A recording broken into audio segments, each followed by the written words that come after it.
Hi guys, welcome to the CA Classroom's Costing Marathon. Sir, what are you doing in Costing Marathon, sir? I am not a costing faculty. I am just proud and very happy to introduce the CA Classroom's Costing faculty to you guys. I mean, one of the best faculties I've seen for costing, guys. And this marathon is very much relevant for May 25 exams. Don't worry, I won't take much time. You don't have to fast forward. I just have to introduce, and in a very happy way, CA Tabish Hasan sir, who's All India rank 10 in CA final exams. And this latest Jan 25 exams, sir has generated 4 All India ranks from his classes, and also All India topper in costing, guys. The student got 98 marks. Highest in costing in India is also Tabish sir student. Tabish sir has a podcast with the student itself, and that makes me feel very proud to be working with some of the best faculties that we have in the country itself. So Tabish sir is giving us marathons in 2 parts, which is fully available. The total comes to roughly about 16 hours in total, guys. So this video what you are seeing is going to be part 1. Enjoy the marathon, and then we will be uploading another video within a week from the time we post this. That is going to be a part 2 marathon. For somebody who knows the full costing subject, I just want to quickly revise. This is going to be an asset. This marathon is an intangible asset. Depends how well you use it, guys. And lastly, sir, I enjoyed the marathon. After you watch and get back, let me know in the comments how it goes. If at all you need Tabish sir's classes with us, we are giving you at extremely affordable prices, which we always believe in. Full regular class of costing 160 hours plus the wow workout of Tabish sir, which is 80 hours. The entire costing class of Tabish sir will be now available till your May exams at just one price, 2,500 rupees. You will get the entire access regular plus workout. Sir, validity is 30 days only. No sir, no, we have a bonus validity where we are giving it until the end of exams, guys. So that's all I wanted to share with you guys. So very happy to have Tabish sir on board, and enjoy the marathon, guys. Over to Tabish sir, and that's about it.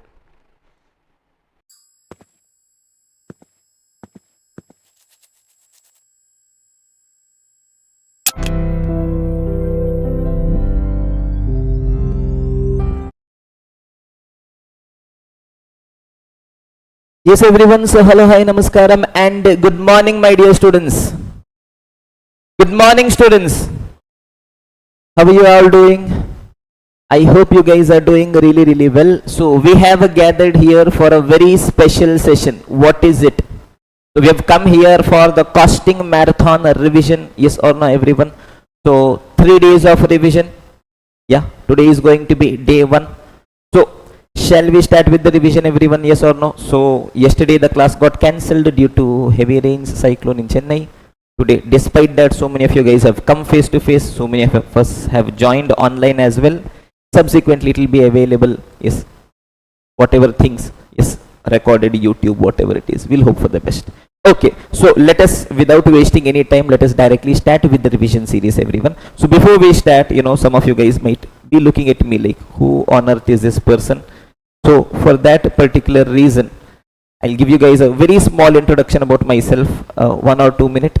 We are here to spend 3 days, so 1 or 2 minutes I hope you guys will spare to listen about me. So my name is Tabish Hasan. I'm a chartered accountant, international speaker, passionate teacher. I've cleared all my levels of CA in the very first attempt, and I've secured an All India rank 10 in my CA final examination. Okay. I come from a very big city called Uppinangadi. You guys have heard of the city?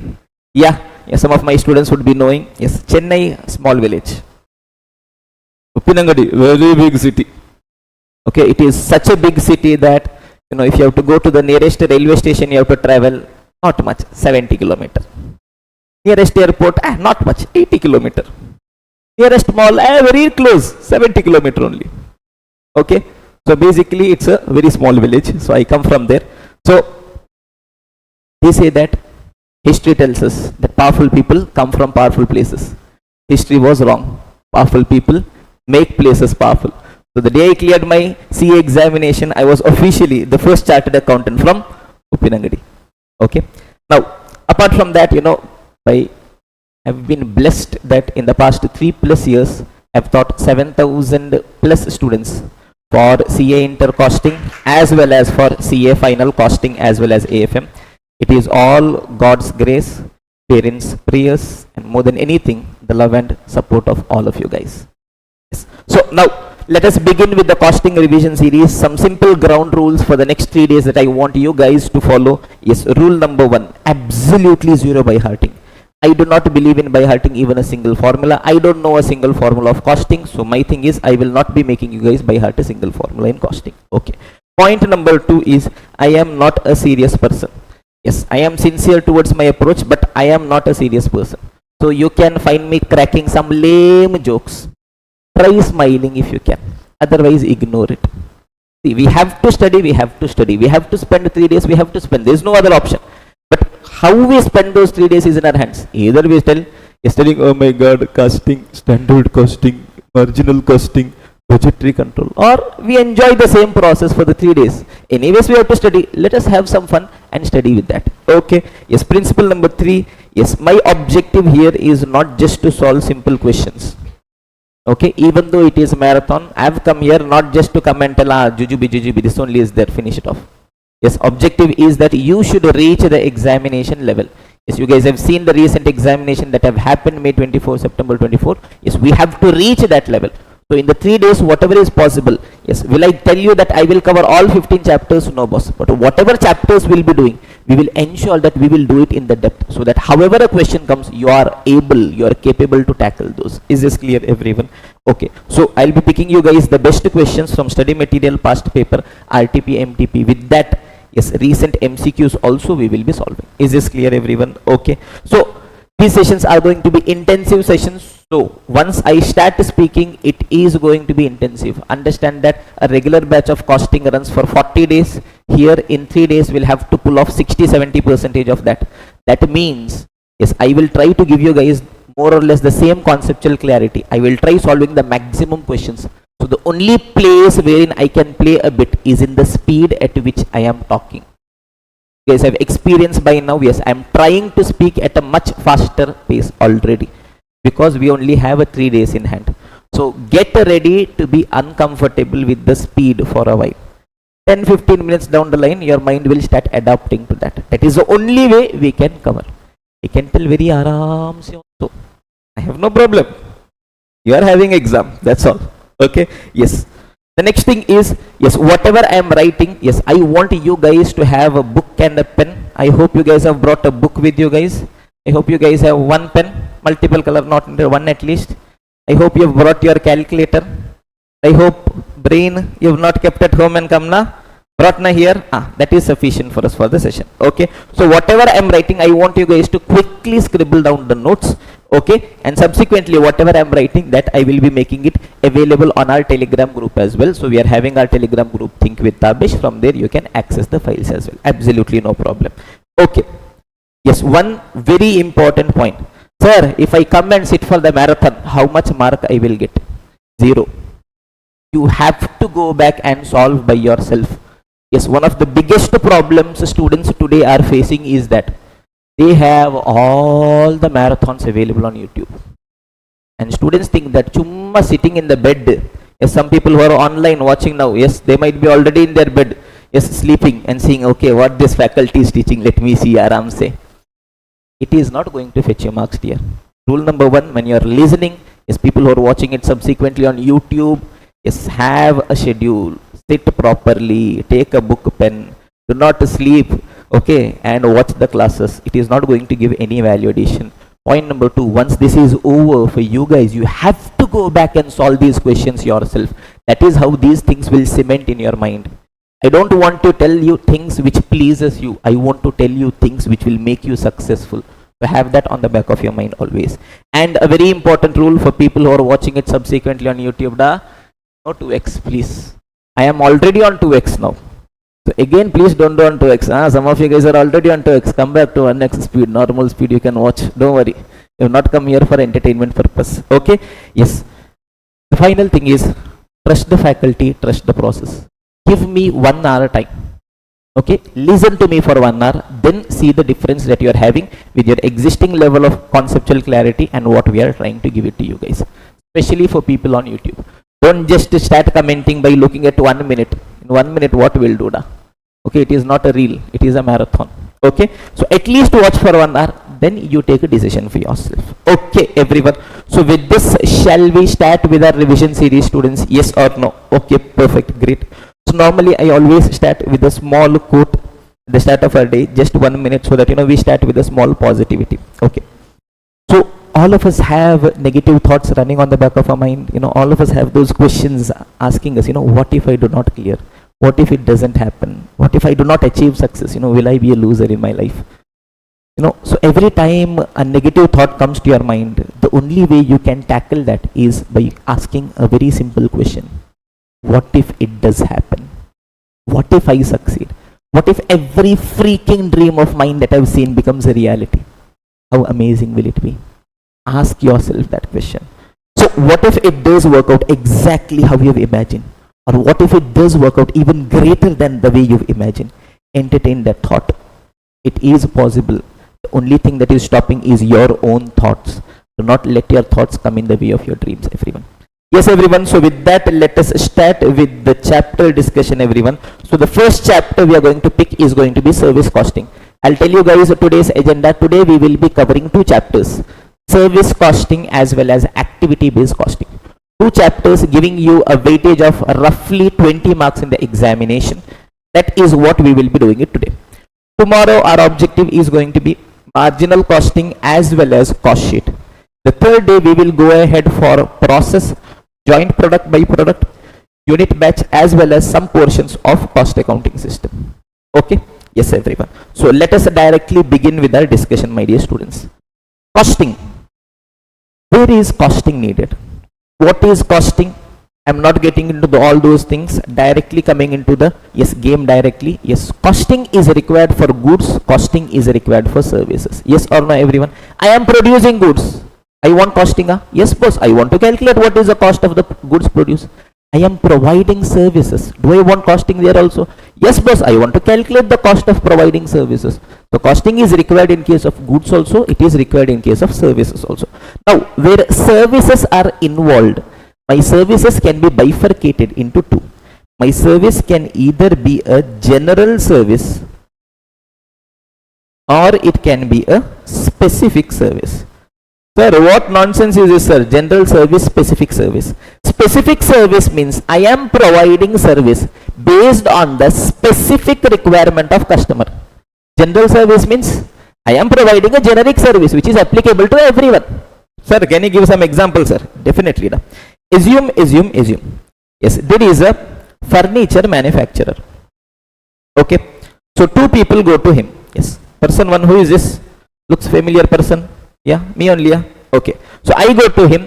So we are having a consulting firm in Muscat, Oman. So for conference purpose, we wanted a big conference table. So I tell him the exact requirement. What should be the width, height, dimension, glass is required or not, what kind of wood, what kind of color, how the chairs should be, everything. And based on my specific requirement, he will produce a table and give it to me. Okay, va? Okay. Assume there is one more person. Okay, assume Narayana is there. Yes, Narayana is happily married, is having a family.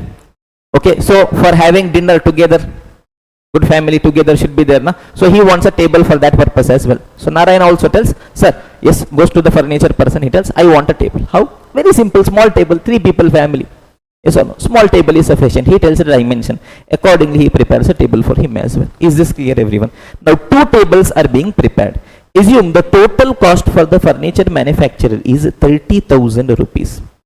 We want to calculate the cost per table. Cost per table. Can I tell 30,000 is a total cost divided by 2 table. Total cost divided by number of units. Can I do? Can I not do? I cannot do. But sir, 3rd standard formula, sir, cost per unit is total cost divided by number of units. That can be applied only if every unit is identical, same.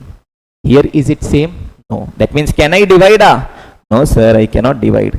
That means what I'll have to do, I will have to calculate the cost for every product separately. Yes. So when I am providing specific services, there are two different methods of costing which will come into picture. First is going to be job costing. Job costing is used normally for a short-term period, that is for a period up to 1 year. One more is a contract costing. It is used for long-term projects, that is for a period more than 1 year. Because if there is a period which is more than 1 year, whatever revenue, cost and profit has to be apportioned over multiple years. Short term means that is not needed. Is this clear, everyone? Yes or no? That means suppose I am telling for job number 1, when they have prepared a table for me, they have to calculate the total cost. How they will do?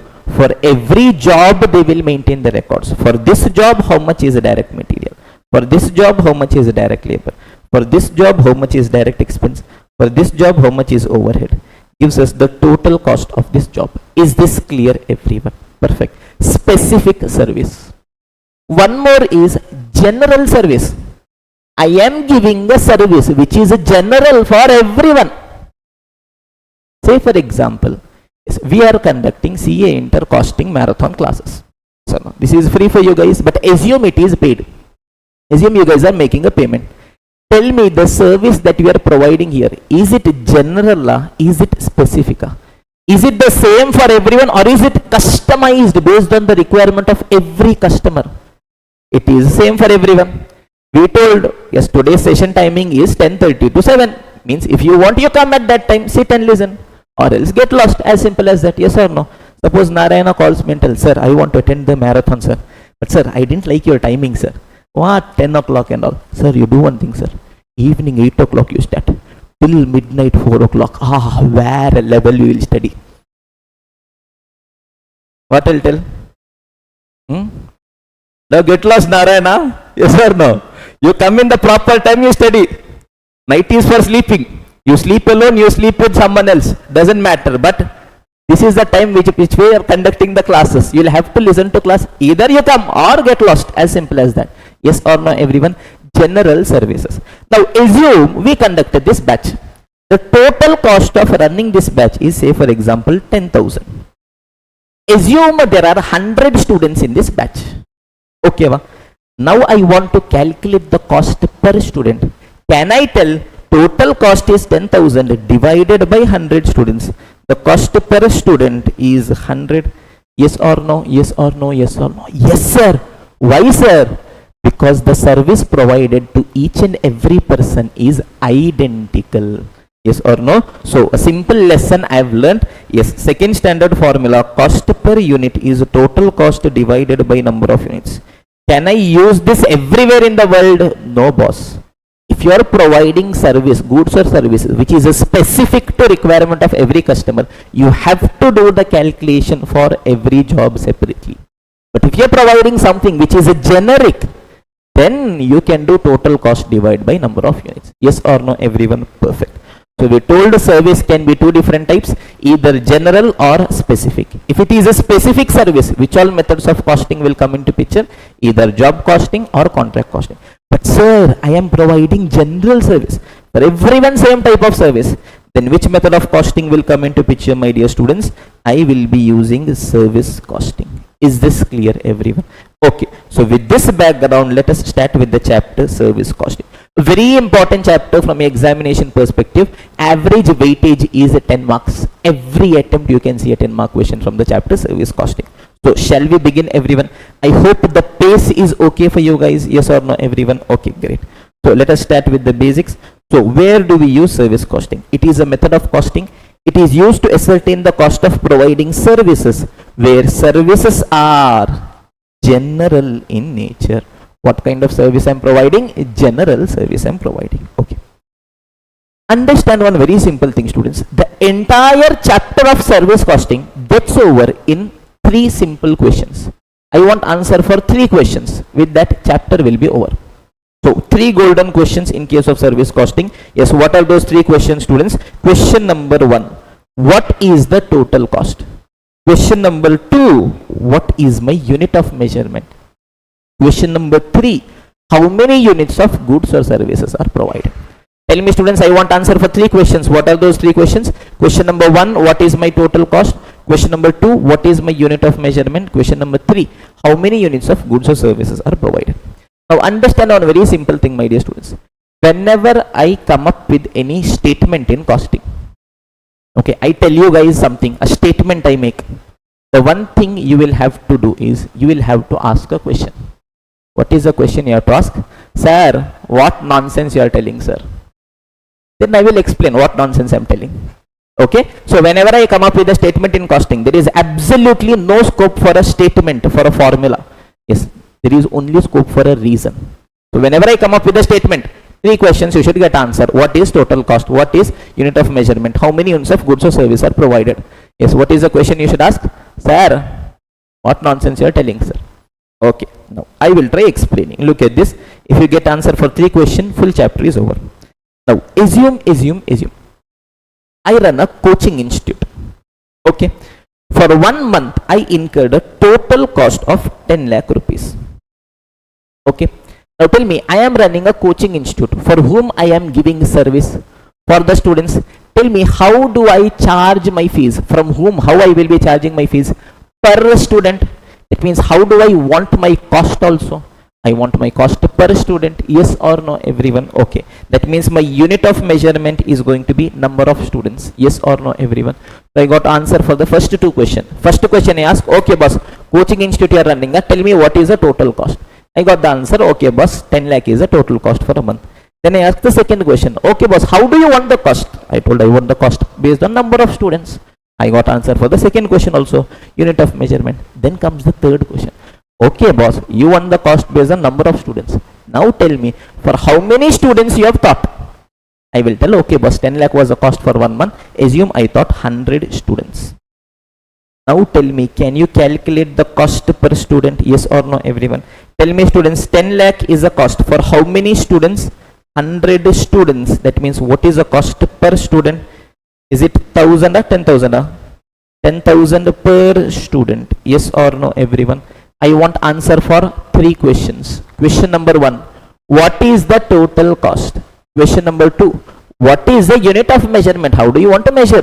Question number 3, okay boss, how many units of goods or services are provided? Is this clear, everyone? Okay, perfect. I'll give you one more case. Assume I decided, yes, I'm going to manufacture cement manufacture.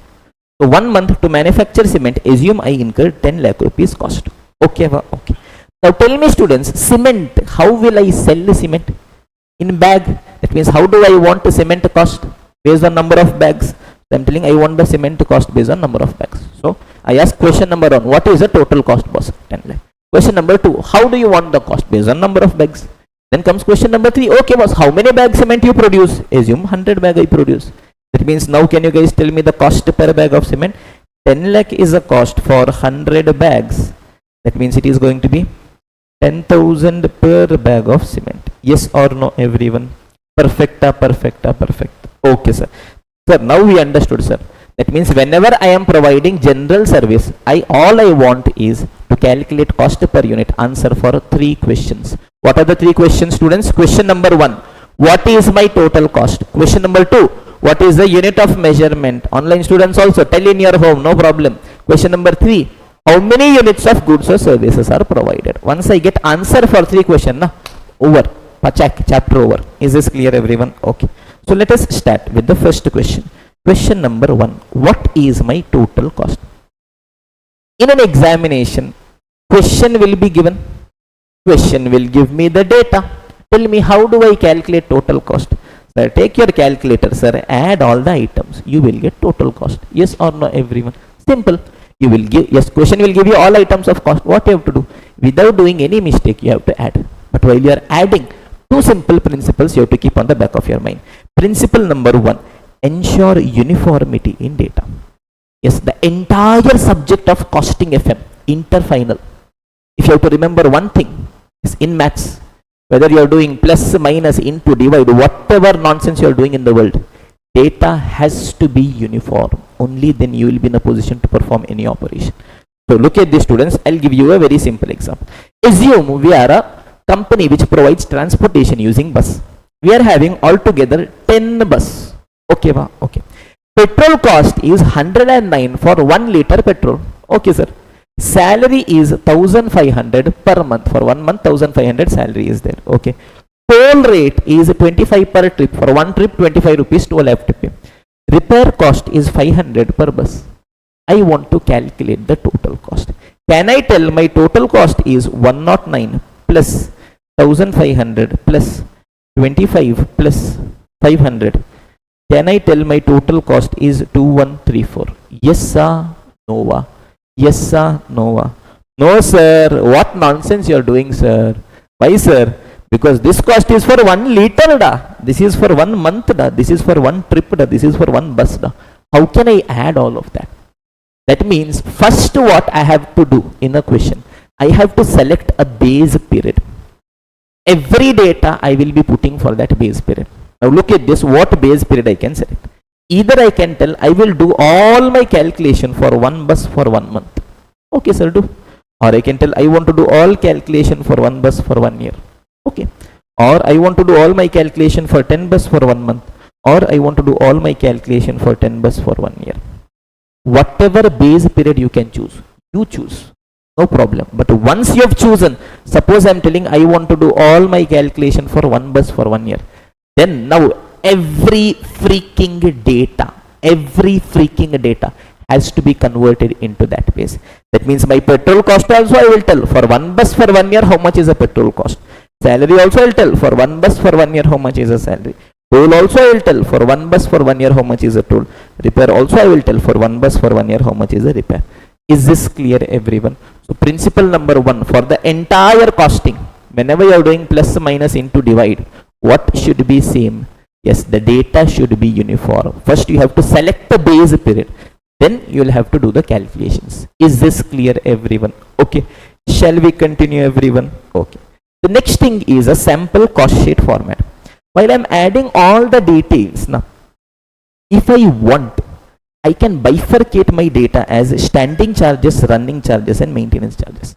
Tell me students, what is standing? Standing means what? Fixed, it does not change. What is running charges? Variable cost. And maintenance means semi-variable. Yes, generally in my maintenance I will be having only repairs and maintenance. Now this is an ideal presentation bifurcation, but it is not compulsory that we have to do it. And if you see in the questions, some places ICA has done it, some places ICA has not done it, some places ICA has put one item in standing, the next question same item is put in running. So I would recommend not needed. Just to prepare a statement, take a base period, add everything, calculate your total cost, should be sufficient. Is this clear everyone? Yes or no? Yes or no? Yes or no? Perfect. Yes everyone, so let us continue our discussion. So what I told, service costing, what kind of service I am providing? General service. I want answer for 3 questions. What are those? Question number 1, what is my total cost? Question number 2, what is my unit of measurement? Question number 3, how many units of goods or services are provided? Yes or no everyone? Okay, perfect. Now for the very first question also I got the answer. Question number 1, what is my total cost? I told boss, ensure that the data is uniform. Sample cost sheet format is there, that is not needed. Then comes question number 2, what is my unit of measurement? Okay. Normally when it comes to generalized services, we will be using composite units. Composite cost units will be used. What we will be using students? Composite cost units will be using. So tell me, whenever I come up with a statement, what is it that you guys should be doing? You guys should be asking a question. What question you should ask? Sir, what nonsense you are telling, sir? Online students also, people are watching it on YouTube also. Ask for yourself only. In the comment, don't put, sir, what nonsense you are telling, papa person. Okay. Now, understand, composite unit means where we are using more than one unit of measurement simultaneously. Assume, I am telling, I am manufacturing cement. How do I want my cost? I want my cost per bag of cement. That means my unit of measurement is a number of bags. I am manufacturing steel. How do I want my cost? I want my cost per ton of steel. That means what is my unit of measurement? Number of tons. Assume I am manufacturing apple. How do I want my cost? Per kg of apple. So what is my unit of measurement? Number of kgs. I am using only one unit of measurement. But normally in case of services, we will be using more than one unit of measurement simultaneously. Sir, can you explain, sir? Definitely, dear. Now, assume. Narayana is there. Narayana gave his CA inter examination. Yes or no? Very tired, very frustrated. Once over now. He decided he wants a break. So he decided to go on a trekking to Himalayas. Maja is coming. So 4 days non-stop he did trekking. Okay, after that, okay, he was a bit tired as well.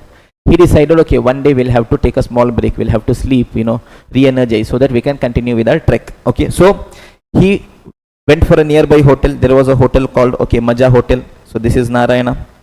Okay, so yes, so hotel is there. Narayana opened the door of the hotel. Yes, what Narayana can see in front of him is a beautiful receptionist. What? Beautiful receptionist. For Narayana, it is a love at first sight only. There only. Story over. Beautiful. Yes. Narayana's spexle heart shape coming. Narayana fully gone. Okay. Yes. So receptionist is there. Okay. So Narayana wants to make the first move. He wants to ask something. So Narayana asks the question. What is the rate? Hey! See, dirty minds. What is the rate for the room? For the room. What you guys are thinking? See, Shantam Papa. What is the rate for the room? Come back to class for the room. Receptionist told, sir, 2,000 rupees, sir, for the room. Now tell me one very simple thing. Yes, if Narayana pays 2,000 rupees, yes, whether Narayana can stay there for as many days as he wants. No, sir, Narayana, can I stay here forever? No, sir, 2,000 rupees is for 1 day. Yes or no, everyone? That means the cost is for 1 day. Narayana told it is for 1 day. Only 1 day. Pakka 1 day only, not more than that. No, sir, only 1 day. Narayana told, okay. Narayana is now a man on a mission. Yes, till now he did not wake up at 5 o'clock. The next day, 5 a.m. he woke up. Yes, early in the morning, 5 a.m. he is in room number 101. He woke up at 5 a.m. He took a shower. He saw the sunrise. Yes, he collected all the soap, shampoo, bath towel. He went to room number 102. There he stayed for half an hour. Again, yes, he again saw sunrise. He again took soap, shampoo, everything. He went to room number 103. Then room number 104. Then room number 105. Possible? Not possible, sir. Why? The cost is for 1 day. The cost is also for 1 room, boss. That means, understand. The cost is for 1 room for 1 day. So what I am using? More than 1 unit of measurement. My cost will depend on number of rooms also. It will depend on number of days also. More than 1 unit of measurement. What do I call it? A composite cost unit. Is this clear, everyone? Okay, perfect. That means assume. Narayana is telling, I want 1 room only, but I want for 5 days. Can we calculate the cost? Tell me, students, 2,000 is for 1 room for 1 day. Tell me, like that, how much room Narayana wants? 1 room only he wants. That means his cost is 2,000 only for 1 room only. But like that, for how many days he wants? For 5 days he wants. So for 2,000 for 1 day, like that for 5 days, how much it will be? 10,000. Suppose Narayana is telling, I want for 1 day only, but we want 10 rooms. Assume all friends have gone. So tell me, 2,000 is for 1 room for 1 day. He wants for how many days? 1 day only he wants. But how many rooms he wants? 10 rooms he wants. So for 1 room for 1 day is 2,000. Like that 10 room he wants. That means how much will be the total cost? 20,000. Suppose Narayana is telling, we want 2 room for 10 days. Tell me, students, for 1 room for 1 day, how much it is? 2,000. Like that, how many room he wants? 2 room he wants. That means for 2 rooms total, how much it will be? 4,000. This 4,000 is for 1 day. Yes or no? 2,000 for 1 day, 2,000 for 1 day, 4,000 for 1 day. Like that, for how many days he wants? 10 days he wants. So 4 into 10, 40,000. Is this clear? So my cost is dependent on number of rooms also. It is dependent on number of days also. So it is called as my room days. Is this clear, everyone? So look at this in case of hotel. Yes, what all factors are going to determine my cost? It is a number of rooms as well as number of days. So what will I call it? I will call it as my room days.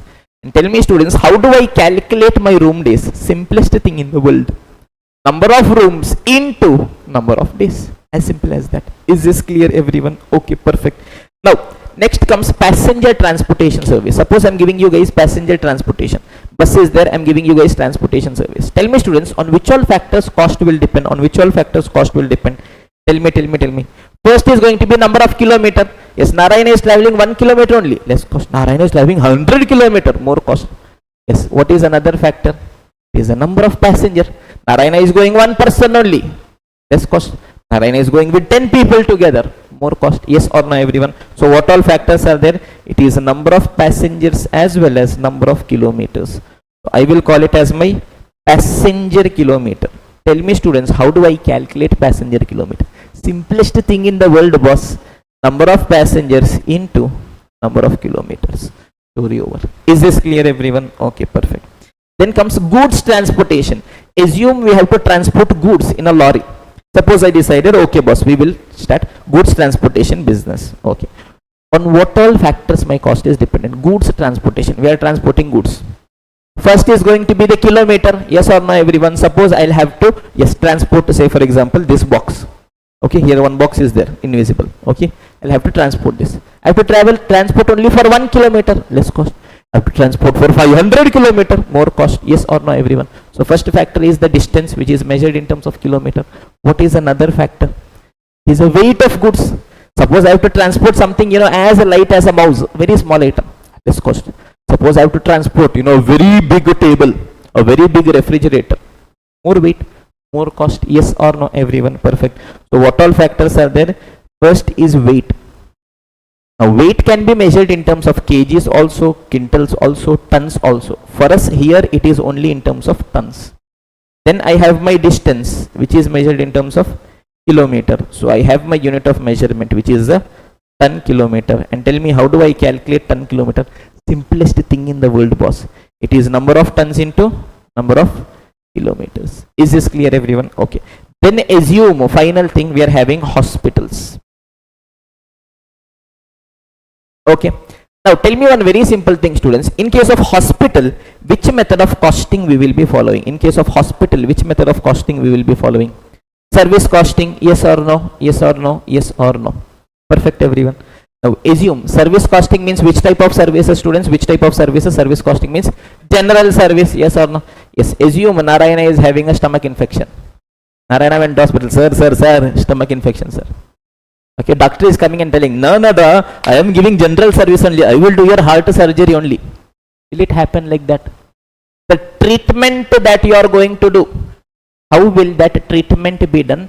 The treatment will be done based on the specific requirement of customer. What is your disease? For that you will be getting the treatment.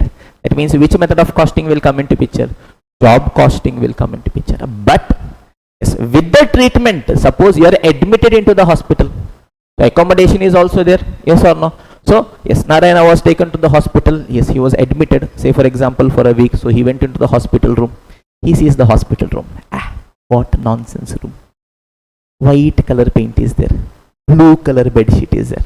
Narayana did not like that. Yes, Narayana calls the MD of the hospital. Come. He told, what nonsense color this is? White. I don't like white. You do one thing. You put rainbow color. Rainbow is my motto in life. Okay. Why you guys are smiling, da? 7 colors which represents life. Rainbow. Yes, he tells with that, you do one thing. Yes, put a big photo of Bob Marley holding a cigar. Okay. And these white color lights and all I don't like. Put full dinchak lights. So that when, yes, doctor is coming and doing treatment, doctor should also feel a good vibe, da? Properly they can do a proper treatment. Okay. Yes, even this bedsheet color also I don't like. Yes, bring me a big bedsheet. A king size bedsheet. So no, what they'll tell? Dash. I cannot tell that.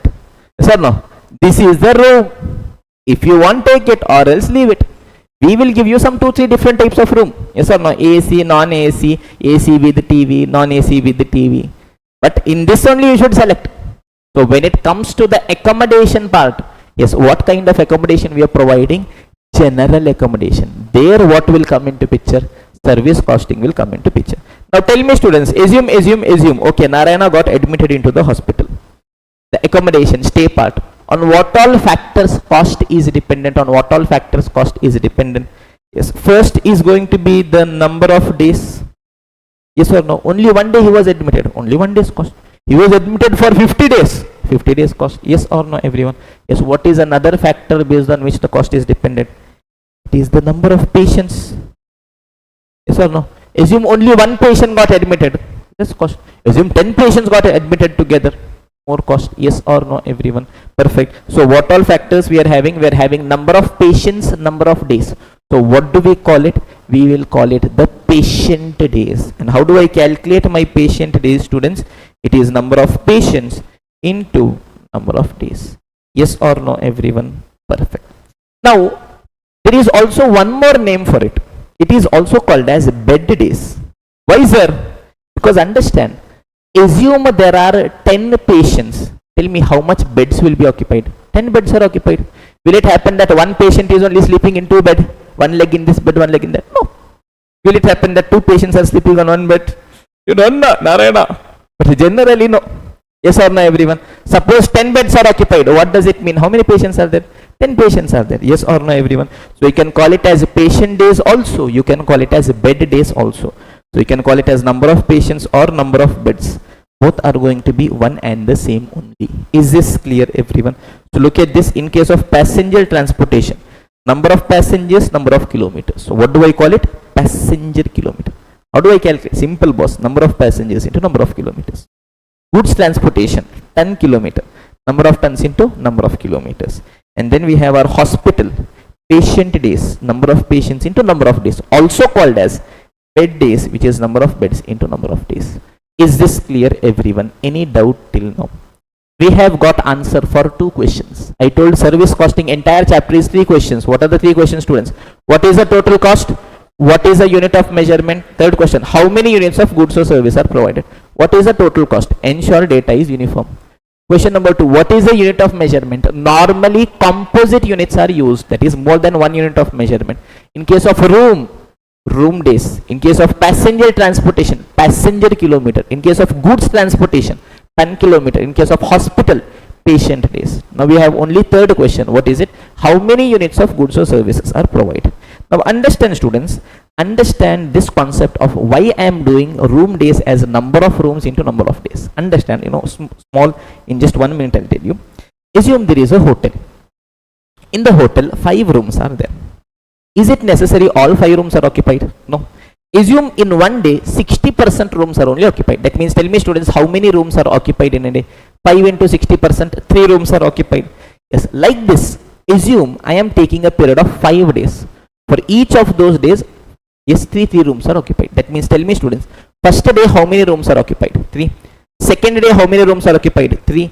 Third day how many rooms are occupied? 3. Fourth day how many rooms are occupied? 3. Fifth day how many rooms are occupied? 3. That means total, my cost, assume my total cost for 5 days is 15,000.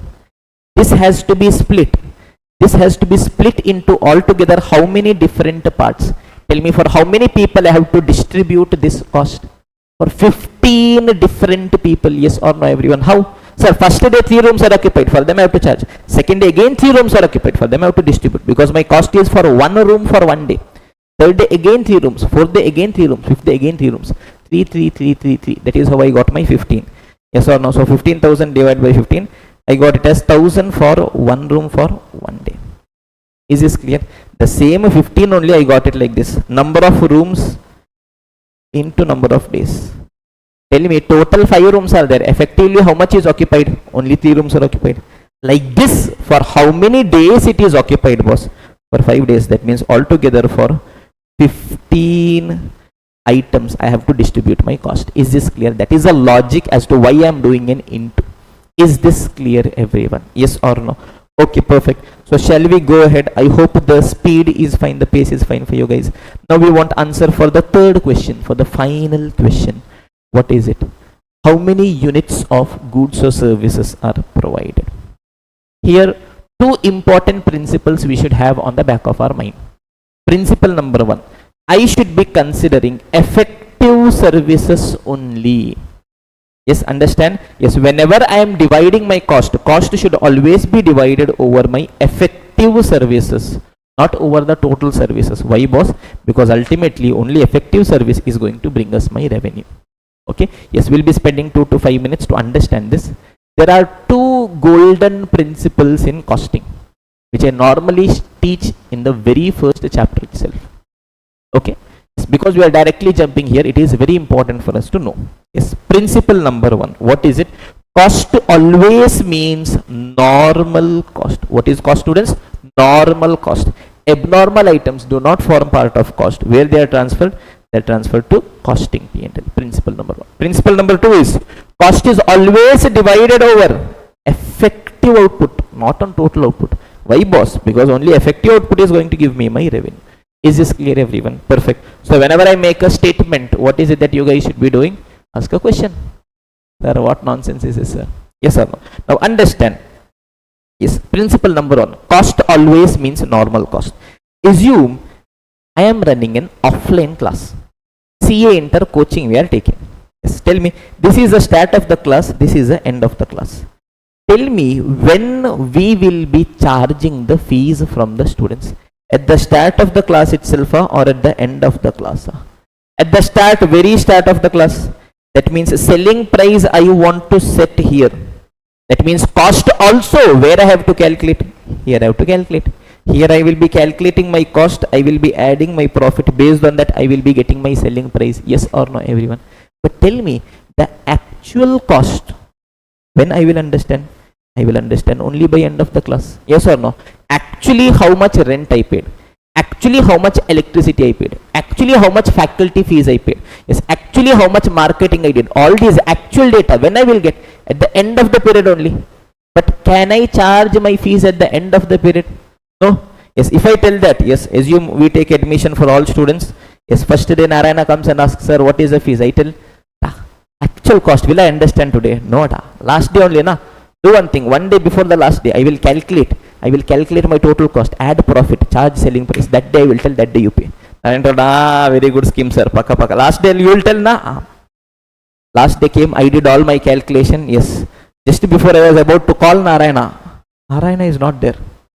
One day before class, Narayana stopped coming to class. Yes or no? Yes. So understand. When do I want my cost? Cost I want at the start of the period.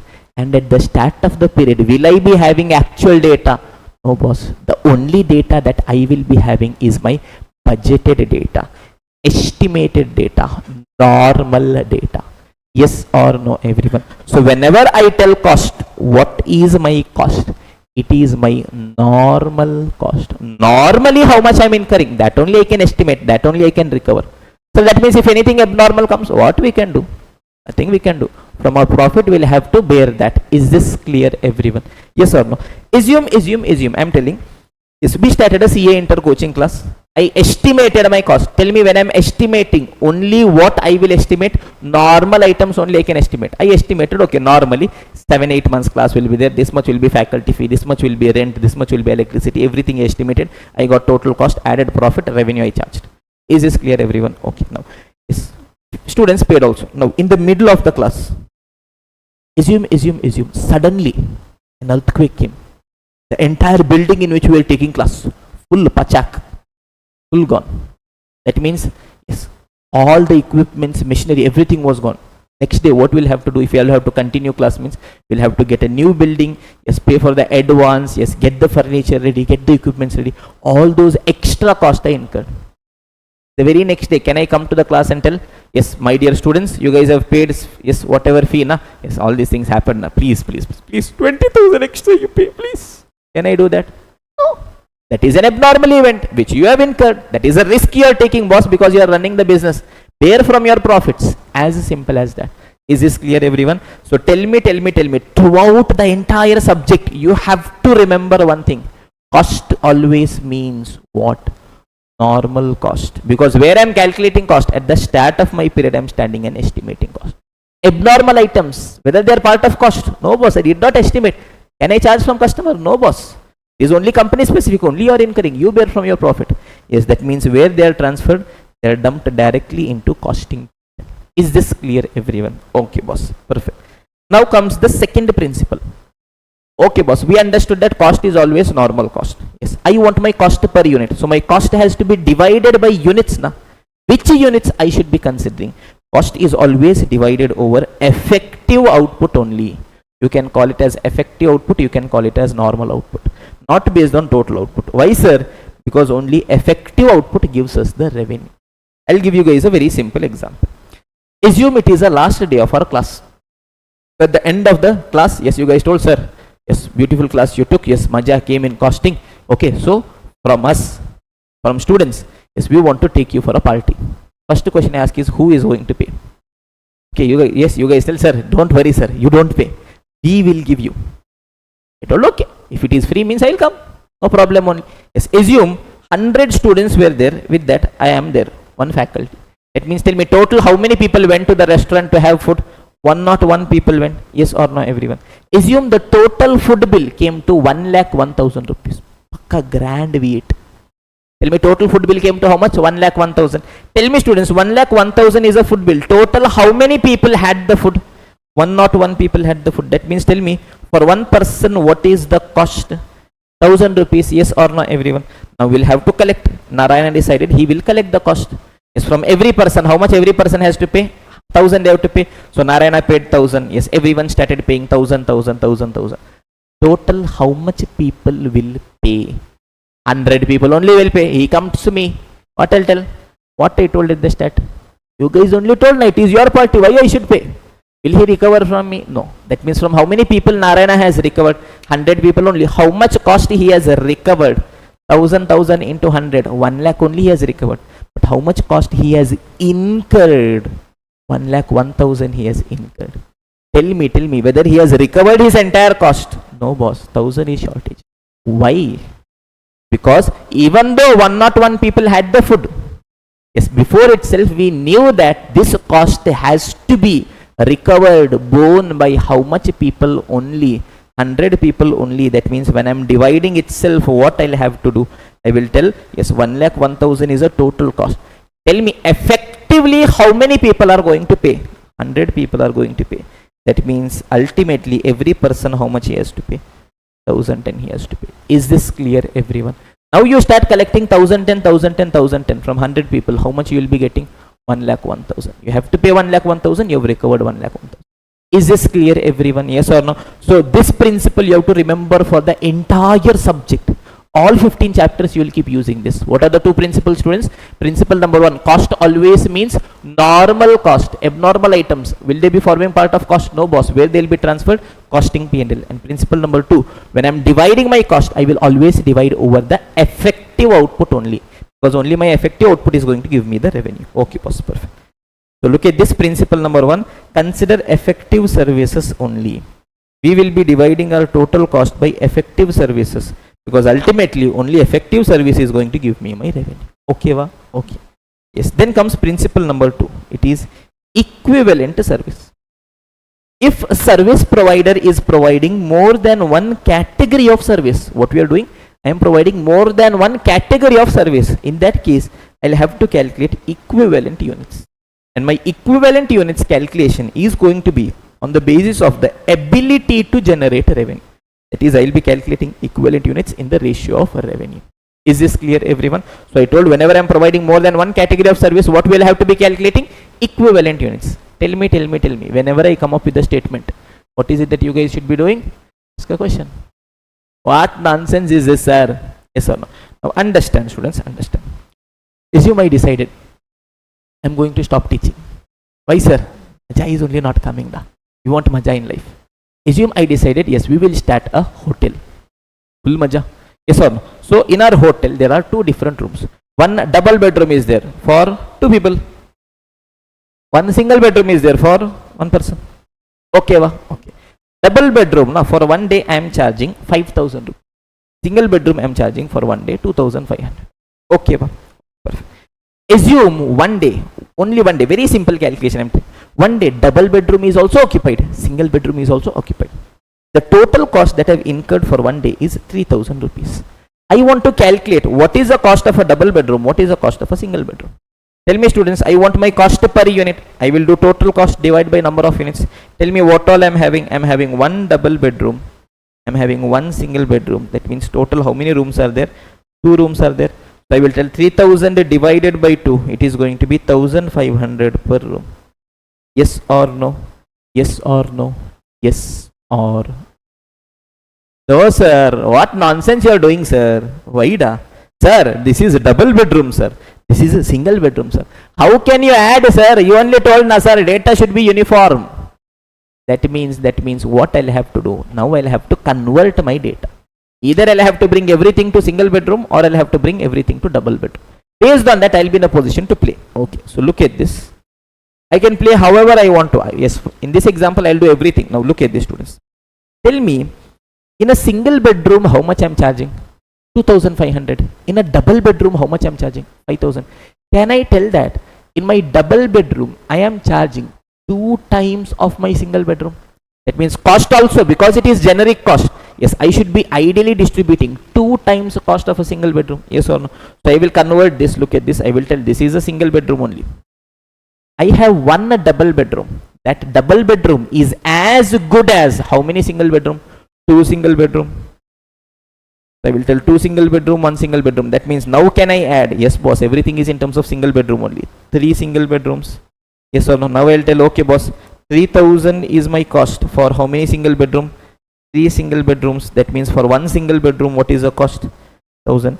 That means if it is a single bedroom, the cost is 1,000. If it is a double bedroom, it is 2 times of that. It is 2,000. Sir, I don't want to calculate based on single bedroom, sir. I want to do it in terms of double bedroom, sir. Do da. Who is stopping you, da? Tell me. I will keep double bedroom as it is. 1 double bedroom. I want to now convert a single bedroom. Tell me, students, if I am charging 5,000 in double bedroom, single bedroom, how much I am charging?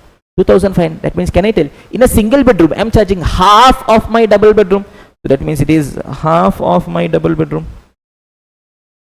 So is it 1.5 double bedroom? Yes or no, everyone? Okay, so 3,000 is for 1.5 double bedroom. That means for 1 double bedroom, how much you are getting? 2,000. That means single bedroom is going to be how much? Half of that, sir. 1,000. Yes or no, everyone? Perfect. This way also we can do. Or yes, what I normally prefer doing is, I normally prefer giving weight in the form of X. Okay. Yes, understand. Yes, the entire subject of costing FM, inter final, I finish it off in 3 things. One is cross multiplication. Yes, one is solving of a simultaneous linear equation. One is whenever you get stuck in life, you don't know what to do next. You're sitting and crying. It seems as though the entire world has come to an end. No, there is light at the end of the tunnel, boss. The only thing you'll have to do is, you will have to call the right person. Whom you'll have to call in life? You'll have to call your ex. Your ex has answer for every problem in the world. The only thing is, you should call your ex. Okay, look at this. Suppose I am telling in a single bedroom, na, yes, I am incurring X rupee cost. That means double bedroom, how much I am charging? 2 times of that. So I will tell it is going to be 2x. That means my total cost will be how much? 3x. So I will tell 3x is the total cost, which is equal to 3,000. Therefore, x is equal to 3,000 by 3, which is equal to 1,000. Yes or no? Whether story is over? No. Understand. Yes, the most important thing in life is not just calling your ex. It is to remember. Yes, once you achieve success in life, once you have accomplished something, once you have become a big person, you should remember who is your ex. Who is your ex, Narayana? Who is your ex? Tell me, Narayana, who is your ex? Here, who is your ex, da? Single bedroom I have considered as x. That means, tell me, therefore cost of a single bedroom is equal to x. It is equal to 1,000. Double bedroom, it is 2 times of x. It is equal to 2,000. However you play, you will get the same answer. Is this clear? Data should be uniform. That is the only simple principle. Is this clear? Now look at this. Here I am having a very simple example. Assume there is a hotel. The total cost is 1 crore. Okay, boss. There are 2 different types of rooms. Deluxe room, super deluxe room. In a deluxe room, if I am charging 2,500, na, super deluxe room we are charging 5,000. So tell me, I will assign the weight. Assume deluxe room I am charging X rupees. Super deluxe, how much I will be charging? 2x. Yes, assume a deluxe room, na, total 6,000 room days, deluxe rooms are occupied. 6,000 room days. Every room, how much is the cost? X. So it is 6,000x. 2,000 super deluxe room days are there. How much we are charging? 2x. So 2,000 into 2x is 4,000x. That means total is how much? 10,000x. So I will tell total is 10,000x. which is equal to how much? 1 crore. Therefore, the value of x is how much? 1 crore divided by 10,000. How much is it going to be, students? 1000. Whether the story is over? No. You should remember, who is your x? Tell me who is your x here? Deluxe rooms cost I have considered as x. Therefore, cost for one room for 1 day. In case of a deluxe room, it is x, it is 1000. In case of a super deluxe room, it is 2x, it is 2000. Is this clear, everyone? Yes or no? Yes or no? Yes or no? Perfect. We have got answer for 3 questions. Chapter is over. That's all. Now only 1 or 2 minutes we'll have to spend to understand, okay, this much only was there, nothing more was there. Okay. Service costing. What type of service we are providing? General service. I want answer for 3 questions. Question number 1. What is my total cost? Ensure data is uniform. Question number 2. What is my unit of measurement? What kind of units will be using? Composite units. That is, more than 1 unit of measurement is used simultaneously. In case of hotel, it is room days. Number of rooms into number of days. In case of passenger transportation, passenger kilometer. In case of goods transportation, ton kilometer. Yes. In case of hospital, patient days. Okay. Second question also we got the answer. Third question, how many units of goods or services we are providing? 2 simple principles. Yes, well, I am dividing my cost. I should consider which service only? Effective service only, because that only is giving me my revenue. Question number, yes, principle number 2. If I am having more than 1 category service, then what I'll have to bring into picture? Equivalent service I'll have to bring into picture. I'll have to remember my X. That equivalent service calculation will be based on the ratio of a revenue. Is this clear, everyone? Yes or no? Apart from that, we kept a simple principle which we'll be using for the entire subject of costing.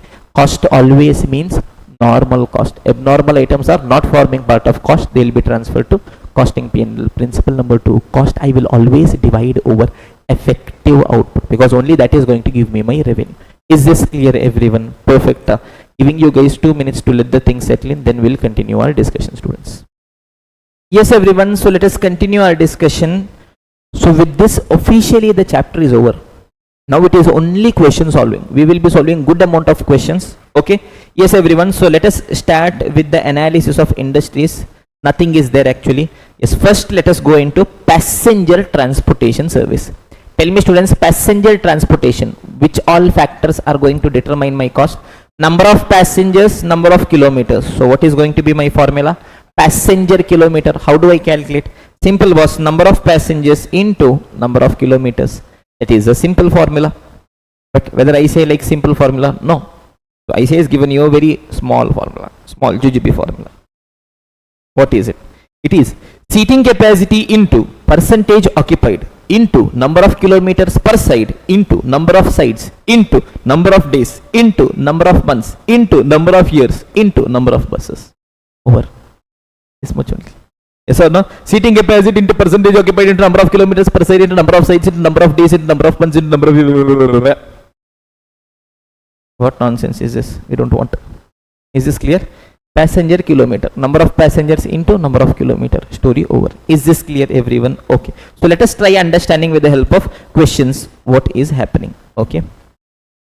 This is the question bank part 2. Where is my question bank part 1? Okay, fine.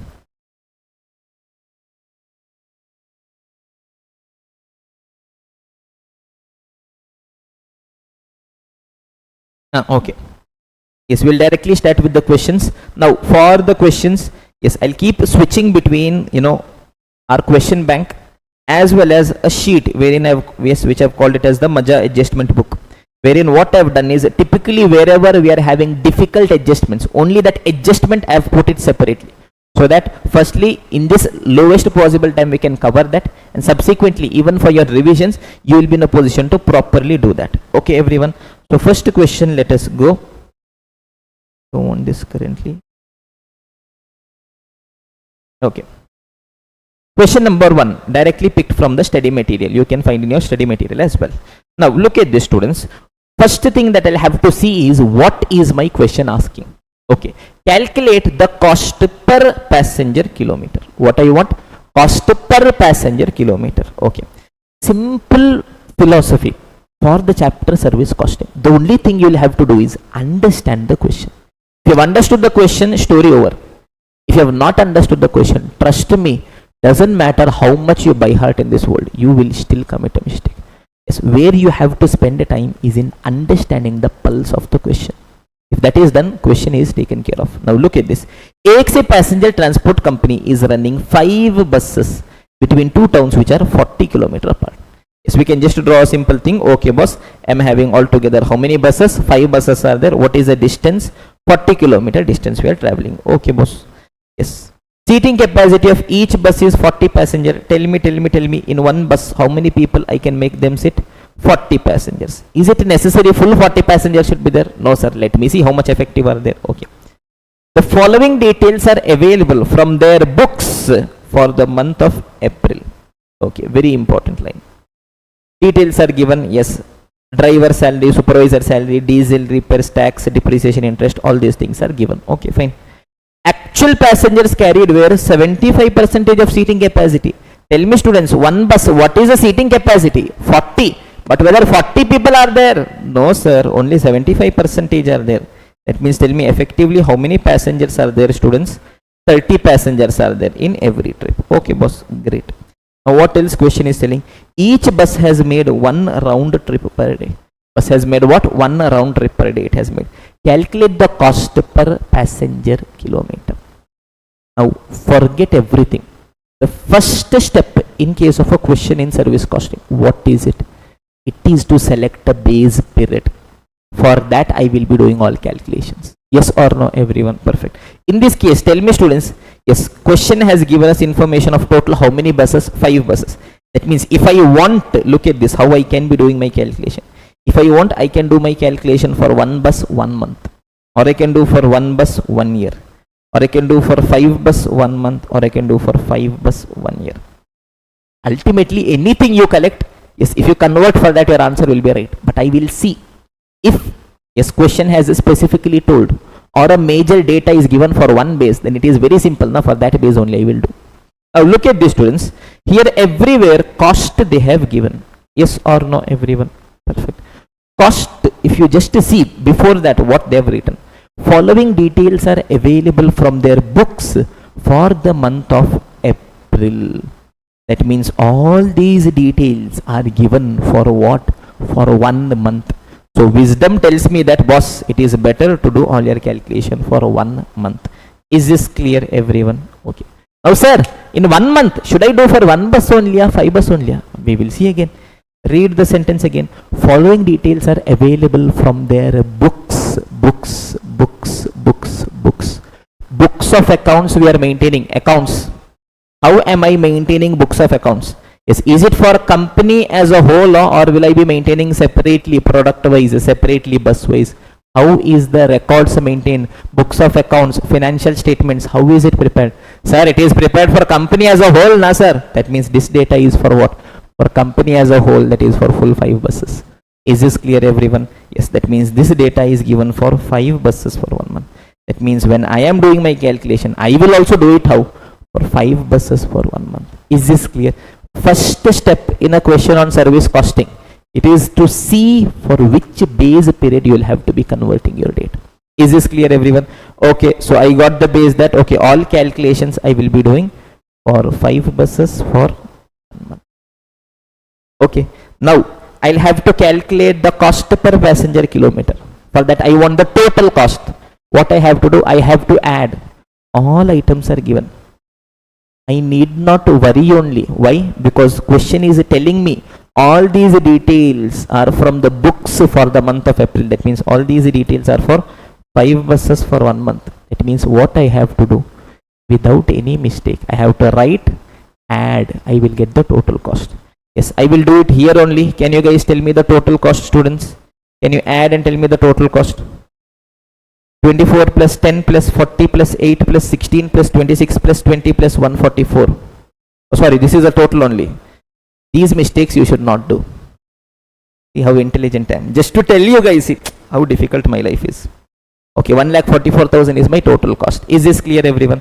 Now, I want my cost per passenger kilometer. That means now what I'll have to calculate?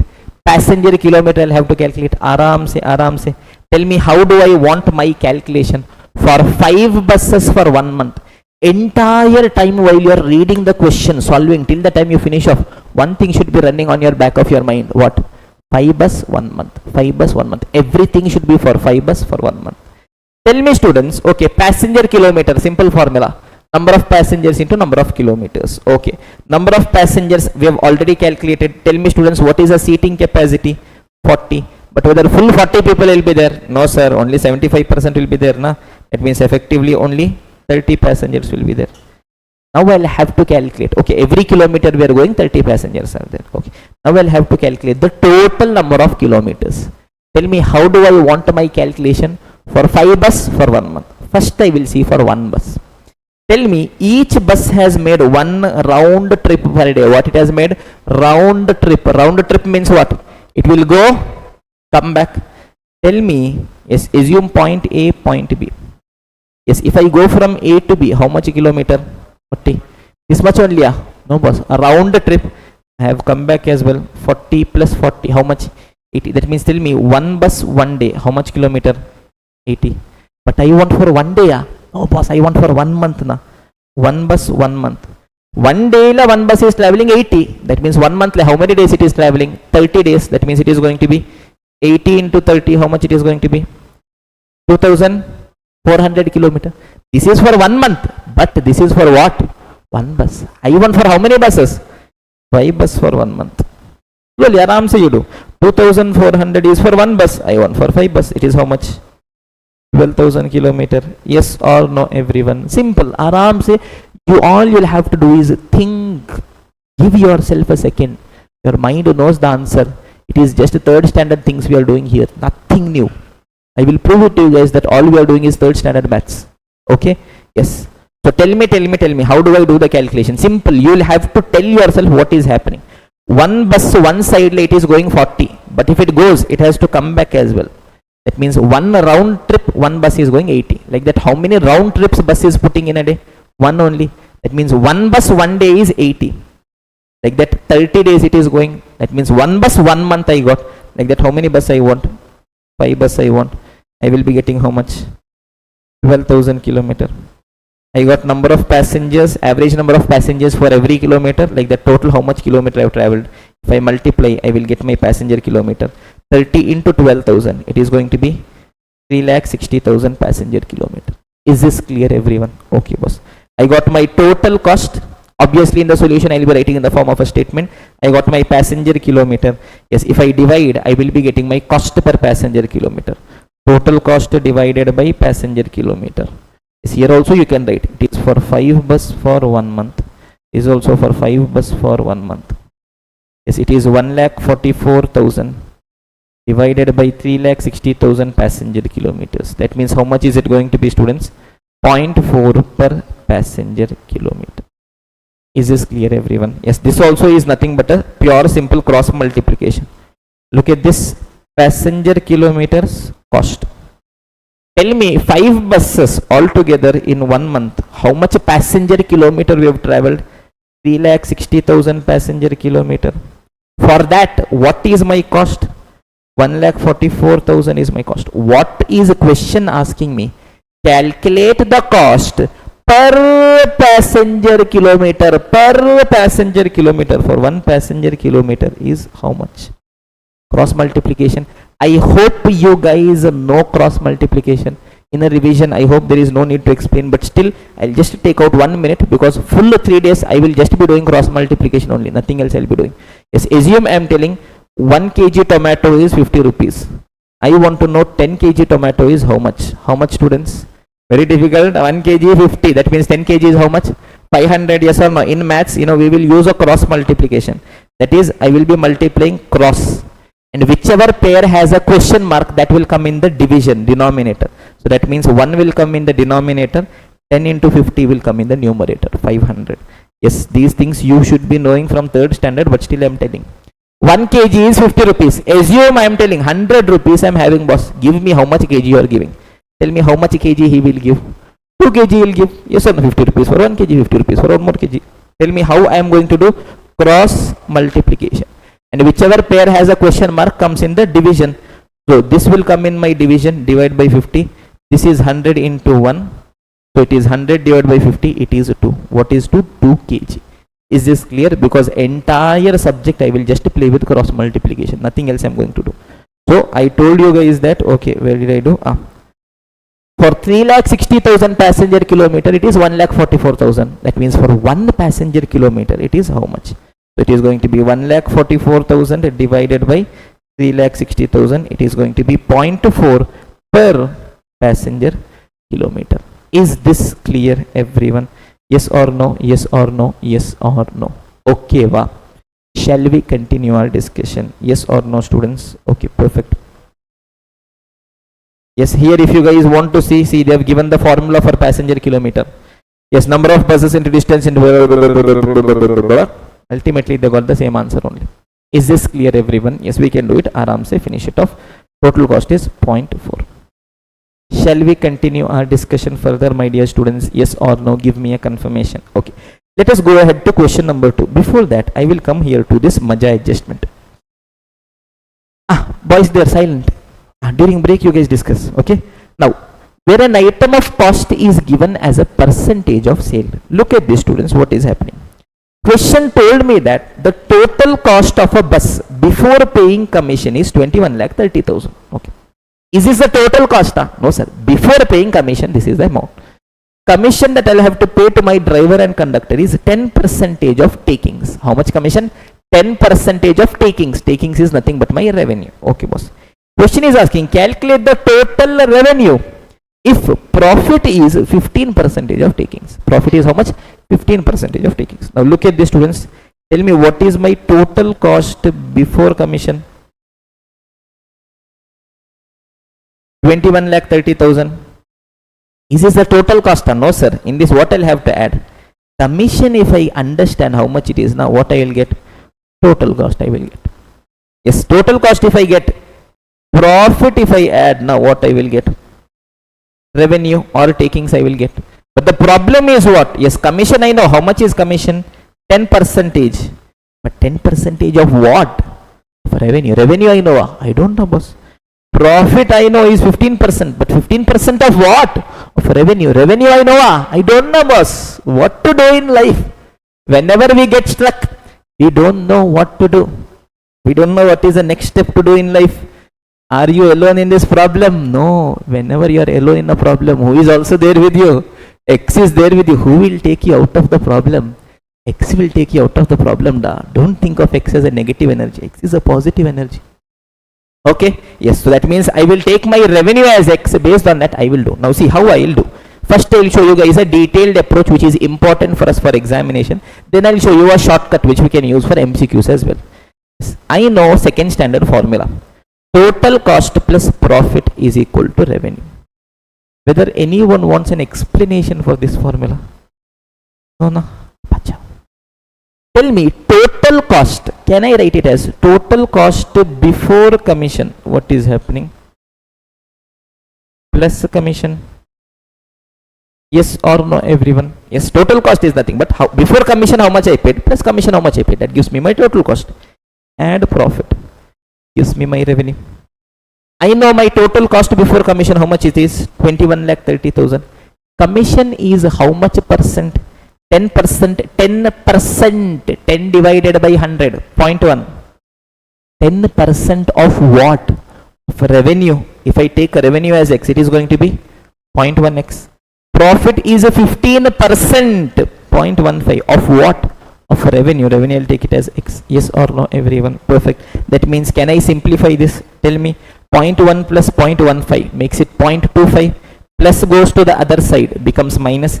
X minus 0.25x. 0.75x is 21,30,000. Therefore, the value of X is 21,30,000 divided by 0.75. How much is it? 28,40,000. Oh my God. How much is searched for you, X? Where were you hiding all this time? Yes. Whether our story is over, what is even more important? To remember, who is your X? Who is your X? Who is your X? Tell me, who is your X? revenue here is X, yes or no everyone? Therefore, my revenue here is X, which is 28,40,000. Yes, commission is 0.1x, which is how much? 2,84,000, and profit is 0.15x, which is how much? 4,26,000. Yes or no everyone? Whether it is correct or not, let me see. Tell me, my commission is how much? 2,84,000. That gives me my total cost. Can you add and tell me what is my total cost? 21,30,000 plus 2,84,000. Some amount you will be getting. Add profit, which is 4,26,000. Add this total, how much you are getting? 28,40,000 only. Yes or no everyone? Perfect. So we've understood. Okay boss, if an item is given as a percentage of sale, no need to worry. Yes, take a revenue as X. Based on that you finish off the story. Now this was a detailed approach. I can give you guys a shortcut as well. Look at this, students. All items are given as a percentage of sale. Yes or no everyone? That means assume if I earned a revenue of 1 rupee, okay, how much will be profit in that? 15% of revenue, that means 0.15 will be my profit. Tell me, total revenue is 1 rupee. In that, profit is how much? 15%, 0.15. That means my total cost should be how much? 0.85. Yes or no everyone? Okay. My total cost is 0.85. In that, commission is there. Now, commission is how much? 10% of revenue. Revenue is 1. So, 10% of that is 0.1. So, 0.85 is total cost. In that, 0.1 is commission. That means, what is my total cost before commission? 0.75. Yes or no? So, my 21,30,000 is 75%. That means, total is how much? 21,30,000 divided by 0.75. How much you are getting? 28,40,000. Yes or no? Yes or no? Yes or no everyone? That we also we can get. But for a MCQ question you can do it this way. For a descriptive I would still prefer you guys doing it. Even though you spend 1 or 2 minutes, you will be having stepwise markings. Is this clear everyone? Okay, perfect. This adjustment, is this clear everyone? Yes or no? Okay, aram se. Now based on that, let us come to question number 2. Here, if you check what are they asking, last line. Calculate the bus fare to be charged per passenger kilometer. Tell me, what did they ask? Bus fare, bus fare. What I want? Costa revenue. Revenue, bus fare, fare. Bus is asking fare. What is it? Revenue I want per passenger kilometer. Okay.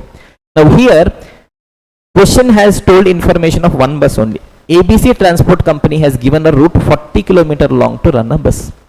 All calculations, yes, some data are given for 1 month, some data are given for 1 year. Yes, first step we have to do is select a base period. Yes, I will do all calculation for one bus for 1 year. Nothing is specifically given. If you want, you can do for one bus for 1 month also. If you check ICA solution, it is for one bus for 1 month.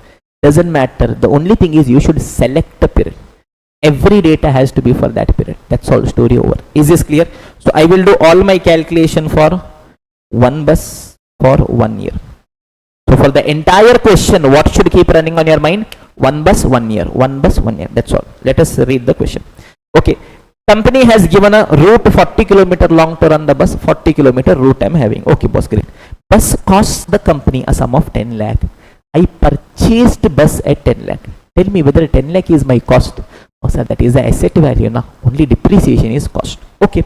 It has been insured at 3% per annum. Tell me how much is the insurance, students?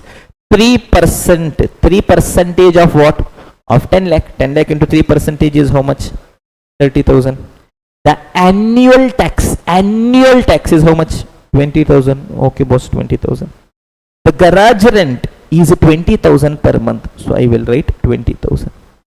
Yes or no? Yes or no? Yes or no? Sir, what nonsense you are doing, sir? One simple principle we have. What? Data should be uniform. What base period I have selected? One bus, 1 year. That means every data has to be for what? One bus, 1 year. Tell me, 20,000 is per month. I want for what? 1 year. 1 year has how many months? 12 months. That means 20,000 into 12 is going to be how much? 2,40,000. Annual repair, annual repair. Okay, boss, I want annual only, 2,04,000. The bus is likely to last for 2.5 years. Why is this information given? Depreciation, sir. Whether question has given me scrap value? No. So I'll assume 10 lakh I paid, nothing I'm getting back. Full 10 lakh is my cost for 2.5 years. That means every year how much it is going to be? 4 lakh it is going to be. Driver's salary is 30,000 per month. 30,000 per month. I want per month. Per annum, sir. That means it is going to be 3,60,000. Conductor salary will be 25,000 per month. I want per month. Per annum. So into 12 it is going to be 3 lakh. In addition to 10% of takings as commission, which will be shared by driver and conductor equally. Okay. An item of cost is given as a percentage of revenue. How to do that adjustment? That we have already discussed. Yes or no? Because that is a key part in this question. Okay. Yes, that will come later. Cost of stationery is 1,000 per month. 1,000 per month. I want what? Per annum. That means into 12 months. 12,000. Manager come accountant salary is 17,000 per month. I want what?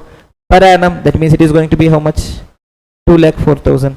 Yes, petrol and oil will be 500 rupee for 100 kilometer. Oh. Here we have to think a bit, because directly I cannot do. Per month, per annum is not there. Okay. We will give it some time. Okay. Next, what is question telling? Bus will make 3 up and down trip, carrying on an average 40 passenger on each trip. Now tell me, this petrol and oil cost, on what factor it is dependent? It is dependent on kilometer. So I'll have to calculate a kilometer. Yes or no? So I will do my calculation of kilometer. Tell me, how do I want the calculation of kilometer? I want all my calculation for one bus for 1 year. Yes or no, everyone? Okay. So let me try doing the calculation. Tell me, I got a permit for how much kilometer, students? 40 kilometer I got a permit. Tell me, bus is making how many round trips in a day? 3 up and down trips. That means tell me. Yes, bus is going morning. Yes, assume point A to point B. So it will go 1, it will come back, it will go 2, come back, it will go 3, come back. That means, can you guys tell one bus in 1 day total how much kilometer it is traveling? 40, 40, 40, 40, 40, 40. How much it is? 240 kilometer. If you want, you can also do it like this. 40 kilometer one side. If it is going, means it has to come back pakka into 2. That means one round trip is 80. Like that, how many round trip we put? 3 round trip. Yes or no? 240 is for 1 day. I want for 1 day. 1 year I want. 1 bus only I want, 1 bus only I want. So first let me convert into 1 month. In 1 month, how many days bus is running is what question has told me. Full 30 days they have told. No, only 25 days it is running. So only 25 days will be going. So how much it is going to be? 240 into 25. How much? 6,000 kilometer is 1 month. Yes, I want for 1 year. So 1 bus for 1 year. It is 6,000 into 12. It is going to be 72,000 kilometers. Yes or no? Aram se will keep doing the calculation. There is absolutely no need to by heart anything. Okay, if you want to do the calculation, yes, in a single statement you can do it like this as well. 40 kilometer per side. If it goes, means it has to come back into 2.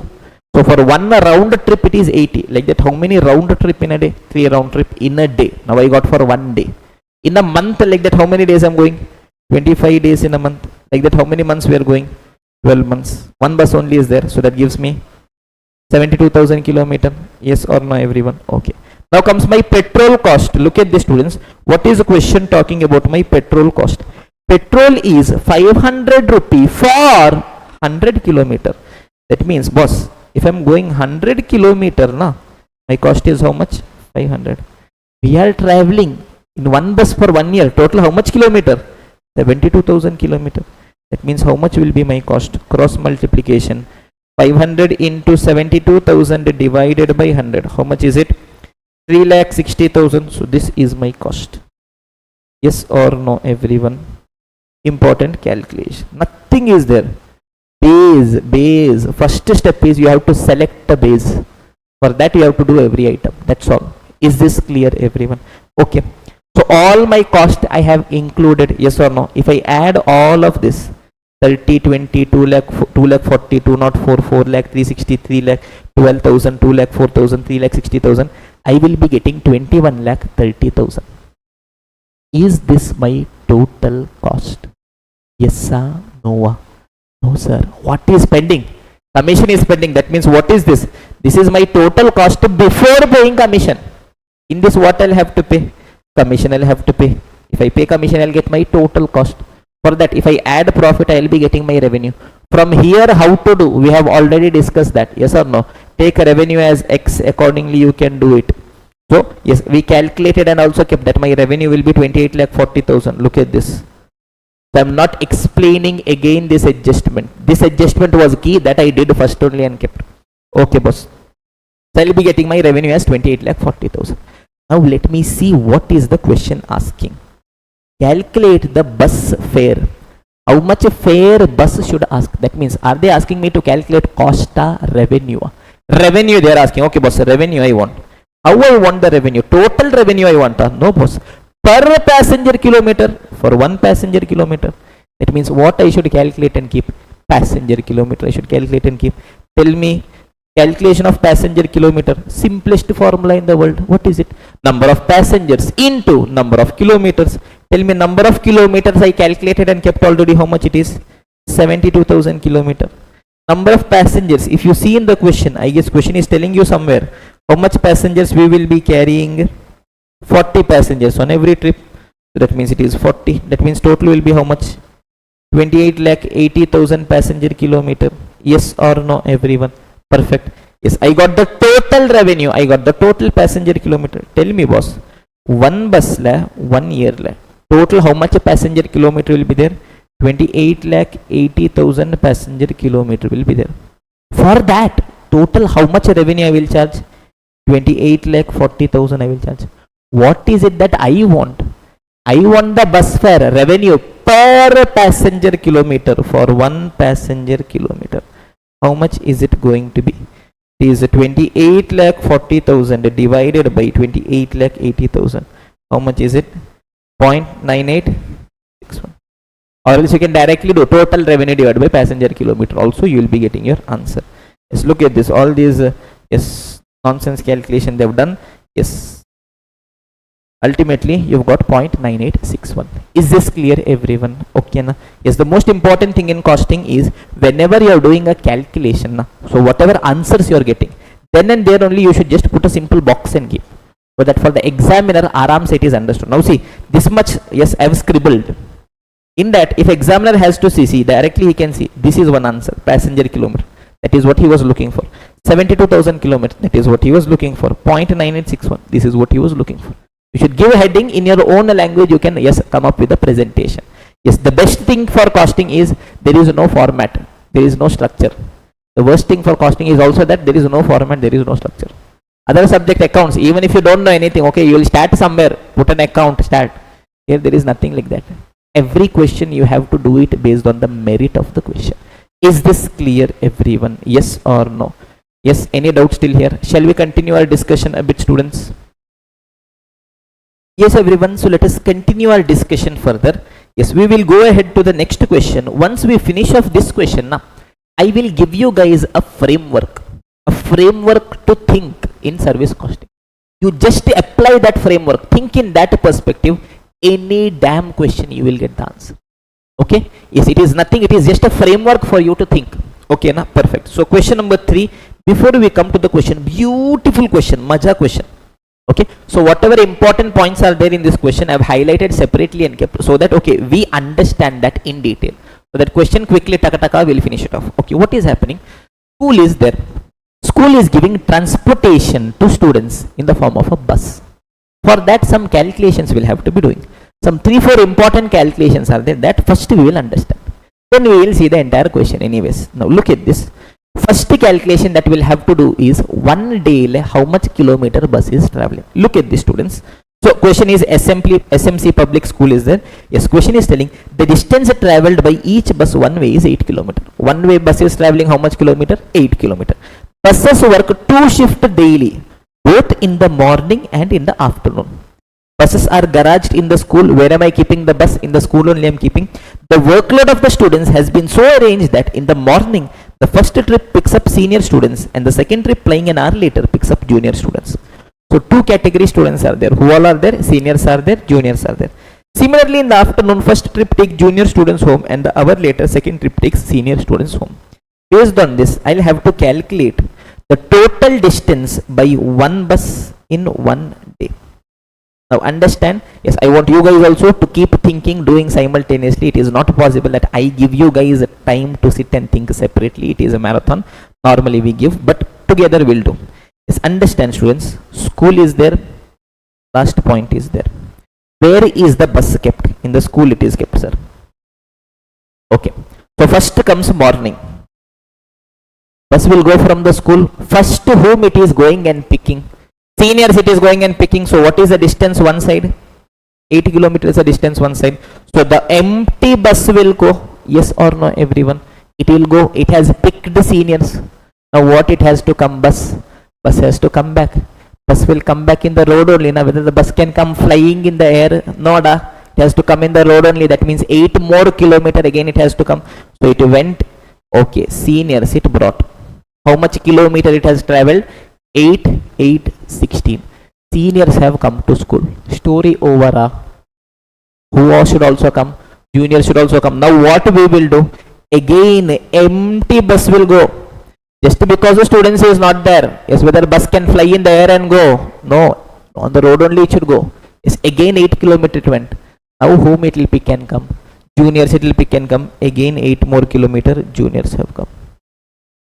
So tell me, in the morning, total how much kilometer? 8, 8, 8, 8. 32 kilometer in the morning. Same story will repeat in evening as well. Yes, I have school, I have last point. Tell me, in the evening, first whom I will drop? Juniors I will drop. So school bus is there, first we drop to juniors. How much? 8 kilometers. Juniors reached home. They reached home. Now what will have to do? Bus has to come back. Can it come flying in the air? No, it has to come in the road only. Yes or no? Yes. 16. Story over. No. Now who has to be dropped? Seniors have to be dropped.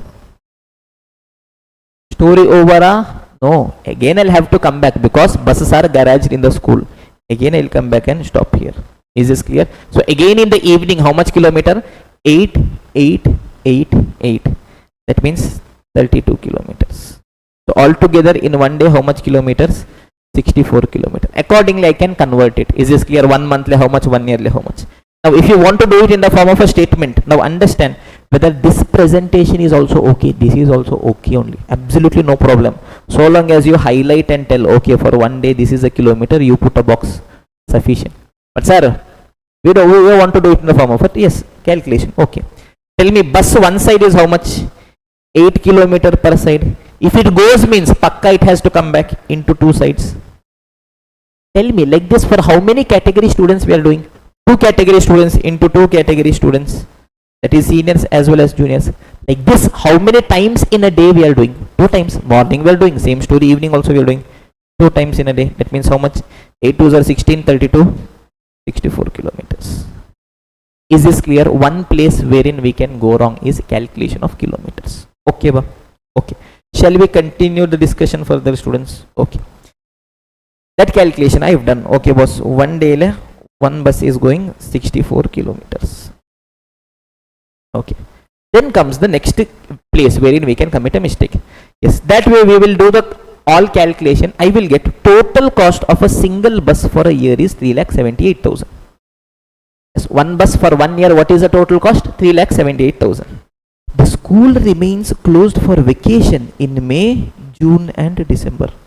Oh my God. What a beautiful life it was. What is happening? 3-month vacation. Which all? May, June, December. Good old days, na?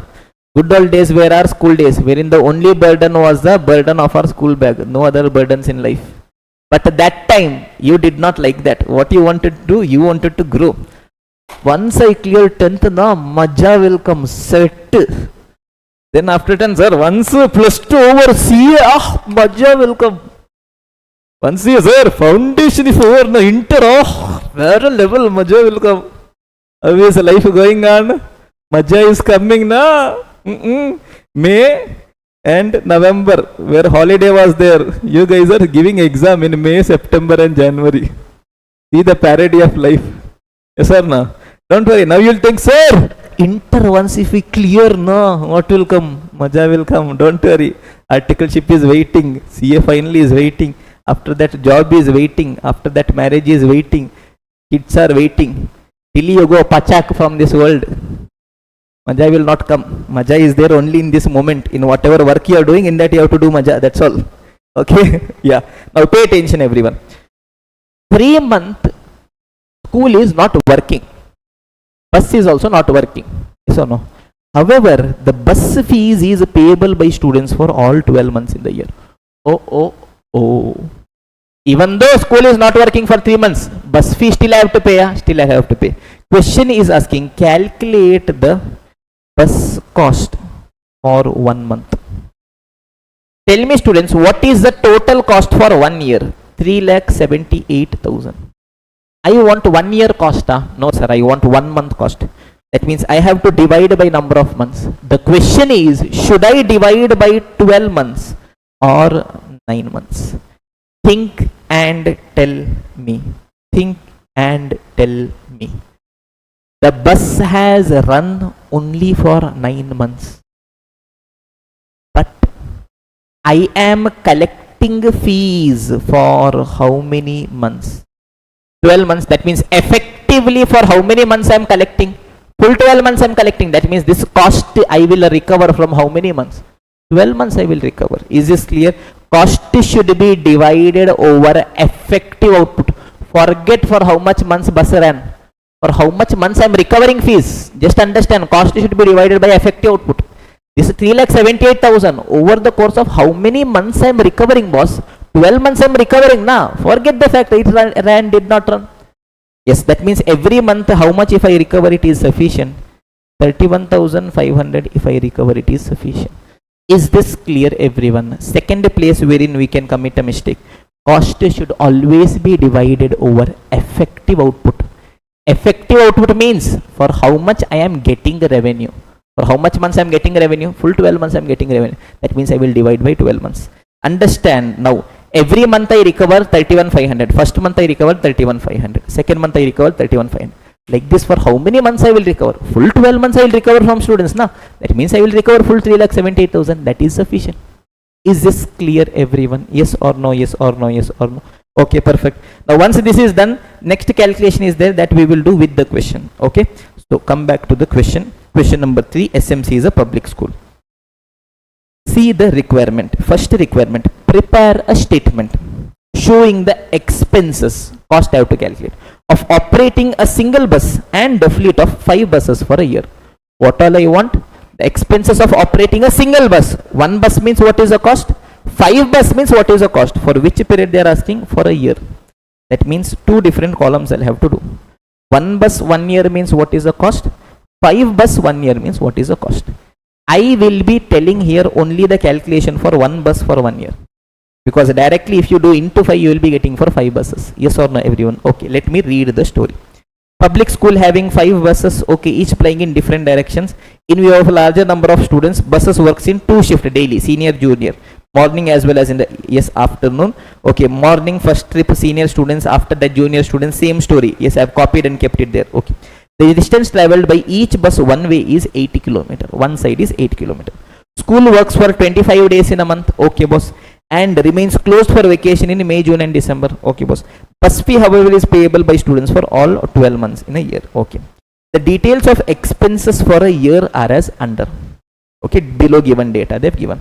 Now, what I want, what this question asking me, calculate cost for 1 bus for 1 year as well as for 5 bus for 1 year. One by one I will do. Yes. Arams I will see. First is a driver's salary. 4,500 per month per driver. For one driver, 1 month, how much I should pay? 4,500. Tell me, how do I want the cost? For 1 year I want, that means into how much I should be doing? Into 12. Yes, below if you see question has told that for full 12 months I am paying salary. That means how much I will be getting students? 4,500 into 12. How much I am getting? 54,000. Now tell me, this 54,000, is it for 1 bus or for 5 buses? 1 bus. Because for every 1 bus, I want 1 driver. Will it be possible that 1 driver, yes, 1 leg in this bus, 1 leg in other bus, he'll keep driving? Possible? No, for every bus I want a driver. Is this clear, everyone? That means this 54,000 is for one bus for 1 year. Is this clear, everyone? Okay. Next comes cleaner's salary. Tell me, cleaner, how much I'm paying? 3,500 per month I'm paying. I want for 1 month. No, sir, I want for 1 year. That means how many months? Into 12, because salary is payable for all 12 months. How much it is? 42,000. Here you see, one cleaner is employed for all the 5 buses. Oh. For all 5 buses cleaning, only one person is doing. That means this 3,500 into 12, 42,000 cost. Is it for 1 bus or 5 bus? That is for 5 bus, boss. That means if I want for 1 bus, what I will do? Divided by 5, how much it is? 8,400. Yes or no, everyone? Okay, perfect. Next, license fee taxes. It is 8,600 per bus per annum. For 1 bus for 1 annum. What I want? That only I want 8,600. If you want this side, into 5 if you do it is sufficient. I am not doing that again. Tell me, insurance 10,000 per bus per annum. I also want per bus per annum. Repairs and maintenance 35,000 per bus per annum for 1 bus per annum. That also I also want. Tell me, purchase price of the bus is 15 lakh each. Every bus at what price I purchase? 15 lakh. Yes, life of the bus is 12 years. Scrap value is 3 lakh. That means can I calculate the depreciation? 15 lakh I paid, boss. In that 3 lakh I will get back. That means net 12 lakh is my cost. For how many years? 12 years. That means for every bus for 1 year, what is my depreciation? 1 lakh. Is this clear, everyone? Then comes my diesel cost, 45 per liter. Okay, again I'll have to be careful here. I will do my calculation. Okay, next, each bus gives an average mileage of 4 kilometer per liter of diesel. Okay, seating capacity of each bus is 50 students. Seating capacity is fully occupied. Okay, now I have to calculate my diesel cost. Tell me, students, what is the question telling? Yes, if I put 1 liter diesel, how much is the cost? 45 is the cost for 1 liter diesel. Yes or no, everyone? Perfect. 1 liter diesel is 45. And if I put 1 liter diesel, how much kilometer I can go? 4 kilometer I can go. That means can I tell in 1 liter 4 kilometer I can go? That is for 4 kilometer it is 45. Now tell me, I want to know total how much kilometers we have traveled. Yes or no, everyone? Tell me total kilometers calculation I want. I want the calculation for 1 bus for 1 year. Tell me, I have already calculated and kept first 1 bus in 1 day how much it is traveling. Tell me how much I got? 64 kilometer I got. 1 bus 1 day. First let me convert into 1 month. In 1 month all 30 days we are running. No, only 25 days we are running. That means how much it is? 64 into 25. How much we are getting, students? 1,600 kilometer is for 1 bus 1 month. I want for 1 month. No, 1 year I want, boss. Tell me, 1 month 1,600 kilometer bus is running. Like this, how many months my bus is running? 9 months only it is running. Into 9, how much it is going to be? 14,400. Is this clear, everyone? Yes or no? So I will tell, okay, 14,400. Is this clear, everyone? Okay. If you add all of these items, so if you want, you guys can add and check. Yes, you will be getting your total cost as 3,78,000. Yes or no, everyone? Perfect. Did we miss out on any item? Wait. 14,400 is a kilometer. Like this mistake you should not do. See how difficult it is, my life. Okay, yes, to make you guys, to teach you what all mistake you should not do, I will do all those things. How difficult it is to know the right thing and then do the wrong thing, so that you guys can rectify the wrong thing and do it right. Oh, how difficult my life is. Okay, tell me. Petrol cost I did not calculate. That is what I was thinking. Okay. For 1 liter petrol, how much it is? 45. And in 1 liter petrol, how much kilometer I can go? 4 kilometer. That means simply for 4 kilometer, my cost is 45. In 1 year total, how much kilometer I am going? 14,400 kilometer. That means how much will be my cost? 14,400 into 45 divided by 4. 1,62,000. Is this clear, everyone? Okay. 1,62,000.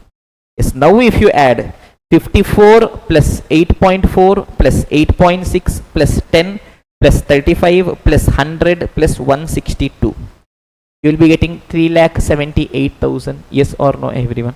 So I got the cost for 1 bus for 1 year. Yes or no? Perfect. Now let us continue our discussion. Till here is it okay? Yes or no? Everywhere we can commit a mistake. We have discussed that. Now work out the average cost per student per month. What I want? Per student per month. For one student for 1 month I want. Firstly, this cost is for 1 year. I have to bring it down to 1 month. That adjustment I already did and kept. Tell me what I told. The total cost is 3,78,000 for 1 year. 1 year is one bus cost. I want for 1 month. How many months I am collecting fees? Full 12 months I am collecting. That means I will divide it by how much students? I will divide it by 12. That means how much I will be getting? 3,78,000 divided by 12. 31,500. It is for one bus for 1 month. But tell me, do I want the cost for one bus? No, I want for one student. Let me just read what is given in the question. Okay, here if you see, seating capacity of the bus is 50 passengers. One bus, how much people we can travel? 50. Seating capacity is fully occupied. That means full 50 people are there. Okay, great. Students picked up and dropped within a range of up to 4 kilometer of distance from the school are charged half fare. Oh. Up to 4 kilometer means I am charging only half fare, and 50% of students in each trip fall in this category. Okay, 50% students are going to fall in this category. Okay, ignore interest. So what is question asking? Calculate the cost per student per month in respect of student who is traveling up to 4 kilometer as well as beyond 4 kilometer. Okay, now tell me students, I calculated the total cost for one bus for 1 year. How much I got? 3,78,000. I brought it down to 1 month. I should divide by how much? 12 months. Why? Full 12 months I am collecting. So one bus one month what is the cost? 31,500. Now I want the cost for one student. For a minute, forget the fact that we have this up to 4 kilometer, beyond 4 kilometer. For a minute, forget. I just want per student cost. Tell me, I know for 1 month how much is the cost? 31,500. Yes or no? If I divide by number of students, I will be getting my cost per student. Yes or no, everyone? Simple calculation. Yes. Now comes a very important question. For how many students my bus is giving service? For how many students my bus is giving service? 50. Yes or no? Yes or no? Yes or no? No. Understand. This is where most of you guys commit a mistake. 31,500 is the cost of one bus. One bus. Tell me, in the bus who all are going? Juniors are also going in other trip. Seniors are also going. From whom all I will collect? From juniors also I will collect. From seniors also I will collect. That means one bus is providing service to all together. Yes, when the juniors trip is going, 50 is the seating capacity, fully occupied. I have 50 juniors. When seniors are going, 50 is the seating capacity, fully occupied. I have 50 seniors. That means altogether for 100 students, this cost is incurred. Is this clear, everyone? This is one place 99% of you guys will commit a mistake. 50 is the seating capacity. It is not the number of people for whom service is provided. Visualize. One bus cost is given. One bus. Yes, how many students are going to pay the fees for one bus? From one bus, how many people are benefited? Junior AAA 50 people are going. Senior AAA 50 people are going. That means total 100 people are going to pay the fees. Is this clear, everyone?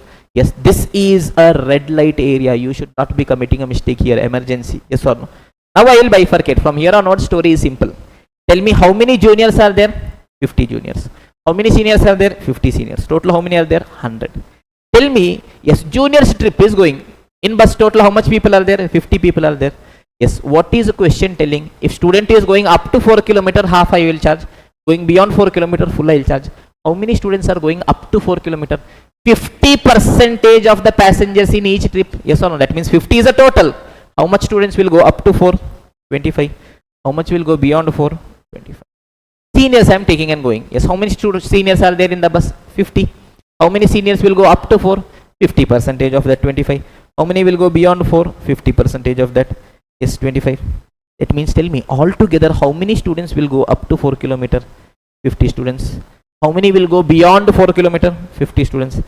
Ideally it was 100 students, so I should have divided by 100. But tell me, From every student, am I charging the same fee? No, sir. That means what should I bring into picture? Equivalent service. And tell me, whenever we are stuck in life, we don't know what to do next. Who will come there to help us? Da? X will come there to help us. We have to just call. Om Xaya Nama. Om Helpaya Nama. Tell me, students. Yes, I have to calculate the cost of one student. Anyone you can assume as X. Yes, I will assume that a student who is traveling up to 4 kilometer, his cost is X. It means a student who is traveling beyond 4 kilometer, what will be the cost? 2x.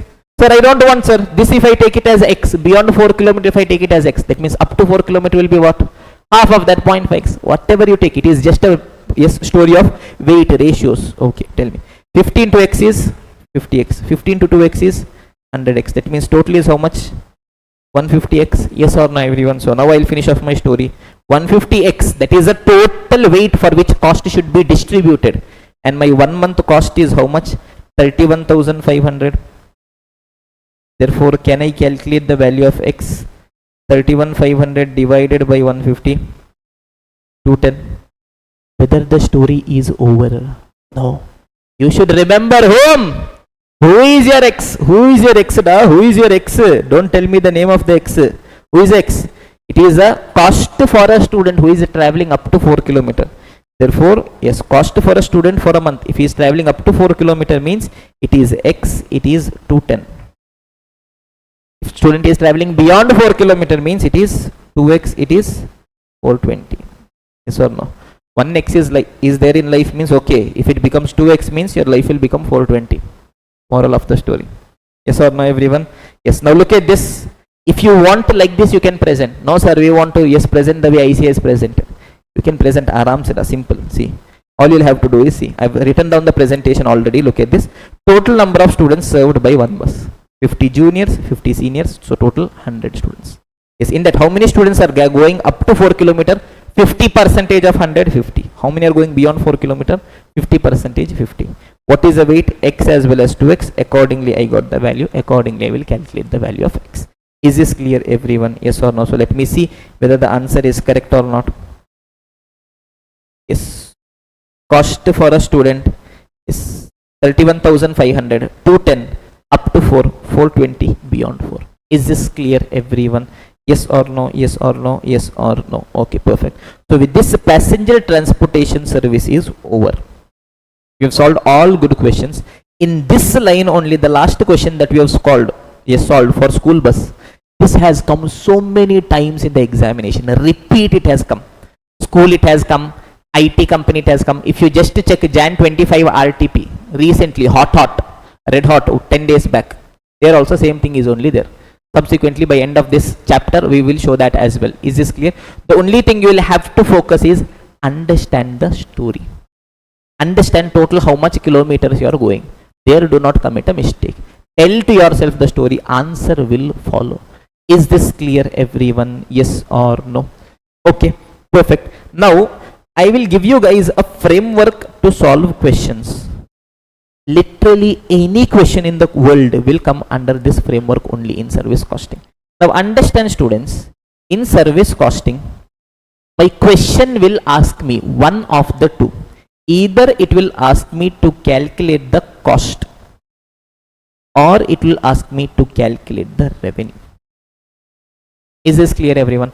Whatever question asks, first step for me to do is select a base period for which I will be doing my calculation.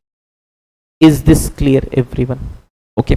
Second step is I want my numerator. Tell me, if question is asking me to calculate the cost, what I should be doing? I should add all the items, yes or no, everyone? Yes, all items will be given. I want total cost. What I have to do? Base period is anyways ready. Add all the items, as simple as that. Calculate total cost. No, boss, question is asking me to calculate a revenue. What difficulty is there? Total cost anyways is there. For that, what I'll have to do? I'll have to add profit. That's all. Is this clear, everyone? Okay, my numerator is ready. Simple. All you'll have to do is add items. Total cost you'll get. If it is asking revenue, means add profit. You will get the revenue. Yes. Then step number 3 is I want my denominator. Cost when I'm dividing, which output only I should be selecting? Only my effective output I should be considering. Yes or no, everyone? Perfect. So I'll be considering only effective output there. Okay, boss. But if I'm having more than one category of services, like in the previous case I saw up to 4 means different cost, beyond 4 means different cost. In that case, what I'll have to bring into picture? Equivalent service I'll have to bring into picture. As simple as that. This equivalent service when I'm bringing, I will bring my X into picture. Yes or no? Step 3 is over. Step 4. Numerator divided by denominator. Story over. You want your cost per unit. Total cost you've got in step 2. Yes, denominator you have in step 3. Divide, you will get your cost per unit. You want your revenue per unit. Yes, you have total revenue in step 2. You have your denominator in step 3. Divide, you will get your revenue per unit. Chapter over. Story over. Nothing more is there in this chapter. The only thing you will have to remember in this chapter is the third standard maths. If you are adding anything, means data should be uniform. That is all that is there in this chapter. Is this clear, everyone? Giving you guys 2 minutes to let this thing settle in, then we will continue our discussion further. Online students, understanding now? People who are watching it on YouTube, watching it on 2x, come back. Sit straight. Sit straight if you are straight. People who are watching it on YouTube. Still if you are not sitting straight means Antam Pap. Section 377. Okay.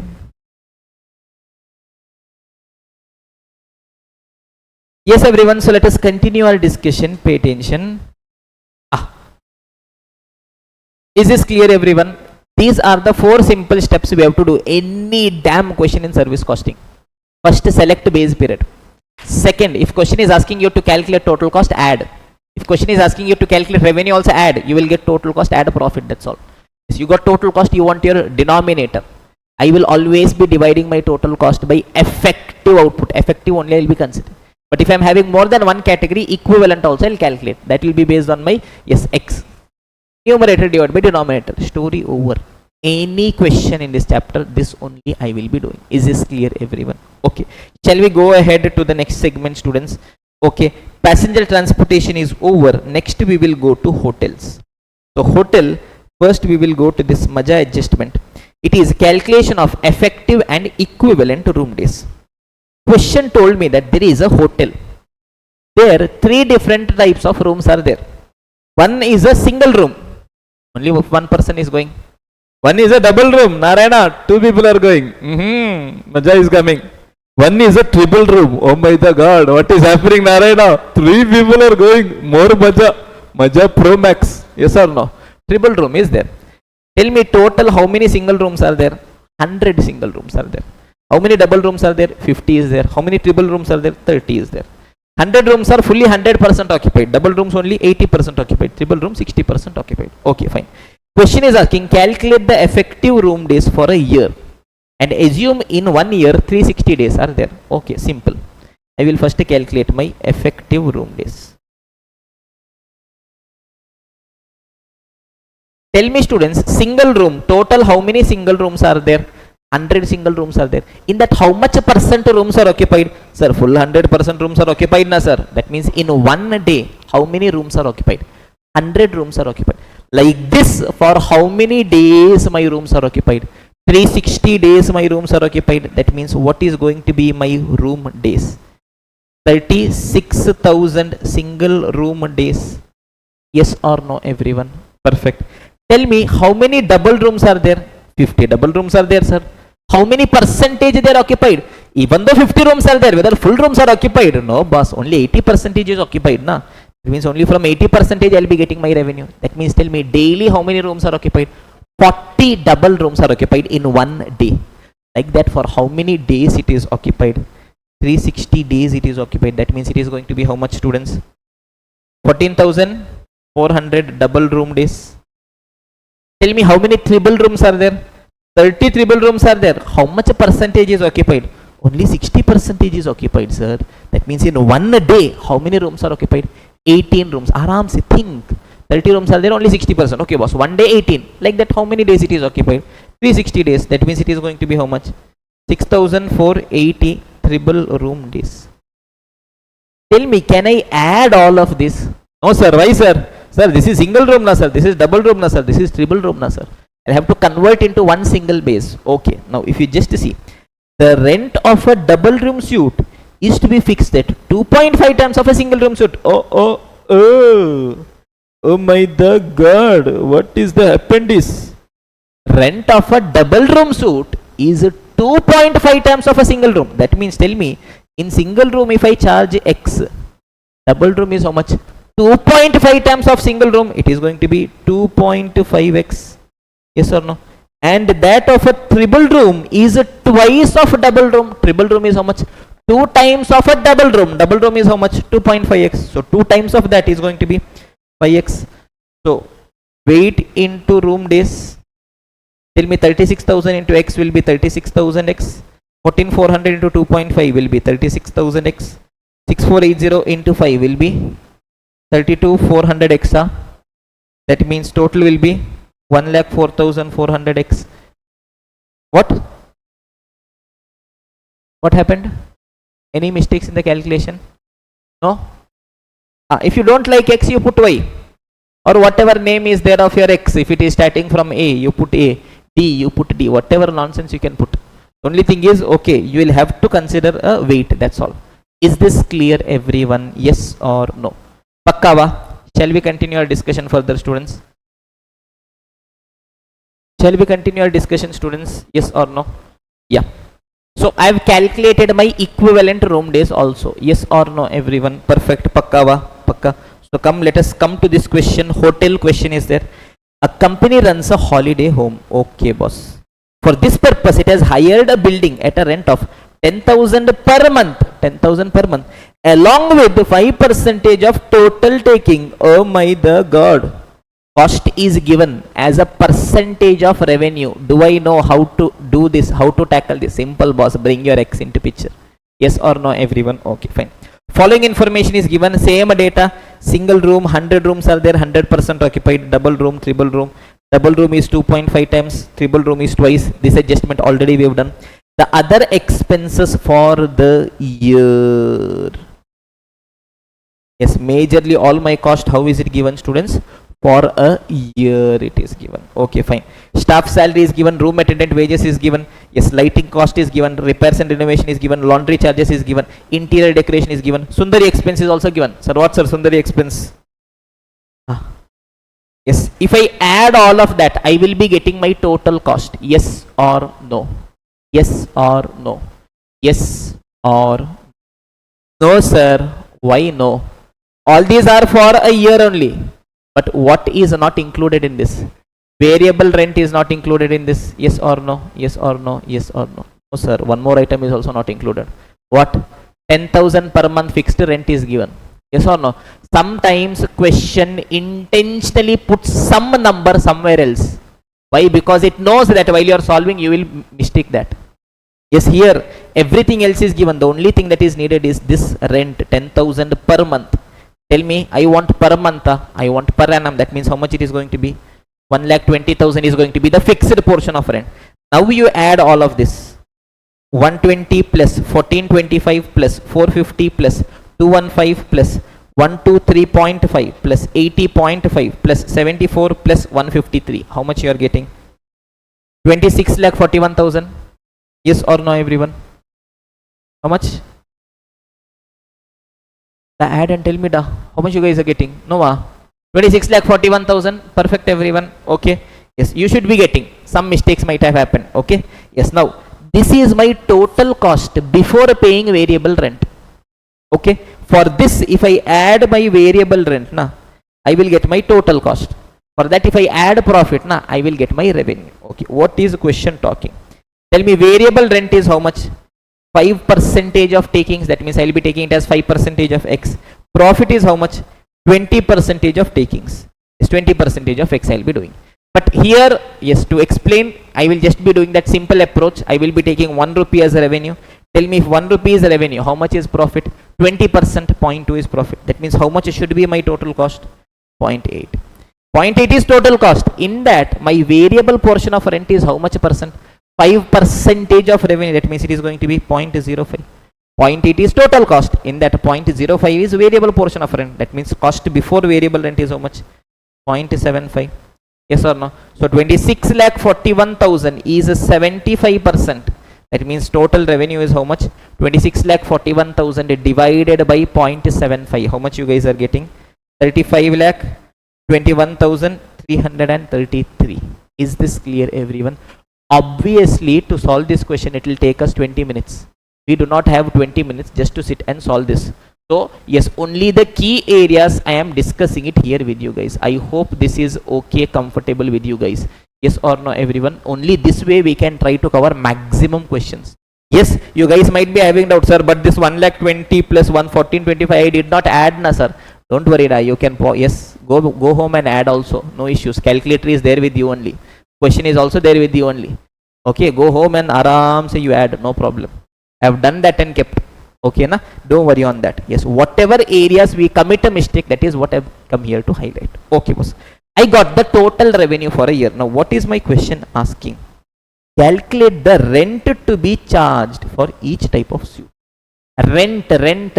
What are they asking? Costa revenue.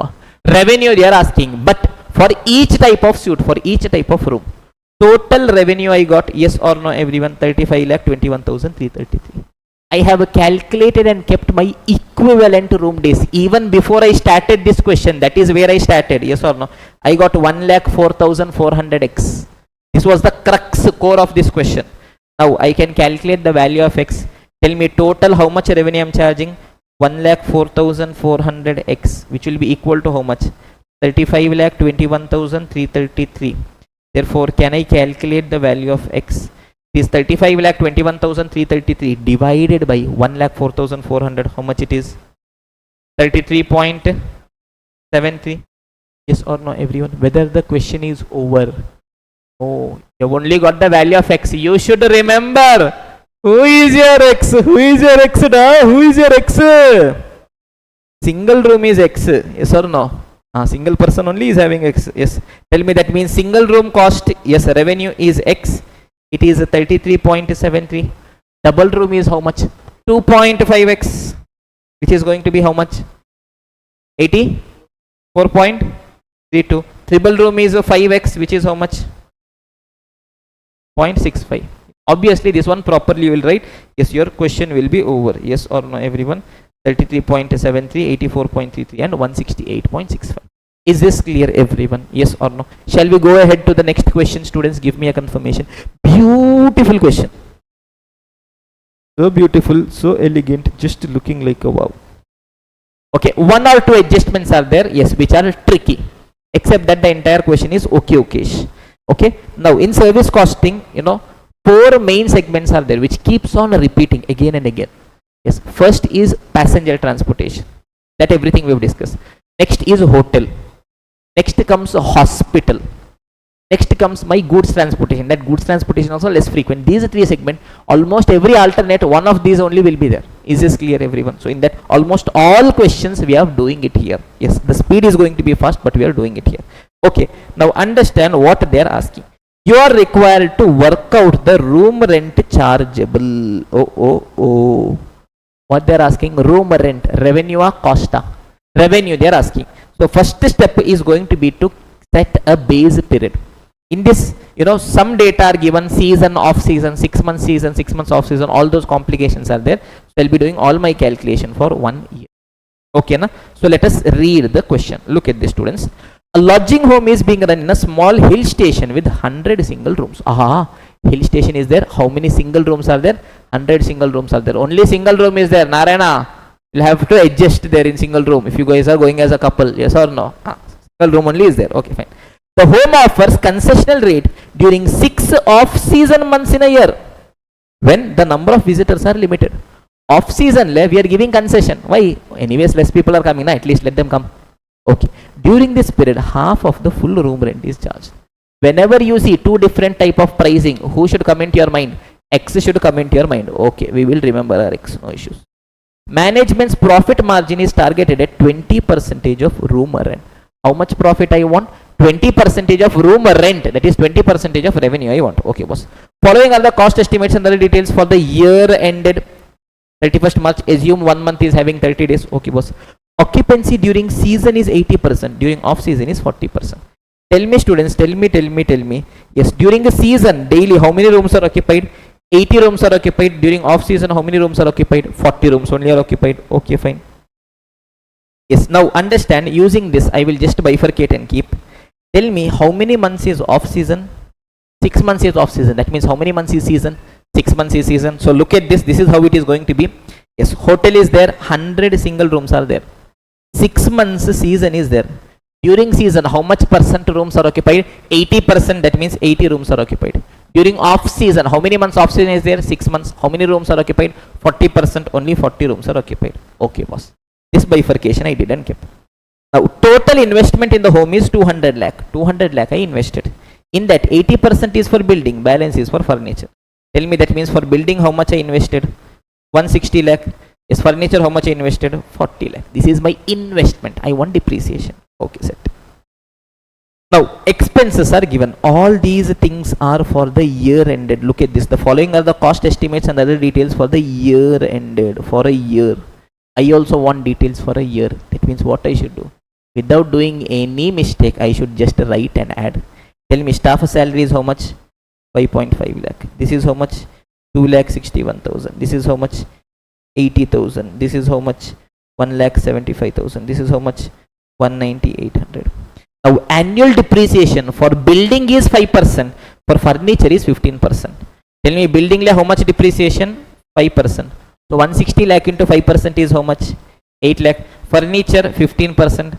40 lakh into 15% is how much? 6 lakh. So 8 plus 6 will be how much?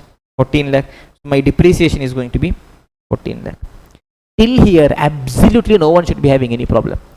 Next two adjustments only. Okay, we have to be careful. Okay, boss, let us see. Room attendants are paid 10 per room day on the basis of occupancy of room. Room attendant is there, yes. As you remember, room attendant, ting tong, I am going cleaning the room, all of that. How much payment I will be getting? 10 rupees per room day.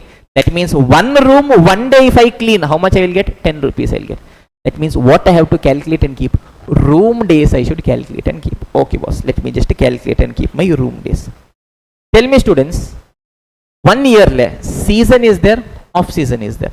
During the season, how many rooms are occupied? 80%, that means 80 rooms are occupied. During off season, how many rooms are occupied? 40%, that means only 40 rooms are occupied. Perfect. Tell me, I have to calculate room days. Season, 1 day it is. 1 day, how many rooms are occupied? 80 rooms are occupied in 1 day. Like that, how many months season is there? 6 months. This is for 1 day. 1 month, like this, how many days are there? 30 days are there, because question has told specifically. I got for 1 month. Like that, how many months season is there? 6 months. That means how much is it going to be? 14,400 room days. Yes or no, everyone? Perfect. During off season, tell me 1 day, how much rooms are only occupied? 40 rooms are only occupied in 1 day. It is for 1 day, na boss. Like that, 6 months is there. First I will convert it into 1 month. Yes, 1 day, yes, 40 rooms. 1 month into 30 days. It is for 1 month I got. Like that, how many months are there? 6 months are there. That means how much is it going to be? 7,200 room days. Yes or no? That means total it is going to be how much? 21,600 room days. Perfect, everyone. Yes or no? Now tell me, students. For 1 room for 1 day, how much I am charging? 10. Like that, how much room days I am having? 21,600. That means total how much we will be charging? 2,00,000 rupees. Yes or no, everyone? Okay, perfect. Yes, because 21,600 room days means what? Per room per day. Like that, 21,600 is there. No, sir, can you explain in a different way? Now understand. Now assume. Forget all these things. Assume I am a room attendant. 1 room for 1 day if I clean, how much I will get? 10 rupees I will get. Assume it is a season time. Season time, how many rooms are there? 80 rooms are occupied. That means how many rooms I will clean? 80 rooms I will clean. For 1 room, how much I will get? 10 rupees. That means 1 day, how much I will get? 800 for 1 day. Like that, how many days I will be working in a month? 30 days. So I got for 1 month. How many month season is there? 6 months. So how much I earned during season? 1,44,000. Now comes off season. Off season, 1 day, how many rooms are only occupied? 40 only is occupied. That means how much only I will clean? 40 only I will clean. For 1 room, how much I will get? 10. That means for 40 rooms, how much I will earn? 400 for 1 day I earned. Like that, 30 days I earned. So for 1 month I got. Like that, for how many months I will be earning? 6 months, 72,000. 2,16,000. I got the same answer only. Yes or no, everyone? Perfect. Till here, any doubt? No doubt, sir. Let us continue. We have one final item. Over. Okay. Monthly lighting charges. I will give you guys your well-deserved lunch break. Do not worry. Yes, we will get a long, big lunch break of half an hour. Okay, wa? Or you want a short lunch break of 45 minutes? Short lunch break of 45 minutes. Okay, na? Fine. That was a strategy. See, otherwise you would have thought of 1 hour lunch break, yes or no? So first when I told half an hour, you are now happy with 45 minutes also. You think you guys are winning, but mentally I already won. Okay? Strategy of... now pay attention, pay attention. Shh, shh, shh. Monthly lighting charges is 120 per room. Every word has a story to tell. The monthly lighting charge, the monthly, that means this is for 1 month, is 120 per room. That means this 120, it is for 1 room for 1 month. Okay. Except in the 4 months in winter, when it is 30 per room.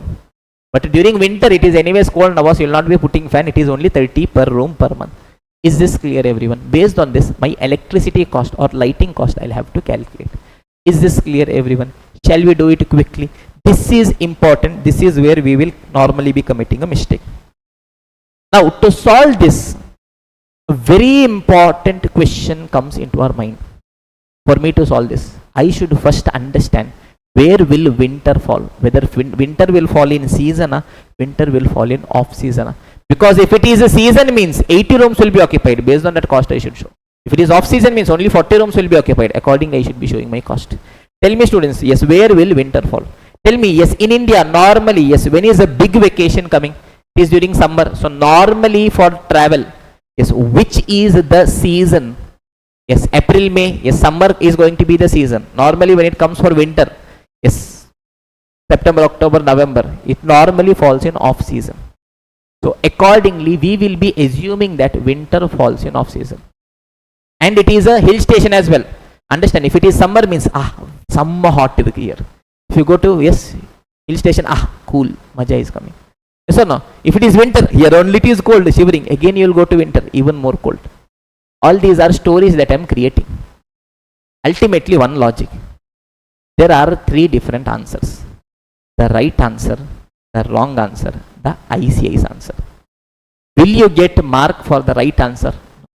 You will get for ICI's answer. That means ultimately what we should write? We should write ICI's answer only. Yes, so if you ask me, no sir, but sir, I will go to trip during winter only. Winter for me season. Okay, go. Write accordingly. Wait for 4 months. Simple, it is not even 6 months now. Is this clear? I say, will tell, come back after 4 months. When you think summer, yes, winter is off season. Okay. Ultimately, this is an assumption we have to keep on the back of our mind. And almost 3-4 times this question has come. Similarly, exact question has specified. Assume winter to fall in off season. I will show that to you guys as well. Don't worry on that. Okay, so question will specify. Even if it has not specified, it is our duty to assume that winter falls in off season. Okay, so tell me students, seasonless 6 months is there, off season 6 months is there. Where will winter fall? Winter will fall in off season. So I will tell, in off season 6 months, 4 months is winter. That means I will tell 2 months will be non-winter apart from winter. Yes or no, everyone? Yes. Total how much period is winter? 4 months. That falls in off season. That means full season will be what? 6 months will be non-winter. Yes or no, everyone? I have just bifurcated as winter, non-winter because my cost varies based on that. Okay. Now I will do my calculation. Pay attention. Aram se. Season time.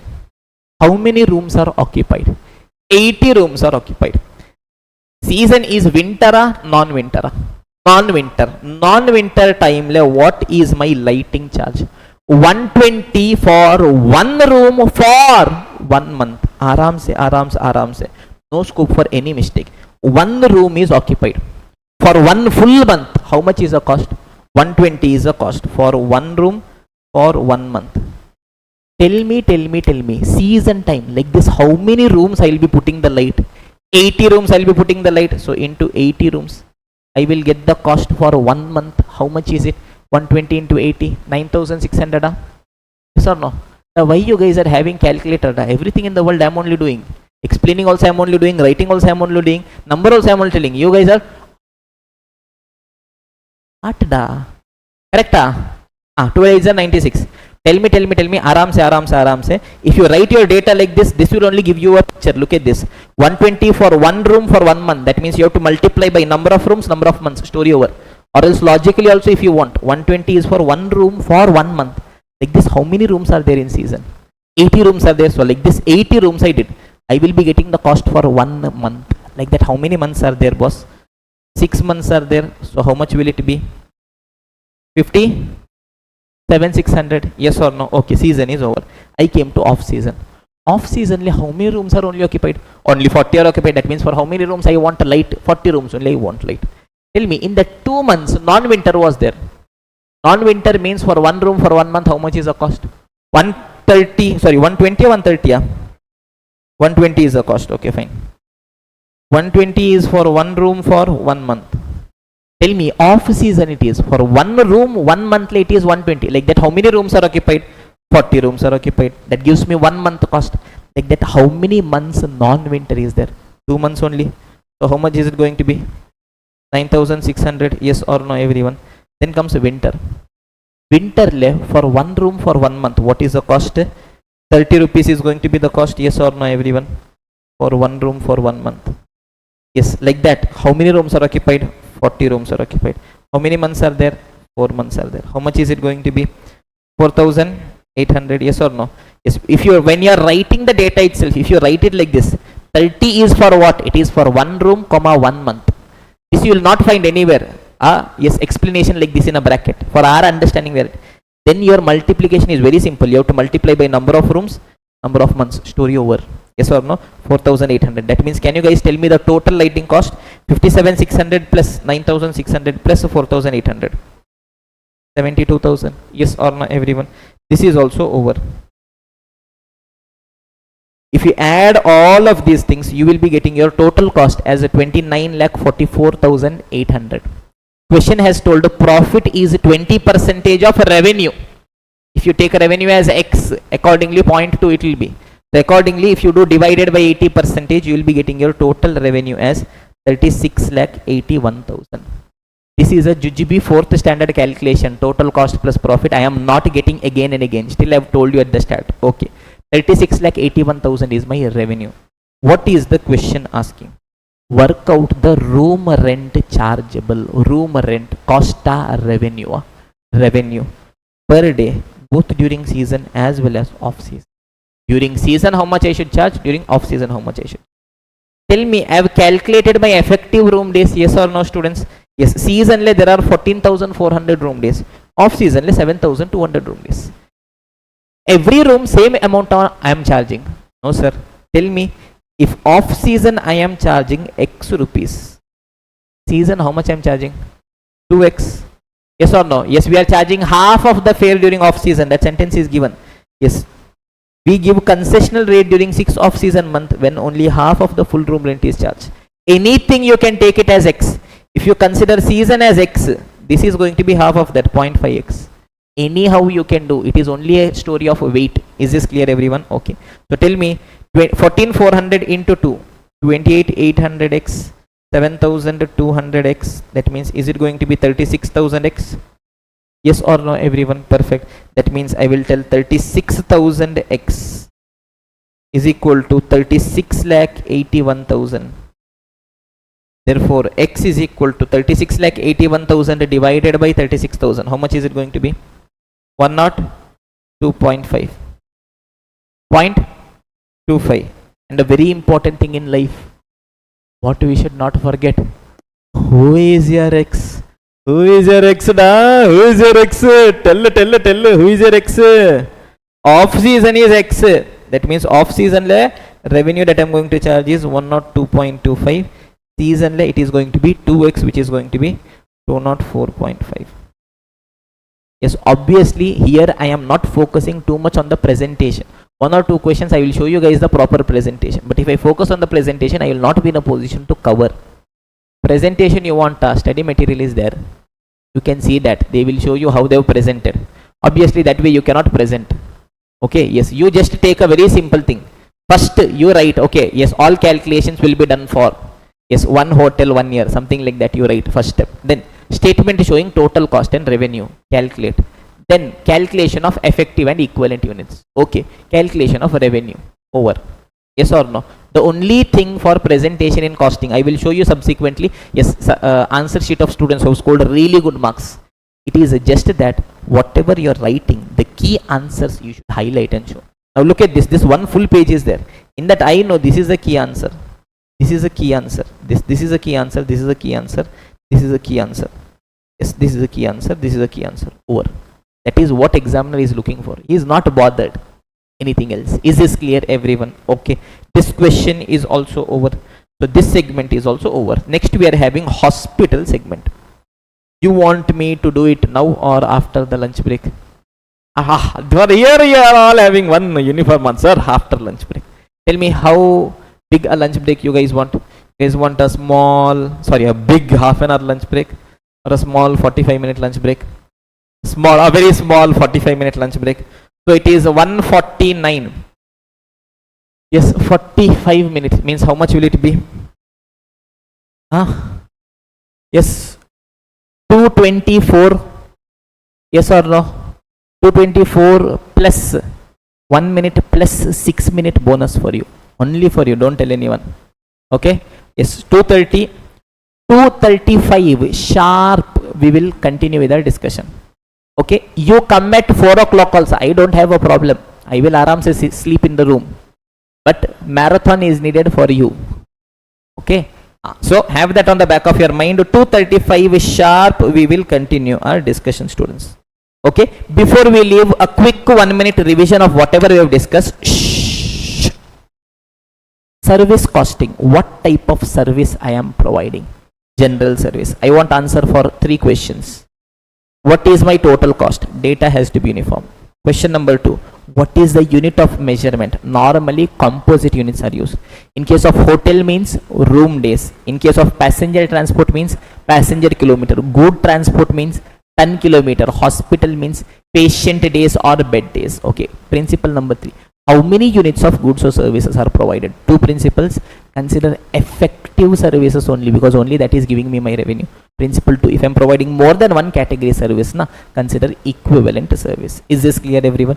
Okay. Apart from that, yes, we have told, yes, the golden 2 principles of costing. Cost always means normal cost, and cost is always divided over effective output. Then I told, okay boss, yes, any question in service costing, yes, the framework that you should be having is step 1, you will set a base period. Step 2, you want the numerator. If question is asking you to calculate total cost, okay, calculate total cost. If question is asking you revenue, means total cost plus profit. Then you want a denominator. Yes, I will be considering only effective services only. Effectively, how much I have considered. Yes, but if I am providing more than one category, means ultimately I will be converting it into equivalent by taking the help of X. Numerator divided by denominator. Story is over. Is this clear, everyone? Okay, so we'll go for our lunch break. We will continue our discussion at 2:35 sharp. Thank you so much, students. People who are watching it on YouTube, continue watching da. Anyways, you guys are sleeping on the bed and chumma watching na. Continue. Entertainment. Sit straight. Okay, sit straight if you are straight na. For you YouTube people, this only have to tell. Otherwise, they will not do. Okay, pen and paper properly. With that, continue watching the marathon. Okay.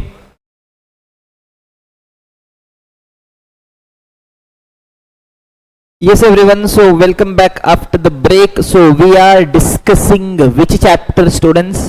Service costing. Yes or no, everyone? I have given you guys a good amount of break to have lunch. Yes, had your lunch, properly had lunch. Some had lunch biryani. So now ready to sleep in the class. Yes, sir. If I see you guys sleeping, don't want to say, from here I'll kick you out of the class. Pakka. Even people who are watching it online, I'm sleeping and all, no. Watch the class properly afterwards. Okay, people who are watching it on YouTube, Eating chips, snacks, side watching on Netflix also. With that, maja is coming, costing is also happening. Yes, everyone. So, shall we continue our discussion, students? Yes or no, everyone? Okay. So, till where we have reached? Okay. Next segment that we have to discuss is going to be hospitals. So, let us get into hospital segment. Tell me, students, in case of hospital, what is going to be my unit of measurement? Which all factors are going to determine my cost? Yes, number of patients, number of days. I will call it as my patient days. I can also call it as my bed days also. Both are going to be one and the same only. Okay. Now, based on this, one question is there. This question only has kept on coming again and again. Okay. So, look at this, everyone. First, let me see what is the question asking. You are required to calculate the profit per patient day. What I want? Profit per patient day. Profit I want. Tell me, students, how do I calculate a profit? Sales minus cost is going to be profit. Okay. If hospital recovers on an average 2000 per day from every patient. Okay. Second is find out the break-even point for the hospital. Oh. Now understand, in order to calculate profit, two different statements I can do. Either the normal statement, sales minus total cost is profit or loss. Or I can follow the marginal costing approach. Sales minus variable cost gives me contribution minus fixed cost gives me profit. Which approach should I follow here? Marginal costing approach. Why, sir? Because BP also have to calculate, na sir. So to calculate BP, I want to know how much is contribution, how much is fixed cost. So I will be following my marginal costing approach. Is this clear? Okay, set. Tell me, yes, marginal costing, break-even point. What is the formula of a break-even point?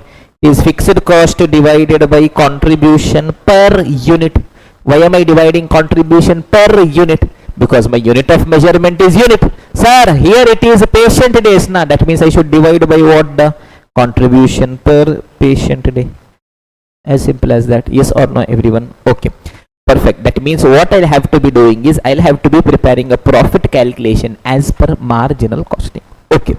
Now only the important things we will keep discussing. Pay attention, students. Now, yes, details I'll have to be calculating for a year. Okay. So based on that, I will keep on doing the calculation for a year. Here the most important thing is the understanding that whether this cost is fixed or variable. Because if it is variable means in variable heading I'll put, fixed means in fixed heading I have to put. Okay. Aram say you guys will have to tell me. Okay. Hospital runs a critical care unit in a hired building. It consists of 35 beds and 5 more beds can be added if required. Tell me right now how many beds are already there? 35 is already there. If I want, how much extra I can get? 5 extra I can get. When will I get 5 extra? Only if extra patients are there. Assume day 1, 25 patients are there. Extra bed I want? No sir, existing only we are not using now. Day 2, 35 beds are used. Extra I want? No sir, 35 pakka is there. Day 3, 38 bed patients are there. How many beds I want? 38 I want. 35 is there. 3 extra bed. Day 4, 50 patients have come. 35 is there. Extra how much only I can get? 5 only extra I can put. Is this clear, everyone? Okay, pakka. Now rent per month. All calculations we want for per annum. I am not doing the calculation here. Yes, slowly we'll keep picking up the pace. Tell me rent per month. Firstly I'll have to convert it into per annum. Rent, what kind of cost is it? Variable or fixed? Fixed. Okay. Supervisor salary. 2 persons 25,000 per month each. Supervisor salary, fixed cost. Yes or no? Fixed salary normally is a fixed cost. Now, what is going to be the yearly cost? Look at this, students. 25,000 per month each. For one supervisor, 1 month I am paying 25,000. Like that, how many supervisors are there? 2 people. That means for 1 month total, how much I am paying? 50,000. For how many months I'll have to be paying? 12 months. So it is going to be 6 lakh per annum. Yes or no? All these simple calculations, we've played with it enough. I know my base is 1 year. All my calculations should be for 1 year. End of the story. Okay. 4 nurses, 20,000 per month each. Nurses salary, nothing is given. Fixed cost. Ward boy salary, fixed cost. Doctors are paid 2,50,000 per month. If only this much was given, what is my doctor's salary? Fixed or variable? Fixed, but something else is given. Paid on the basis of number of patients attended and the time spent by them. Oh my the God, what is this? What is it talking about? 2.5 lakh per month. But how am I paying? paid on the basis of number of patients attended. That means more patient means more I have to pay. That means what kind of cost is this, students? It is going to be my variable cost. But sir, they have given 2.5 lakh per month now. How did they give? Now understand, in reality, it could be that 1 month it is 2 lakh, 1 month it is 3 lakh, 1 month 2.25, 1 month 2.75. They did not want to give us full every month by month data. So what they did average themselves. They told one, yes, this is a rate. Is this clear, everyone? That does not change the fact that it is a variable cost for me. Is this clear, everyone? Okay, simple principle. All these are per month. How I want my data to be per annum. That basic conversion I hope you guys will be doing. Yes or no, everyone? Okay. Other expenses for the year. How is data given? Year. How I want? Year. That means anything I want to do? Nothing. Data is for the same base. And if you see how simple it is, repairs bracket they have told fixed. What I have to do? Without doing any mistake in fixed heading, I have to write very difficult. Food to patients variable. What I have to do? Without any mistake, variable column I have to write. Other services variable column, variable fixed. Okay. Administration expenses allocated 10 lakh rupees. Tell me, students, my administration expenses normally, what is going to be the nature of my administration cost? Generally fixed in nature. Yes or no, everyone? Perfect. Suppose, yes, we are running a coaching institute. Yes, below there is an administration office. 1 or 2 people are there at the reception. Whether 1 person comes to the class, 10 people will come to the class. That staff will be there. Yes or no, everyone? So normally 99% of the cases, my administration cost is going to be which? Fixed in nature. So I will be putting this under fixed. Wherever you feel that you would have committed a mistake, those things you have to highlight and keep for your subsequent revision. These things you'll have to do going back today itself for whatever chapters we are doing. Okay, fine. Perfect. It was estimated that for 150 days in a year, 35 beds are occupied. And for 80 days, only 25 beds are occupied. Using this only, I have taken 1 year calculation. Yes or no? Tell me what is question telling? 150 days, 35 beds are occupied.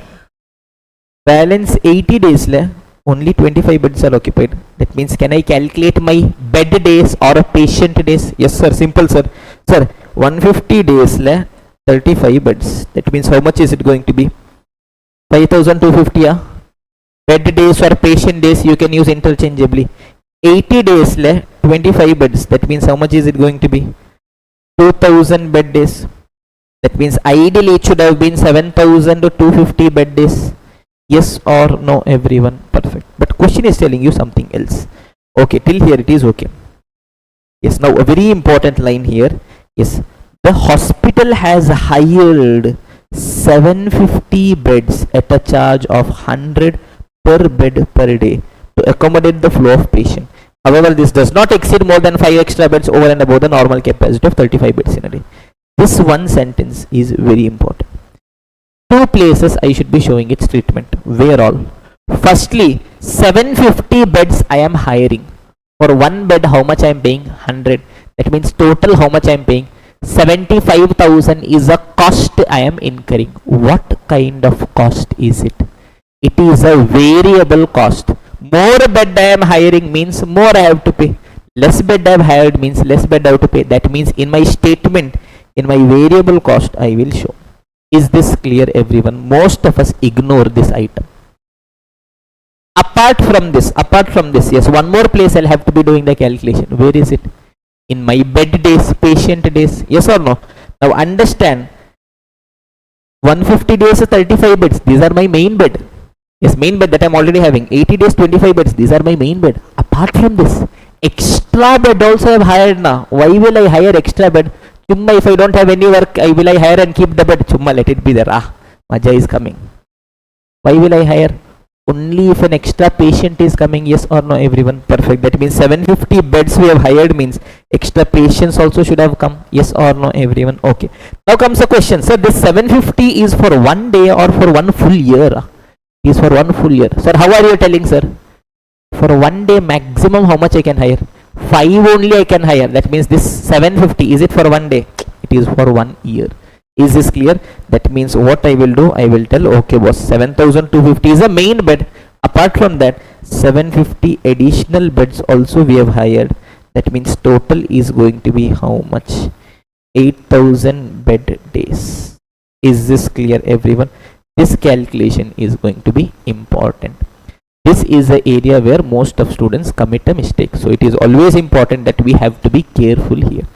Okay, okay, sir. Now, once this is clear, question is almost over. Tell me how much I am charging from one patient for one day. 2000 I am charging, yes or no? Calculate the profit per patient day if hospital recovers on an average 2000 per day from every patient. For one day I am charging 2000, like that total how many patient days are there? 8000 patient days are there. So I can do my calculation, yes or no? Yes, 2000 for one patient for one day, like that 8000 patient days, I will get 1.6 crore revenue. All my variable cost will be there one by one. If I write, I will get a contribution of 1 crore 3,95,000. Fixed cost will be 48,61,000. That means profit will be 55,34,000. Numbers you can go back and do, no issues. Is this clear, everyone? What is the first requirement? What is the first requirement?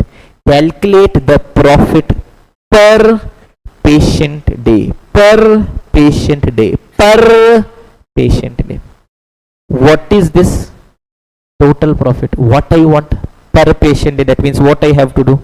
Divide by patient days. 55,34,000 is a profit, sir. It is for 8000 patient days now. That means per patient day how much is it going to be? 1.75. Yes or no, everyone? The second requirement is calculate break even point. Tell me break even point formula is fixed cost divided by contribution per unit. Not explaining anything regarding marginal costing. Will come for that. Why this formula is, all those things, don't worry. Yes, it is nothing but contribution per patient day. Total fixed cost is 48,61,000 divided by, I want my contribution per patient day. Tell me what is the total contribution, students? 1 crore 3,95,000. That is for one full year now. What I want for one patient day. Okay, so that means I will tell, okay boss, my total contribution is 1 crore 3,95,000. It is for total how much patient days? 8000 patient days na. That means for one patient day how much is it going to be? 1299.375. Yes or no, everyone? Perfect. So my fixed cost is 48,61,000. Yes, for every one patient for one day we are earning 1299.375. That means how much is it supposed to be? 3741 patient days. Yes or no, decimal is there, that either you can round it up or round it off, absolutely no problem. Is this clear, everyone? Okay. So look at this profit they have calculated. Yes, break even point, yes, 3741 patient days. Contribution per patient day also they have calculated. Now understand one very simple point, students. Actually, if you see now, question has asked me to calculate profit per patient day. That means ideally I should have calculated, but ICI did not calculate. Typical ICI things. There will be some things which are asked in the question, but ICI doesn't do. Why ICI doesn't have mood? There are some things which are not asked the question, but still ICI does. Why ICI has the mood? Nothing can be done. It was asked in the question, we solved it. That is the best we can do. If it is something is not asked in the question, we cannot do anything about it. Is this clear, everyone? So obviously it is always recommended that we do and keep. You never know in the examination how it comes. Is this clear, everyone? Yes or no? Yes, the same question has come in Jan 21 examination for 10 marks. Is this clear? Okay. Yes, and even the previous question that we had seen, which one? That monthly lighting charge, winter, non-winter, it came in November 19 for 10 marks. Now I told that I will show you guys that question. Just a minute.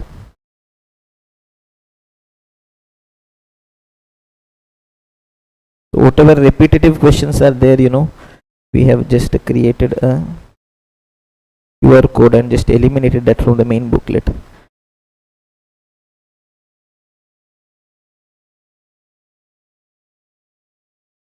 Okay, fine. Here, see, if you guys see the questions, look at this. November 21 a question had come for 10 marks. Yes, what is the question, sir? Paras Travel provides mini buses to IT company. Same school bus was there, here IT bus is there.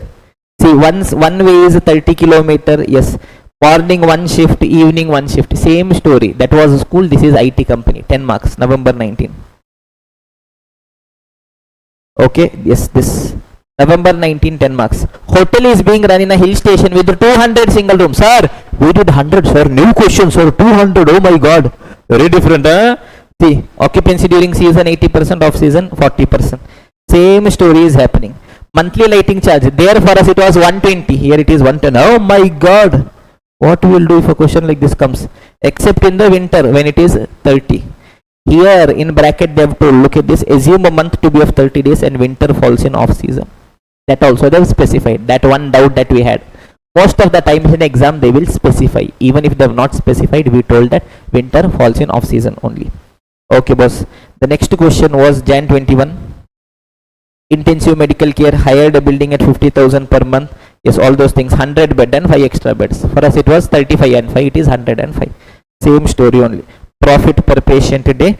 Yes, calculate the number of patients to break even. Same story only. Is this clear everyone?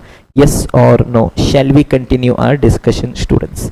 I hope the pace is okay for you guys. Yes or no everyone? Okay, perfect, great. Let us now continue our discussion, students. Now, yes, there's a small discussion which has to be done. It is in case of a goods transportation agency. Small 2-minute jujube discussion is there. We will quickly finish it off. There is a concept of absolute ton kilometer and commercial ton kilometer. Sir, what nonsense it is, sir? First we will come back to goods transportation agency. Tell me students, on what all factors my cost is dependent? Can you guys tell me? First is number of tons. Second is number of kilometers. I will call it as my ton kilometer. Number of tons into number of kilometers. Okay. Now, I will tell you guys a very simple example. With this only we will understand. Okay. Yes. Assume we are here in Chennai. I decided, boss, we are going to stop teaching. Why? No maja only in life. I decided, yes, I'll become a truck driver. Full maja. Yes or no? So, yes, I purchased the truck. From Chennai all the way we are going. Yes, where we are going? First from Chennai we are going. My truck is having a capacity to carry 10 tons. From Chennai, first we are going to Pondicherry. Sir, Pondicherry. People in Chennai know why you guys are going to Pondicherry. Okay? Yes. The distance assume is 200 kilometer. And I am carrying 50% of my capacity.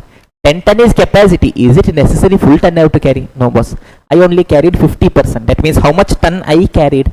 5 tons I carried. Like that, for how much kilometers I carried? 200. So 5 ton into 200 is going to be 1000 ton kilometer. Perfect.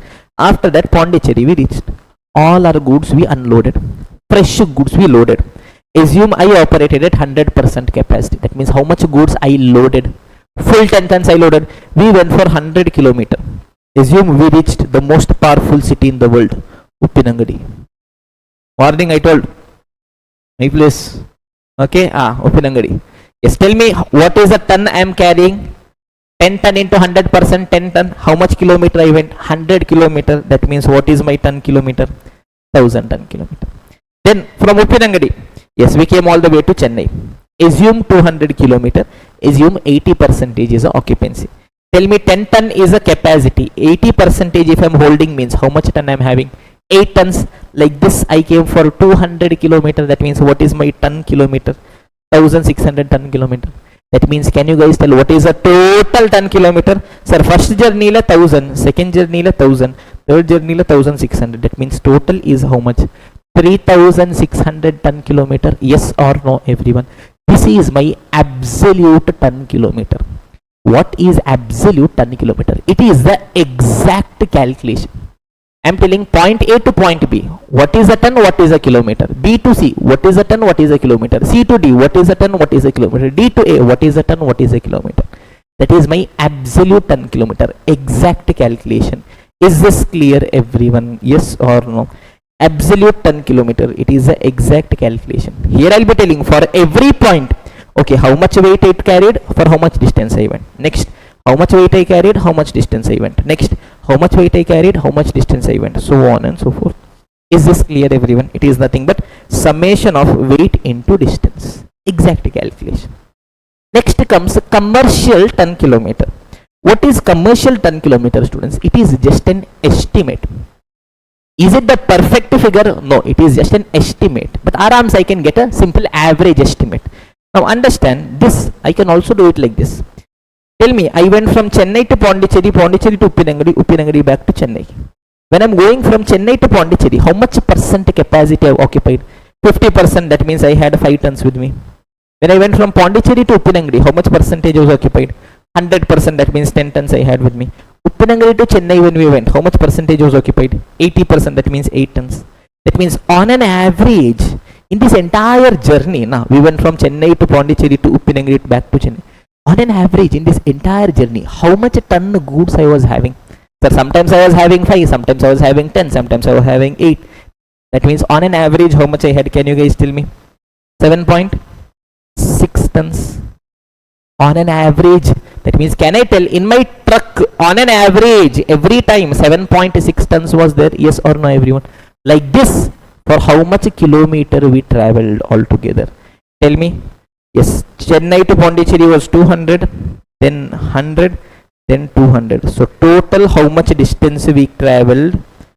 500 kilometer I traveled. Yes or no, everyone? So can I tell? Okay, boss. My truck was having on an average 7.6 tons. Like this, altogether I traveled for 500 kilometers. That means on an average, what is my ton kilometer? 3,800 ton kilometer. Yes or no, everyone? That is my commercial ton kilometer. Sir, first one I got 3,600, second one I got 3,800. Why is it different?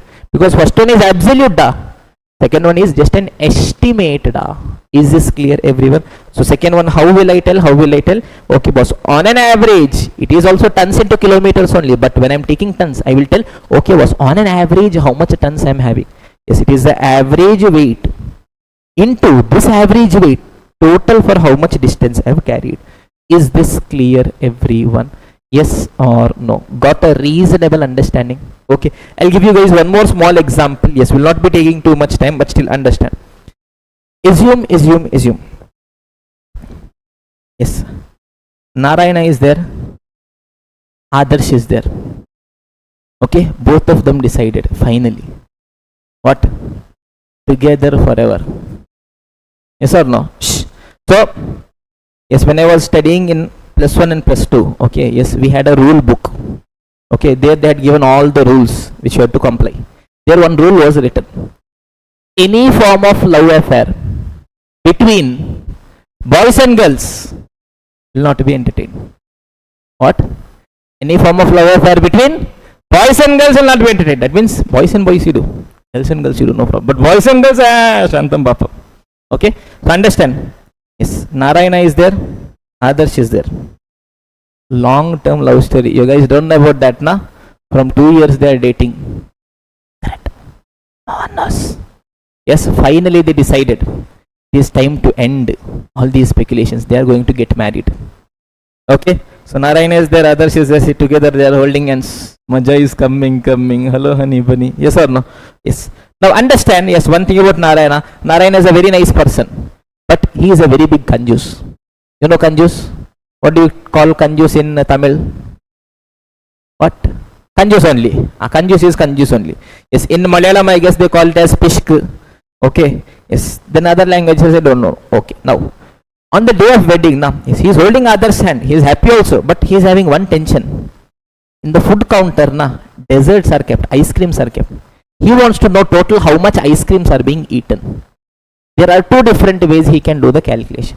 First is the exact calculation. The ice cream counter is there. Yes or no? First person came, Narayana is saying, first person came. 1, 2, 3, 3 ice cream he took. Second person came, 2 only he took. Good. Yes, third person came, Sanjay came, 12 ice cream he took. Wait, he will also get married. Now one day he will go to his wedding. Fourth person came, 3 ice cream he took. Fifth person came, sixth person came. Assume total 100 people attended the wedding. So he will add all of that. During wedding, no other work, only first person, 3 ice cream. Second person, 12, come, I will also come to your wedding. Assume the total ice creams come to 312. Okay, okay. What is this calculation? Perfect calculation. Absolute ton kilometer. I am calculating pin to pin for every journey. What is the weight? What is the distance? What is the weight? What is the distance? What is the weight? What is the distance? Or else I can just take a rough estimate also. Okay. I can also tell total how much people have attended the wedding. 100 people have attended the wedding. On an average, every person has had how much ice cream? Assume some people have had 2, some people have had 4, 3, 5, 1, but on an average it feels that every person has had somewhere around 3 ice creams. So on an average, every person has had how much ice cream? 3 ice cream. Like the total how much people have had? 100 people have had. That means on an average, roughly how much ice cream should have been consumed? 300 ice creams should have been consumed. This is my commercial ton kilometer estimate. What did I do? Yes, on an average, how much ice cream one person had? Like the total how much people had. Yes, on an average, how much weight I am carrying. Like that, total how much distance we are traveling. That gives me my commercial ton kilometer. Is this clear, everyone? Got a rough understanding, reasonable understanding? For us, for the marathon, this is going to be more than sufficient. Commercial ton kilometer. On an average, how much weight I am carrying? Like this, for total how much distance I am traveling. That gives me my commercial ton kilometer. Is this clear, everyone? Yes or no? Yes or no? Yes or no? Okay, perfect. Now using this, some basic questions are there on calculation of absolute ton kilometer, commercial ton kilometers. Those you do by yourself. There is one special question which has come in the examination for 5 marks, May 22. Let's quickly have a look at this question as well. Pay attention, students. Beautiful question. Coal is transported from 2 mines, X and Y. There are 2 mines and unloaded at plot in a railway station. What is happening? 2 mines are there. Mine X is there, mine Y is there. From there I am transporting coal, and where I am unloading? A railway station. I am unloading. Railway station for train to go, we want coal. That means basically understand what is the story happening. There is mine X, there is mine Y, there is a railway station. From here, yes, I am taking coal, unloading at the railway station. Same story is happening here also. Okay, boss. What is question telling? X is at a distance of 15 kilometer. The first thing is, whenever you see a situation, draw a simple drawing and see where it takes you. X is at a distance of 15 kilometer. Tell me X is how much far, students? 15 kilometer is a distance. And Y is at a distance of 20 kilometer. Okay, Y is 20 kilometer from the rail plot. Okay, fine. A fleet of lorries having a capacity of 4 ton is used to transport coal. Yes, what is the capacity of that lorry? 4 ton capacity is there. Okay, great, boss. Now what is question telling? Records reveal that the average speed of the lorry is 40 km per hour. What is the speed? 40 km per hour is the speed. Good old days, 4th standard. Speed is equal to distance by time. Time is equal to distance is equal to, yes or no? Not needed. Cross multiplication will take care of everything. Okay, yes. 40 km is a speed when running, and regularly takes 15 minutes to unload at the railhead. That means once goods have reached the railway station, we'll have to unload. To unload, how much time I am taking? 15 minutes I am taking. Okay, boss. From X, if it reached railway station, means to unload 15 minutes. From Y also, if it reached, means 15 minutes for unloading. Okay, pakka. Yes. At mine X, the average loading time is 30 minutes. Mine X to load, how much time I am taking? 30 minutes. Yes, at mine Y, the loading time is 25 minutes. Obviously, a bit of speed will be there. You guys will have to manage that. You guys will have to go back and try by yourselves. Okay, na? Perfect. This is the story which is told. What is question asking? God only knows. Till now I don't know. But still, okay, a picture is there of what is happening. Let me see again. Additional information is given. Driver's wages, etc., etc. It is 12 per hour. Tell me, this cost is incurred on what? On the number of hours. That means I want hours calculation. Next, fuel, etc. cost is 1.6 per kilometer. That means this cost will be incurred based on what? Number of kilometers. Okay, boss. You are required to prepare a statement showing cost per ton kilometer of carrying coal from each mine X as well as Y. What they have asked? Cost per ton kilometer. That means total cost divided by ton kilometers. I'll have to be doing. Okay, perfect. First step is I'll have to select a base period. Here, most of the questions, question will only give us a hint. Monthly data will be there, annual data will be there. Based on that, I will select. Here, if you see, nothing like that is there. Just per hour data is given, per kilometer data is given. So what I'll have to do? Tell me, students, yes, typically how a trip would look. Assume I am a lorry driver. I am currently at mine X. What I will do, yes, now first coal has to be taken to the railway station, means what all we will be doing. Firstly I will sit in the vehicle, truck I sat, they will load the coal, yes or no everyone, okay. I will go to the railway station, yes or no. They will unload the coal, yes or no everyone. Story over. What I have to do? I have to come back as well from where I have started. Can I come back flying? No, I have to come back in the road only, yes or no everyone. That is going to be one trip. Always remember, in case of transportation, yes, you will have to be doing for a trip. If you go means you will have to come back. You cannot come back flying in the air. That has to be considered, factored in, yes or no everyone. Okay, I will do one thing. I will do all calculation for one trip, because nowhere per month, per annum, nothing is given. I will do for one trip, because for that only we will be charging, na? Okay, all calculations I will do for one trip. Two costs are given. Yes, one is direct wages, etc. How is this cost given? 12 per hour. That means for this I want hours calculation. Next is fuel calculation. It is 1.6 per kilometer. For this I want kilometer calculation. Okay. Mine X is also there, Y is also there. I will do only for one mine. Same story only can repeat. Tell me, in case of mine X, let me see the kilometer calculation. One trip I am doing from mine X. Can you guys tell me total how much kilometer will be there? 15. Option number 1 is 15. Option number 2 is 30. Option number 3 is 15 plus 30 divided by 2. Option number 4 is I am not a driver. Why should I worry? Adda, if you tell option number 4, from here only I will kick you out. Which one? 30. Why? Because if you go 15 means you have to come back. Yes or no everyone? In the examination also that should keep running in the mind. Yes, will you come back flying in the air? No, road only you should come back. Is this clear everyone? So I will go 15, I will come back 15. So that means it is going to be 30 kilometers. Tell me, for 1 kilometer 1.6, 30 kilometer means how much it is going to be?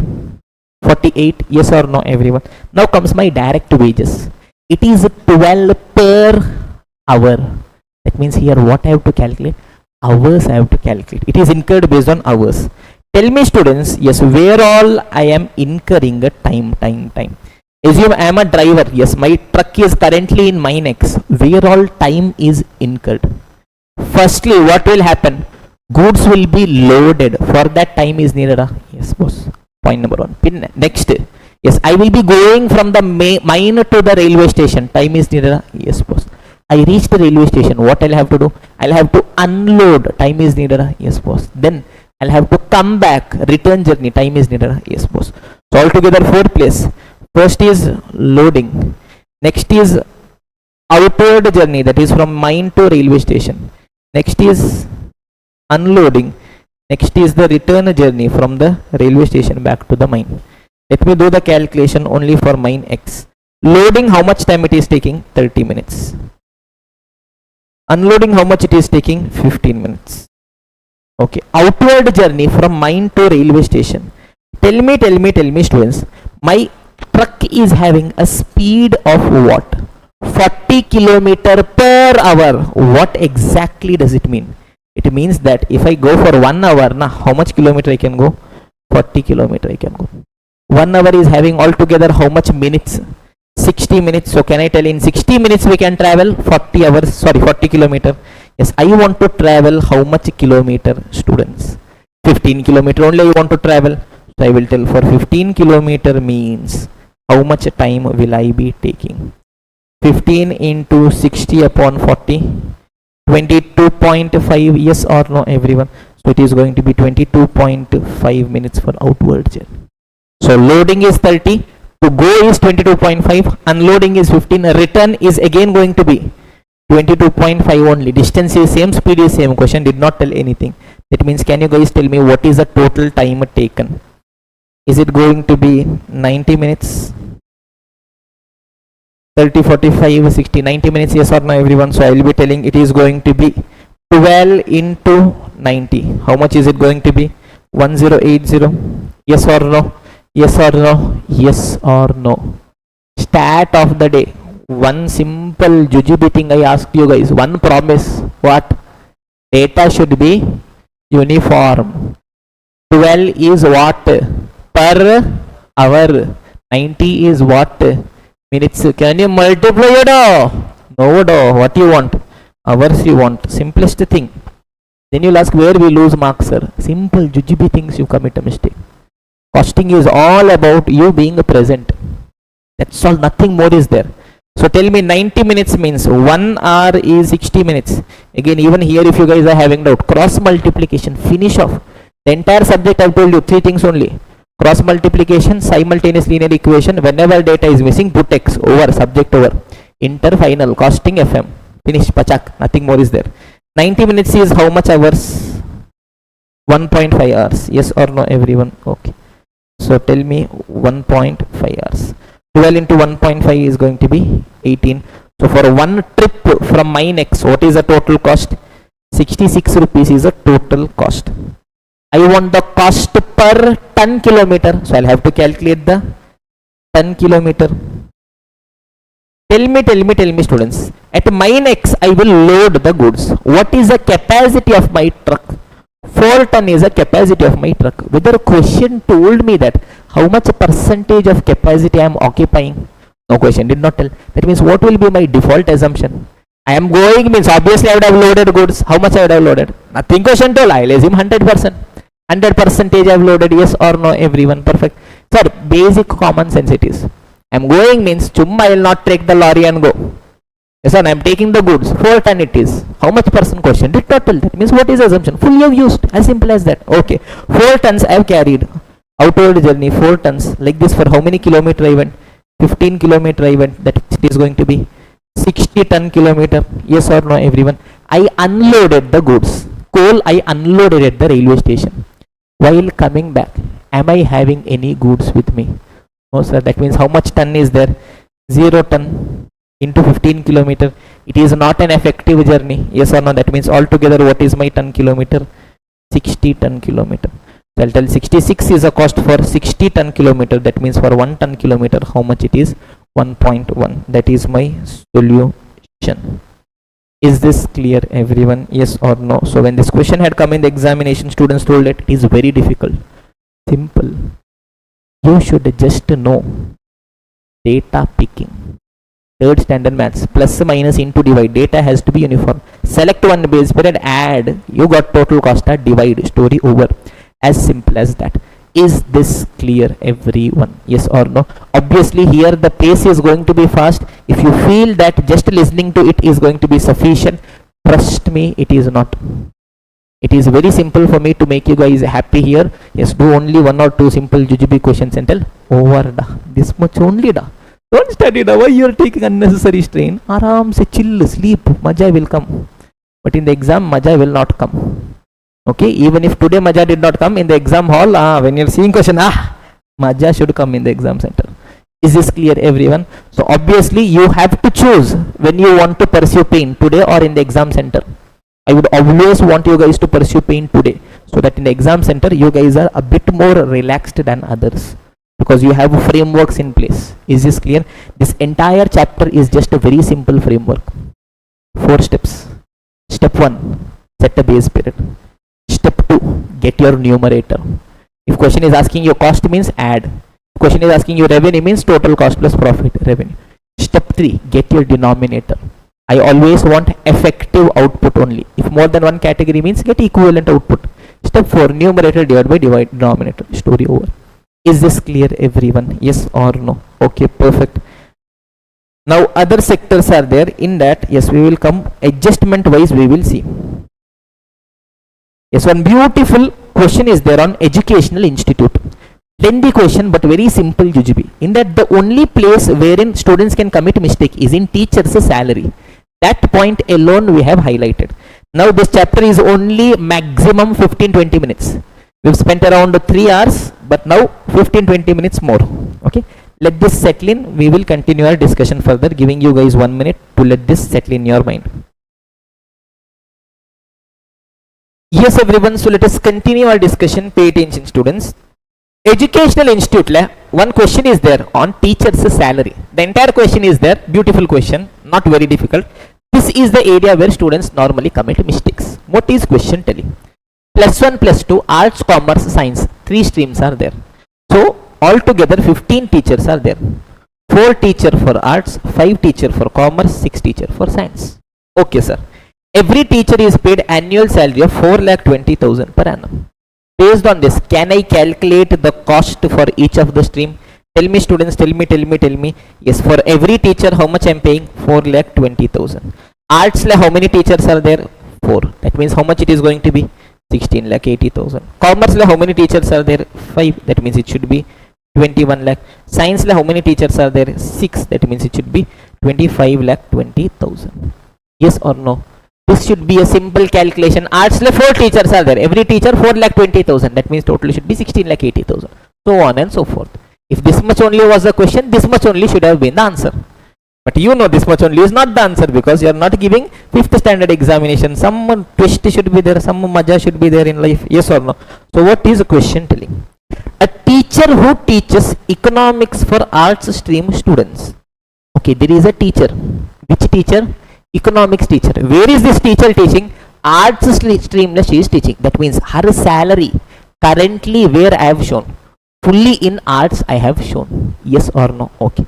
Also teaches commerce stream students. Oh my the God. What is she doing? Fully she is teaching only arts? No. She is taking some class for commerce also. Understand. Assume this is economics teacher. Which department she is in? Arts department she is in. That means currently her full salary where I have shown? Arts I have shown. But full time is she dedicating only to arts? No. Some class she takes for commerce also. That means what I have to do? Some cost I have to distribute to commerce also. Yes or no? That means point number 1. Yes, some proportionate cost I will distribute it to commerce. It also means that proportionate cost I will reduce from arts and pay to commerce. Why, sir? Because in arts full cost I have shown. Yes, this teacher's full 4,20,000 salary I shown in arts. Full time is she dedicating only to arts? No, some she is dedicating to commerce also. That means how much she is dedicating to commerce, that salary I will reduce from arts, I will show it in commerce. Is this clear, everyone? So how much is it? I want to know. Okay, look at this. Teacher takes total 1040 classes in a year. Okay, great. In that 208 classes for commerce students. Okay, simple. So I will do the adjustment. First is going to be my economics teacher. Tell me, for economics teacher 1 year total how much we are paying? For every year teacher salary is 4,20,000. 1 year total how much class she is taking? 1040 class she is taking. That is for total 1040 class we are paying 4,20,000. I want to know for commerce how much? For commerce how much class she has taken? 208 class. That means for those 208 class it is how much? 4,20,000 into 208 divided by 1040. How much is it going to be, students? 84,000. This 84,000 I will add in commerce. Yes or no, everyone? Perfect. That also means this 84,000 what I have to do? I have to reduce from arts.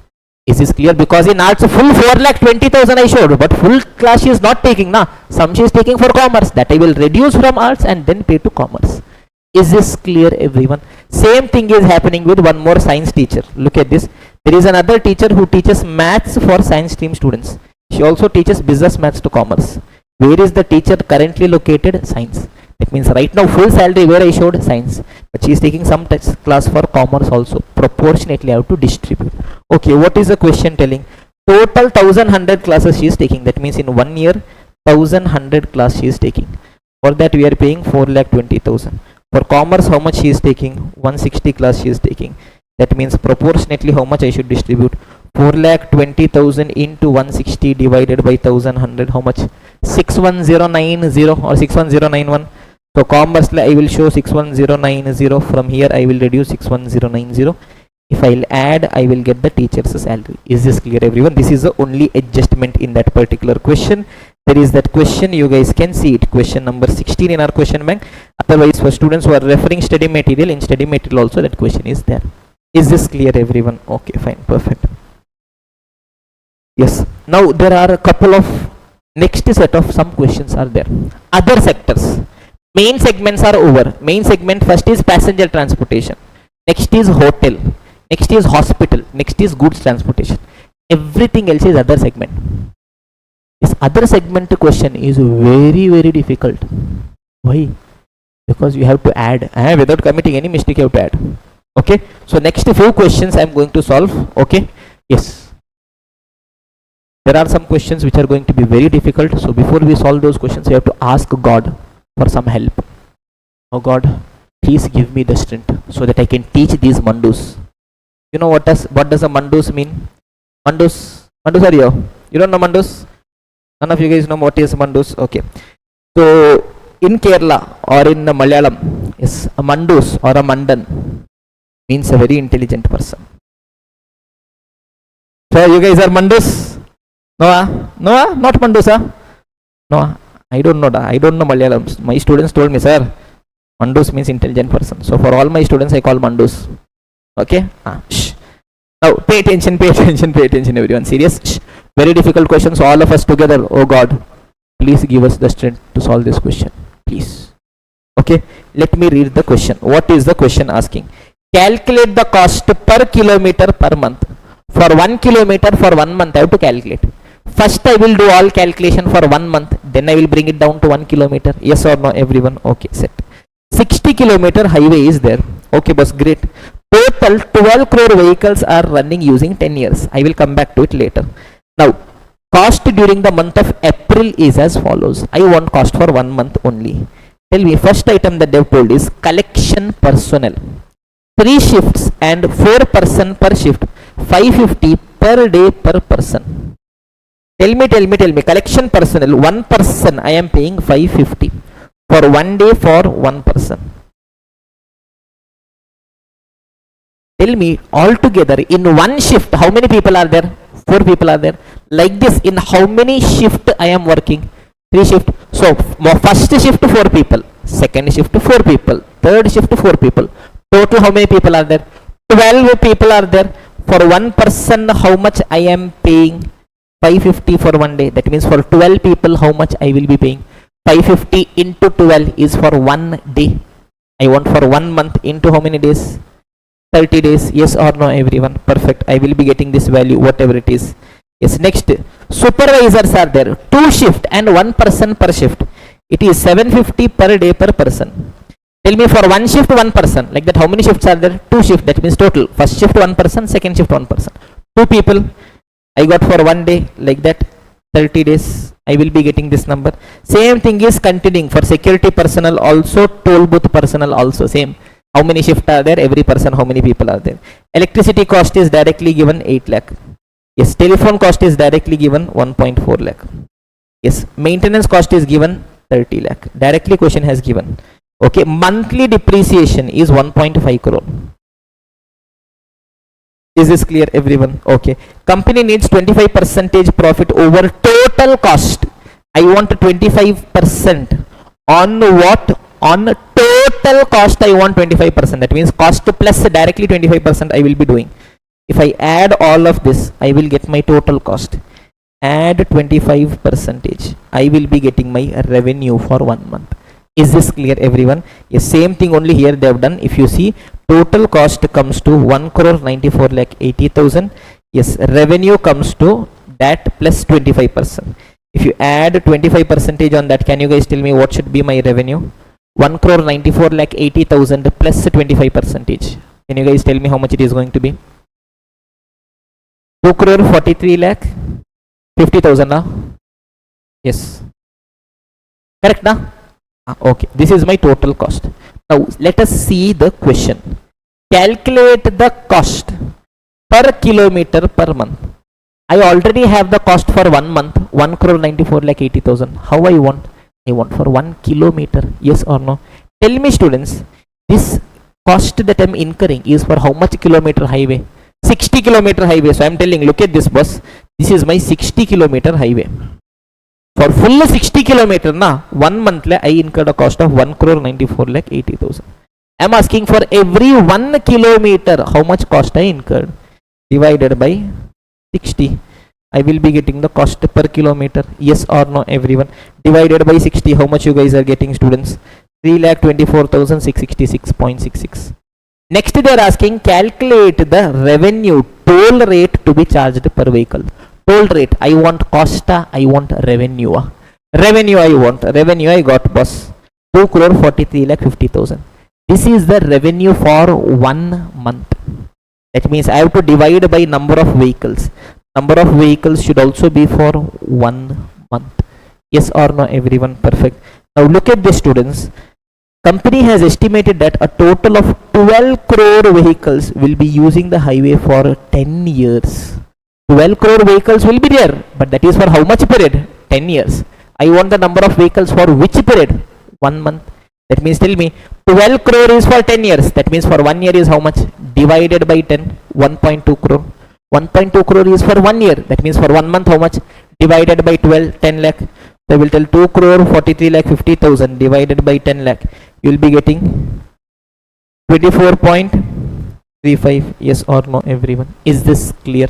Okay, perfect. Question is over. Yes, next is a very important question, students. Look at this, very difficult. Oh my god. In case of an insurance business, question will ask me to bifurcate my cost into 4 main activities. What are those 4 main activities that question normally asks?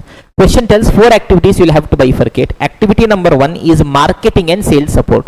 Activity number 2 is operations. Activity number 3 is IT. Activity number 4 is other support functions. Assume. I decided we are going to stop teaching. Why? No maja. I decided we will do a new business. What? We will start an insurance company. We will come up with a fresh insurance product. The breakup insurance. The intention is to protect the aggrieved party against an unexpected, unanticipated, uninformed breakup arising out of a relationship. Okay, people can understand. Yes or no? It's not you, it's not me, it is not working anymore. Yes, we will be giving them insurance. Okay, so we decided, okay, we are going to come up with an insurance. What is the name of the insurance? Breakup insurance. Okay, now all the cost that I am incurring, I will bifurcate into 4 main activities. First activity is marketing and sales support. Here basically we will create a product and market that product to the crowd. In that, what all items will be there? What all activities will be there? First activity is policy development. I should first come up with a policy. Yes or no? As to what is this breakup insurance? Who is eligible? What are the conditions? When they will have to pay? When they will be getting? How much money they will be getting? Who will be getting? The overall policy regarding that insurance we should first develop. Yes or no, everyone? Product creation. Yes, that is my first activity. Is this clear? Policy development. Okay, we came up with the policy, detailed terms and condition as to who will get, how will, like, when they will get, how much they'll get, everything we came up with. That is sufficient. No, we'll have to market it, make it reach out to the public. Yes or no, everyone? So for that, what I am doing? Marketing I am doing. Yes, we do marketing everywhere. Telling, okay, yes, breakup insurance, purchase, protect yourself. The way they say mutual fund sahi hai, breakup insurance sahi hai, protect yourself, go for breakup insurance. Yes or no? So what is it? Marketing will do. Yes, we do marketing. People start coming. Yes, when they are buying, what will have to do? Sales support we should be giving. Sales support. So my first heading is marketing and sales support. 3 main activities will be there. What all? First is policy development. We have to develop the product. Then we'll have to market. Then we'll have to give a sales support. Then comes my operations. The operations of an insurance business are mainly 3. Yes, assume. We did marketing, all of that. Now people started coming. Assume Narayana is a first person. He is telling, sir, I have a relationship, long-term relationship with others, sir. But I have a fear, sir. If he leaves and goes, means I will be devastated, sir. Please, sir, give me insurance. Okay. Yes, part of the day-to-day operations, what all we should be doing? 3 things. First is policy issuance. Narayana comes. We will be issuing a policy first time. Yes, we will tell how much amount is a insured value you want. 1 lakh, 5 lakh, 10 lakh. These are the terms. Every year at this particular point in time, you shall have to be paying the insurance. If this event happens, you will be getting a claim. All those things we will come up with and we will issue a policy. Okay. Yes, we issued a policy to Narayana. Narayana made the first payment. Just making a one-time payment is sufficient in case of insurance. No, sir. every time periodically he will have to service the policy, he will have to renew the policy, he'll have to keep making payment, yes or no? Then comes the next activity, which is policy servicing. Every time you'll have to keep servicing the policy. Okay, so first time Narayana purchased the policy, every period he is servicing also. Assume some unforeseen situation happened, assume their breakup happened. What will Narayana do? Narayana will come to us, sir, breakup happened, sir. Yes or no? He is asking for a claim. What we'll have to do? We will have to manage the claims. We'll have to pay for the claims. We'll have to see, yes, properly is he eligible or not, how much we should pay, when he should pay, who is the aggrieved party, all those things. Claims management. That is the operation, day-to-day operation of insurance business. What is the day-to-day operation? What insurance business does day in, day out? Yes, issues a policy, every period it renews the policy, services the policy, any complaint comes, claims management they will be doing. Is this clear, everyone? Okay, two main activities. Then comes IT. In IT, whatever I am incurring for IT, I will be doing. Then comes other support function. Everything else will come under my other support functions. Is this clear, everyone? Okay. So whenever a question comes on life insurance, they will ask us to bifurcate into four main activities. Marketing and sales support. Three items will come. What all are the three items, students? Yes, firstly, policy development. I will develop the product. Then marketing, I will market it. Then sales support I will give. Next is going to be operations. In operations, three items will be coming. What all? First is policy issuance. Then every period policy servicing. Any issue comes, claims management. IT, anything relating to IT. Then comes other support functions. Is this clear? Based on that, we have a very difficult question. Very difficult. Difficult means difficult pro max. God, please give me strength. I don't know if I'm eligible to explain this question also. I don't know, I don't have that strength, God, but please give me the strength. Okay, look at this. Sanzet Life Care Limited, SK, operates in life insurance. Last year it launched the new insurance called Professional Protection Plus. Yes, it has incurred the following expenditure during the last year. What is the question asking? First requirement, calculate the total cost. All items are given. See. All of this is for last year. Items one by one they have given. What are they asking? Calculate the total cost. Oh my God. What we have to do? Without committing any mistake, we have to add. But you think that much easier? No da. Segregating the cost into four main activities. Firstly, marketing and sales support. Secondly, operation. Thirdly, IT. Fourth is support functions.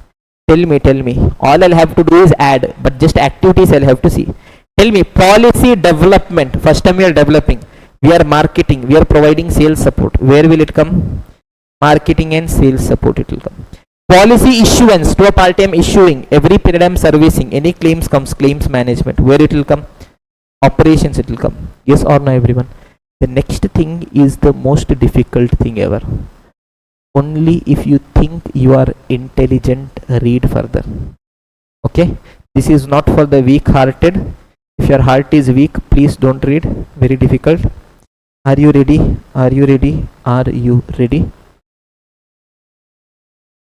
IT cost. Which category it could be? IT. Can it be marketing and sales support? I think it comes in operations. No, it comes in support. Which one da? IT. Oh my God, intelligent people. How you understood da? Very intelligent you guys are. Sir, no, where it will come? IT it will come. Everything else where it will come? Support it will come. What I'll have to do? Prepare a statement, add all of those things. Look at this. Marketing and sales support, operations, IT support. You add everything, you will get 2 crore 36 lakh 3,600. This much only, this much only. Is this clear, everyone? Now, next, this much only. You thought only addition is there. No, da. Division is also there. Da. See, total how many policies have sold? 528. So the next question is calculate the cost per policy. I would have calculated total cost. Some 2 crore 36 lakh something is there. If I add 3,600, that is total cost. Now I want per policy. That means I will divide by number of policies. How much is there? 528. I will get the cost per policy. Next is calculate the cost per rupee of insured value. For 1 rupee insured value, how much? I have total cost 2 crore 36 lakh 3,600. It is for total how much insured value? 1320 crore insured value. That means for 1 rupee insured value, how much? If you are having doubt, cross multiplication. Look at this. Insured value cost. Total 1320 crore rupees I insured. For that my cost is 2 crore 36 lakh 3600. Yes or no, everyone? I want to know the cost per rupee of insured value. For 1 rupee, how much? Cross multiplication you will be getting. Is this clear, everyone? Yes or no? Yes or no? Yes or no? Yes, you might be having a doubt, sir, like this, very difficult pro max questions and all. Is there a chance they will come in the exam? What if it comes in the exam? Question number 25.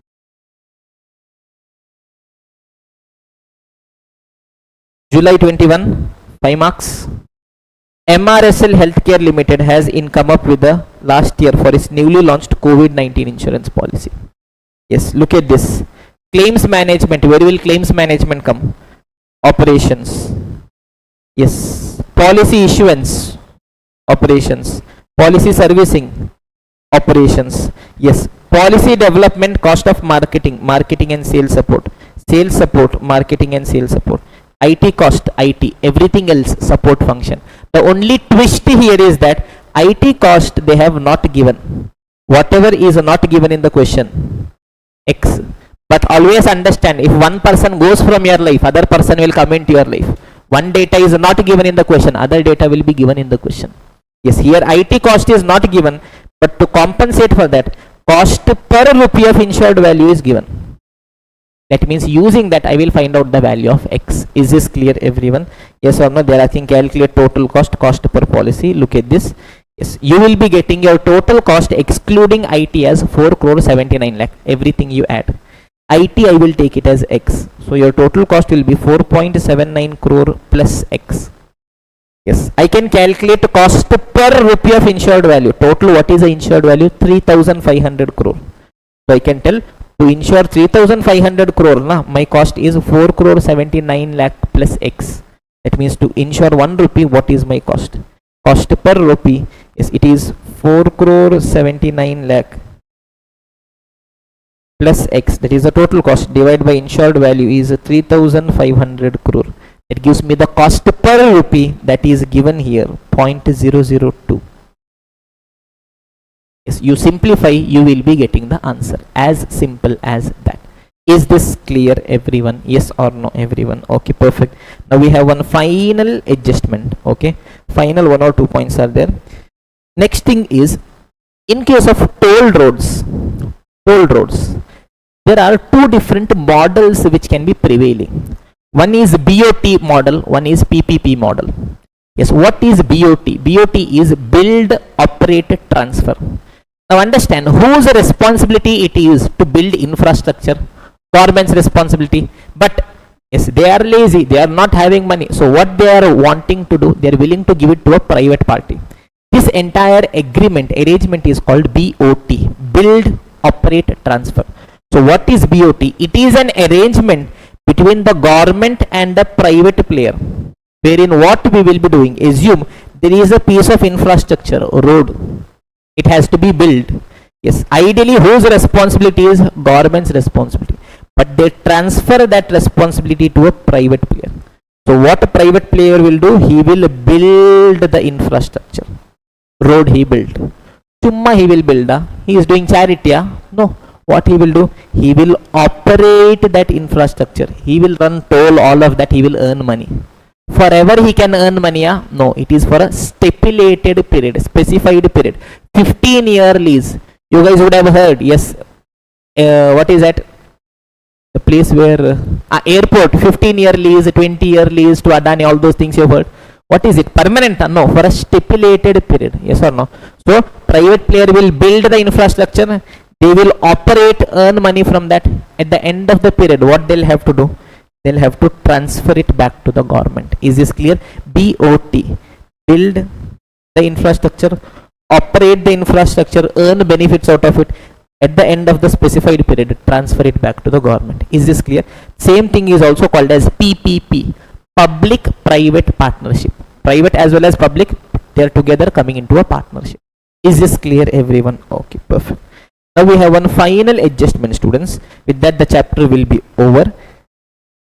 Okay, tire replacement cost. This is one of the case scenario MCQs which was there in the BOS mobile application. Look at this, students. Company wants to purchase a car. Two different cars are there. One is CNG car, one is EV car. Yes, if company is purchasing EV car, the purchase cost is 15.2 lakh. Okay, because it is purchasing EV, now government gave 1.5 lakh subsidy. At the time of purchase only it got 1.5 lakh subsidy. Life is 10 years, residual value is 1.7 lakh. Yes, I have to calculate the annual depreciation of the car. Can you guys tell me? Yes, tell me, students, at what price I purchased the car?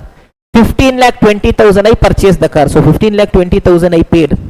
But tell me whether full 15 lakh 20,000 is my cost. No, boss. The moment I purchased, that time only how much subsidy I got? 1 lakh 50,000 subsidy I got. That means effectively how much I paid? 13 lakh 70,000 only I paid. Yes or no, everyone? Perfect. In this full 13 lakh 70,000 is my cost. No, boss. At the end of it, 1 lakh 70,000 residual value also I will get now. That means effectively how much is my cost? 12 lakh is my cost. For how many years? 10 years. That means every year how much is my cost? 1,20,000 is my annual depreciation. Is this clear, everyone? The only thing which is new is, okay, subsidy also I'll have to reduce and calculate the net purchase price. You guys can go back to your AS 10. Yes or no, PP, you know what is going to be the value of the asset. Same concept only, we are putting it here. Okay, perfect. This is okay, simple. The next point is important. EV car has a life of 10 years. Okay. The tire replacement cost in every 5 years is 16,000. For every 5 years, I'll have to replace the tire. For that, the cost is 16,000. Calculate the monthly cost of tire replacement. I have to calculate the monthly cost of tire replacement. Tell me, how do I do? Tell me, tire replacement cost is how much? 16,000. 16,000 cost is for how much period? 5 years. That means divided by 5, you will be getting the annual cost. What is the annual cost? Tell me, students. 3,200 per annum. But I want per annum, no, per month, divided by 12, how much you are getting? 266.66, whatever it is. Yes or no? Yes or no? Yes or no? No. Sir, from morning till now, all divide and all we are doing. Suddenly, what is this, sir? Sudden heart attack. Understand? It is a tire replacement. Now understand. Assume. Yes. Narayana went to the showroom. Narayana purchased a car today. He purchased car.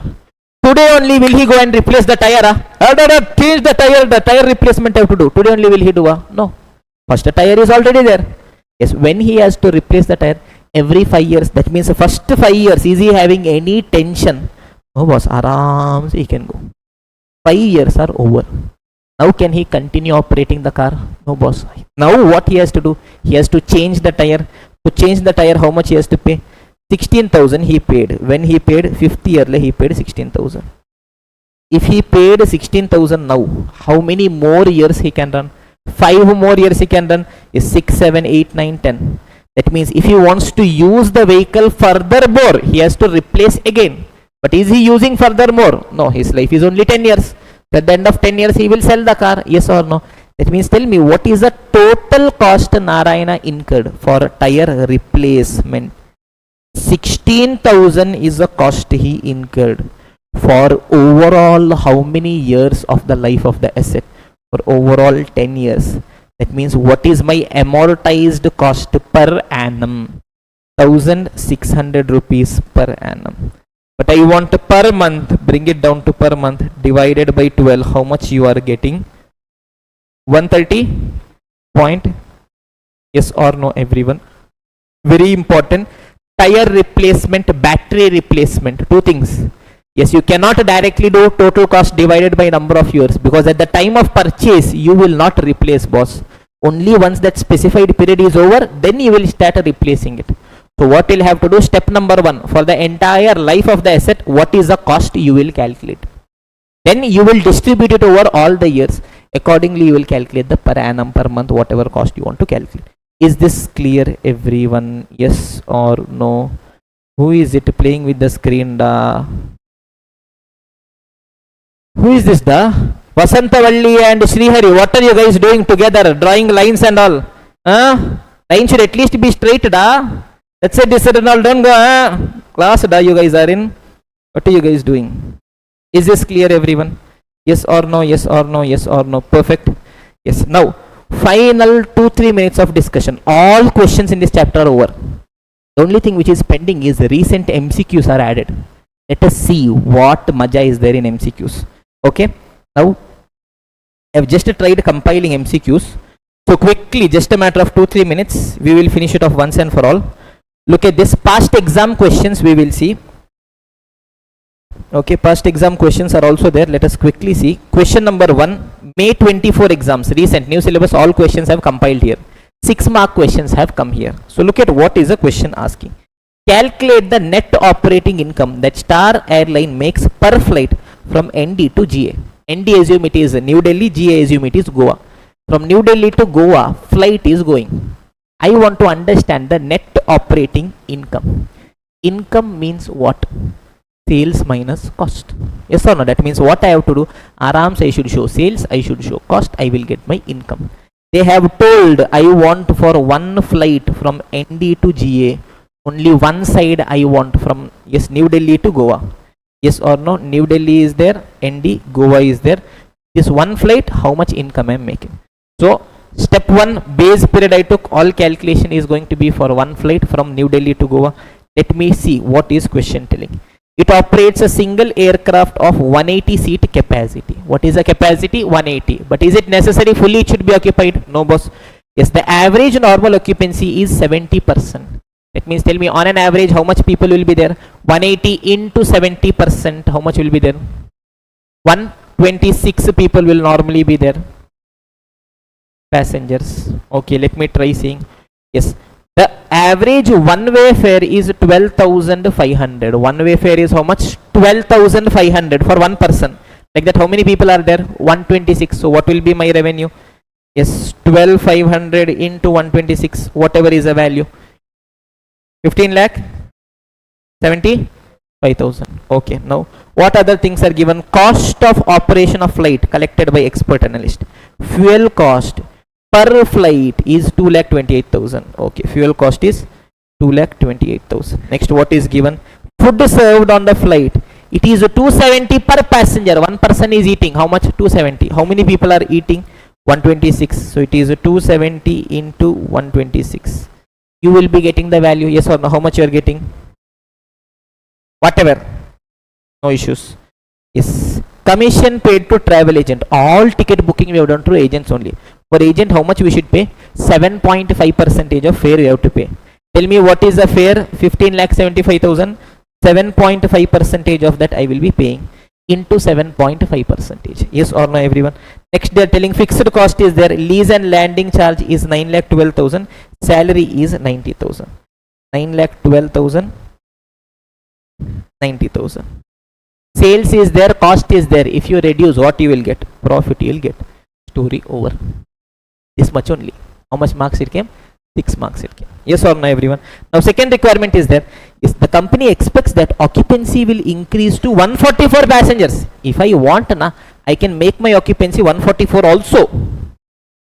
But for that, what I'll have to do is, yes, if the fare is reduced to 11,670, advise whether this proposal should be implemented or not.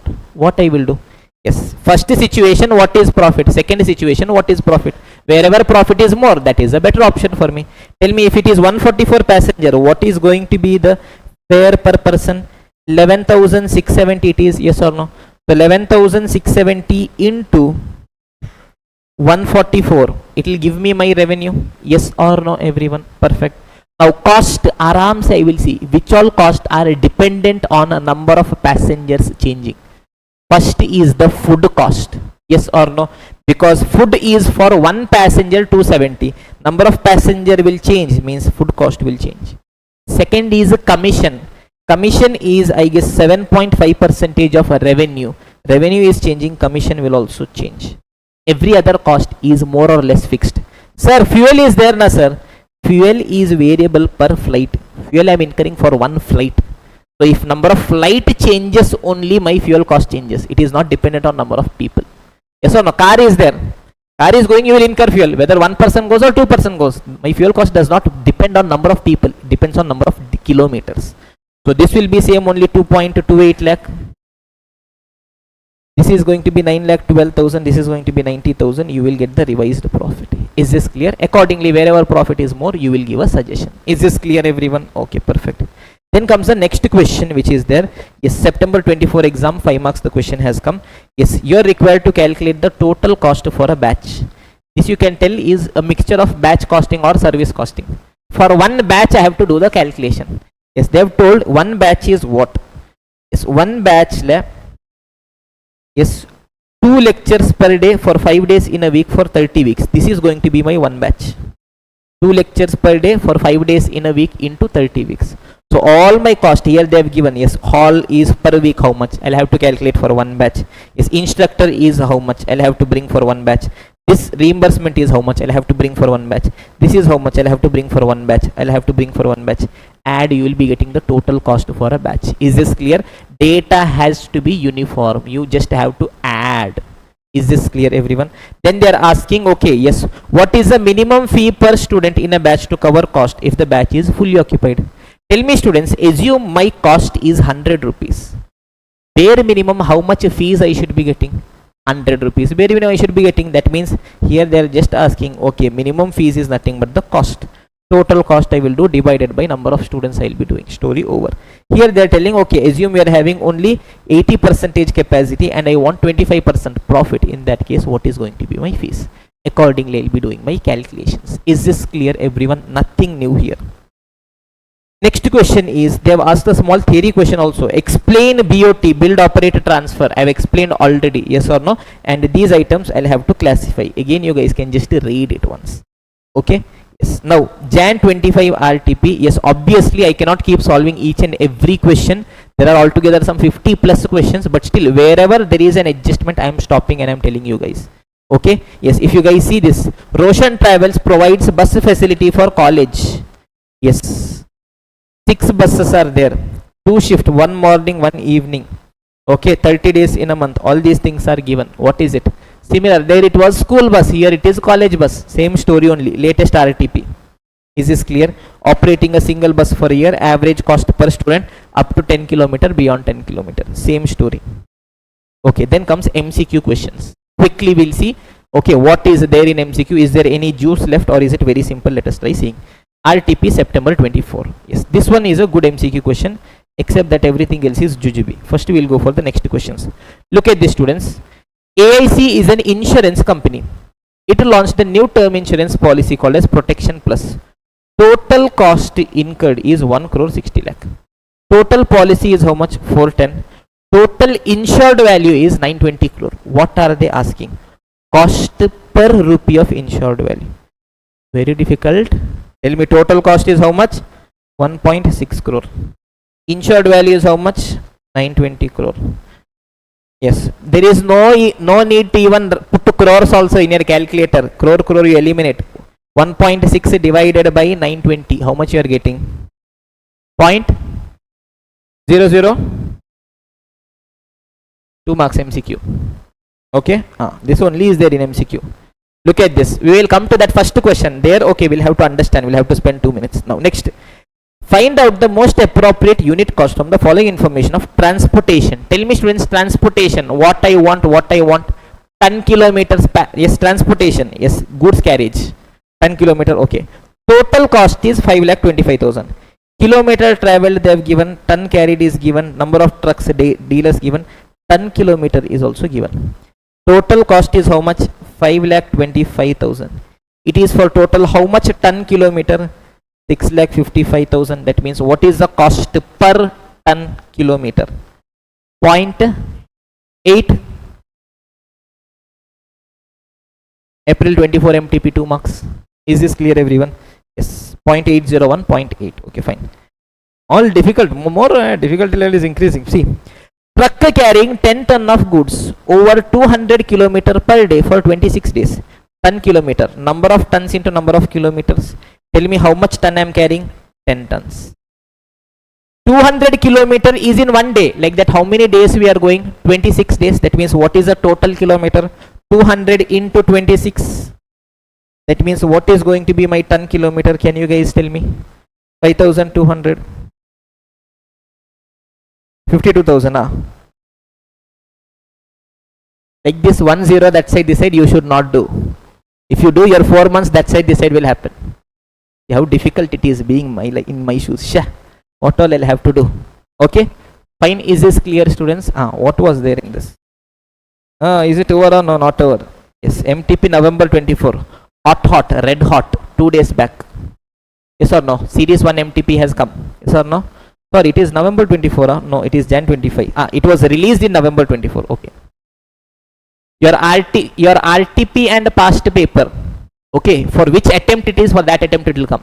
Say for example, Jan 25 attempt it is. Jan 25 past examination. Jan 25 RTP. But MTP normally for every attempt 2 sets they will be releasing. Normally 1 month before the exam, 2 months before the exam. So in which month they have released, that month will be there. This was released in November 24. So that month it is. Yes, if you just see the question, just by seeing only you will understand. Claims management, facility, marketing, policy development, what they are asking. Life insurance they are asking. Yes. Calculate the total cost by bifurcating into 4 main activities. Marketing and sales support, operation, IT and support function. What you'll have to do? Bifurcate and add. See it by yourself only. Is this clear, everyone? Yes or no? Yes, here they have bifurcated also. You guys can do it.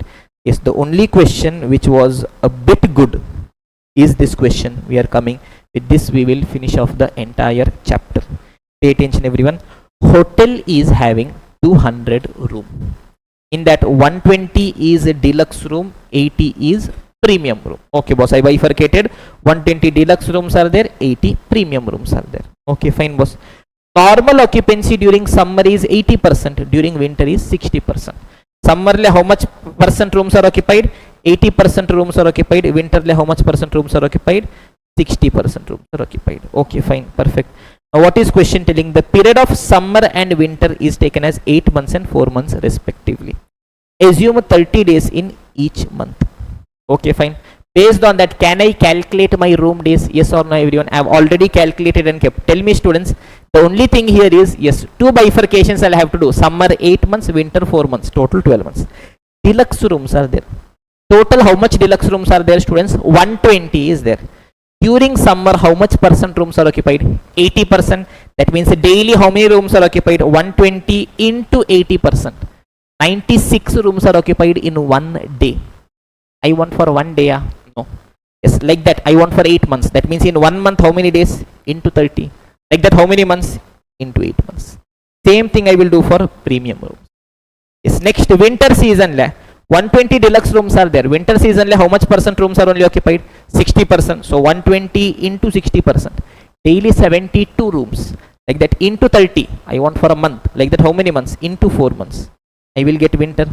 If I'll add the two, I will get the total room days. I'll be getting 31,680 for deluxe, 21,120 for premium. I have done the calculation and kept here. If you are not believing me, during break you guys can try also, no problem. Now what they are telling is, the room rent of a premium room will be double of deluxe room. Yes, premium is going to be double of deluxe. That means deluxe if I charge X, premium is going to be 2X. So 31,680 into X, 31,680X, 21,120 into 2X is 42,240X. If you add the two, how much you are getting, students? 31,680 plus 42,240. 70? 70? What you guys are doing there? 73? 920X. You should not miss out on X. X will become that side, this side. Your attempt will also become that side, this side. Simple calculation, 4231, 73,000 now. Okay, fine. Yes. Now, what is question telling? Hotel wants a profit of 20% on a revenue. Revenue le 20% profit we want. Total cost is 2 crore 66 lakh 11,200. Tell me total cost is how much? 2 crore 66 lakh 11,200. Profit is how much? 20% of revenue. That means if my revenue is 1 rupee, profit is how much? 20%, 0.2. That means cost is how much? 80%, 0.8. So my total cost is 2 crore 66 lakh 11,200. divided by 0.8. How much you guys are getting, students? 3 crore 32 lakh 64,000 000. That is my total revenue for what? For 73,920x. So 73,920x is 3 crore 32 lakh 64,000. Therefore, what is the value of x, students? 4. You should not forget who is your x. Who is your x? Who is your x? Deluxe room is x. Just because you see 450, do not directly jump into 450. See what is asked. Calculate the room rent to be charged for a premium room. Premium room is what? 2x. That means it is going to be what? 900. Story over, question over, chapter over, questions over, MCQs also over. Is this clear, everyone? Yes, giving you guys 1 minute to let the things settle in. Then we'll have a quick revision of this chapter and then take a big break of 5 minutes or a small break of 10 minutes. A small break of 15 minutes. Don't worry, I'll give you guys your break. Yes, everyone, pay attention. So let us quickly have a revision of this chapter. Okay, this is only a revision, but in this, again at every checkpoint we kept on revising. Now that the entire chapter is over, one more time, quickly, finally, let us revise. Now I want you guys to prepare a quick scribbling notes. I want you guys to scribble this down on a piece of paper quickly, the entire chapter in one page. Okay, look at this, students. Service costing as a chapter we use when we are providing services, which are what kind of service I am providing? General service I am providing. In case of service costing, I want answer for 3 questions, 3 golden questions. What are those 3 golden questions? Question number 1, what is my total cost? Question number 2, what is my unit of measurement? Question number 3, how many units of goods or services are provided? Question number 1, what is my total cost? Okay, ensure uniformity in data. Yes or no, everyone?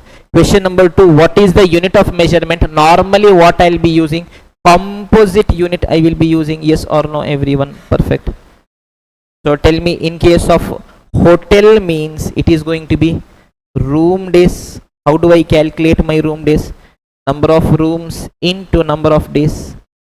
Yes, in case of passenger transportation means it is going to be passenger kilometer. How do I calculate? Number of passengers into number of kilometers. Just scribble. Okay, properly you can write it subsequently. In case of goods transportation means it is going to be my ton kilometer. It is nothing but number of tons into number of kilometers. Yes, in case of hospital means it is going to be my patient days, also called as bed days. It is nothing but number of patients or number of beds into number of days. Yes or no, everyone? Perfect. Yes, then the final question we had was how many units of goods or services are provided. We had 2 simple principles. Principle number 1, consider effective services only, and principle number 2, if I am having more than one category of service, I should be considering my equivalent service. Equivalent service is going to be in the ratio of revenue. I will be bringing my X into picture. Is this clear, everyone? The entire chapter is over. Yes, with that what we had seen was a framework for solving the questions. I told question can mostly 99% of the cases ask me one of the two. Either it will ask me to calculate cost or ask me to calculate revenue. Whatever it asks, first step is what?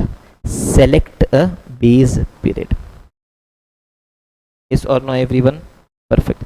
Once you have selected a base period, next thing I want is my numerator. Tell me, if question is asking you to calculate cost means I will add all items, calculate my total cost. Question is asking me revenue means total cost plus profit. Anyways, I will add all the items, get total cost plus profit. I will be getting me my revenue. Yes or no, everyone? Okay, that is my second step. Once I have got my numerator, what is the next thing that I want, students? I want my denominator. Cost is always divided over effective output only. Always consider your effective output. Is this clear? But if you are having more than one category services, I should be considering my equivalent units. Okay. I have my numerator, I have my denominator. Do your numerator divide by denominator. Story is over. Is this clear? Apart from that, extra things that we had seen was, first discussion was absolute ton kilometer and commercial ton kilometer. Absolute means exact. That means I'll be telling in the first journey what is the weight, what is the distance. Second journey, what is the weight, what is the distance. So on. Next I have my commercial ton kilometer. It is just an estimate. What I'll be telling, okay boss, on an average how much weight I've carried into what is the total distance we have traveled. Yes or no everyone? Okay, perfect. Yes, then the final thing that we had seen was 4 activities in case of an insurance business. First thing is marketing and sales support. Next thing is operations. Next thing is IT. Next thing is other support functions. Yes, marketing and sales support, I am having 3 items. What all? First is policy development. I have to develop a product. Then marketing. Then sales support. Operations, like 3 activities are coming. What are those 3 activities? Yes, policy issuance. I have to issue to a customer. Every period I will have to servicing. Then any problem comes, claims management. IT, I am having IT cost. Everything else will come in my support cost. Yes, the entire chapter is over. Is this clear everyone? Okay. Yes, a very important thing students. Just listening to this lecture does not mean your preparation is over. Yes, for people who are watching it on YouTube, watching marathon does not give you guys anything. You will have to do in the hard work. Okay, yes, the problem in today's world, yes, with so much of technology is that we feel that there is a solution for everything. You have to put in the work, boss. Just watching this will not give you anything. Everything start to end I have done in this chapter, but if you do not go back and try, trust me, even in the exam you will see similar question. You will not be in a position to attempt because you have not exercised your brain. The most important thing is you should exercise. You should commit mistakes. Yes, know that you should be getting your answer right. Do not shy away from committing mistakes. Know that you should be getting your answers right only on one day. Only in those 3 hours of exam. Till then, it is your platform to commit mistakes. So commit as many mistakes as you want, but learn from them. So what I want you guys to do is go back. Try all the questions by yourselves. Put the framework, try in a rough, even though you are not doing it properly, in a rough you do. And wherever you are committing mistakes, the way I have created a separate adjustment list, you take out a separate book. You write down question number 5. Okay, this is the line. This is how I have to do. Do that. Trust me, next time you are revising, 15 minutes you can finish off the entire chapter. Okay, so you will have to prepare a summary of concepts. With that, when you are solving questions, what all mistakes you are doing, yes, where all you are going wrong, that you will have to highlight and keep for your subsequent revision. Trust me, it is going to be a game changer, my dear students. Okay, so now the time is 4:34, giving you guys a half an hour break, 25 minutes break. Exactly 5 p.m. sharp, we will continue our discussion with a new chapter, which is going to be activity based cost. Is this clear, everyone? Thank you so much, students. See you guys at 5 p.m.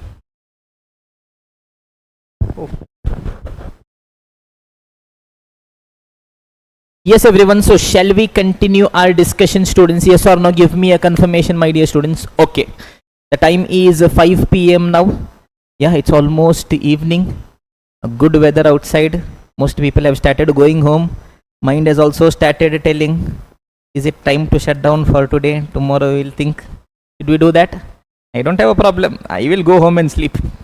Should we do that? No. So we will be spending 2 more hours here. Is it for me? No, for you guys.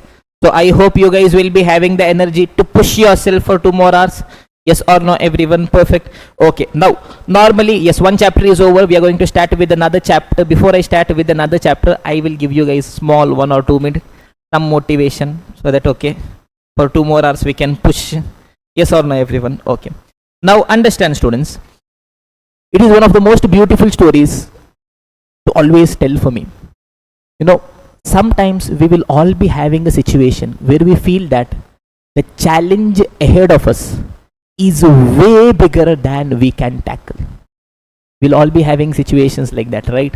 Now when we think this is not possible, but The very fact that we are having a challenge, that God has given us this challenge, is a testament to the fact that He knows we can go through it. He knows we can overcome it. He knows we can become a better version of ourselves.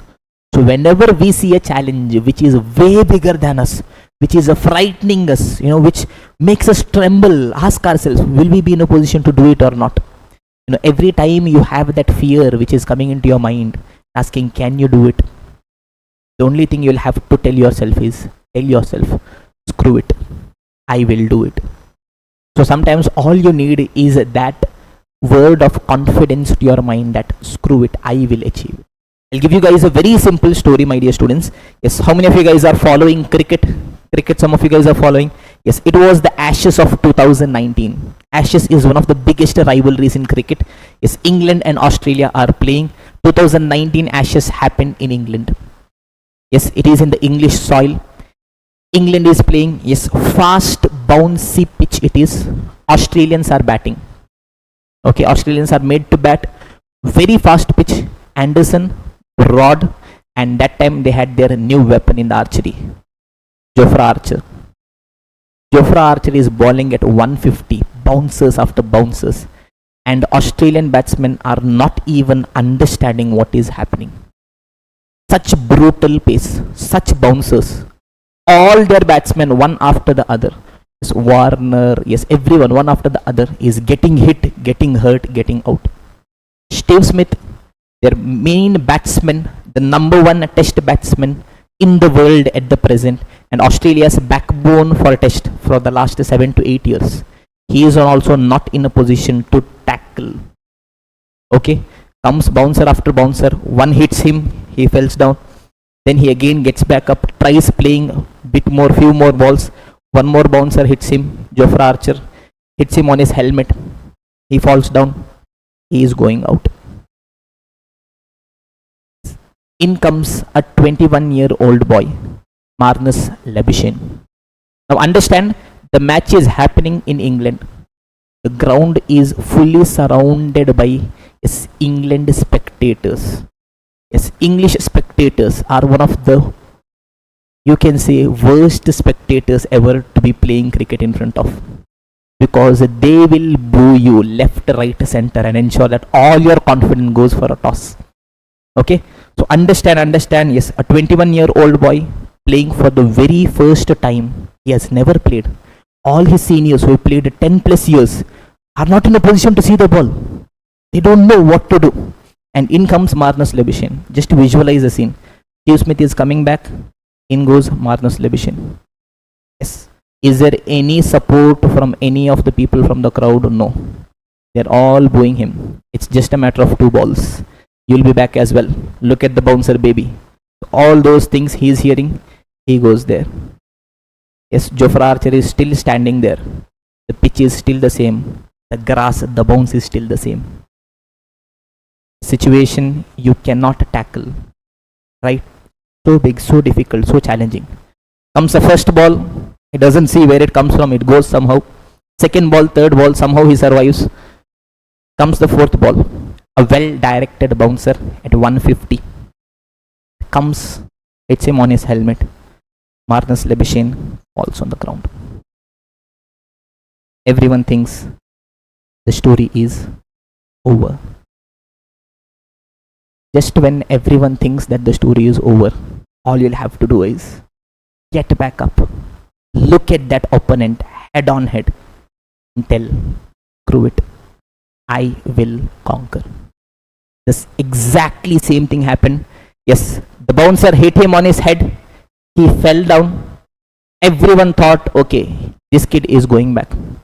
In a span of 2 seconds, he got back up. He looked at the player who was a bowler, Jofra Archer, eye to eye. And he just went there, shook his bat on the ground. That was an affirmation, that confidence that I will tackle. He stood there, he struggled, he played, he scored a 50 on his debut, and he saved Australia from the verge of defeat. And that was the start of Marginal. Yes, one of the good batsmen in test in the modern day world. So sometimes you'll all be having situations in life where the challenge seems to be way bigger than we think it is. It is not that the challenge is big, it is just that we've undermined ourselves. So all you'll have to do is look at that challenge head on, say screw it, I will face, I will conquer. Sometimes all you need is that word of confidence in yourself. Sometimes you're over evaluating the opponent. Have that confidence in yourself. Screw it, we will do it. Is this clear, everyone? Okay, so with this being said, let us go ahead to the next chapter, which is going to be activity based costing. A beautiful chapter, again from your examination perspective.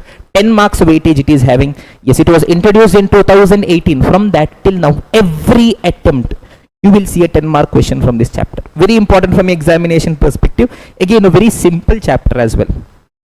Now, activity based costing is just an extension of the chapter overheads. But overheads is a very lengthy chapter, so I'm not getting into that. So whatever portion is relevant for us to understand activity based costing, from there we will be starting our discussion. Is this clear, everyone? Okay, boss. Now understand, I want to calculate the total cost of producing my goods or services. What all items will be there, students? 4 items are there. What all? Direct material, direct labor, direct expense gives me prime cost. Add overheads, I will be getting my total cost. All my direct costs are directly traceable. That means for 1 unit how much I can tell. Suppose I am producing a shirt. For 1 unit how much material I want, I can tell. For 1 unit how much labor I want, I can tell. How much expense I want, I can tell. Overhead is my general cost. Suppose I am incurring factory rent. The factory I am producing, suppose the rent I am paying is 1 lakh per month. Whether this rent is dependent on number of shirt produced? No sir, you produce more, you produce less, you don't produce, you have to still pay the rent. That means I cannot reasonably distribute my overhead cost on per unit basis. That is the biggest challenge in overheads. But just because if I am having this challenge, if I do not distribute my overhead cost, will I get the total cost of my product? No sir. If I don't get the total cost, will I be in a position to add profit, arrive at selling price? No sir. That means I should follow some reasonable basis to distribute my overhead cost. This process is called absorption of overheads. Is this clear, everyone?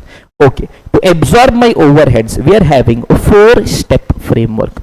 4 steps we should be following to absorb my overheads. What are those 4 steps, students? Step number 1, estimate your total overheads. What is the first step, students? Estimate your total overheads. Step number 2, link your overhead amount with the suitable basis. With the basis we will be linking our overheads. That basis could be, yes, labor hours, machine hours, material cost, labor cost, prime cost, number of units, whatever it is. Goes back to overhead chapter, not getting too much into detail. Whatever I want to discuss this chapter, only that I am touching. Yes, once I link, sir, what will happen? I will get my overhead recovery rate. Overhead recovery rate formula is overhead divided by basis. Using my recovery rate, I will charge my overhead to cost object. Is this clear, everyone? 4-step framework. What are the 4 steps? Step 1, estimate total overhead. Step 2, link it with the basis. Once I do that, I will be getting step 3. I will get my overhead recovery rate, overhead divided by basis. Using that, I will charge my overhead to the cost object. Is this clear, everyone? Perfect. Understood. So now, I have told you guys one very simple thing. Whenever I come up with a statement, I want you guys to ask me one question. What nonsense is this, sir? What you are telling 4 step? Why we should agree? Yes or no? So let us try understanding with the help of a simple story, a simple example. Assume, yes, we start a new company called MI, wherein we are manufacturing 2 different products, one mobile, one TV. Okay, yes. In 1 year, in 1 period, I produced 10,000 mobile as well as 5,000 TV. Okay, yes. Machine hours to produce 1 mobile, my machine is working 2 hours. That means total for 10,000 units means 20,000 hours it would have worked. Yes or no? Let me keep it as 5. I guess I have changed it to 5 subsequently. Becomes 50,000. Okay. For 5,000 TV, for every TV 10 hours my machine has worked. That means total how much? 50,000 hours it has worked. Okay, okay. Total overhead for the period is 10 lakh rupees. Total overhead for the period is 10 lakh rupees. Okay. Now I want to calculate the total cost of the product. Okay. Tell me, am I having any challenge in calculating my direct material, direct labor, direct expense? No sir, it is directly traceable. For 1 unit how much I know. So that data will be given to me. Here I have not included. Assume once I add, I will be getting my prime cost of mobile as 10,000. prime cost of TV as 20,000. Is this clear, everyone? In the question, that data will be given for you. Okay. The only challenge is what? It is in distribution of overhead cost. Yes or no, everyone? Perfect. Is there echo coming in? No? Manageable? Yeah, you guys are telling, sir, already it is 5:30. Person will come to check echo and all, it will be 6:30. Okay, fine. But I want to calculate my overhead cost. For one mobile, how much is overhead cost? For one TV, how much is overhead cost? Okay, perfect. What I will do? Tell me, students. Yes, I am standing at the start of the period. Yes, a very simple understanding. Cost is calculated when? At the start of the period, end of the period. Start of the period. Last chapter I have already told. Cost always means a normal cost. I am standing here and I am estimating, boss, that next year how much overhead I will incur. I made a list. Rent I'll have to pay, supervisor salary I'll have to pay, yes, asset depreciation I'll have to incur, what all indirect cost is there, everything I made a list. Assume I estimated and I understood that 10 lakh is my overhead cost. Okay, ba? Okay. What all products I am producing? Assume I am planning that next year 10,000 mobile I will produce, 5,000 TV I will produce. That means, tell me, students, total how much units I will be producing? 10,000 plus 5,000, 15,000. Perfect, everyone. 10,000 mobile, 5,000 TV. That means total 15,000 units I will be producing. Simple, sir. 10 lakh rupees is my cost, sir. Total how many units I am producing? Sir, 15,000 units I am producing, sir. That means for one unit, how much is the cost? 10 lakh divided by 15,000. Tell me, how much is it going to be? Quickly, fast. How much? 66.66. Yes, sir. No, simple, sir. Simple. Why Jujibi so much tension and all you took? Simple, na, sir. 10 lakh is overhead. Total how many units I produce? 15,000 units. That means for one unit, what is my overhead cost? 66.66. Yes or no? Yes or no? Yes or no? No, sir. Why no, sir? Uniformity in data. Da. This is what, da? 10,000 mobile, da. This is what, da? 5,000 TV, da. Can you add the two, da? No, da. Yes, can I tell? Yes. 5,000 ton steel. Yes, plus 5 kg apple. It is 5,005. Can I do? No, da. Data has to be uniform. That means here I cannot divide based on number of units. Is this clear, everyone? I have to go for some other basis which is comparable. Again, not getting too much into the history of how they have come up with selection of basis. But here for me, I ask, okay, based on units I cannot distribute. What other factor is there? Yes, they tell that, sir, yes, mobile we are producing or TV we are producing. Yes, it is based on the machine hours. More hours we are working means more cost I am incurring. So I will tell, okay, boss, I will do one thing. I will link this cost based on my machine hours. Tell me, yes, next 1 year, as per my estimate, what is my total overhead cost, students? 10 lakh is the overhead cost, yes or no? I have decided which basis I should be selecting. Machine hours I should be selecting. Tell me, next 1 year, 10,000 mobile. For every mobile, 5 hours means 50,000 hours. 5,000 TV. For every TV is 10 hours. That means 50,000 hours. That means next 1 year, total how many hours my machine is planning to work? I am estimating that my machine will work 1 lakh machine hours. Yes or no, everyone? So I'll tell, okay, boss, next year 10 lakh is the cost for how many hours? 1 lakh machine hours. That means, can you guys tell me my overhead recovery rate? Yes or no, everyone? Simple. Look at this. Step 1, I estimated total overheads. I told next year what is the overheads? 10 lakh. I had to link it with the basis. In this question, what was my basis? Machine hours was the basis. Data has to be uniform. Overhead was for 1 year. That means for next 1 year total, how much machine hours? For mobile 50,000, for TV 50,000. That means 1 lakh machine hours. That means, can I get my overhead recovery rate? Yes or no, everyone? It is overhead divided by basis. 10 lakh divided by 1 lakh machine hours. How much is it going to be? 10 rupee per machine hour. Yes or no? Sir, how you got the formula overhead by basis, sir? Sir, you only told na, sir, no formula. Okay, da, simple, da. I told you everything in the world is what? Cross multiplication only. Tell me, 1 yearly, how much machine hours, how much hours my machine is working? 1 lakh hour machine is working means how much is my total cost? 10 lakh. I want to know if my basis is working one time. That is, if I work for 1 machine hour, how much is my cost? 10 lakh divided by 1 lakh. How much is it? 10 rupee per machine hour. Now, what does it mean? It means that I am telling that, boss, next 1 year 10 lakh will be my cost. That is for operating total how many hours? 1 lakh hours. That means for every 1 hour my machine is working. Now, how much is my overhead cost? 10 rupee is my overhead cost. Now, using that, I can charge my overhead to cost object. Tell me, students, to produce one mobile, how much hours machine should work? 5 hours. If my machine works for 1 hour, what is my cost? 10 rupees. That means if it works for 5 hours, what will be my cost? 50 rupees. Simple. Is this clear, everyone? Tell me, to produce a TV, how much hours my machine is working? 10 hours. If my machine works for 1 hour, what is my cost? 10 rupees. We work for how many hours?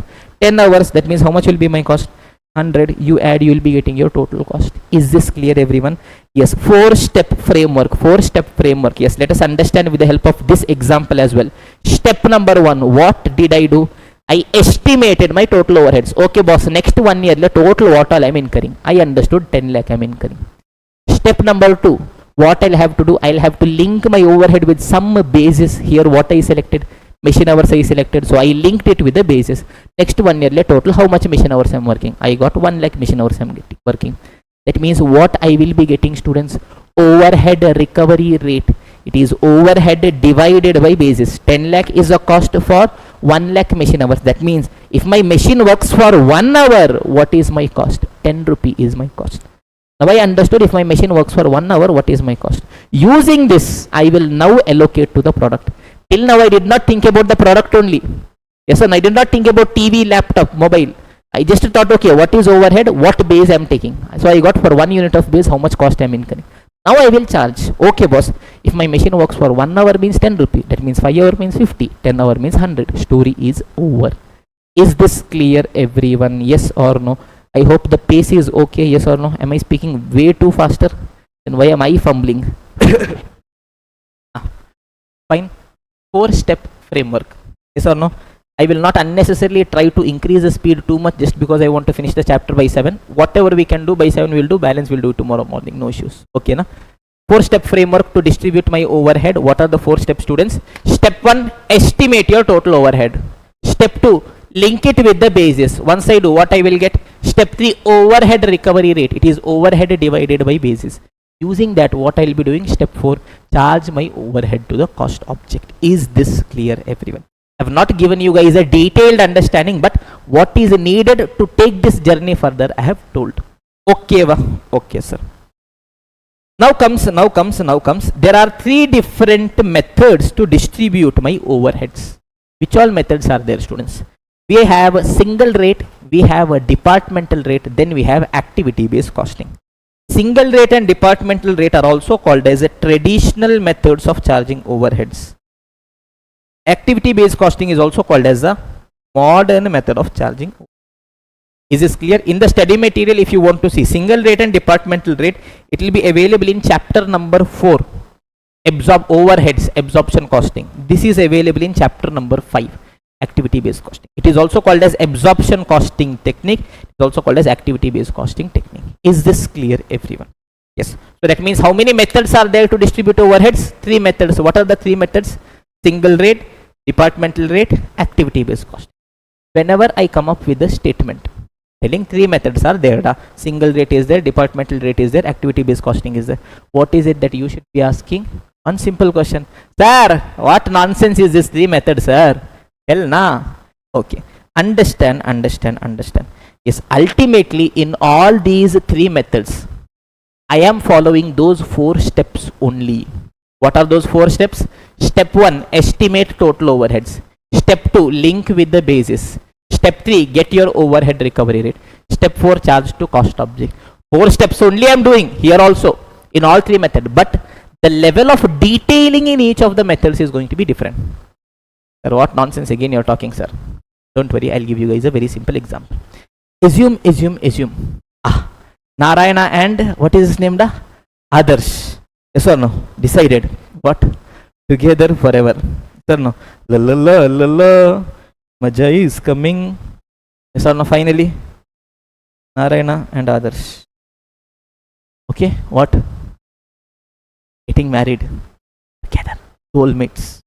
Yes or no? Yes, they decided to get married. Now, grand wedding they had. Yes, they want to calculate. One thing about Narayana is a very nice person, but person is a very big conjus. So he wants to calculate the cost. He's telling, okay, boss, wedding and all we did, food and all we gave. I want to calculate the cost per person. One person they had food. What is the cost? Assume the total food bill for the marriage is 5 lakh rupees. Is this clear, everyone?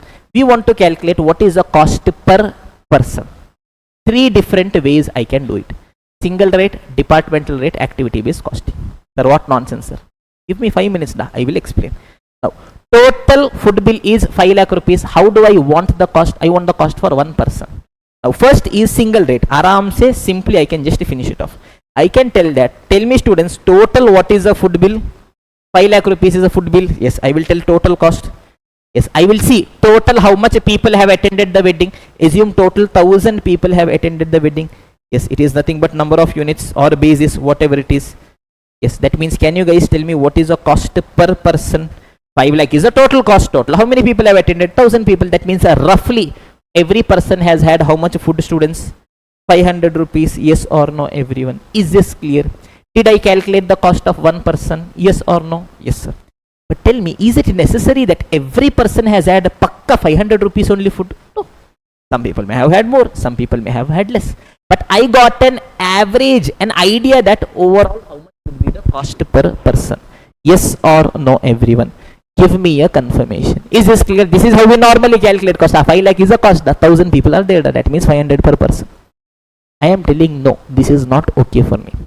I want a bit more detailed calculation of cost. See how can I do the same story only. Yes, I will tell me total cost is how much? 5 lakh is my total cost. Now I will bifurcate this 5 lakh into different departments. I will tell altogether the cost I have incurred now is for 3 departments. 3 departments I will bifurcate. Assume there is veg food. Assume there is non-veg food. And assume there is sweets or desserts. Okay. For veg food, assume I incurred 1,50,000. For non-veg food, assume I incurred 3 lakh. For sweets, assume I incurred 50,000. Tell me, total cost is still 5 lakh only. It is 5 lakh only. What I did, I just bifurcated my cost into departments. Veg food is 1.5 lakh. Non-veg food is 3 lakh. Sweet is 50,000. If I add, I got 5 lakh only. Yes, I got 5 lakh only. Now understand. Now every department's cost, I will link it with one basis. Suppose I am telling veg food is 1,50,000. Okay, boss. How many people had veg food? Assume 600 people had veg food. That means tell me what is the cost per person. If one person has veg food, means what is going to be the cost? 1,50,000 divided by 600. How much is it going to be? 250. Assume non-veg food is a 3 lakh. Assume 600 people had non-veg food. That means what is the cost per person? 500. You might be having one fundamental doubt. Sir, you 12,000 people attended wedding. Sir, 600 people had veg. 600 people had non-veg. That means 1,200 na, sir. There are some people like, what is your name? Sumitra. They'll have veg also. They'll have non-veg also. They'll have again extra also. Yes or no, everyone? Perfect. Yes or no? Whatever I'm taking, don't take it seriously. Don't come and tell me, sir, I don't have, sir, I'm on diet, all those things. For fun, I'm telling. Yes, now sweets. Assume sweet cost is 50,000. Assume full 1000 people have sweets. That means, can you guys tell me if one person has a plate of sweet, what is going to be the cost? 50 rupees. Yes or no, everyone? Okay. Now assume. Yes, person number 1. Yes, Shri Hari went to the wedding. Yes, Shri Hari there had veg food, he had sweet. Tell me one plate veg food, how much is the cost? 250. One plate sweet, how much is the cost? 50. What is the total cost? 300. Assume person number 2 went. What is your name, da? Sanjay went. Sanjay is telling who will have veg food, da? Sanjay went, he had non-veg food, he had sweet.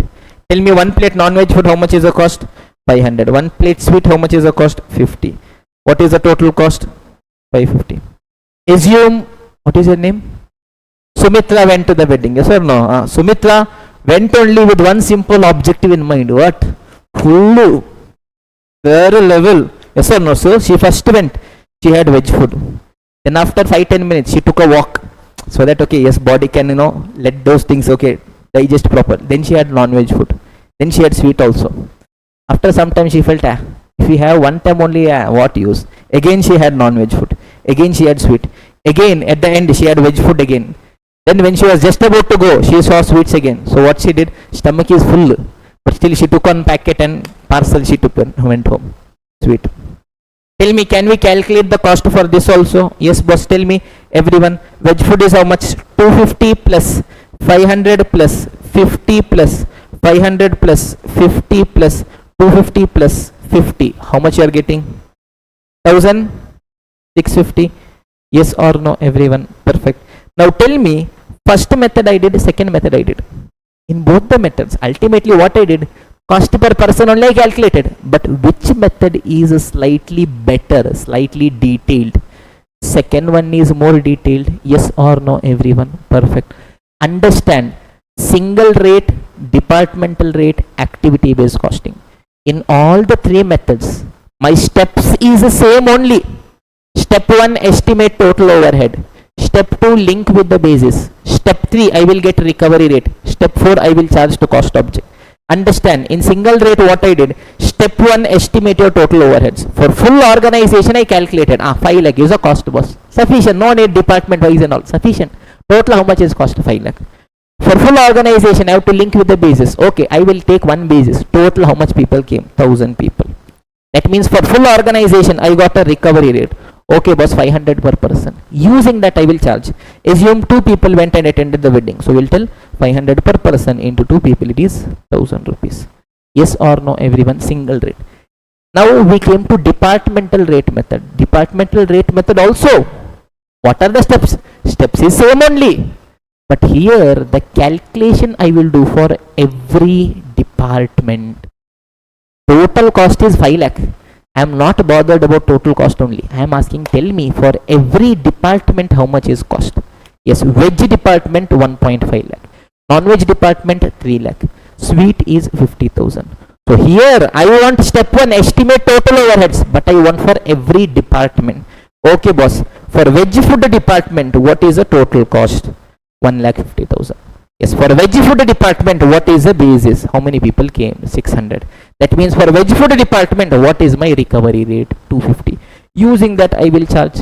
Similarly for non-veg food department, similarly for sweet department. Is this clear, everyone? Yes or no? So what is the difference in single rate and departmental rate? Steps are same, steps are same only. The level of detailing is different. Single rate I will be doing calculation for full organization. Departmental I will do department wise. If I am having 3 department, for every department I will calculate overhead. For every department I want a basis. For every department I will calculate recovery rate. Using that I will charge. Is this clear, everyone? Perfect. Then comes activity based costing. It is even more detailed. It is telling, boss, in one department also, just because you had a food in veg department doesn't mean that you had every food there. Yes or no? So what you do it most detailed, do it every activity wise, every food wise. So here what I will do, 5 lakh rupees, if it is my total bill, I will bifurcate into every activity. Suppose there are 50 different food items. Suppose in veg, I will start with, say for example, what all is there? Paneer fry is there.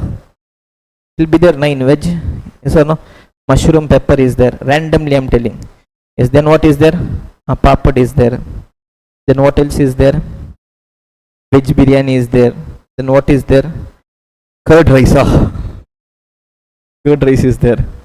Yes, then what is there? Raita is there. So on and so forth. Noodles is there. Enough. No need to eat now.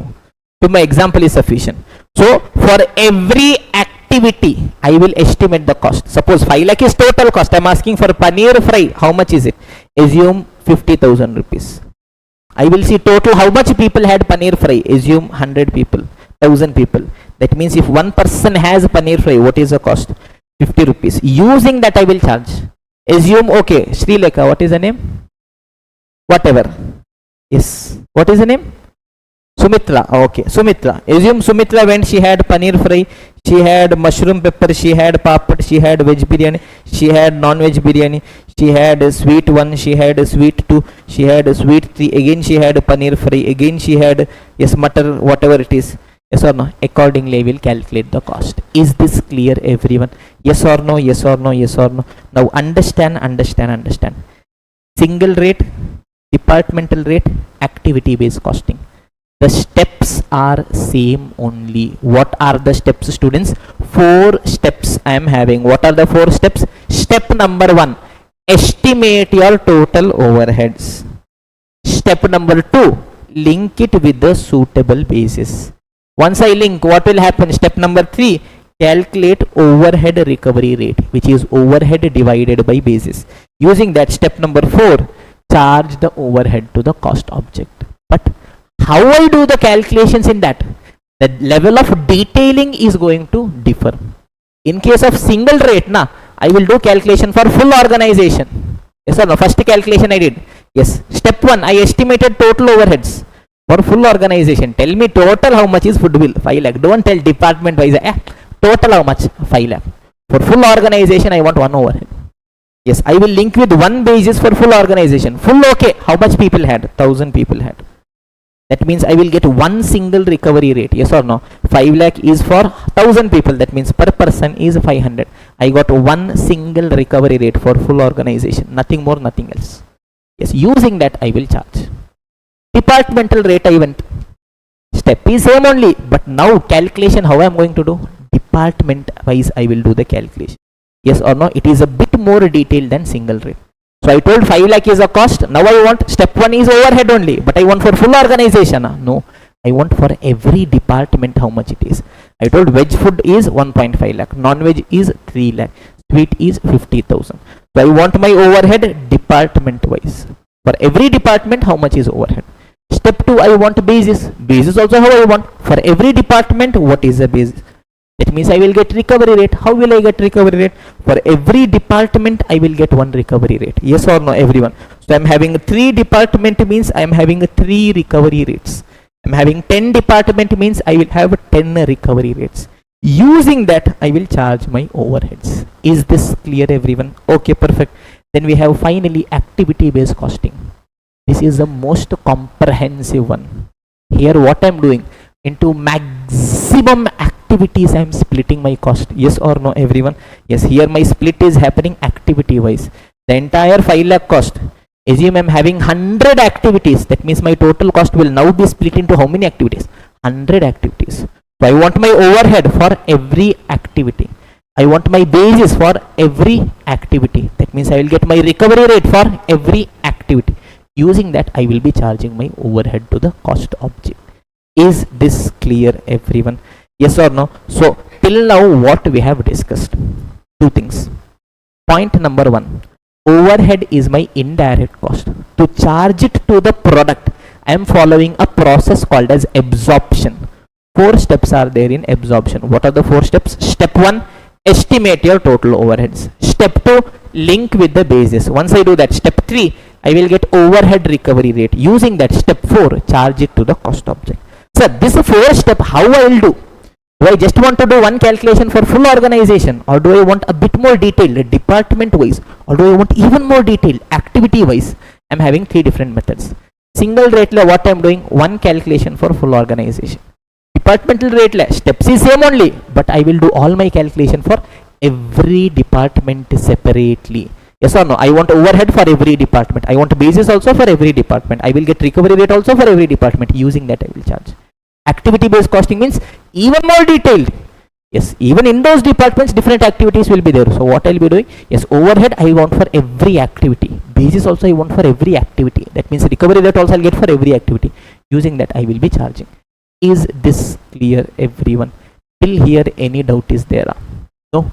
Giving you guys 1 minute, let this settle in, then we will continue our discussion, my dear students. Yes, now pay attention, students. Okay, so 4 steps to distribute my overheads. What are those 4 steps? Step 1, estimate your total overheads. Step 2, link it with the basis. Once I do that, step 3, I will get my overhead recovery rate. Using that, step 4, charge your overhead to the cost object. That means in ABC also 4 steps only I am having, but the only difference is here when I am calculating my overheads, how do I want my overheads? Here how am I doing my calculation for every activity? That means I want my overhead activity wise, yes or no everyone? Perfect. Yes, here also I want a basis, but I want a basis for every activity, yes or no everyone? Activity wise. That means here also I want a recovery rate only, overhead divided by basis, but that basis is for every activity. I want one recovery rate for every activity. Based on that I will be charging. Now some technical names they have given. Understand, let us just understand the technical name. Yes, normally my overhead recovery rate formula is what, students? It is overhead divided by basis. Yes, the total overhead for the activity is called as activity cost pool. What pool? Not swimming pool. Activity cost pool. What is this telling? For the activity, all my cost I am pooling, I am bringing it together. What does it mean? It is nothing but the total overhead cost of the activity. For the activity, what all cost I am incurring, I am pooling it, I am bringing it together. What is this? Total overhead cost of the activity. Is this clear everyone? Yes, I want the basis for the activity. For this also we will give a technical name. What is it called? It is called activity cost driver, not the bus driver. Yes, driver. Driver means it is the factor which is driving the cost of the activity. So what is activity cost driver? It is a factor. It is a driver which is driving the cost of the activity. Yes, once I divide, I will be getting my recovery rate. Now for that also they have given a name. What are they calling? It is activity cost driver rate. What nonsense it is, sir? It is nothing but overhead recovery rate only. Tumma high-fi terms, that's all. Is this clear? Yes. So what is the formula? What is the formula? It is overhead divided by basis for the activity overhead. What I am calling? Activity cost pool I am calling. Yes. Basis. What is the name I have given for the basis? Activity cost driver. That means what is going to be the formula of activity cost driver rate? It is activity cost pool divided by activity cost driver. Yes or no everyone? And once I get my recovery rate, using the recovery rate I will be charging my overhead for the cost object. Is this clear everyone? Yes, one simple example I will show you guys here. Yes, assume I am performing an activity called as setup. Setup means what? Not that setup da Narayana. That setup is different. Here setting up of the machine. What, only people want setup? Machine also is alone, na? Machine also wants setup. Yes or no? So we are setting up the machine. Setting up the machine means what? One machine, other machine? No da. Yes, assume we are Tata Motors. We might be having thousands of machines. Assume we want to produce a car. Is it necessary all 1000 machines we need? No. Whatever machines are needed, we will have to bring them together, arrange systematically. That process is called as setup of machine. So to set up my machine, assume total cost I incurred is 3 lakh rupees. Okay, what is this? This is the activity cost pool, total overhead cost of the activity. Total cost for setting up is 3 lakh. Setup is not cheap, it is costly. Narayana will be knowing, yes or no? Setup is costly, na? It is not cheap. Now I will have to link it with the basis. Tell me my setup cost, on what factor it is dependent? It is dependent on number of setups. One time you have set up, less cost. 10 times you have set up, more cost. 100 times you have set up, even more cost. The machine, come back. Machine setting up. Okay, yes, assume, yes, you have to link it with the basis. Assume in a period you have set up your machine 100 times, 100 setups. So step 1, you got your activity cost pool. It is the total overhead cost of the activity. Step 2, you got your activity cost driver. You told cost is dependent on setups. You have performed 100 setups. That means will you be getting your activity cost driver rate? Yes or no? It is activity cost pool divided by activity cost driver. 3 lakh is a cost for how many setups? 100 setups. That means for one setup, what is my cost, students? 3000 per setup. Yes or no? For one setup the cost is 3000. Sir, how did we get this formula, sir? Simple da. Tell me, total how many times we set up the machine? 100 times. For 100 setup means my cost is 3 lakh. I want to know if I perform the activity 1 times, what is my cost? 3 lakh divided by 100, 3000 per setup. Is this clear, everyone? Okay, I got my activity cost driver rate. What does activity cost driver rate tell? If I perform the activity 1 time, what is my cost? If I set up my machine 1 time, what is the cost? 3000 is my cost. Assume to produce a product X, I set up the machine 10 times. 10 times I set up my machine. That means what will be the cost, students? 3000 for one setup. That means for 10 setup it is going to be how much? 30,000. Story over.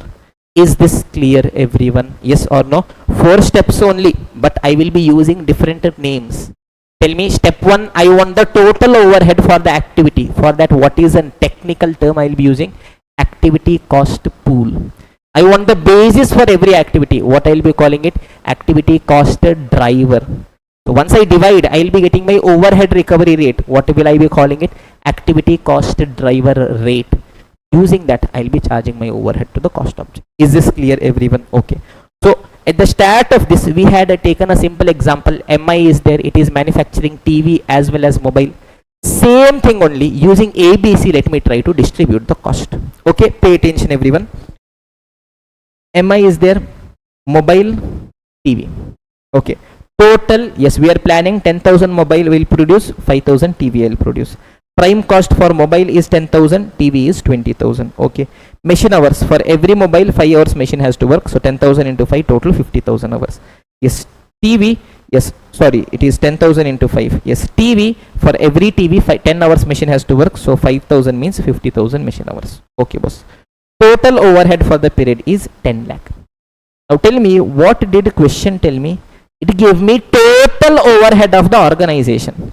I want to do activity based costing. Am I okay with the total overhead of the organization, or I want activity wise? I want activity wise. I am asking, boss, tell me activity wise information. Yes or no, everyone? Perfect. So always understand, students, whenever we are distributing overheads, first I will not think about the product. In case of single rate means first I will see for the organization I will do calculation. In case of departmental means first department wise I will do calculation. Activity means first activity wise I will do calculation. Then I will charge. While I am charging only I will think about the products. Is this clear, everyone? Okay. I will tell, okay boss, total cost is 10 lakh. Tell me what all activity we perform. Assume 3 different activities we did. First is material procurement. Material I will have to purchase. Yes or no? That is one activity. For that I am incurring. How much cost I am incurring? Question told me 3 lakh I am incurring. Okay, wow. Okay. Next is setup. Setup is your favorite activity. Yes or no, everyone? For setup, how much we are incurring? 4 lakh. Setup is cheaper, not a very expensive setup is. Yes or no, everyone? Next is machining. Yes or no? Material I purchased. I set up my machine. Finished goods will be ready. No. It has to work on the machine. Machining we are doing. For that, how much cost we are incurring? 3 lakh we are incurring. Now tell me, material procurement is 3 lakh. Setup is 4 lakh. Machining is 3 lakh. If you add the 3, how much you are getting? 3 plus 4, 7 plus 3, 10 lakh. This is how much? 10 lakh. What is this, sir? Magica? Noda Mandu sir. Total cost only I bifurcated activity wise. That means if I add, I should be getting 10 lakh only. Is this clear, everyone? Okay. Now, I got activity wise data. For every activity, I should link it with the basis. Yes or no? That data also question will only tell me. Material procurement is there, setup is there, machining is there. Now see what all information question has told. Number of purchase orders. Tell me, to produce mobile, total 70 purchase orders. For TV, 30 orders. So total 100 purchase orders. Number of setups. Mobile, TV, total. Total machine hours. Mobile, TV, total. Now tell me a very simple thing, students. Material procurement. Material I have to purchase. This cost. Yes, on which factor I can best distribute it?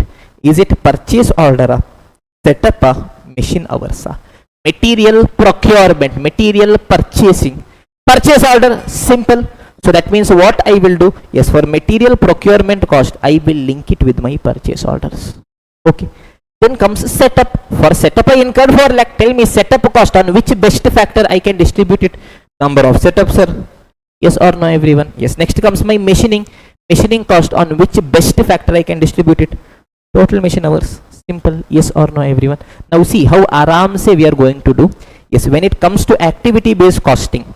Yes, when I distribute na, first step is to calculate your activity cost driver rate. That is the overhead recovery rate for every activity. First step in ABC is you should forget the product. Screw it. Look at only the activities. Tell me which all activities I am having. Material procurement is there. Setup is there. Machining is there. One by one I will see. Material procurement. To purchase the material, how much cost I incurred? 3 lakh I incurred. Yes or no, everyone? Perfect. So I am standing here and I am telling, okay boss, for material procurement next year 3 lakh will be my cost. Tell me my material procurement cost is incurred, yes, on which factor is going to determine it? Purchase order. Tell me in that one period, total for mobile 70 times I placed order, for TV 30 times. So total how many orders I have placed? 100 times purchase order I have placed, yes or no? So I will tell this 3 lakh is for 100 purchase orders. That means can you guys tell for one purchase order what is my cost? 3 lakh divided by 100. 3000 per purchase order. Yes or no, everyone? Perfect. So I can tell, okay boss, 3 lakh is a cost. On what factor this cost is dependent? It is dependent on number of purchase order. How many purchase order I placed?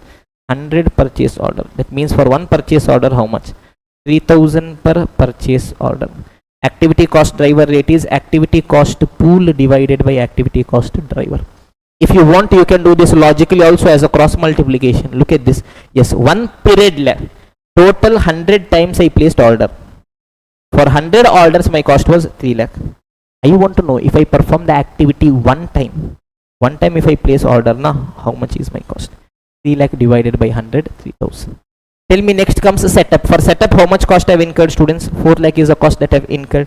Tell me on what factor it is dependent? Number of setups. Total how many times you have set up the machine? 100 times you have set up the machine. 100 setups. That means cost is how much? 4000 per setup. Next comes my machining. For machining total how much cost we have incurred? 3 lakh we have incurred. Tell me machining is dependent on what factor? Machine hours. Total how much machine hours we have worked? 1 lakh machine hours we have worked. 1 lakh machine hours. That means tell me students, 3 lakh is for 1 lakh machine hours. That means per machine hour how much? 3 rupee per machine hour. Is this clear, everyone? 3 steps are over.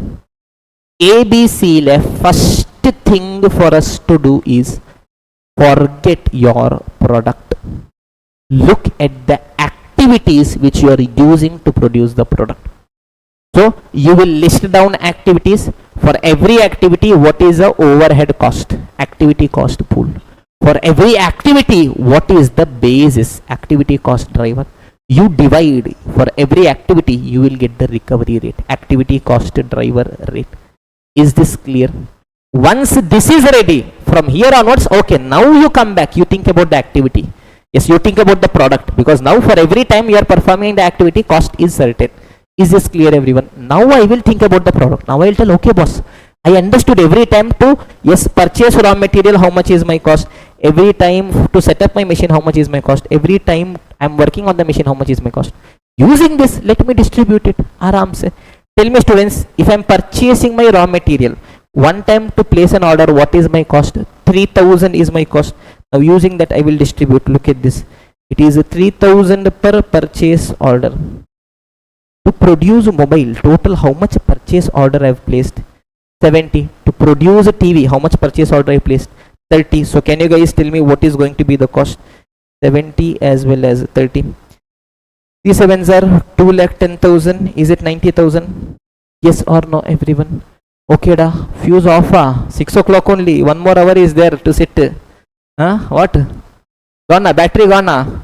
Recharge needed. Should we continue tomorrow? No?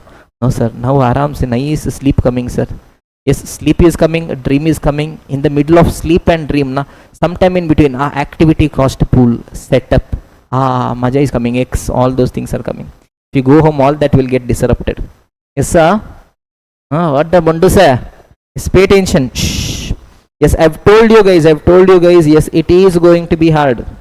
Okay, yes, our intention is not to just solve simple things. It is very easy for me, yes, to solve simple one or two question. Don't tell logic only, see, randomly solve one question, tell over, story over. But we have not come here for that. Okay, the intention should be that at the end of it, you should be in a position to solve even the most challenging of the questions. For that, mental frameworks should be ready. Its logic should be concrete on the back of our mind. That is why, even though it is a revision, first 1 hour, even in this chapter, I am just spending on telling you guys the concepts. Even though I did not touch overhead, from there I started because that is needed for you guys. I can directly tell overhead basis, recovery rate over. So why should we spend so much time? So that you get a correct picture. So when you see a question, you will be in a position to use your frameworks and accordingly solve. Is this clear, everyone? Yes, always keep telling yourselves, I always have a framework, that whenever I feel I'm distracted, I'll ask myself this question. Win. What is win? What is important now? Ask yourself this question always. What's important now? Every time we get distracted, you should ask this. What's important now? What are we here for? Studying. So what we should be doing? Studying. Put your distraction aside for an hour. Yes, put your laziness, yes, boredness aside for an hour. 60 minutes. Push. Then okay, you take a break. Is this clear, everyone? Yes or no? Yes or no? Yes or no? Okay. So understand, students. Yes, setup. Tell me. Yes, participate as much as possible. Your laziness will go away. Participate. Da. Setup is how much? Da? 4,000 da for one setup. Setup is cheap. No, sir. Setup is very expensive. How will you know, sir? 4,000 per setup. Yes or no, Narayana? Narayana will tell how expensive setup is. Yes or no, Narayana? For one time setting up, 4,000 is a cost. Very costly. Tell me, to produce mobile, how many times we set up? 60 times we set up. For TV, how much times we set up? 40 times we set up. Aha. Maja only. 60 and 40. Tell me, 4,000 into 60, it is 2,40,000. 1,60,000. Yes or no, everyone? Tell me, machining. My machine is running for 1 hour. What is my cost? 3 rupees per machine hour. Okay. Tell me, to produce mobile, 50,000. To produce a TV, 50,000. It is 50,000. 50,000. It is how much? 1.5 lakh, 1.5 lakh. Yes or no, everyone? If I add this, tell me, to produce mobile, understand. Yes, to produce all my mobile, total material procurement cost is how much? 2,10,000. To produce mobile, total setup cost is how much? 2,40,000. Now tell me, this setup cost of 2,40,000, is it to produce one mobile or is it to produce all mobile? All mobile. 60 times I am setting up to produce one mobile. No, for a period fully I am incurring. This 2,10,000, is it for one mobile? No, sir, all mobile. Tell me, machining cost 1,50,000, is it for one mobile? All mobile. That means to produce all mobile, what is the total overhead cost? 210 plus 250, 450, 6 lakh. Here it is how much? 310, 4 lakh. Yes or no, everyone? Now understand what is this. 6 lakh. It is the total overhead cost to produce a mobile. By incurring 6 lakh, total how much mobile did I produce? Divided by number of units. Tell me, how much mobile did I produce, students? 10,000 mobile I produce. Yes or no? How much TV I produce? 5,000 I produce. So I will tell boss, 6 lakh I incurred to produce 10,000 mobile. That means for one mobile, how much is the cost? 6 lakh divided by 10,000, 60 rupees. 4 lakh is the cost I incurred to produce a TV. Total how much TV I produce, boss? 5,000 TV I produce. Nah, that means for one TV, how much it is? 80 rupees is the cost. Is this clear, everyone? Yes or no? Understand? Yes. Activity based costing, let us revise again. Yes, put yourself into the right picture. People who are watching it on YouTube subsequently, please, no 2x, nothing will go into your mind. Okay, understand the intricacies. The entire chapter of overhead ABC, it is just a story of a ratio. All you're doing is you're playing with the ratio. That's all, nothing more you're doing. Okay, but you should understand what exactly is happening in the back end. Yes, 4 steps I'm having. What are the 4 steps? Step 1, I want the overhead for every activity. What will I call it? activity cost pool. Step 2, I want the basis for every activity. What will I call it? Activity cost driver. If I divide, I will get the recovery rate for every activity. What will I call it? Activity cost driver rate. Using that, I will charge my overhead to the cost object. Is this clear, everyone? So whenever I see a question on activity based costing, screw your product. First, don't see only what all products are there. See the activity. Okay, boss, which all activities are there? Framework. See, for every activity, how much is the cost? Activity cost. Yes, for every activity, what is a driver? Activity cost driver. You divide, you will get your activity cost driver rate. Once you got your recovery rate, now you see, okay boss, I got the recovery rate for every activity. These products are there. Okay, this activity, how much should I distribute? Next activity, how much should I distribute? Last activity, how much should I distribute? You will get the total cost, divide by number of units. You will get your overhead cost per unit. Is this clear, everyone? Yes or no? Now tell me, I got my overhead cost per unit. Can I calculate the total cost per unit? Yes sir, simple. Prime cost plus overhead gives me my total cost. I guess my prime cost is 5,000 and 10,000 if I'm not wrong. Yes or no? Sorry, 10,000 and 20,000. Mistake. 10,000 and 20,000. Tell me what is my overhead cost? 60 and 80. That means my total cost is 10,060, 20,080. Is this clear, everyone? Perfecta, perfecta, perfecta. Is this clear? Okay. Now sometimes question will ask you. Now understand typically how your question will be. We will go into a question, don't worry on that. But question will tell you that, okay boss, a company is there. These all are my direct cost. Overhead is also there. Company will tell, currently I am distributing my cost using traditional method. That means single rate or departmental rate. Normally they will give us single rate data only. But we want to now adopt ABC. It means now I want to get into ABC. Question will ask you, yes, calculate the total cost as per traditional method. Calculate the total cost as per ABC. Both the things we will do. Sometimes question will ask us to tell what is the cost distortion. Sir, what nonsense is this cost distortion? Now tell me, as per ABC, how much I got my cost?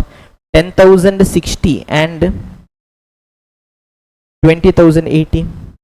Yes or no? As per single rate, let me just see how much is the cost I've got. Where did it go? Okay, it is 10,050 and 20,100.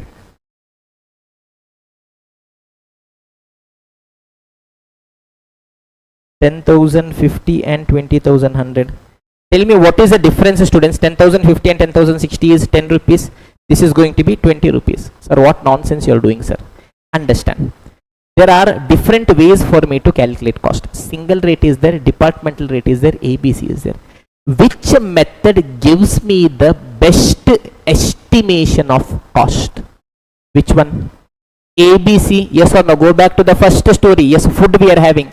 Single rate will tell 5 lakh divided by 100 people, on an average 500 per person. But ABC will go most detailed. That means if you were to ask, which is the simplest method to follow? Which is the simplest method to follow? Single rate, simple. See total overhead, link with one basis, you get recovery rate, story is over. But which gives you the most accurate estimation of cost? ABC gives you the most accurate estimation of cost. That means, tell me students, actually to produce mobile, what is the correct cost? 10,060 is the correct cost. But if I had not followed ABC and if I had followed traditional method, how much only I would have got? 10,050 only I would have got. That means correct cost is 10,060. Traditional method is only giving me 10,050. That means my product would be under costed or over costed. Under costed by how much? By 10 rupees. My product would be under costed by 10 rupees or undervalued by 10 rupees. Because tell me, yes, which is giving me the correct picture? ABC is only giving me the correct picture. All others are just okay. Somewhere I am just trying to throw a stone to see, okay, where close I am getting. Okay. So ideally my cost should be 10,060. But if I had not followed ABC and if I went to traditional, that means my product cost will be less by 10 rupees. Come to TV. Correct cost should be how much? 20,080. But if I had not followed ABC, I went for traditional method. What would have happened? My cost would have come as 20,100. That means my product would be over costed by 20 rupees. Is this clear everyone? Yes or no? Perfect, perfect, perfect. Now understand, yes, the chapter activity based costing, altogether two different types of questions will be coming. Type 1 question. Question will ask me to calculate the cost. What is going to be the structure of the question? I have told you guys already. Question will tell, yes, there is a company. We are producing some 2-3 different products. It will give me what is a direct material, direct labor, direct expense, prime cost. It will give me overhead data. It will give me. It will tell me that currently, right now, I am distributing my overhead cost on some basis. It could be labor hours or machine hours, mostly. Some traditional basis, single rate data they will give me. So using that, I have to calculate the cost. Then they will tell, but company is now thinking that we want to go to A, B, C. Then they will tell for every activity what is the cost. They will give information of basis. So what I will have to be doing is, step 1, I will have to calculate the total cost as per single rate. Step 2, I will have to calculate the total cost as per activity based costing. And if question asks me what is the cost distortion, I should show what is the under or over valuation. Is this clear everyone? That is one type of question. So many times it has continuously come. So shall we see some of those questions now? Yes or no? With that, some adjustments are there. Those adjustments also we will be seeing. Don't worry on that. Is this clear everyone? Okay. Mind is still okay. We can still push for some 44 minutes is still there. Okay. No option. Okay. Giving you guys 2 minutes to let this thing settle in. Then we'll continue our discussion. Take a small 2-minute break. Yes everyone, shall we continue our discussion? Yes or no students? Yeah. Maja is still coming. Oh. Okay, what is this? Okay, fine. Okay. So we will see 1 or 2 questions on how do we solve a question when question asks me to calculate cost. First one example only, one more example we will see. Look at this students. I will not be solving, I will just be showing you guys the solution. Okay. There is a company called Maja company. Okay. Yes, we are producing A, B. Yes, total unit produced of A is 10,000, B is 5,000. Machine hours total for A is 20,000, for B is 60,000. Okay, boss. Prime cost per unit is directly given, 18 and 25. Total overhead cost for the period is 10 lakh rupees. Allocate overhead cost to both the products based on machine hours. On what basis I should distribute? Machine hours I should distribute, and calculate the cost per unit for A and B. Tell me, prime cost is directly given. How much it is? 18 and 25. The only thing I want is what? Overhead cost. Tell me on what basis they have asked to distribute my overhead cost?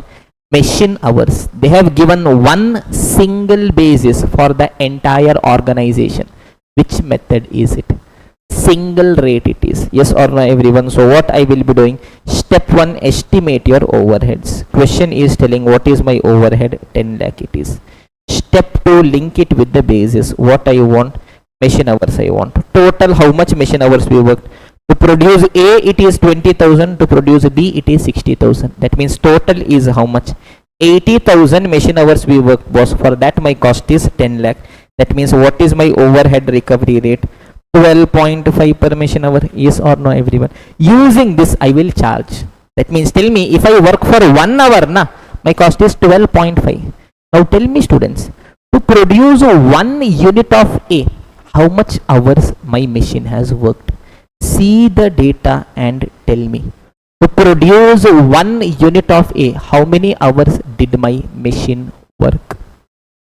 2 hours. Yes or no? Yes. The only thing that is needed is IC should be open. Brain should also be open. Yes or no? 10,000 units to produce. How much hours we are incurring? 20,000 hours. That means for 1 unit, 2 hours it is going to be. What is happening? This also is tired. Don't get tired. Yes. To produce 1 unit it is 2 hours. Tell me, for 1 hour my machine is working. What is my cost? 12.5. That means for 2 hours means 25. I got my total cost. Similarly, tell me, to produce 5,000 units of B, what is the total hours? 60,000 hours. That means for 1 unit, how much hours we want? 12 hours. Yes or no everyone? That means per hour 12.5. Like that for 12 hours. it is 150, I add, I will get my total cost. Is this clear everyone? Questions on ABC are generally lengthy. I will not be solving it here, but I will just keep showing you guys how the solution has come. You have to go back and try by self. You have to, there is no substitute. Every attempt you will find 7 marks, 8 marks, 7 marks, 8 marks. Now with the revised weightage, previously it was 10, 10, 10, 10 marks. Is this clear everyone? Yes or no? Okay. Tomorrow I'll explain you guys the exam weightage, how questions are coming, all those things also we'll explain. Don't worry on that. Now, solve the same question using ABC. If the following additional data is given. Bifurcation of overhead cost activity wise. They have bifurcated activity wise. Setup is 3 lakh, machining is 4 lakh, inspection is 1 lakh, delivery is 2 lakh. If you add everything, how much you are getting? 3 plus 4 plus 1 plus 2, 10 lakh. Tell me total cost is how much? 10 lakh. Magic sir, that also 10 lakh, this also 10 lakh.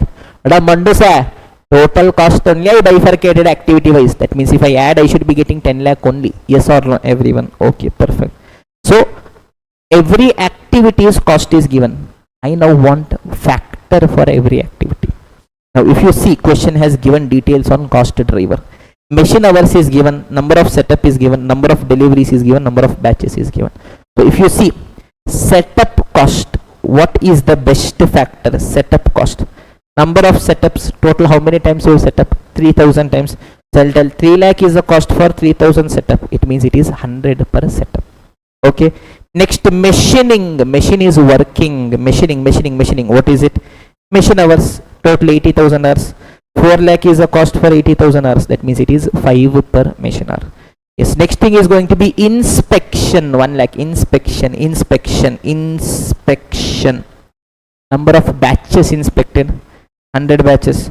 So 1 lakh is for 100 batches. That means for 1 batch it is 1000 rupees. Yes or no? Next comes delivery.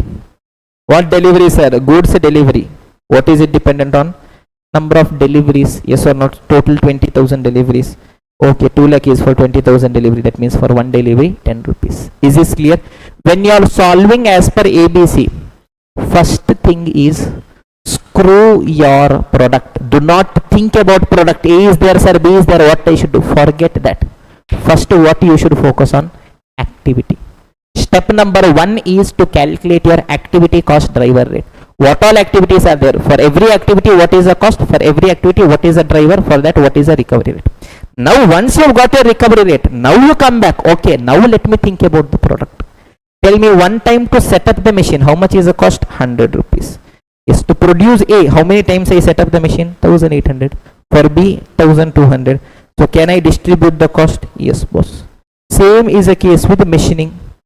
Same is the case with inspection. Same is the case with delivery. I will add all of this. I will get the total overhead cost. I will divide by number of units. I will get my overhead cost per unit. Is this clear everyone? Yes or no? Okay, perfect. Now I will be having my prime cost. I will add my overhead. I will arrive at my total cost. Is this clear everyone? Story over. Question asks you cost distortion. That also you can calculate and show. Is this clear everyone? Yes or no? Okay, perfect. Now some 2-3 principles, observations you should be knowing. Now single rate is there, departmental rate is there, ABC is there. In all the 3 methods, what am I doing? I am distributing the overhead cost.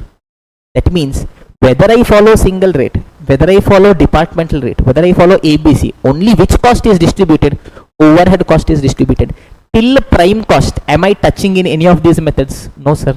That means whether I follow single rate or departmental rate or ABC, my prime cost will be same in all the methods. Yes or no everyone?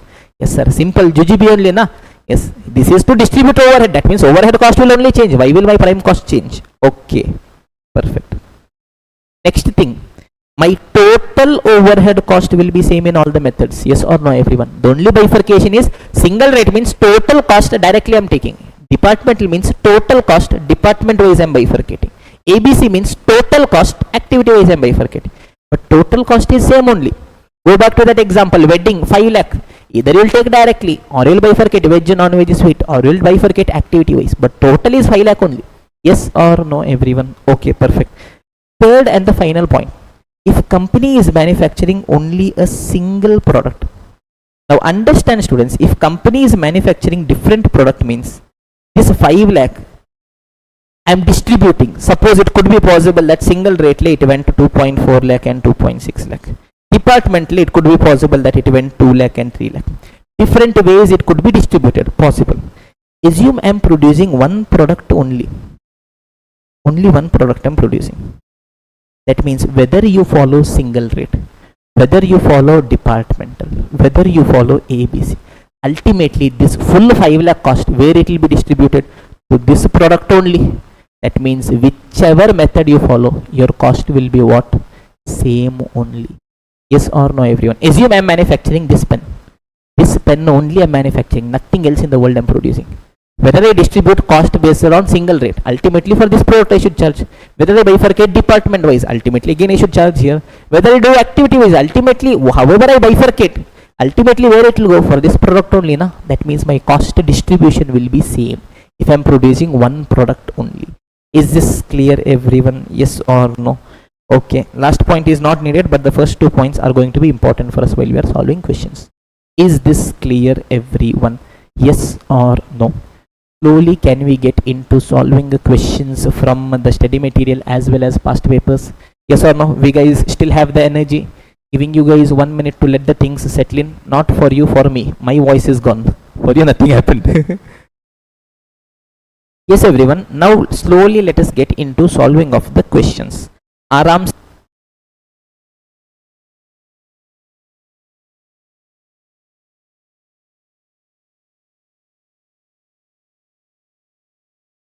Yes, everyone. So for people who are watching it on YouTube subsequently, small, yes, technical glitch. Nothing I told. Okay. Yes, we will continue further with our discussion. Type 1 question. Question is asking me to calculate the total cost as per traditional as well as per ABC. We will see some question based on that. Whatever extra adjustments we'll have to be keeping on the back of our mind, that also we will see. So question number 1 we will go. Question number 1 directly picked from your study material. Understand, a question on activity based costing, just to solve it will take 20 minutes. To explain and solve it will take 30-40 minutes. We do not have that time. I will just keep showing this is the item, here it will come, this is the item, here it will come, this is the cost, this is how I'll have to distribute. Okay, this is a revision. You have to go back and try. Okay, this will be a bit fast. Okay, always have that on the back of your mind. Yes, company is producing 3 product A, B and C. A, B and C is there. Quantity is given. Okay, how many units I am planning to produce. Resources per unit to produce 1 unit. Direct material in terms of kg is given. Direct labor in terms of minutes is given. Okay, sir. Get the pulse of the data. Okay. The budgeted labor rate was 10 per hour. For employee, how much I am paying? 10 per hour I am paying. Okay, boss. And the budgeted material cost is 2 per kg. For material, how much I am paying? 2 per kg I am paying. Okay. The production overheads are budgeted at 99,450. Overheads is how much? 99,450. And were absorbed to the products using the direct labor hour rate. Oh my the God. What is the appendix? On what basis I am distributing my overheads? Using direct labor hours, by taking labor hours as a basis. Okay. ABC all data is given. I will come subsequently. What is the first requirement? Prepare a statement showing the unit cost per unit and total cost of each product using absorption costing. Traditional method I should calculate. Tell me which all products are there, students. A, B, C is there. How do I get total cost? First is a direct material, direct labor, direct expense gives me prime cost, add overhead gives me my total cost. Yes or no? One by one we will see. Tell me, students, direct material for 1 unit. Yes, what is for 1 kg, what is the cost? 2 rupees. To produce A, how much kg I want? 4 kg I want. That means how much will be my cost? 2 into 4, 8 rupees. To produce B, how much kg I want? 6 kg I want. That means how much will be the cost? 2 into 6, 12. To produce a C, 3 kg I want. 2 3s are 6. Yes or no? So it is going to be 8, 12 and 6. Direct labor cost. Tell me students, it is 10 per hour into this is how much? 30. So it is going to be 10 into 30, 300. Perfect everyone.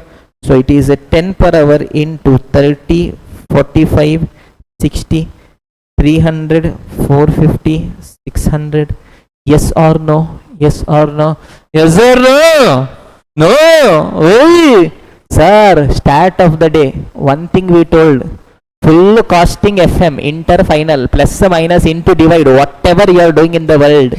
What should be same? Data has to be uniform. One thing wherein we continuously keep committing mistakes. 10 is what da? Per hour da? 30 is what da? Minute da? Can we do da? No da. What I have to do da? Convert da. 30 minutes is how much hours? 0.5. 45 is how much? 0.75. 60 is how much? 1. So it is going to be 5, 7.5, 10. Direct expense is not there. You add, you will be getting your prime cost. Is this clear everyone? Now I want my overhead cost. Tell me regarding overhead, what is question telling me? What is my total overhead? 99,450. On what basis I am recovering? Labor hours. So step 1, yes, estimate your overheads. Sir, 99,450.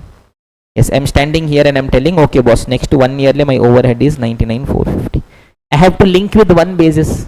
What is question telling? On what basis I should recover? By taking labor hours as a basis. Tell me, this overhead is for one full period. That means my labor hours should also be for one full period. Tell me whether question has told me the total labor hours for the period. Whether question has directly given. No. But can I calculate? Yes sir.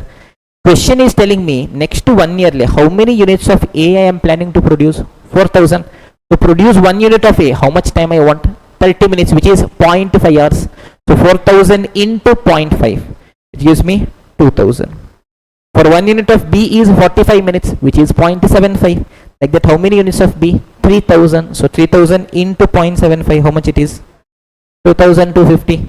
Yes, 60 minutes for 1 unit of C. That means it is going to be 1 hour. Into 1,600 is 1,600. That means total is how much? 2,000, 4,250, 5,850 hours. Same calculation I have done and kept here. Yes or no everyone? So 99,450 is the cost for 5,850 hours. That means for 1 hour what is my cost? 17 rupee per labor hour. That is my overhead cost. So 1 hour if I work, 17 is my overhead. Is this clear? Using this, let me charge my overhead. Tell me overhead is 17 per hour. To produce A, how much hours I am working? 30 30 minutes sir. 0.5, 0.75, 1. I will distribute, I will get my cost. Is this clear? Add, you will be getting your total cost per unit. Story over. Is this clear everyone? Yes or no? Shall we continue further? Okay boss. Now second requirement obviously is going to be calculate cost as per ABC. As per activity based costing I'll have to do. For that they will tell activity wise split up. So let me see. ABC Limited is now considering to adopt activity based costing. Oh. The following additional information is made available. Budgeted overheads were analyzed into the following. They are telling 3 different activities are there boss. Material handling is there. Material I have to handle. Storage is there. Electricity is there. 3 activities they are giving. Tell me students, the moment I see activity based costing, will I think about the products? First step, I will think about the activities. How many activities are there? 3. For every activity, cost is given. Given sir. So first I will write down for every activity what is my cost. Cost pool I got. Next step, what I want? Activity cost driver I want. If I divide, I will get my recovery rate. Have frameworks ready in your mind. Tell me students. Okay. Now material handling cost, they are telling on what factor it is dependent. It is dependent on the weight of material handled. Total how much weight material I handle. Okay, let me see the data where it is given. Here if you see, To produce 1 unit of A, how much kg raw material you are handling? 4 kg. Like that, how much units of A you are planning to produce? 4000. So that means total how much you will be handling? 4 into 4000, 16,000 for A. 6 into 3000, 18,000 for B. 3 into 1600, 4800 for C. Yes or no? Working note you have to give. Yes or no, everyone? Or did I erase it? Oh shit. That means I'll have to write it. Can you guys tell me the numbers A, B, C? How much you got? Tell me the numbers, students. 16,000, 18,000, 4,800. That means 38,800 kgs. Yes or no, everyone? Perfect. So tell me, material handling is 2,900 for 38,800 kgs. Dividing and all I will do, no issues. Then comes my storage cost. Storage is how much? 31,200. Question only is telling storage cost is dependent on what?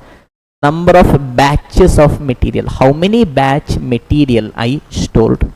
That means the only thing I'll have to see in the entire question is how much batch material I stored. Question is telling for complete production, how much batch of material I stored? For A it was 10 batch. For B it is 5 batch. For C it is 15 batch. So total how much batch we stored? 10 plus 5, 15 plus 15, 30 batch material we stored. Yes or no, everyone? Okay boss, 30 batch material we stored. Next comes electricity cost, 39,150. On what factor? It is dependent on number of machine operations. Total how many time did I operate my machine? If you see here, I want to see the machine operations. Here they have given per unit of production number of machine operations. So my number of machine operations for A is 6, B is 3, C is 2. That means total machine operation is 6 plus 3, 9 plus 2, 11. Yes or no? Yes or no? Yes or no? By now you should understand that if I am asking you guys something means that is wrong only, Mandusa. If it is right, I will write and go ahead.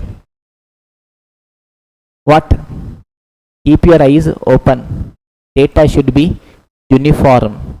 Yes, the electricity cost is given for a period. That means my machine operations also should be total number of machine operations. Here it is per unit of production. This is to produce 1 unit of A, na? 6 times I should operate my machine. Tell me like that how many units of A I am planning to produce? 4,000. That means it is going to be 24,000 machine operations. To produce 1 unit of B, na, I have to operate the machine 3 times. Like that how many units of B we are planning to produce? 3,000. So 3,000 into 3 is 9,000 machine operations. To produce 1 unit of C, na, 2 times I should operate machine. Like that 1,600 units of C we are planning to produce. That means it is going to be 3,200 machine operations. That means can you guys tell me, yes, the total number of machine operation 24, 33, 36, 200 machine operations. Yes or no, everyone? Perfect. Keep your data same. Data has to be uniform. Yes or no, everyone? Okay, that means it is for total 36,200 machine operations. Okay, now aram se data is clear. Yes, the road is clear for me. Tell me material handling next 1 year what is my cost? 2,900. It is for handling how much kg raw material? 38,800. That means for 1 kg raw material how much? 0.75. Yes or no, everyone? Yes. Storage is how much? 31,200 for 30 batches. That means per batch how much? 1,040 per batch. Electricity is how much? 39,150 for how many machine operations? 36,200. That means 1.08 per machine operation. I got my step 1. Step 1, I got my activity cost driver rate. Till now I did not think about the product. Now I will think about the product. Is this clear? Charge it to your cost object. Now I will tell, okay boss, material handling cost, if I am handling 1 kg material, na, it is 0.75. To produce A, total how much kg material I handled? 16,000. For B, 18,000. For C, 4,800. Using that I will distribute. Storage, 1 batch to store, na, 1,040 I incurred. To produce A, 10 batch I stored. For B, 5 batch. For C, 15 batch. This should be my cost. For electricity, na, 1 time I am operating my machine 1.08. For A, 24,000 times I operated. B, Similarly, I will do. I will add all of this. I will get my total cost. I will divide by number of units. I will arrive at my overhead cost per unit. Is this clear, everyone? Perfect. Now I want to calculate the total cost as per ABC. Tell me, I got my overhead cost. Yes, sir. Tell me, calculating total cost is difficult. No, sir. Prime cost is there. There is no need to again write direct material, direct labor, direct expense. Why? Traditional I have already done. Prime cost will be same. I will directly pick from prime cost. I will tell prime cost is there, add overhead cost, I will get my total cost. Story over. Prime cost will be there, add overhead cost, you will get your total cost. Story is going to be over. Is this clear, everyone? Yes or no? Here you are having prime cost, you add your overhead cost, whatever you are getting, you will get your total cost. Is this clear? If you want 12.08, 9.47, 12.08, 9.47, 14.16, 14.16. So how much you are getting total cost? Yes, 25.08.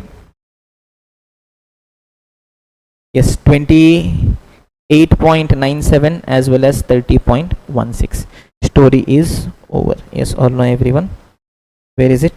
25.08, 28.97, 30.16. Is this clear, everyone? Yes or no?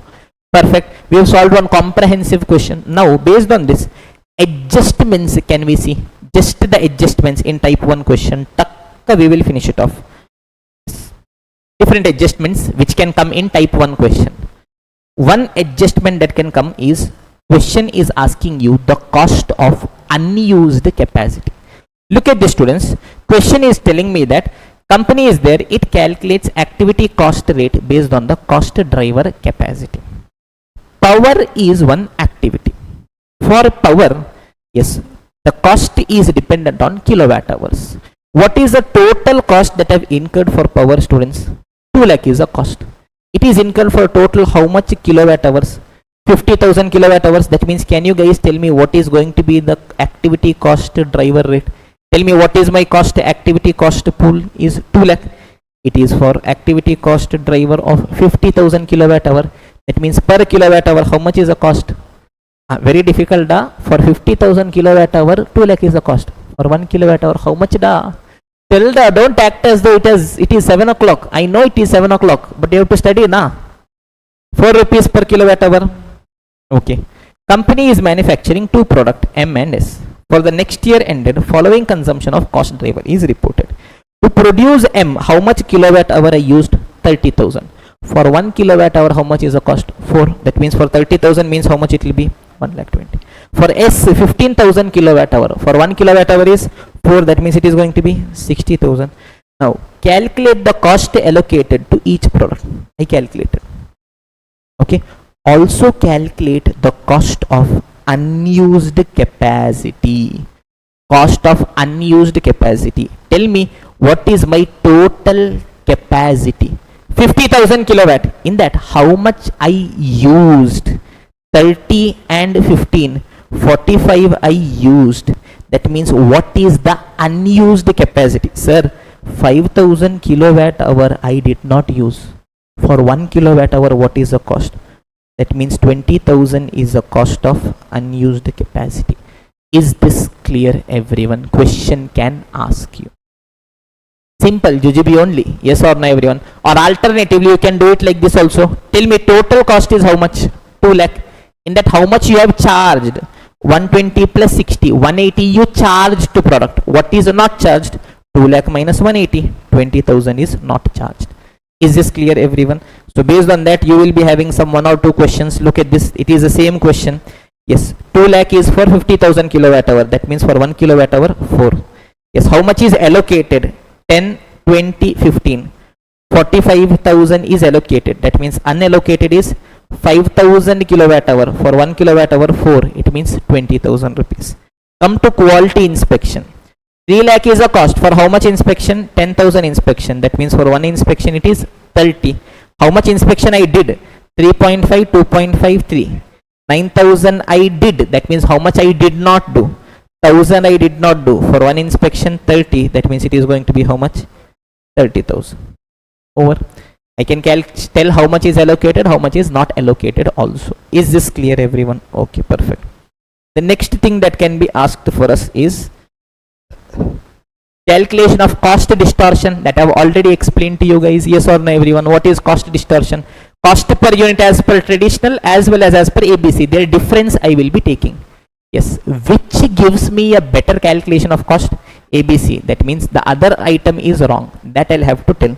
Tell me ABC is telling 150, other is telling 100 only. That means what has happened? 50 rupees is under costed. Okay, if you check your ICI solution, they will just put minus 50 here, they'll just put plus 30. What it is, God only knows. Yes or no? What into God knows.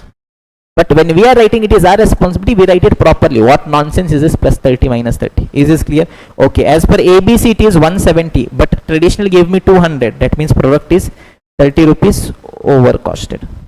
Yes or no? Simple jujube questions. You guys see this question, you will tell sir what nonsense we are doing sir. Look at this. Simple. Two products I am producing, Y and Z. This question is telling I am distributing overhead based on labor hours. Total hours is, total cost is how much? 12,42,500. Labor hours is how much? 20,000 hours. If I divide, will I be getting my overhead recovery rate? Yes boss. Using that traditional method I will finish it off. Now I will come to ABC. Look at this. Very jujube question. Total cost they are telling is 12,42,500. They are bifurcating into three activities. Order processing is 2.1. Machine processing is 8.75. Product inspection is 157,500. First step in ABC. Activity cost driver rate. For every activity I wrote the cost. Okay boss. Next what I want? For every activity I want the driver. Yes or no? Here only they are telling these activities are driven by number of orders processed. Oh, as though I didn't knew. Yes, machine processing is dependent on machine hours. Oh my god. Yes, next. Yes, product inspection is dependent on inspection hours. Even if this was not given and you give to a 4th standard student and tell the order processing cost is there. Da. Yes, order processed data is there, machine hour worked data is there, inspection hours data is there. On which ratio you will distribute? 4th standard student will also tell which one only I should distribute. Order process. The machine processing is there. Da. Which one you should distribute? Machine hour. Product inspection is there. Da. Which one you will distribute? Number of inspection hours. You divide. You will get your recovery rate. Using that you charge story over. You will get your cost as per ABC also. So first question is calculation cost as per traditional method, labor hours. Second is calculate cost using ABC. Third, calculate the amount of cost distortion, difference you see over. Is this clear everyone? Yes or no? Yes or no? Yes or no? Okay, perfect. Question number 4 is there. Now, if we can spend around 15 minutes, we can finish off this chapter also. It depends on you. If it is too much, we will do it tomorrow. Yes everyone, let us continue our discussion. Pay attention students. Yes. Shh. See YouTube students, it is evening 1 PM. Students have come early morning at 9:30. So now, when we are giving hype, some extra hype let us give. Even though you came at 10:30. Evening it is 7 o'clock. Still now students are full of energy. Energy like you should learn from them.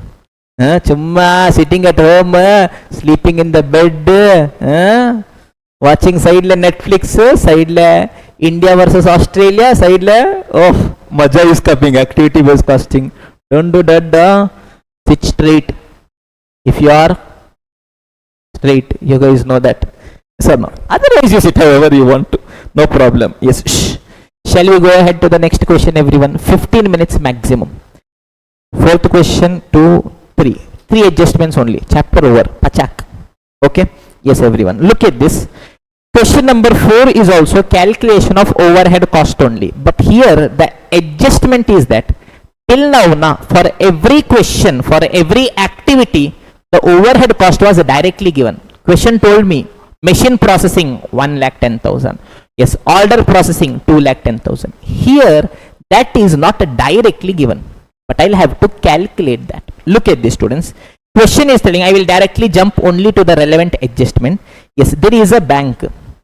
It is having three different products: deposit, loan, credit card. Yes, it is telling four activities are there. Okay, boss. First activity is ATM service. ATM service is one activity. So first what I will be seeing for ATM service activity, what is the total cost? If it is given means I will directly write. But here if you see, present cost is given. Present cost means what? Cost for the current year, as well as estimation for the budget period is given. Estimation for the next year is given. That means understand students where I am standing. Here I am standing. Year 1 is over. That is why year 1 actual data is there. Year 2 is not even started. Tell me cost I want to calculate for year 1 or for year 2. Cost is calculated at the start of the period, end of the period. Start of the period, that means I want the data for future. Year 1 is already over the boss. What will I do today by calculating cost? Data is over, cost I calculated, revenue I charge, story over. For year 2 I am estimating now. So what is question telling? Look at this. Machine maintenance, current year how much is cost? 4 lakh. I am telling boss, next year tell na. It is telling it is fully fixed, there is no change. That means next year also how much will be my cost? 4 lakh only will be my cost. Rent is 2 lakh. Current year 2 lakh. Boss, tell me next year na boss. It is also fixed, no change. 2 lakh only. Currency replenishment, I'll have to change, replenish, refill the currency. Current year 1 lakh. It is expected to double. That means next period how much it will become? 2 lakh it will become. That means tell me for ATM service what will be my total cost? 4 plus 2 6 plus 2 8. So I will write down the first activity, ATM service. Activity cost pool is 8 lakh. Then activity cost driver, all those things are directly given for me. I'll directly pick and finish off my story. Is this clear everyone? Okay. Next one is computer processing. Computer will have to process. Current year how much is my cost, students? 5 lakh. But I want for current year. No sir, next year I want na. What is question telling? Half of the amount is fixed and no change is expected. So they are telling 5 lakh, 50%, 2.5 lakh is fixed. That means balance 50%, 2.5 lakh is variable. Fixed portion, there is no change. That means next year also how much only it will be? 2.5 lakh only it will be. The variable portion is expected to increase to what? 2. Increase by good old days, foundation accounts. Yes or no? Increase to 3 times the current level. That means it will become 3 times of that. That means how much it will become, students? Right now it is 2.5. If it becomes 3 times, that means it will become 7.5 lakh. That means total will be 2.5 and 7.5. 10 lakh. Computer processing. They are only telling it is dependent by number of computer transaction. That below statement is given, computer transaction. You add, you divide, you distribute, story over. No tension only. Yes or no? Only calculation of activity cost pool is new in this question. Next, issuing statement. Bank has to issue statement. For that, current yearly how much is cost? 18 lakh. I am telling boss, I want cost for which period? Next period boss, tell na. Okay.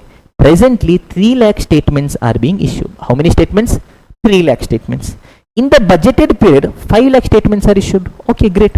For every increase of 1 lakh statement, 1 lakh is the increase in cost. Tell me, current yearly how much statement we are issuing? 3 lakh. For that, how much is the cost? 18 lakh. Future yearly, how much I want? 5 lakh. That means how much it has to increase? 2 lakh. Question is telling 1 lakh extra statement means how much extra cost? 1 lakh extra cost. That means for 3 lakh statement, 18 lakh is sufficient. If I want 4 lakh, 1 lakh extra statement I want means 1 lakh extra cost. But I want 5 lakh statement, 1 more lakh extra statement I want. That means 1 more lakh will be my cost. How much will be my cost? 18 plus 1 plus 1. 20 lakh will be my cost for issuing statement. Yes or no, everyone? I am not showing you guys the presentation. I am just explaining you guys the adjustment. Is this clear, everyone? Properly in a sentence you can just show it like this. Yes, first 3 lakh statements. 18 lakh. Yes, additional 1 lakh statement. 1 lakh. Yes, additional 1 lakh. 1 lakh. So total 20 lakh. Anyway, anyhow you can do a presentation. So long as you show an explanation, put a box to your answer, it is sufficient. Okay. Then comes the last thing, computer enquiries. Current period le how much is my cost? 2 lakh. It is expected to increase by 80%. That means 80% it will increase. That means how much it will become? Right now it is 2 lakh plus 80% of that. 3.6 lakh, yes or no everyone? It is issuing of what it is? Computer enquiries. 3,60,000. This was the adjustment. Next, everything is given. Only activity cost pool I should be calculating. Driver data is given. You divide, you will get recovery rate. Using that to product you can allocate. No, absolutely no problem. The only challenge was activity cost pool is not directly given. Is this clear everyone? Yes or no? Okay. Shall we continue further everyone? Perfect students. Okay, let us go ahead to a beautiful adjustment. Very beautiful. 2 times it has come in the examination. Yes, and I guess even in a recent RTP also it was there. Calculation of cost where activity cost pool is not available directly. Only percentage is given. Sir, what nonsense, sir? Look at this simple example I created. Company is producing 2 products A, B. A is there, B is there. Machine hours per unit is given. To produce 1 unit of A, 10 hours. To produce 1 unit of B, 18 hours. How many units we are planning to produce is also given. Is this clear everyone? Okay. Currently the company uses traditional costing method and absorbs all production overhead on the basis of machine hours. On what basis I am recovering? Machine hour basis I am recovering. The machine hour rate of overhead is 6 rupee per machine hour. Tell me students, normally machine hour rate or overhead recovery rate, will it be given in the question? No sir, we will be calculating. But in this question, if that data is given, it is an indication. What is an indication students? One person is coming into your life. What does it mean? It means that boss, it is time to send the existing person out of your life. Yes or no? One data is given in the question. What does it mean? Some other data will be missing. Yes or no? You should just keep your eyes open and see which is missing. Okay, aram se. Now, company proposes to use activity based costing. Now tell me, as per a traditional method, if I'll have to distribute cost, means very simple. Overhead cost per unit, if I want as per traditional. Tell me students, machine hour rate is how much? 6 rupee per machine hour. To produce A, how much hours I have to work? 10. To produce B, 18. So 6 into 10 will be 60. 6 into 18 is going to be 104. 104, how much it is? Not 104, 108. Yes or no? Simple, directly given. But that is not what is asked. That anyways I'll be doing. Yes, company proposes to use activity based costing. EBC I want. The total production overheads are analyzed as under. Question is telling my setup cost is 60% and the machine operation cost is 40%. Oh.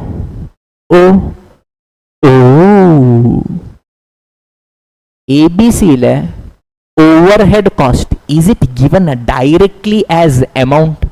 No sir, but what is given? Percentage is given. So if I know the total overhead cost, I can tell how much is setup, how much is machine operation. I can tell 60% is setup, 40% is operation. Suppose randomly I am telling, assume 500 rupees is my overhead cost. Can I tell how much is for setup? Sir, 60% of that 300 should be setup. 40% of that 200 should be operation. That means what is the question here? What is it that I want here? I want to know the total overheads. If I get total overheads, split arams I can do. Finish off my story. Is this clear everyone? So what is this question? Adjustment focusing on my total overheads for the company is missing. How can I do that? How can I do that? Simple sir. One data is given for me. What is given? Overhead recovery rate is given for me. Tell me simple. Overhead recovery rate. It is nothing but overhead divided by basis. Yes or no everyone? This overhead recovery rate they have given. How much is my machine hour rate? It is 6 per machine hour. If I get total how much hours my machine worked, based on that I will be in a position to calculate my overheads. Yes or no everyone? Tell me. How many units of A we are planning to produce? 3000 units. For 1 unit A, how much hours my machine should work? 10 hours. That means total how much hours? 30,000 hours. For 1 unit B, yes, 18 hours. Like that, 5000 units means how much? 90,000. That means total how much hours my machine should be working? 30 plus 90, 1,20,000 hours. Yes or no, everyone? Perfect. So I will tell, okay boss, aram se. Next 1 year. Yes, for every hour my machine is working, how much is my overhead? 6 rupees. Next 1 year, total how much hours my machine is planning to work? 1,20,000 hours. That means, can you guys tell me what will be my overhead cost? 6 into 1.2 lakh, 7,20,000 will be my total overhead cost. Yes or no? And once I get my total overhead cost, can I split? Jujubi, sir. What? Jujubi. 7,20,000 is my cost. Setup is how much? 60%. So 7,20,000 into 60% is going to be how much, dear? 4,32,000. Machine operation is 40%. How much it is going to be? 2,88,000. Over. Is this clear, everyone? So understand. Shh.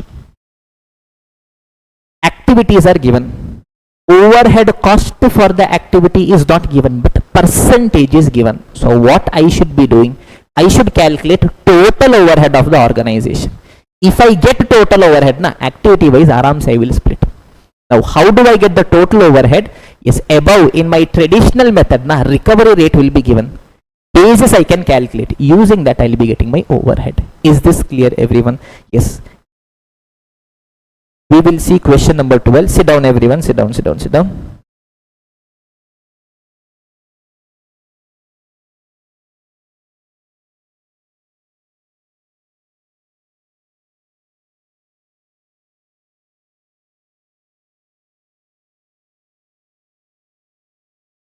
Okay. Shh, shh, shh, shh. Now look at this. I'm not going to solve the entire question. The question had come in May 20. I guess it should be May 21. Oh, charge is gone.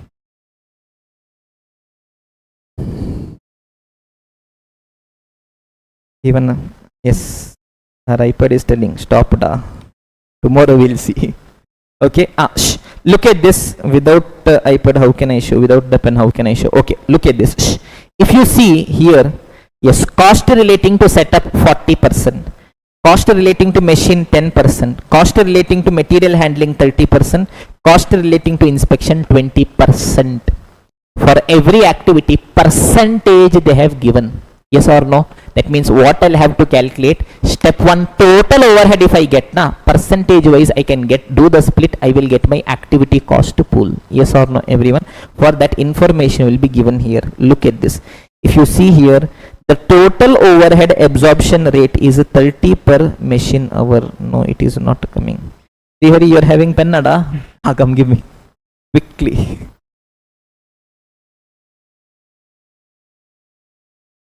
Yes, everyone. What you thought? Pen is not working. Okay, we made it work. Don't worry. Shh, shh, shh. Not so easily. Oh. Okay, tell me. It is telling in my total overhead cost, 40% is setup, 10% is machinery, 30% is handling, 20% is inspection. So total they have given. Cost is not given. Percentage is given. So if I get total overhead cost, percentage wise I can aram se split. I will see the data. Question is telling overhead absorption rate for the period is 30 per machine hour. So overhead recovery rate. It is overhead divided by basis. How much it is? 30 per machine hour. That means what I want to calculate now? Total machine hours. Yes or no, everyone? Look at this machine hours. If you see, machine hours per unit is given, number of units is given. So to produce AX, 2 hours into 7,500 M plus 1.5 into 12,500 M plus 2.5 into 25,000 M plus MRC. How much you are getting? Total machine hours 96 250. Yes, it is for 96 250 machine hours. Yes or no, everyone? That means, can you guys tell me? Yes, when I am working for 96,250 hours, every hour 30 is my cost. That means total what is my cost? 96,250 into 30, 28 lakh. It is 7,500 is my total overhead. Now I can split in that 40% is setup, 10% is for machine, 30% is handling, and 20% is for inspection. Is this clear everyone? Yes or no? Yes. So here we have calculated total overhead is 2887,500. Based on that I did a split over, story over. Is this clear everyone? Yes or no? Perfect. Now we have one final point. Based on that I will not be solving the question, I will just show that and we will end today's session. Tomorrow its question we will do. What we have to do, what we want in life. Okay, Maja adjustments. Type 1 question is over. Okay, activity based costing, entire chapter, only 2 type of question will be coming. Type 1 question is asking you to calculate cost. The structure of question will be something like this. Company is there. Right now traditional method they are following, but they are thinking we want to go to ABC. Tell me as per traditional what is cost, as per ABC what is cost. As per ABC, when you are calculating, first step is screw your product. What we have to focus on? Activities. I will see what all activities are there. Step 1 is calculation of activity cost driver rate. What all activities are there? For every activity, what is my cost? What is my basis or driver? Divide, you will be getting your recovery rate. Once you get that, then we will come to step 2. Using your recovery rate, we will be charging the cost to cost object. Yes, I will be getting my total overhead cost divided by units. I will get my overhead cost per unit. Once I get overhead cost per unit, prime cost is there, add overhead, you will get your total cost. Okay.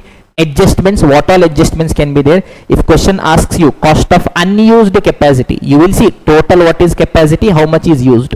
Balance will be unused into your cost per unit. You will get cost of unused capacity. Question, yes, activity cost pool is not given, percentage is given. So I want total overhead cost. Using traditional basis, I will calculate total overhead cost. That I will split in the ratio. Question asks you cost distortion. You will calculate the difference in the cost. Now comes type 2 question. Sometimes question will be asking me to calculate profit. Question is telling 5 different customers are there or 3 different businesses are there. Calculate customer level operating income. Calculate the profit, calculate the income, calculate the margin, calculate the net margin, net operating income as a percentage of sale, whatever it is. What is question asking? Income calculation. How do I calculate my income? Sales minus cost, yes or no everyone? So my structure is going to be like this. I will first write down my sales minus cost of goods sold. It will give me my gross profit. I will call it as gross margin. Nothing. In accounts we call it as gross profit. Here we are calling it as gross margin. Yes. From this, I have to reduce my overhead cost. Different names can be there. I can call it as overhead cost. I can call it as operating expenses. I can call it as support cost. Basically my overhead cost will be there. That will be given activity wise. I just have to keep on splitting it. The way I did a working note, here I will do a further working note. Okay. I will arrive at my net profit. I can call it as a net margin or I can call it as operating income. Story over. That's all this chapter is all about. Is this clear everyone? On this question we will not be doing it today. Do not worry. I am not going to leave it. Even if you want to leave, I will not allow you guys to leave. Okay. Yes. Tomorrow morning, first thing we will finish this off. Based on that latest examination, whatever questions have come, recent MCQs, whatever are there, that we will finish off. Then we will go ahead to the next chapter, which is going to be marginal costing. Is this clear everyone? Yes or no? Perfect. So the story is not over. We'll have to revise ABC. Service costing I'm not going to revise again. Okay, multiple times we have done. ABC let us revise. Aram se. Sit down. Yes. Let the things settle in. Aram se. Pay attention. Activity based costing. Overheads means the indirect cost of the organization. I will be following a 4-step framework to distribute my overhead cost. What are those 4 steps? Step 1, I will estimate my total overheads. Step 2, I will link it with the suitable basis. Once I do that, step 3, I will get my overhead recovery rate, overhead divided by basis. Using that, step 4, I will charge my overhead to the cost object. These 4 steps, to which detail I want to do. For that I have 3 different methods. Single rate, do one single calculation for full organization, forget. Departmental rate, do it department wise. Activity based costing, do it activity wise. Tell me if you guys are doing it activity wise. Na? Yes, for each of these steps we have given a name. Tell me if I am calculating, yes, I want my step 1 estimate total overhead. For overhead, what will I be giving? Calling it as activity cost pool. Yes, my basis, what will I be calling my basis? Activity cost driver. Once I divide that data, what I will be calling activity cost driver rate. Using that, I will be charged. Is this clear, everyone? Okay. The entire chapter, 2 different types of question. Type 1 question, it is asking me to calculate cost. Type 2 question, it is asking me to calculate profit. You will not find a third type of question. All you'll have to understand is what is the expectation. Suppose question is asking you to calculate cost. Normally your story is going to be something like this. Company is there. Right now we are following traditional approach. We also want to follow ABC. Tell what is going to be the story. First, I will calculate total cost as per traditional approach. Yes, I will calculate prime cost, direct material, direct labor, direct expense. I will add overhead. I will arrive at my total cost. Now I have to be calculating total cost as per ABC. When you are doing as per ABC, first forget your product. Only look at the activities. So my step 1 is going to be calculation of activity cost driver rate. I will see which all activities are there. What is my activity cost pool? What is my activity cost driver? I will divide. I will get my activity cost driver rate. Once I got this, now comes step 2. Now I will allocate. Step 2 is allocate. Here I will tell, okay boss, which all product I am producing. Assume A, B, C. First activity cost, how much is getting allocated. Second activity cost, how much it is. Next activity, how much it is. I will add all of this. I will get the total overhead. I want overhead per unit divided by number of units. I will get my overhead cost per unit. Is this clear, everyone? Okay. Now once I have got my overhead cost per unit, yes, then comes step 3. I will calculate the total cost. I have already my prime cost as per my traditional approach. Add overhead, you will get your total cost. Is this clear, everyone? Okay. In this model, what all adjustments can be coming? Yes, adjustment number 1, special that can come. Yes, is calculation of cost of unused capacity. I will see total what is capacity minus what is used gives me unused capacity into what is the cost per unit gives me cost of unused capacity. Point number 1. Point number 2 could be calculation of cost distortion. I will see cost as per traditional method, as per ABC. I will take the difference.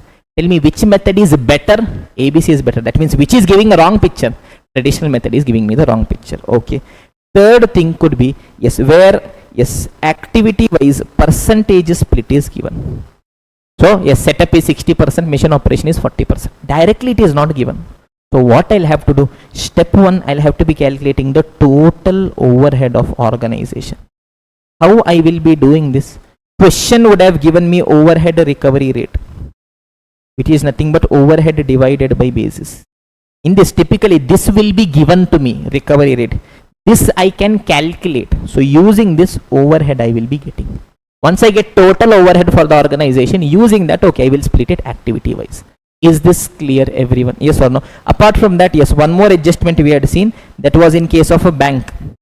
Activity cost pool for the current year it was given. I want for the next year. Question only is telling me plus or minus, accordingly I am doing it. Is this clear, everyone? Okay.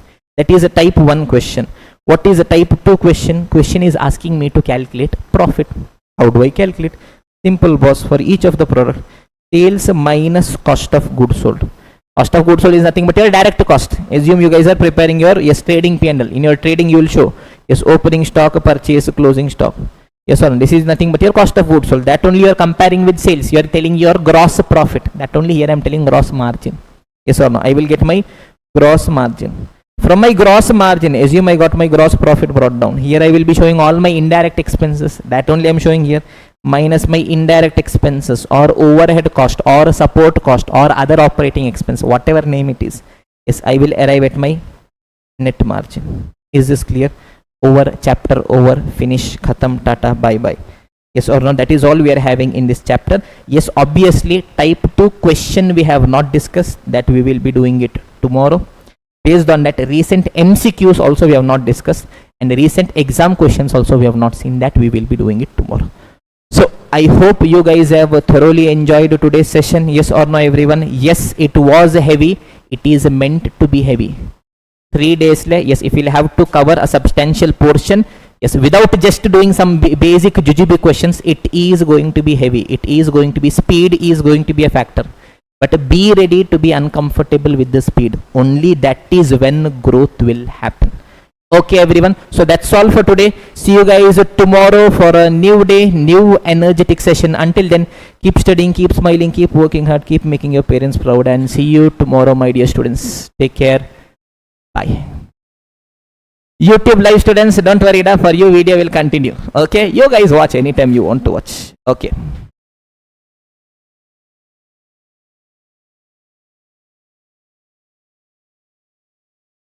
Yes, everyone. So hello, hi, namaskaram, and good morning, my dear students. Good morning, students.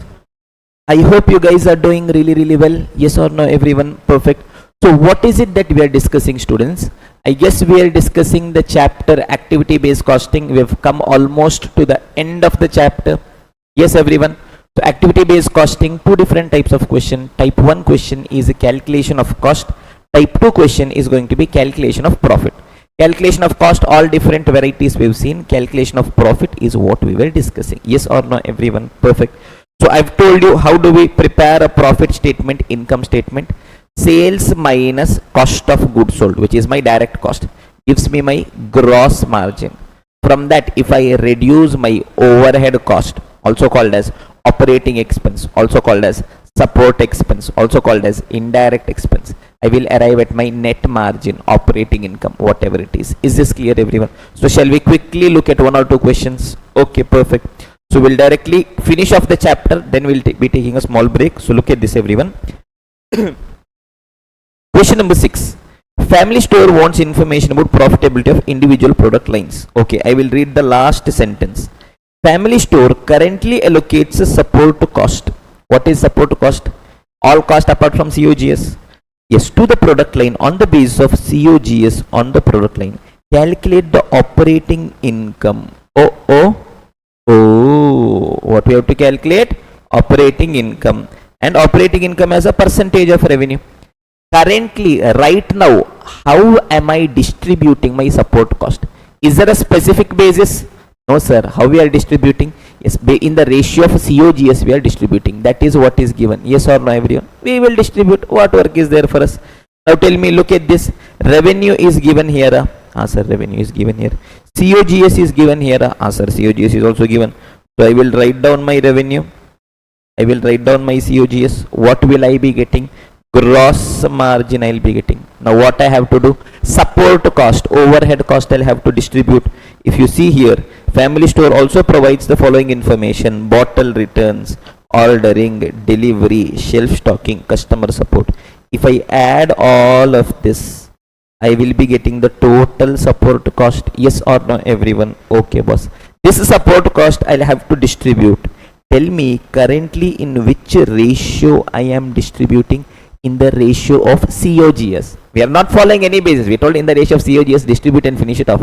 Okay, boss, we will distribute. What is the ratio of COGS? 30 is to 75 is to 45. Yes or no? So I will be distributing in the ratio 30 is to 75 is to 45. I will arrive at my net margin or operating income. That is how much a percentage of revenue. That also I can calculate. I will finish it off. Is this clear, everyone? It is just a matter of ratios. Is this clear, everyone? And when you are using your ratios, suppose I'll give you, yes, I hope you guys should be knowing, but still, yes, I hope you guys know to use a constant function on your calculators. Yes or no, everyone? Suppose 100 should be distributed in the ratio 3 is to 4 is to 3. Or else a simple calculation I'll start with 10 into 5, 10 into 2, 10 into 7. Yes or no? I'll have to do this calculation.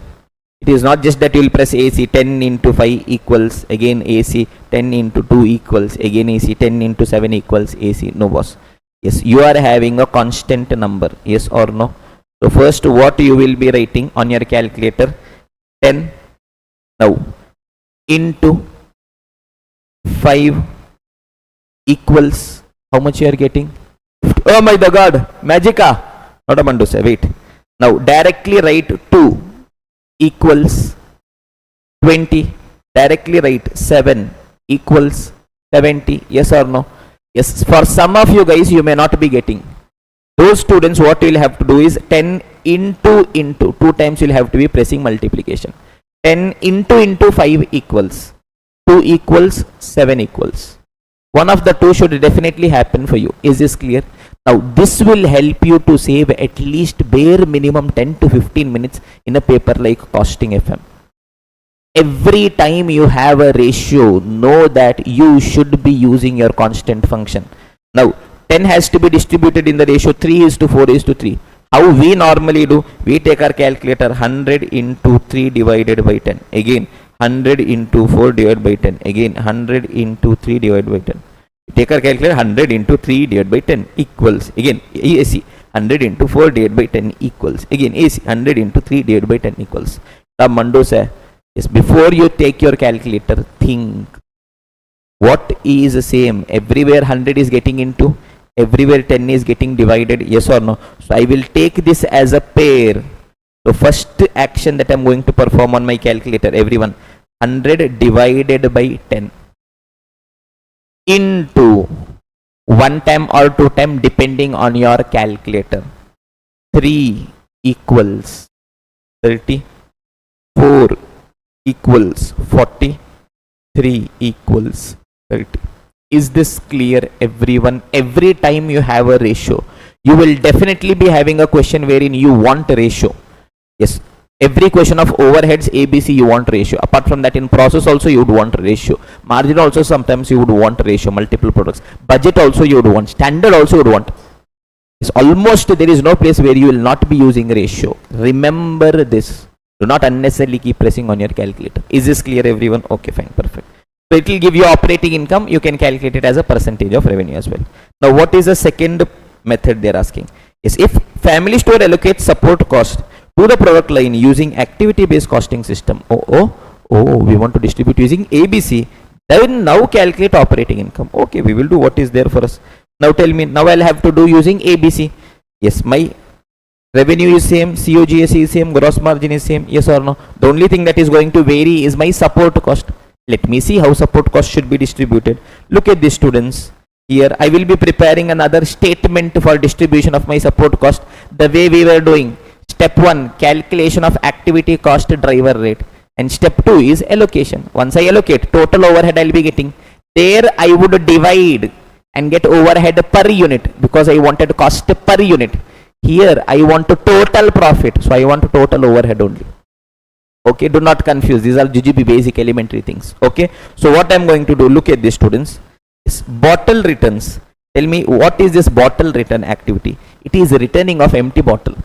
Yes, we normally have Pepsi, Cola and all soft drinks in a bottle that we have to return. How much is the cost? 60,000. They are telling it is a direct tracing to soft drink line. It is distributed only to soft drink. That means this cost of 60,000 where I should be distributing only to soft drink, I should be distributing, nowhere else I should distribute because it is only for that activity. Okay, boss, perfect. Next, ordering. Tell me, ordering activity is how much? 7,80,000. See how difficult this question is. What is the cost, students? 7,80,000. It is for how much purchase order? 1,560 purchase order. That means for one purchase order, how much? 7,80,000 divided by 1,560. 500, yes or no? Step 1, I will be calculating activity cost driver rate. Then once you get 500, using that you will be allocating. It is per purchase order. That means number of purchase order data I want. Where is it given? Where is it given? Where is it given? Over. Now next, delivery. 12,60,000 divided by 3,150 delivery. You will be getting the cost per delivery into number of deliveries is given here. Yes. Next, shelf stocking. 8,64,000 is for 8,640 hours. So you will be getting per hour into number of hours. You will multiply. Yes. Customer support. 15,36,000 is for 15,36,000 line items. That means it is 1 rupee per line item sold. To number of items sold. Yes. You do all of this. Yes, you will be getting your overhead cost. Yes or no? Once you get your overhead cost, yes, from your gross margin, you reduce your overhead cost. Yes. Sir, you have written support cost na? Support cost, indirect cost, operating expense, overhead cost, everything is one and the same only. So you will arrive at your net profit, calculate it as a percentage of revenue. Story over. Is this clear, everyone? Yes or no? Perfect na? Okay, great. Shall we go ahead to the next question? Shall we see the next question as well? Okay, perfect. Question number C. So from the main set of question, this is going to be the last question. Then we'll be obviously going to the latest examination questions also. Now look at this. This is customer profitability analysis. 5 customers are there. We'll have to see which customer is profitable. Simplest thing in the world. Look at this, students. Calculate the customer level operating income for each of the 5 retail customers. Customer level operating income. Income I want to calculate. That means what I'll have to do? Sale minus cost. Sale minus cost of goods sold gives me gross margin, minus overhead gives me my net margin. As simple as that. Okay, boss. Let me see. Aram say. Cases sold. Yes, it is talking about, look at this. Alpha Limited has decided to analyze profitability of 5 new customers. It buys bottled water at 90 per case. Wholesale market, it is buying bottle at 90 rupees per case. And sells to retail customer at a list price of 108. List price. What is list price? MRP. Is it necessary for everyone I should sell at 108 only? No, sometimes I might be giving discount also. Okay, fine, perfect. So they have told me how many cases are sold. Okay, great. They have told me what is the listed selling price, 108. They have told me the actual selling price. I want to calculate revenue. Yes, assume I want to calculate revenue for customer C. Can you tell me how do I calculate revenue? I do not want the number. I want that step. What into what I have to do. Yes, it is going to be 1,36,800 cases sold into 108. 99 per case, because that is my actual inflow, boss. Is this clear, everyone? Okay, that if I do, I will be getting my revenue. Yes or no? Yes, it is my actual selling price into number of cases. Okay, third standard logic only. Just that we forget third standard logic when we enter CA. That's all. Okay, cost of goods sold I want. Cost of goods sold means the product cost. Yes or no, everyone? Yes, what is the product cost? Yes, in this case, tell me how do I calculate the product cost for customer C I want. Yes, every case of bottle at what price I am buying? 90. That is my direct cost. Nah, I am purchasing. If I am producing means production cost. If I am buying means buying cost. Every case I am purchasing at 90. Like that, how many cases? 136,800. So it is going to be, yes, 90 into 136,800. So it is simple. Here I will just be taking. Yes, it is a 90 per case into number of cases sold. Again, I can be using my constant function here. Why? Everywhere 90 is getting multiplied. So take 90 on your calculator, single stretch you finish off. You will be getting your gross margin. Yes or no, everyone? Perfect. From that you will have to reduce your operating expenses. See how simple operating expense is.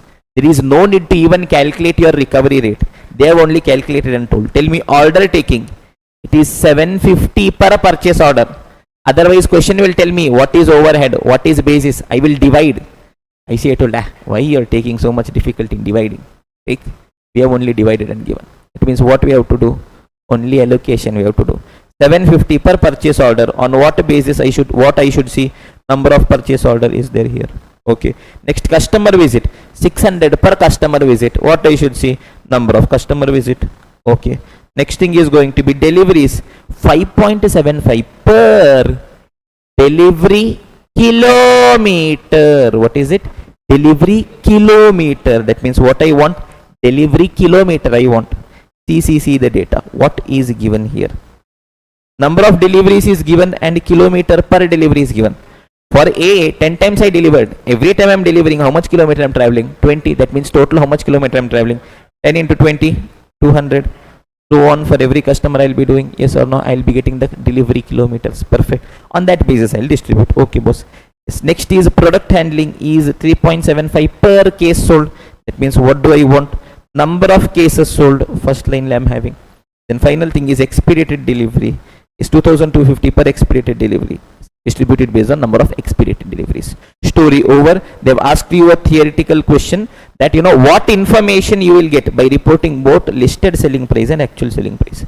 Very difficult. Look at the students. Yes, here for customer C, listed selling price is 108. Actual is 99. If they give me both the data of listed selling price and actual selling price, what I can find out? Oh my God! Intelligent answer. That we have to write. If we get information of listed selling price and actual selling price, the difference is going to be discount. We can find out discount for every customer. How much discount is there? That we will write. Is this clear, everyone? Over. Question over. Chapter over. This much only was there. For that you guys made me come today again. Yes or no? Okay. No issues. Because we have come, let us quickly have a look at the additional questions also. Okay. First examination. First May 24. How many marks? 8 marks. Yes. First thing I will see. Activity based costing means last line. Is it asking me to calculate cost income? Let me see what is it asking. Calculate customer level operating income. And rank them on the basis of relative profit. Sir, new question, sir. What they've asked? Rank based on income. Operating income as a percentage I should calculate. Suppose 3 different customers are there.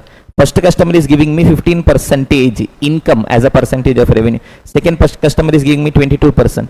Third is giving me 10%. For whom I will give first rank? Oh my God! Intelligent people. From where you understood all this, huh? Then why in exam you don't do? This much only. See what is given. Yes, company is given. See, same more or less similar question. Yes, the only difference is in the last twist is there. In the last question, selling price was given in first line.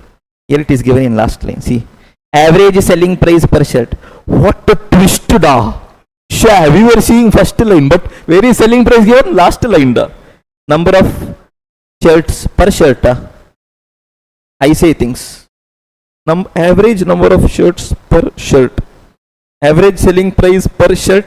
Average number of shirt per shirt. Okay. This was twist. Not expected. Okay, you would think number of shirts per shirt. In one shirt, how many shirts? Okay. This you will have to multiply. Every shirt you will sell at 700, like that 215 shirt, you will be getting your revenue. You want your cost of goods sold. Question will somewhere tell you, yes, every shirt at what price I am getting? 600. You will get your cost of goods sold. You will get your gross margin. Now what I'll have to reduce? Overhead cost, yes or no, everyone? Order processing, 1260 per purchase order. That means I want number of purchase order.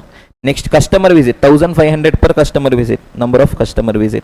Regular delivery, 30 per delivery kilometer. Regular delivery is into kilometer. Working note, I'll show I'll be getting my kilometer. And expedited delivery, yes, it is expedited delivery. Story over. How many marks? 8 marks. Yes or no, everyone? Okay. Now, this is September 24. Beautiful. Okay. Simple question only. But chumma it is not one of those existing questions wherein, okay, just by seeing you can close your brain and solve. You should be having your framework intact. Thought process should be running. Simple.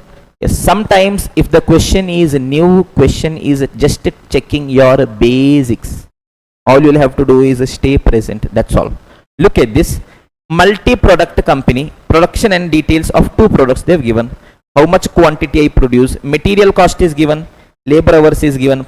Purchase requisition, production run, quality inspection, details are given. Nothing is going into our mind. Yes, we will see last line. What is it asking? Calculate the cost of P and Q on traditional method, ABC method. Cost they are asking to calculate. Okay, okay. In traditional method, they are telling direct wage rate is 14.5. So look at this, students. Material cost is given. Labor hours is also given. Labor rate question told it is 14.5. So if I multiply, I'll be getting my direct labor as well. Direct expense normally will not be there. I will arrive at my prime cost. Let me see how should I distribute overheads. Most probably, presently company uses a single overhead rate based on the direct labor hours. Okay, on what basis we are recovering overhead? labor hours we are recovering overhead. Okay, fine. The total labor hours incurred is 72,000. Yes, the overhead incurred by the company is given 45, 162, 27, 36. If you add all of this, you will get the total overhead cost. Can you quickly add and tell me the values quickly? 2 lakh 70, 270,000. Total overhead, it is for how much labor hours? 72,000 hours. That means per hour, how much is it going to be? How much? 3.75. I got my cost per hour. Number of hours is given. Can I distribute overhead also? Okay. Traditional story over. Now coming to ABC. ABC, I will directly think only about overhead. Prime cost anyways I know, boss. The only thing I want is overhead. Yes or no? Now aram se, I'll have to read it again. Look at this, look at this. Okay. What all overhead information they have given? Technical staff salary, machine operation expense, machine maintenance expense, salary of store staff. Okay, this is over. Now company wants to adopt activity based costing. Great. Yes, for this purpose the following activities are identified. Which all activities? Quality control, first activity. Setup, without setup life is there. Setup, store receiving. What all is needed activity is quality control, setup and store receiving. No, so normally how will I be preparing? Is quality control, setup and store receiving. I will be calculating activity cost pool, activity cost driver, activity cost driver rate. Normally activity cost pool will be directly given. Yes or no? Quality control how much? 100 rupees. Directly question will be telling me. Here the twist is that it is not directly told. One step, one working you will have to do. That's all. Look at this. What is question telling? Framework is clear. I want to cost for every activity. Yes or no? 3 activities are there. Quality control, setup as well as store receiving. Yes, it is also decided that the salary of technical staff should be distributed among machine maintenance, setup and quality control in the ratio 1:2:2. Machine maintenance expenses and machine operation expense should be distributed in the ratio 2:3 between stores and production setup. What nonsense it is telling, sir. Okay, let us think. Aram se. 3 activities are there. What all? Quality control, setup, store receiving. Ultimately what I want to cost for these 3 activities. Okay, but whether cost is given in terms of these activities? No. How is cost given? Technical staff salary, machine operation, machine maintenance, wages of store staff. So this cost I will have to bring it into these 3 activities. I'll have to distribute. How do I distribute? Let me see. Technical staff salary is 45,000. What is question telling? This technical staff salary should be distributed among machine maintenance, setup and quality control in the ratio 1:2:2. So tell me 45,000 if you distribute in the ratio 1:2:2, how much it will be?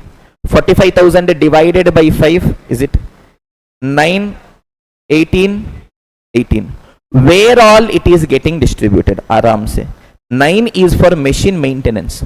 So in my machine maintenance here in 27, I will add 9 and keep. Exam obviously will show proper working note. Here I am just showing. Okay. Next 18, where it will go? Setup light will go. Setup is one activity, yes or no? So directly I'll put for setup 18. This is technical salary. Yes. Balance 18, where it will go? Third one. Quality control. Quality control is one activity. There I have put 18. Is this clear, everyone? Just that, okay, directly for activity it is not given, separately it is given, ratio they have given. Okay, fine. This is over. This I have distributed. This I will forget. Next, machine operation expense is there. Machine maintenance expense is there. Wages and salary of store staff is there. Next, what question is telling? Machine maintenance expense and machine operation expense. Tell me students, machine maintenance is how much? 27 was originally there. Now I got 9,000 of technical. That means it became 36 plus 162. How much? 198. Yes. Total becomes 198. It is distributed in the ratio 2:3 between stores and setup. Tell me 198 is distributed 2:3 between. Aram se, they have just played. Even though normally ratio if they have given 1:2:3, normally in that order only it will be there. Here they've just twisted. You have to be careful. See the data. Okay. Yes, 2 is to 3 is stores and setup. 2 is stores. This is setup. Tell me 1,98,000 divided by 5 into 2. 70? 79,200. Where it is going? 79,200 for stores. Be careful. Just small games. Yes or no? 79,200. 3 is equal to how much? 118. It will go where? Setup. Okay, now tell me which all cost I distributed. First one is over. Second is over. Third is over. Sir, for fourth one nothing is given, na sir? Read the wages and the salary of store staff. Store staff. Store staff. 36. Where it will come? Stores. You add this. You will get the overhead cost for every activity. 18. Whatever. Based on this, obviously, yes, I have not yet seen the September suggested answer. I don't know. Yes, but this should be the answer. Unless ICA comes up with a new logic. Okay, this is going to be my activity cost pool. Once you get your pool, yes, driver is given here. Look at this, everyone. Not a big deal. Driver information is given. Requisition raised, production setup, quality test. Arams I will see which all is available. Firstly, tell me for quality control, quality control, which one is the best driver? Quality test. Next for setup. Sir, setup we know, sir. What setup da? Number of production setup. That means, but obvious it is for store, yes, receipt. It is number of stores requisition raised, yes or no? Yes, I got my driver. Distribute, you will get your recovery rate. For distribution, yes, here you have basis also. Look at this. Yes, you are having information here. Based on that you can be doing. Now, number of production runs. Again, one more twist, I guess. Number of production runs is not directly given. You see here. So much they've played, I guess. Production number of setups. 7,200 setups is there. Yes or no? Yes. Here if you see, whether they have given you the number of setups, no. But what they have given, production run they have given. Like this one adjustment was already there. Tell me production run, one time I am producing, how many units I am producing? 144. So one production run 144 I am producing.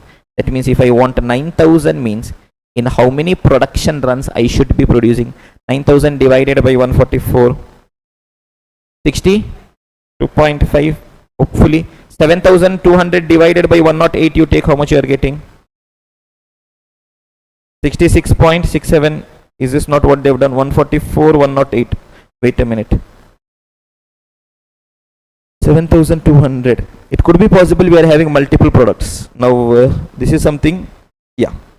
I could have stuck. I would have been stuck at this point. Production setup. That means it should ideally be number of setup. If you add 144 and 108 also, you are getting 252. Now, it could be possible that we are producing many more products. So, not necessary it should exactly tally for us. But on which basis I am distributing? This or this? I would have distributed using this. Logically, it is number of setups. Understood the logic of number of setups? Yes or no? Yes. Production run number.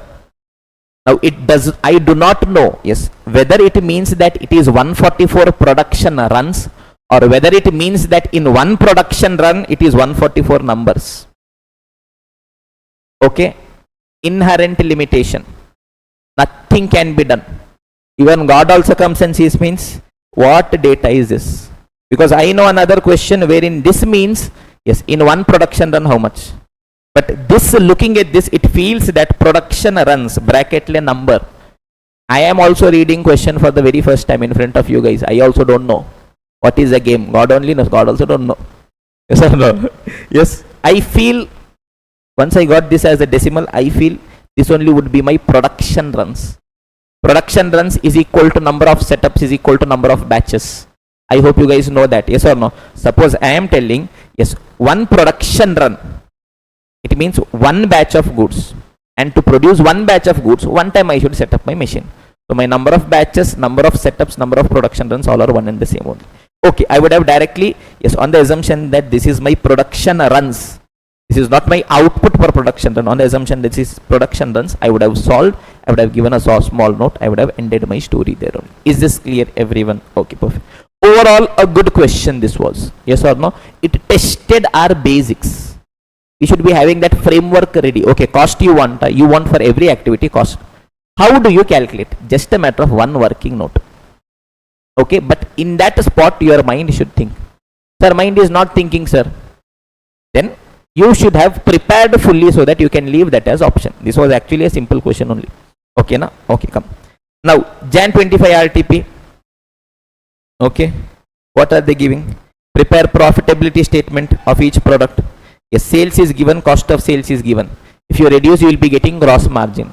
Now, yes, overhead expenses I will have to distribute. They are telling rent and insurance 6 lakh is there. On which ratio I will distribute? Square feet. So square feet ratio I will distribute. Depreciation based on parcel. Number of parcels I will distribute. This based on sales volume I will distribute. This 9 lakh based on number of invoices I will distribute. Yes, variable cost. Packing, wages and material. It is 4.8 per parcel. 4.8. That means 4.8 per parcel into number of parcels. Is this clear everyone? It is 2.4% of sales. Sales is given. 1.8 per invoice. Number of invoice is given. Story is over. Is this clear everyone? Okay. Now let us come for MCQs. Pay attention. Yes, MTP 24. Here all MCQs are jujube only. Okay, look at this students. Yes, from the following information, calculate the total cost of A and B using ABC. A is given, B is given. How many units we have produced is given. Number of purchase order placed is given. Number of deliveries received is given. Ordering cost, delivery cost. Tell me students, ordering cost is how much? 4 lakh. Total how many ordering on what basis? Number of orders. Tell me how many orders I have done for A, 100, for B 220. That means total how many orders we have done? 320. That means what is going to be your recovery rate? 4 lakh divided by 320 is 1250. Yes or no? I will just show here only 1250 is given. Now I will distribute for A how many delivery, yes, how many orders I have done? 100. So it is 1250 into 100 as well as 220. I will be distributing for A as well as B. Yes or no? You will get the answer here. Look at this, 1250 into 100, 1250 into 220. Similarly, I have to do for the next activity. Delivery cost is 1,35,000. Total 200 plus 70, 270. So divided by 270 into you do. Yes or no everyone? Perfect. Is this clear everyone? Now this was an MCQ. If I wanted in a single stretch also I could have done. Now if your basics of ratios is strong, look at this students. Ordering cost. How much is my ordering cost? 4 lakh. In which ratio I should distribute? Yes, order, number of orders, which is 100 is to 220.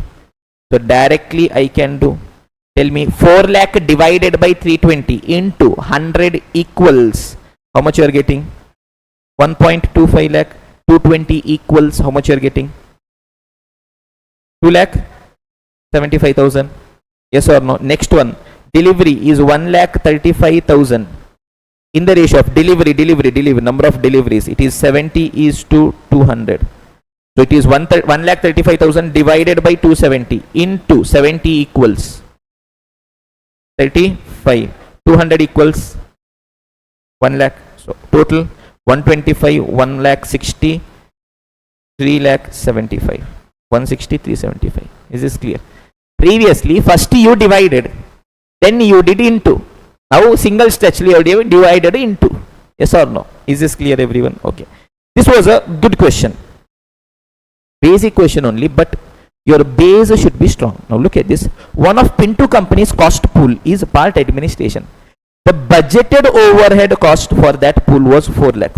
And the expected activity was 4,000 part types. The actual overhead cost was 4.2 lakh and the actual activity is 5,000. The activity rate for that cost pool was.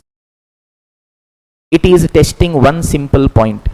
My knowledge of what is cost.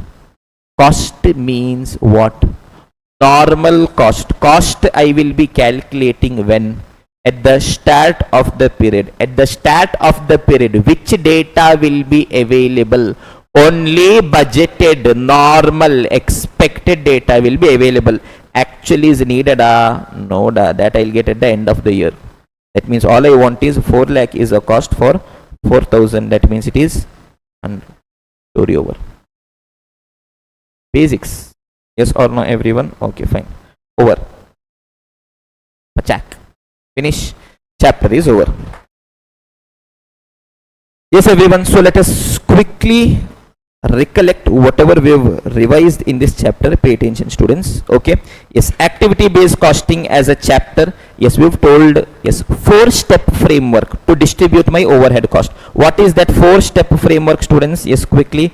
Step 1, estimate the total overhead. Step 2, link it with the basis. Once I do step 3, I will get overhead recovery rate, which is overhead divided by basis. Using that, charge your overhead to cost object. Yes, if I am doing it using activity based costing, yes, for every activity I want my overhead. What will I call it? Activity cost pool. For every activity I want the basis. What will I call it? Activity cost driver. For every activity I want the recovery rate. Activity cost driver rate, which is activity cost pool divided by activity cost driver. Using that, I will be charging. Is this clear, everyone? Okay, perfect. Altogether, 2 different types of question. Either it will ask me to calculate cost, or it will ask me to calculate income. Cost it is asking. Typically, it will tell, okay boss, company is there. Right now, traditional method we are following. So traditional method, whatever products are there, direct material, direct labor, direct expense gives me prime cost, add overhead gives me my total cost. Typically 99.99% overhead will be distributed using labor hours or machine hours. Okay. Then using ABC. When I come to ABC, yes, first step, will I see my product? What only I will see?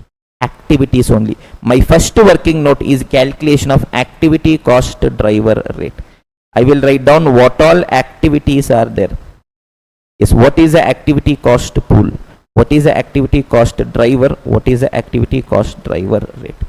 Once I get this, now I will distribute. Yes or no? Now I will step to allocate. Yes, what all products are there? Yes, first activity, suppose ordering activity is there. What is the cost? Yes, how many times activity is performed? I will distribute. I will be getting my total overhead cost. Yes or no? I want per unit. I will divide by number of units. I will be getting my overhead cost per unit. Yes or no, everyone? Perfect. Now I want to calculate the total cost. Yes, I know prime cost already from traditional. Add overhead cost per unit. I will get the total cost per unit.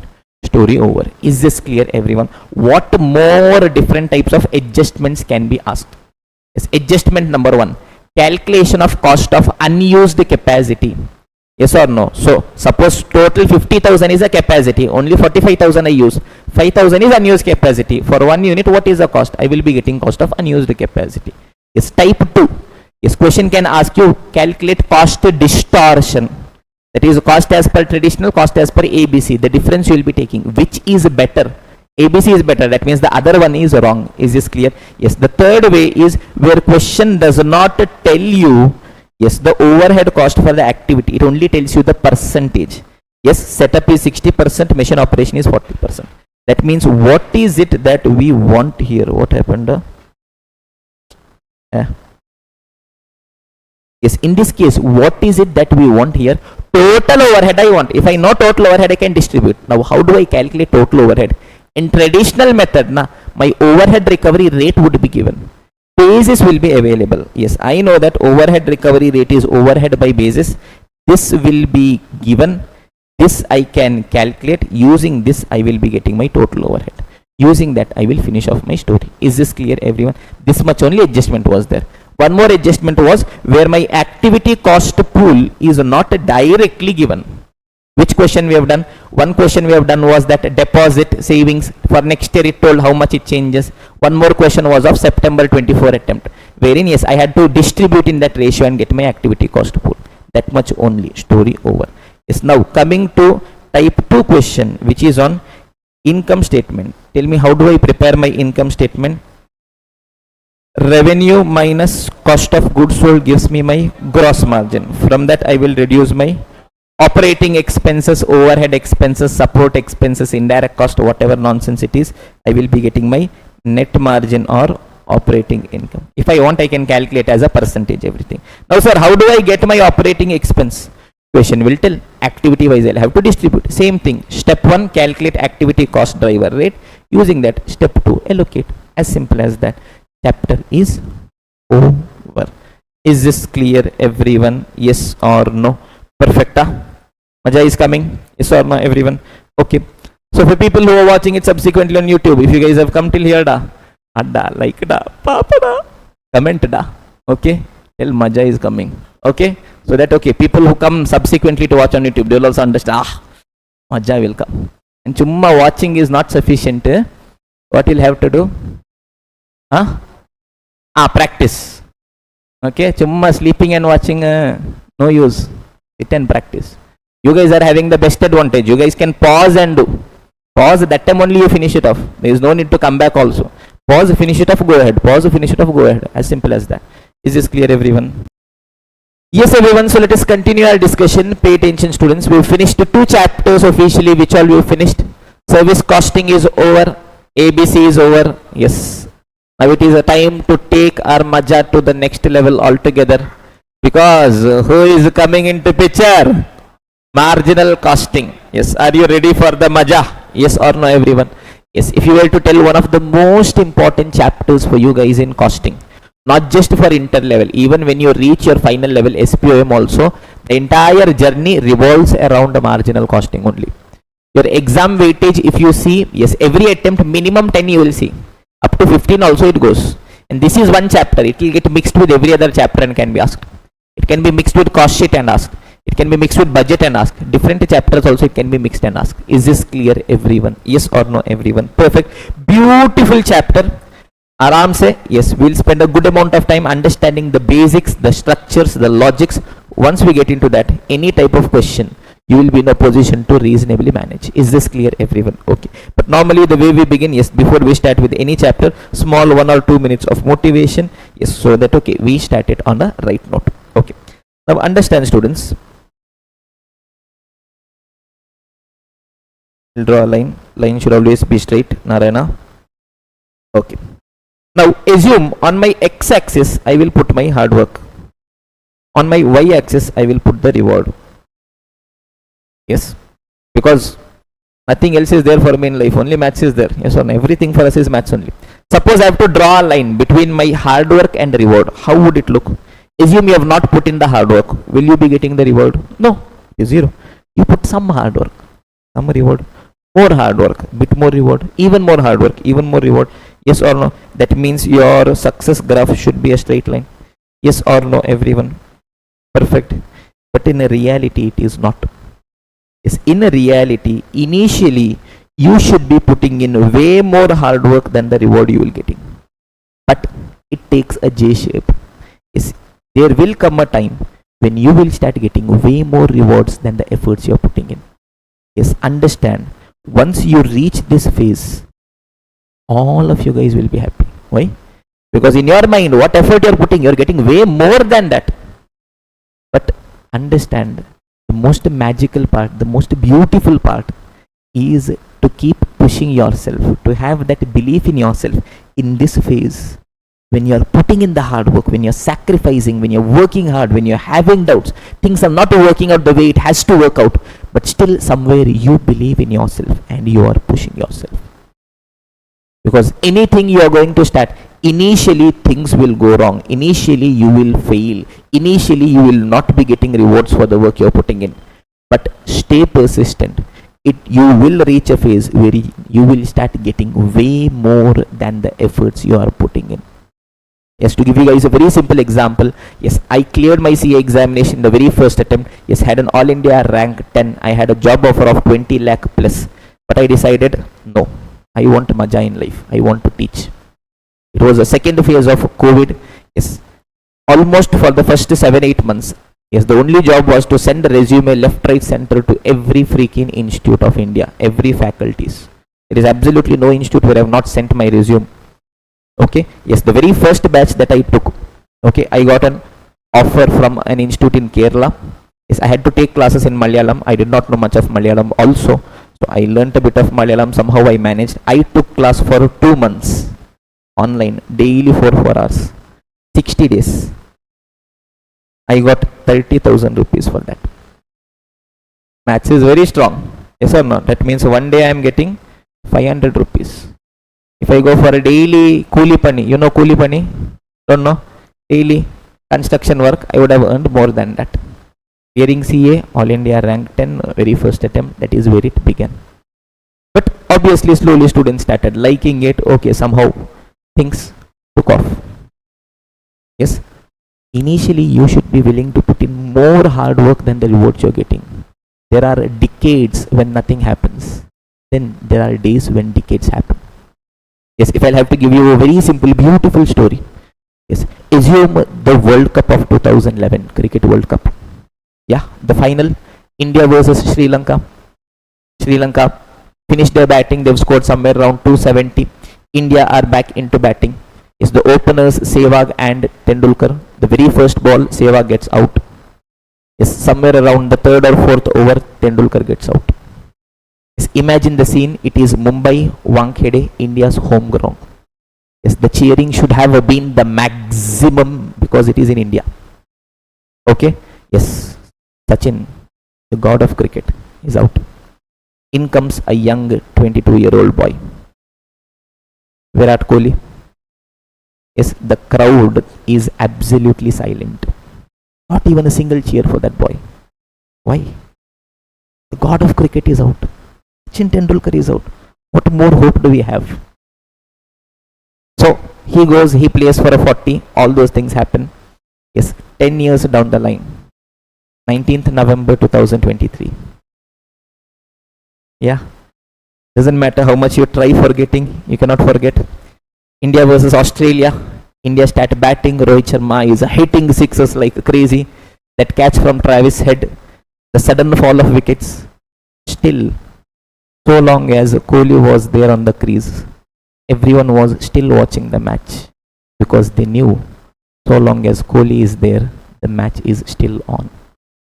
But that bouncer from Cummins, it hit him on his bat, it fell on the wicket. That broke the hearts of hundreds of millions. Yeah.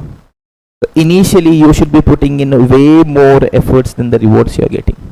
Today you see Kohli, just 1 Insta ad, okay, so much he is charging. Initially you will have to put way more efforts than the rewards you are getting.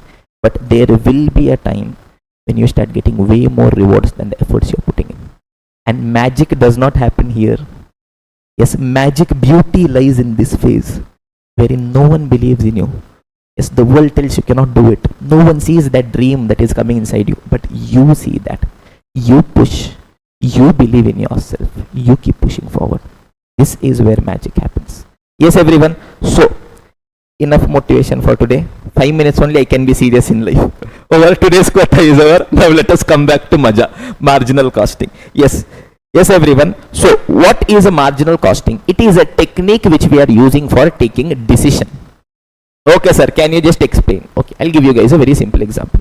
Assume Narayana is there, and what is his name? I always forget his name. Adarsh is there. Narayana and Adarsh decide that they are going to take a room together for studying purpose. Nothing else. For what? Studying purpose. Combined study. Group study. Assume the rent is 6,000 rupees. 2 people are there. How much it will be for every person? 3,000, 3,000. They paid 3,000, 3,000 each. Okay, they said. Now assume after some days, okay, new person decides to come in. Is what is your name, boss?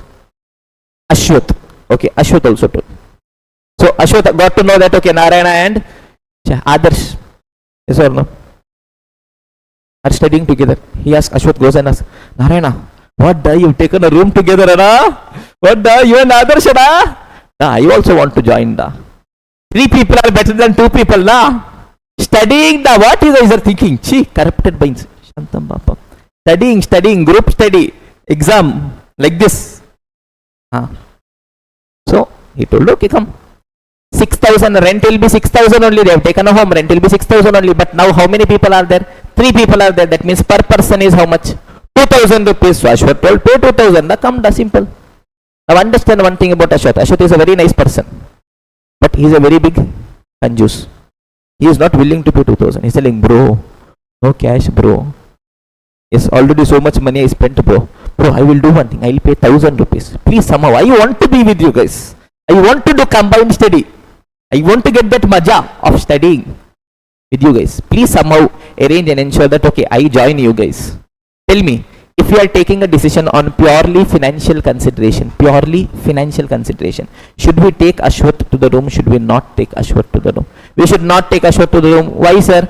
Because 2000 is the rent. Ashwath is, yes, per person cost is 2000. Ashwath is paying how much only? 1000 only. So we should not take Ashwath to the room. Yes or no? Yes or no? Yes or no? No. Every time you are taking a decision should not be on the basis of total cost. Decision should always be on the basis of marginal cost. Now understand, whether Ashwath is there or not there, rent is how much? 6000 only. That means if Ashwath comes, do we have to incur any extra rent? No, boss. But if Ashwath comes, how much money Ashwath is bringing? 1000 rupees he is bringing. That means balance two people. How much if they contributed is sufficient? 2.5. Previously they were paying 3. Now it is 2.5 only. Savings now. Yes. That means should we accept the decision? Yes, boss. So understand one very simple principle. Every time I am taking a decision is not taken on the basis of total cost. Decision is always taken on the basis of marginal cost. Okay, great. So look at this. Yes, every short-term decision will be taken on the basis of marginal cost. Now, yes, what is going to be my decision-making framework? Where did that page go? Okay, fine. Let it. No issues. Decision-making framework is very simple. I will compare my marginal revenue with marginal cost. If marginal revenue is greater than marginal cost, what I will do? I will accept. But if my marginal revenue is less than marginal cost, what I will do? I will reject. Is this clear, everyone? In this entire chapter, I should understand, okay, boss, what exactly is marginal cost? Okay. Now, look at this, students. What is marginal cost? It is the change in cost due to change in the level of output. Yes. When my output changes, by how much my cost has changed. In other words, it is the extra cost to manufacture 1 unit extra output. Look at this, students. To produce 100 units, now my cost is 7000. But to produce 101 unit, now my cost has become 7050. That means to produce 1 unit extra, how much extra I incurred? 50 extra I incurred. That means what is my marginal cost? 50. Now tell me, students, in my total cost, now variable will be there, fixed will be there. When my output changes, which cost only will change? Only variable will change, fixed will change. No, sir. That means, tell me, my marginal cost means what? Marginal cost means predominantly variable cost. Is this clear, everyone? For us, for inter-level, yes, we can safely tell that my marginal cost is nothing but my variable cost. Obviously, there are two other components of marginal cost as well. Specific fixed cost, opportunity cost. That now we don't want. When we reach CA final level, that time we'll think. Is this clear, everyone? Okay, perfect. Now, fundamental assumptions of marginal costing. Throughout the costing, yes, these assumptions will be holding good. Yes, unless otherwise specified. If nothing is given, I will always be assuming that selling price per unit is constant, variable cost per unit is constant, and fixed cost on total basis is constant. Is this clear, everyone? Yes or no? Suppose I am telling, yes, I am selling a shirt. Every shirt I am selling at 1000 rupees. For every shirt I would have purchased at 500 rupees. For 1 month, 10,000 rupees fixed cost I am incurring. Nothing is given. I am telling today I sold a shirt. I did not tell at what price I sold. What is the default assumption? 1000 I should have sold. Yes or no? I told today I purchased the shirt. I did not tell at what price. Ideally, what price I should have purchased? 500 I should have purchased. I told this month I incurred my fixed cost. Nothing I told how much it is. How much it should be? 10,000 it should be. Is this clear, everyone? Yes, my sales data, selling price data. Yes, it is always best represented on per unit basis because it is incurred for every unit. Variable cost data, it is best represented. It will only make sense on per unit basis because it is incurred for every unit. But my fixed cost data, it does not make sense on per unit because I am not incurring for units. It is incurring for a period. So I'll have to represent it on total basis. Is this clear, everyone? Okay, perfect. Yes, one simple principle is we'll have to use for the entire subject. I want all of you guys to make a promise. Whenever you see sales data, bring it to per unit and keep. Whenever you see variable cost data, bring it to per unit and keep. Whenever you see fixed cost data, keep it at total level and see. your world becomes simpler. Your solutions, questions become simpler. Is this clear, everyone? Okay, great, boss. Now, yes, we will get into basic formulas. Look at this, look at this, look at this. Okay, fine. First is marginal cost sheet format. I hope you guys know the marginal cost sheet format. Yes, what is the format, students? Sales minus variable cost gives me contribution minus fixed cost gives me profit. Yes or no? I'm not going to explain again how this structure has come. Okay, basics only, 10-20 times you would have done. Okay, now we will directly get into the concept of contribution. Marginal costing, entire chapter, 3 concepts. Concept 1, basics. That is over. How do I take a decision? Using marginal costing technique. Marginal revenue, marginal cost. Revenue is more, accept. Revenue is less, reject. Story over. Concept 2 is basic formulas. We will be spending around the next 1 hour playing around with basic formulas. Now understand, marginal costing is a chapter wherein if you want, I can give you 200 plus formulas. I can give you such formulas that by seeing only, maja will come. Okay, but my intention, my objective is that the entire chapter should be over without even touching. Near also you should not go a single formula. Okay, it is possible, but obviously you should exercise your brain. Some basics, second standard maths we should be knowing, that's all. Is this clear? Entire chapter will finish it off. Okay, ready everyone? Perfect everyone. So look at this, a very simple story. What is the name? Ashwata. So Ashwat was there. Ashwat became very angry. Yes or no? Why? Those people are not allowing him in the gang only. So he decided, okay, separately he will start a business. He will, yes, earn money. He will become rich. So that those people will start regretting. I should have been with him now. I should have studying purpose. What you guys are thinking? Yeah. Okay. So Ashwat decided, okay, we are going to start a business. Which business? Shirt business. Simple business. Wholesale market, he will purchase shirt. Retail market, he will sell shirt. Every shirt he will sell at 1,000 rupees. Okay, ba? Okay. Every shirt he is purchasing at 600 per unit. Okay, ba? Okay. Now he is running his business. Fixed cost he has to incur. He has taken a place on rent. Rent he has to pay 10,000 per month. Is this clear, everyone? Okay, perfect. Tell me, students, tell me, yes, what is my contribution? Tell me, in every case, what is the selling price of a shirt? 1,000. What is the variable cost of a shirt? 600. That means what is my contribution? 400. Yes or no, everyone? Tell me, what is contribution? What is contribution? Selling price minus variable cost. Yes or no? Yes or no? Yes or no? That is a formula. What is feel? What is contribution? Contribution means cash. It is the net cash that I get by selling 1 unit of goods or services. Tell me, students, assume Ashwath started a business. He sold 1 shirt. Specifically, what is happening? If he sells 1 shirt, specifically he gets a selling price of 1,000. For every 1 shirt, specifically he has to pay a variable cost of 600. That means if he sells 1 shirt, net how much cash is there with him? 400 is there with him. That is the contribution. So what is a contribution telling? It is telling, boss, if I sell 1 unit, net how much cash I will get? If I sell one unit, 1,000 I will get, 600 I will pay. But sir, fixed cost. That whether you sell, you don't sell. You sell more, you sell less. Anyways, you have to pay, na? It means if I sell 1 unit, specifically what I am getting, it is only 400. Yes or no? I sell 1 unit, specifically 1,000 came, specifically 600 I paid. That means specifically 400 cash is left with me. That is my contribution. Is this clear, everyone? Perfect. Contribution is also, yes, my marginal revenue minus my marginal cost. It is the net benefit by taking a decision. In the first case, first story, Ashwath will be paying me 1,000 rupees revenue. Yes or no? For staying in the hotel. So for staying with them. But marginal cost, extra cost those people are incurring is 0. That means what is the net benefit? 1,000 is a net benefit. That is a contribution. In this case, tell me, suppose I as a customer, I go to visit Ashwath. I tell Ashwath I want a shirt. He tells 1,000 rupees. He is incurring a variable cost of 600. Yes, if he accepts this decision, I tell, okay, give me a shirt. If he accepts this, tell me marginal revenue, how much extra revenue he will get? 1,000. It is nothing but the selling price. How much extra cost he has to incur? 600. It is nothing but the variable cost. So how much net benefit he will get? 400. That only we are calling it as contribution.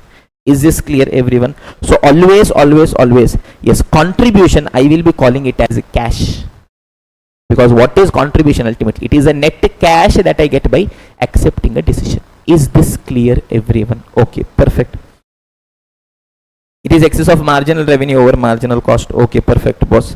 Now, yes, why is it called a contribution? Because from my contribution, from total how much cash I earned, I will pay fixed cost. And after paying fixed cost, whatever is pending, that will become my profit. Aram se will understand this. Okay, I hope the pace is okay. Yes or no? Marginal costing chapter 4.5 days will be taking here. In half day, we'll have to finish it off. So, obviously, pace, I will slowly start picking up. Okay, yes. Now, variable cost ratio and PV ratio. Same story I'll take. Ashwath, shirt business, 1000. Yes, tell me the data, 3 data. 1000 rupees selling price, 600 variable cost, 10,000 fixed cost. Okay. Tell me students, every shirt selling price is how much? 1000. Variable cost in that is how much? 600. Contribution is how much? 400. Perfect. I want to know my variable cost is how much percent of sales. Can you guys tell me? 60% of sale, because if 1000 is sale, in that 600 is variable cost. Yes or no? How did I do? 600 by 1000. 60%. What is this? This is my variable cost ratio. What exactly on earth my variable cost ratio is telling? My variable cost ratio is telling was my variable cost is how much percent of sales. Is this clear, everyone? Perfect. Now tell me, 1000 is selling price, 600 went as variable cost. How much cash is pending with me? 400. My contribution is how much percent of sales? Contribution is how much percent of sales? Can you please tell me? 40% of sale, yes or no, everyone? That is my PV ratio or contribution ratio. Tell me, how did I do? 400 by 1000 into 100, obviously 40%. Tell me, what is the formula? PV ratio. I can call it as contribution ratio or PV ratio. Sir, why PV ratio, sir? There is a story behind that as well. But we'll see if we get a time. Okay, at that particular point in time, I'll tell. Or else, anyways, it's just a revision. My contribution is how much percent of sales. Is this clear, everyone? Yes or no? Okay, va, pakka. Now tell me, my variable cost is how much percent? 60%. Contribution is how much percent? If you add the two, how much percent? 100%. Oh my God, magic da. Not a mandusha. Logic da. Sales only you bifurcated as variable cost and contribution. So obviously, if you add means you should be getting 100% only. Assume sale is 1000. If variable cost is 700, contribution will be how much? 300. Yes, this is 70%, means this is how much? 30%. Obviously, it should be 100. That means, tell me, students. If I tell you guys that my variable cost is 80%, can I close my eyes and tell how much should be contribution? 20%. If I tell you that my contribution is 5%, can I close my eyes and tell how much should be variable cost? 95%. Is this clear, everyone? Simple. Variable cost ratio, both are compared as a percentage of sale. Variable cost ratio is telling my variable cost is how much percent of sale. PV ratio is telling my contribution is how much percent of sale. Till here, okay va. Continue panlama. Sollunge. Yes or no? Fine. Yes. Sollunge means what? Tell na, Tamil. I learnt proper Tamil word. Yes or no? Arena. Sollunge. Pay attention, everyone. Yes. Break even point. What is break even point? No profit, no loss situation. Yes or no, everyone? Yes. What is the formula for break even point? Fixed cost divided by contribution per unit or fixed cost divided by PV ratio. Yes or no? Yes. Let us not get into any of those things now. Look at this. Aram se same story. Yes. So whenever I get my data, yes, first 3 columns I will try to fill. Look at this. First, I will write down the structure of marginal cost sheet. Sale minus variable cost is contribution minus fixed cost is profit. Then I write the per unit data. Sales is 1000, variable cost is 600. That means contribution is 400. So all these data I want on per unit. Sales data, variable cost data, contribution data. Fixed cost. How am I incurring fixed cost? Total basis. So I will be writing the total fixed cost only. Is this clear, everyone? Next, percentage also I will write. Tell me, everything I am comparing, yes, as a percentage of sale. Sale is how much percent of sale? Intelligent people. Okay, sale is 100%. I hope there is no doubt in that. Yes or no, everyone? Variable cost is how much percent? 60%. That means contribution is how much percent? 40%. Okay. Now I want to reach break even point. Is this clear, everyone? Okay, just wait for a minute.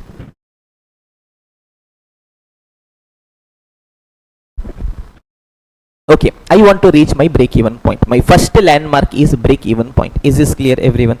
Okay, black shirt in the second bench. Meditation. You only. What is going on? What the? So much energy I'm putting. You're sleeping. That too sitting in the second bench. Huh? Okay. Break even point. Aram. Shh. Come back. Break even point is no profit, no loss. Ashwath started the business. Okay. He's having only first, yes, what you can say, landmark, benchmark, first pitch stop is to reach break even point. Understand? He started the business. His first objective is every shirt he's selling, he's getting 1000. He's paying variable cost of 600. He's getting 400 cash. One more shirt he sold, he got 400 cash. Yes, his mind is telling only one thing. By end of the month, rent I should pay. How much rent I should pay? 10,000 rent I should pay. Yes or no, everyone? Assume this is a cash. Yes or no? He is telling month end how much rent I should be paying. 10,000 I should be paying. First objective Ashwath is telling is I don't want profit. But boss, month end 10,000 I should be paying. For that, how much cash I want? 10,000 cash if I get maja will come Why? 10,000 cash I have. From that 10,000 I paid. Profit is there No. But loss is there No. Where I reached? Break even I reached. Is this clear, everyone? That is going to be our first objective, first pitch stop, break even point. Yes, how much fixed cost I have to pay? That much cash if I get is sufficient. That means, tell me students, in this case, how much fixed cost I should be paying? 10,000. So, yes, Abhijit, what is the name No, yours. Whatever Yes, very difficult name to remember. Okay, Ashwath. Okay, yes, Ashwath's first objective what? Month end, how much cash he should be paying?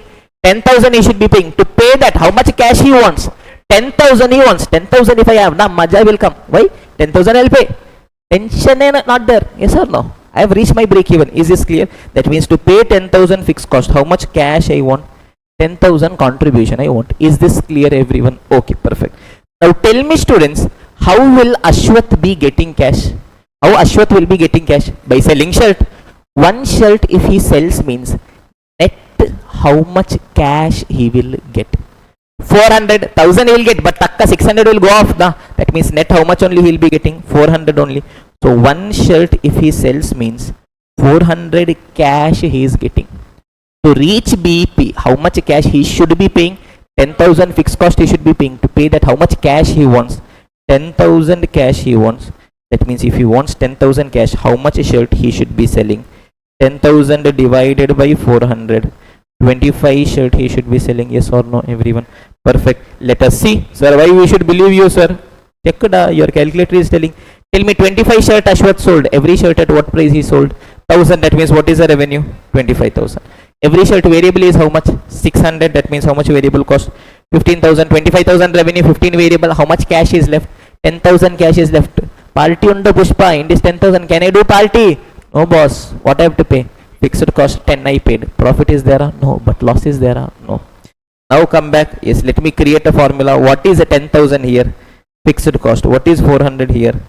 Contribution per unit. I got my BPS fixed cost divided by contribution per unit. Who wants the formula anyways? Yes or no, everyone? Yes, trust me, you will only not understand. You can write and show formulas to examiner. That examiner will only see and think, oh my god, what formula is this? Okay? UGB, just the basic cross multiplication only, nothing more. I have told you at the start, 3 things. What all? Cross multiplication, simultaneous linear equation. Till there, I guess till now we have not used anyway simultaneous linear equation. Some places we will be using. Okay, next is, whenever we have anything missing, whom will call first? X will call over story. Yes, subject only over. Is this clear, everyone? Okay, perfect. Yes, get a feel of this ones. Get a feel of fixed cost divided by contribution per unit. Yes, total how much cash I should be paying divided by 1 unit how much cash I am getting tells me how much unit I should be selling. Yes or no? Total 10,000 cash I want. 1 unit is giving me 400 cash. That means how much unit I should be selling. That is what this formula is giving me a feel. Fixed cost divided by contribution per unit. Is this clear, everyone? Okay. Now this is BP in terms of units. Now I want BP in terms of sale value. What is my BP in terms of sale value? Tell me, students. 25,000. How did I get? Sir, 25 units I should sell. Every unit at what price I will sell? 1,000 rupees. So that means 25,000 should be my BP sale value. Look at this, everyone. I have written here. Yes, sale value is nothing but yes, selling price per unit into number of units. That means BP sale value is BP in terms of units into selling price per unit. Tell me BP in terms of units. We have written down the formula. What is the formula? Fixed cost divided by contribution per unit into selling price per unit. Yes or no, everyone? Now, in maths there is a formula. A divided by B into C can be written as what? A into C divided by B. For that you want maths. Into say symbol is written there. Mandu say. What? A into C divided by B. AC by B. Maths went out of equation. It can also be written as A divided by B divided by C. Long back. This was 8th standard. You would have forgotten. No issues. You do not believe me. No problem. You do not believe maths. No problem. You do not believe your parents. No problem. You do not believe your boyfriend, girlfriend. No problem. There is one thing you absolutely believe in the world. Your calculator. Yes or no? 1 plus 1. Oh my God, 2. Yes or no? We will use your calculator. Assume A is equal to 1, B is equal to 2, C is equal to 3. Tell me 1 divided by 2 into 3. Do it on your calculator. 1.5. 1 divided by 2 divided by 3. It is 1 divided by 2 by 3 is 0.666666. Take it till the end of your calculator. 1 divided by 0.66666666. How much you are getting again? 1.5. Don't tell sir 1.49999999 I am getting. Yes, it is 1.5 only. Is this clear? So can I write it like this? Perfect. So tell me A divided by B into C. I can write it as A divided by B divided by C. Yes or no, everyone? Perfect. And tell me, yes, what I can simplify it as? Fixed cost divided by contribution per unit divided by selling price per unit. That is, my contribution is how much percent of sale? What is it? Is my PV ratio. So what is my formula? Yes, my BP in terms of sale value is fixed cost divided by PV ratio. Yes or no? Correct or not? Let me see once. Tell me fixed cost is how much? 10,000. PV ratio is how much? 40%. 10,000 divided by 40% is 25,000. Yes or no? Yes or no? Yes or no? Perfect. Happy with the logic? Yes or no? Yes or no? Sir, what nonsense, sir? Who wants A, B, C and all? Tell simple cross multiplication. This is mathematical derivation. Chumma for fun I did. We have our own cross multiplication. Everything in the world, cross multiplication sufficient. We will somehow bring it down to cross multiplication. Look at this. Shh. My PV ratio is how much? 40%. Now what does it mean? Sale contribution. If I make 100 rupee sale, how much is contribution? 40 is contribution. If I make 1000 sale, how much is contribution? 400. If I make 500 sale, 40% of that 200 is contribution. Assume I made 1 rupee sale. 40% of that 0.4 will be contribution. Yes or no, everyone? Till here, okay. So I told, yes, I made 1 rupee sale, boss. 40% of that 0.4 is contribution. Now, I want to reach BEP. For that, Ashwath has to pay how much fixed cost? 10,000 he has to pay. To pay 10,000, how much cash he wants? 10,000 cash he wants. I am telling boss, if I make 1 rupee sale, na, 0.4 will be contribution. I want 10,000 contribution, boss. That means how much sale I should be doing? 10,000 divided by 0.4. How much it is? 25,000. My the God, what is this da? Magicada? Not a mandu sir. Logicada. Is this clear, everyone? Same thing I got. What I did? Cross multiplication. Full subject. Inter final. Things only. Is this clear, everyone? Tell me now if I want, I can write formula. Fixed cost divided by PV ratio. Yes or no, everyone? Simple. Yes, got the feel. Yes, of what exactly this is telling. Yes, it is telling, okay boss, 10,000 fixed cost I have to pay, means to pay that 10,000 cash I want.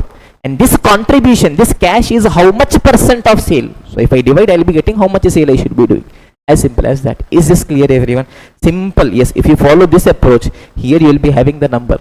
If you divide by contribution per unit, you will get in terms of unit. If you divide by this ratio, you will get in terms of value. Story over. Is this clear, everyone? Shall we continue our discussion further?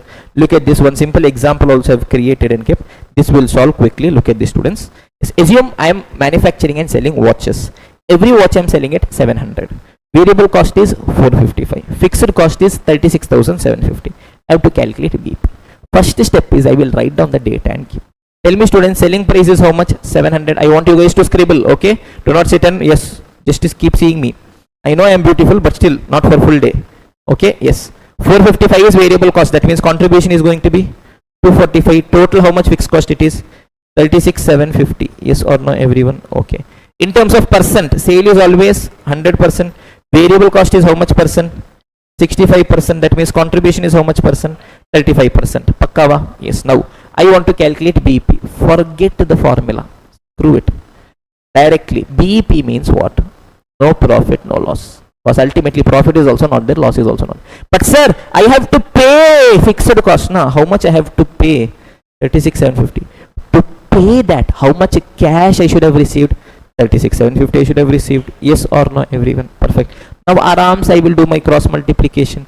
Tell me, if I sell one watch, how much cash I am getting?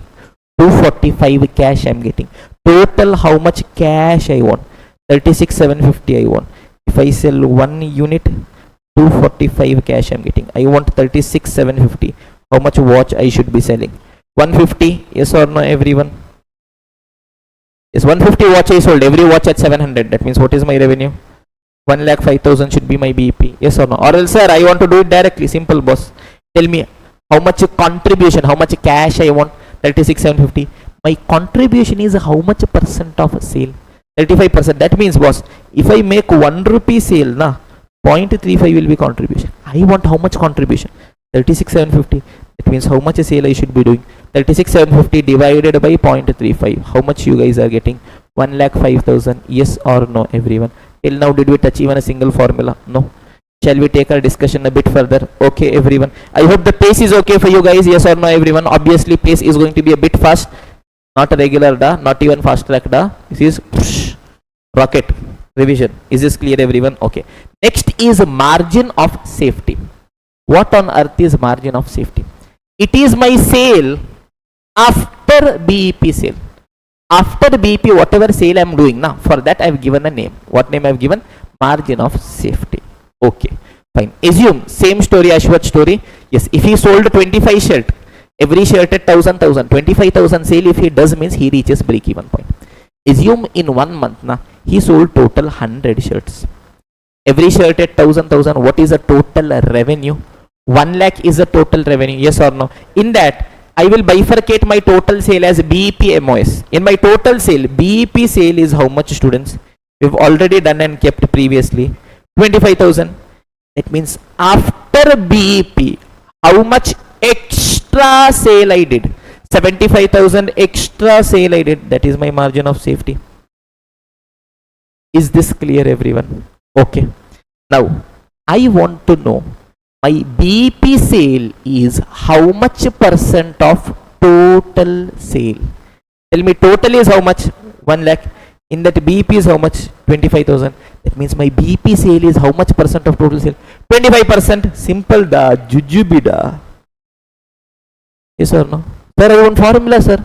Create da. BEP sale ratio. Yes, how did I get 25%? 25,000 divided by 1 lakh. What is 25,000? It is BEP sale. Divided by what is 1 lakh? Total sale. Into 100. Yes or no, everyone? Perfect. Now I want to know my MOS sale is how much percent of total sale? 75%. Sir, how did I did, sir? Magic, sir. What I did? It is MOS sale divided by total sale. What is it called? MOS sale ratio. Yes or no? Yes, tell me 75%. Now tell me. BEP sale ratio is how much? 25. MOS is how much? 75. If you add the two, 100. Every time 100 only. Why, boss? Because total only I bifurcated na BEP MOS. That means however you add, it should be 100 only. That means if I tell you that my BEP is 80%, I can close my Incidental. MOS should be how much? 20%. If I tell you that MOS is 10%, I can close my Incidental. BEP should be how much? 90%. So on. Is this clear, everyone? Point number 1 is okay. In margin of safety, first thing I understood is margin of safety means what? Whatever sale I am doing after BEP is called MOS. Total sale can be bifurcated as BEP MOS. BEP sale percentage is called BEP sale ratio. MOS percentage is called MOS sale ratio. Till here, okay. Yes. giving you guys 1 minute to let the things settle in, then we will take our discussion further. Beautiful maja discussion coming up. In MOS only, if you want, I can give you some 15-20 formulas, but we will not even be touching a single formula. Okay, yes, giving you guys a minute to let the things settle in. Yes, silence everyone. Shh. Continue panlama. Yes or no? Sollunge. Yes. Shh. Pay attention everyone. Now, one more thing I'll have to understand. Shh. What is margin of safety? It is my sale after BP sale. Slowly get into the mindset. Understand the story. Ashwath is selling shirt. One shirt he sold. How much cash he got? Net. Whenever I'm asking, cash means it is contribution. Net 400 he got. One more shirt he sold. 400 he got. Total 10 shirt he sold. 4,000 he got. Total 20 shirt he sold. 8,000 he got. Total 25 shirt he sold. 10,000 he got. Now 10,000 cash is ready. Ready.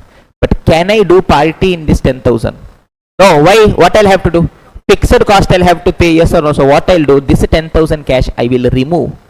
Keep it aside. Can I do party in this money?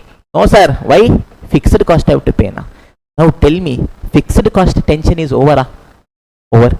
Assume 26th customer came to Ashwath. 26th customer came and asked, shirt is there? Ashwath told there now. He sold. What is the selling price? 1,000 he got. 600 variable cost he paid. Now net 400 extra cash he got.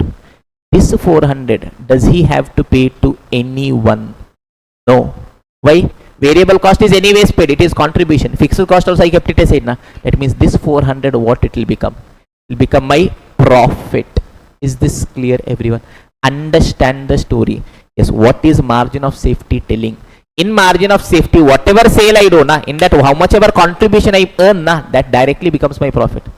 Because variable cost is anyways paid because it is contribution. Fixed cost I already recovered and kept it aside. So why are you thinking, boss? Now, assume. Yes, Ashwath sold 30 shirt.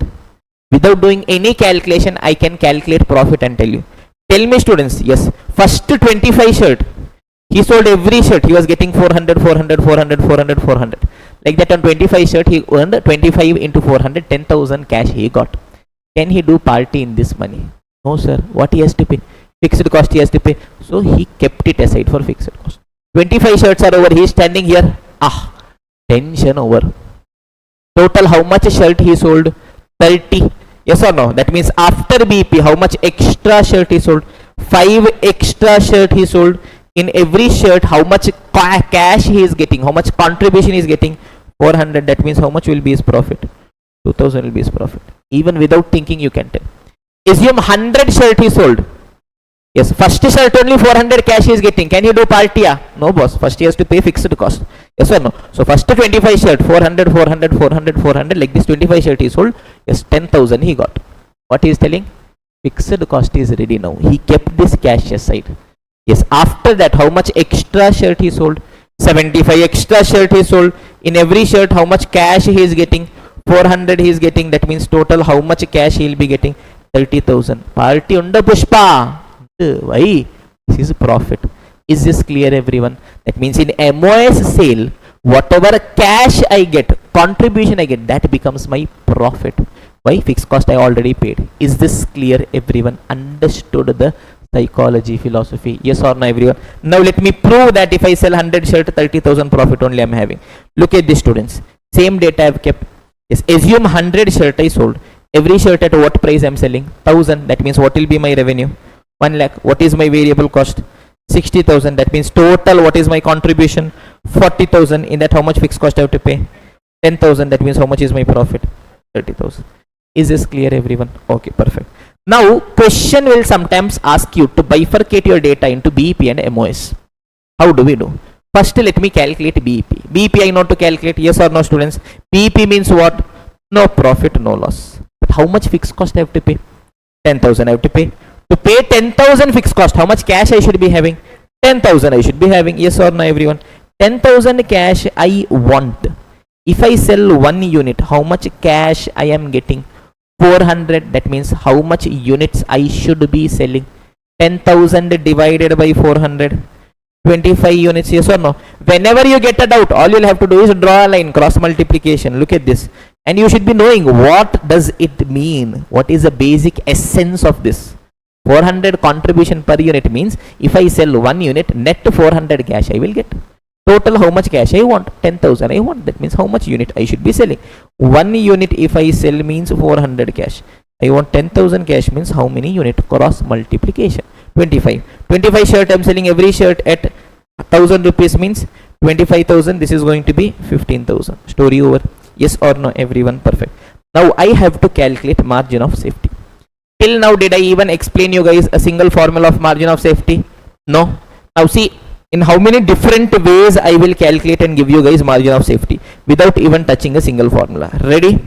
Ready for the magic? Yes everyone. Now tell me, total how much sale I did? 1 lakh. In that BP how much I did? 25,000. That means after BP how much I did? 75,000. That means 75,000 is my margin of safety. Approach number 1. Yes or no everyone? Okay, perfect. Approach number 2. Total how much units I sold? 100. In that till BP how much I sold? 25. That means after BP how much extra units I sold? 75 extra units I sold. And every unit at what price I am selling? 1000. That means how much extra revenue I would have earned? 75,000. Approach number 2. Is this clear? Okay boss. Now approach number 3. Total sale value is how much? 1 lakh. In that BP sale is how much? 25,000. That means can I tell my BP sale is how much percent of total sale? It is 25% of total sale. And tell me if my BP is 25%, MOS should be how much percent? 75% of total sale. Total sale is how much? 1 lakh. 75% of that is 75,000. Magic ada. Noda mandasa. Logic ada. How many approaches are over?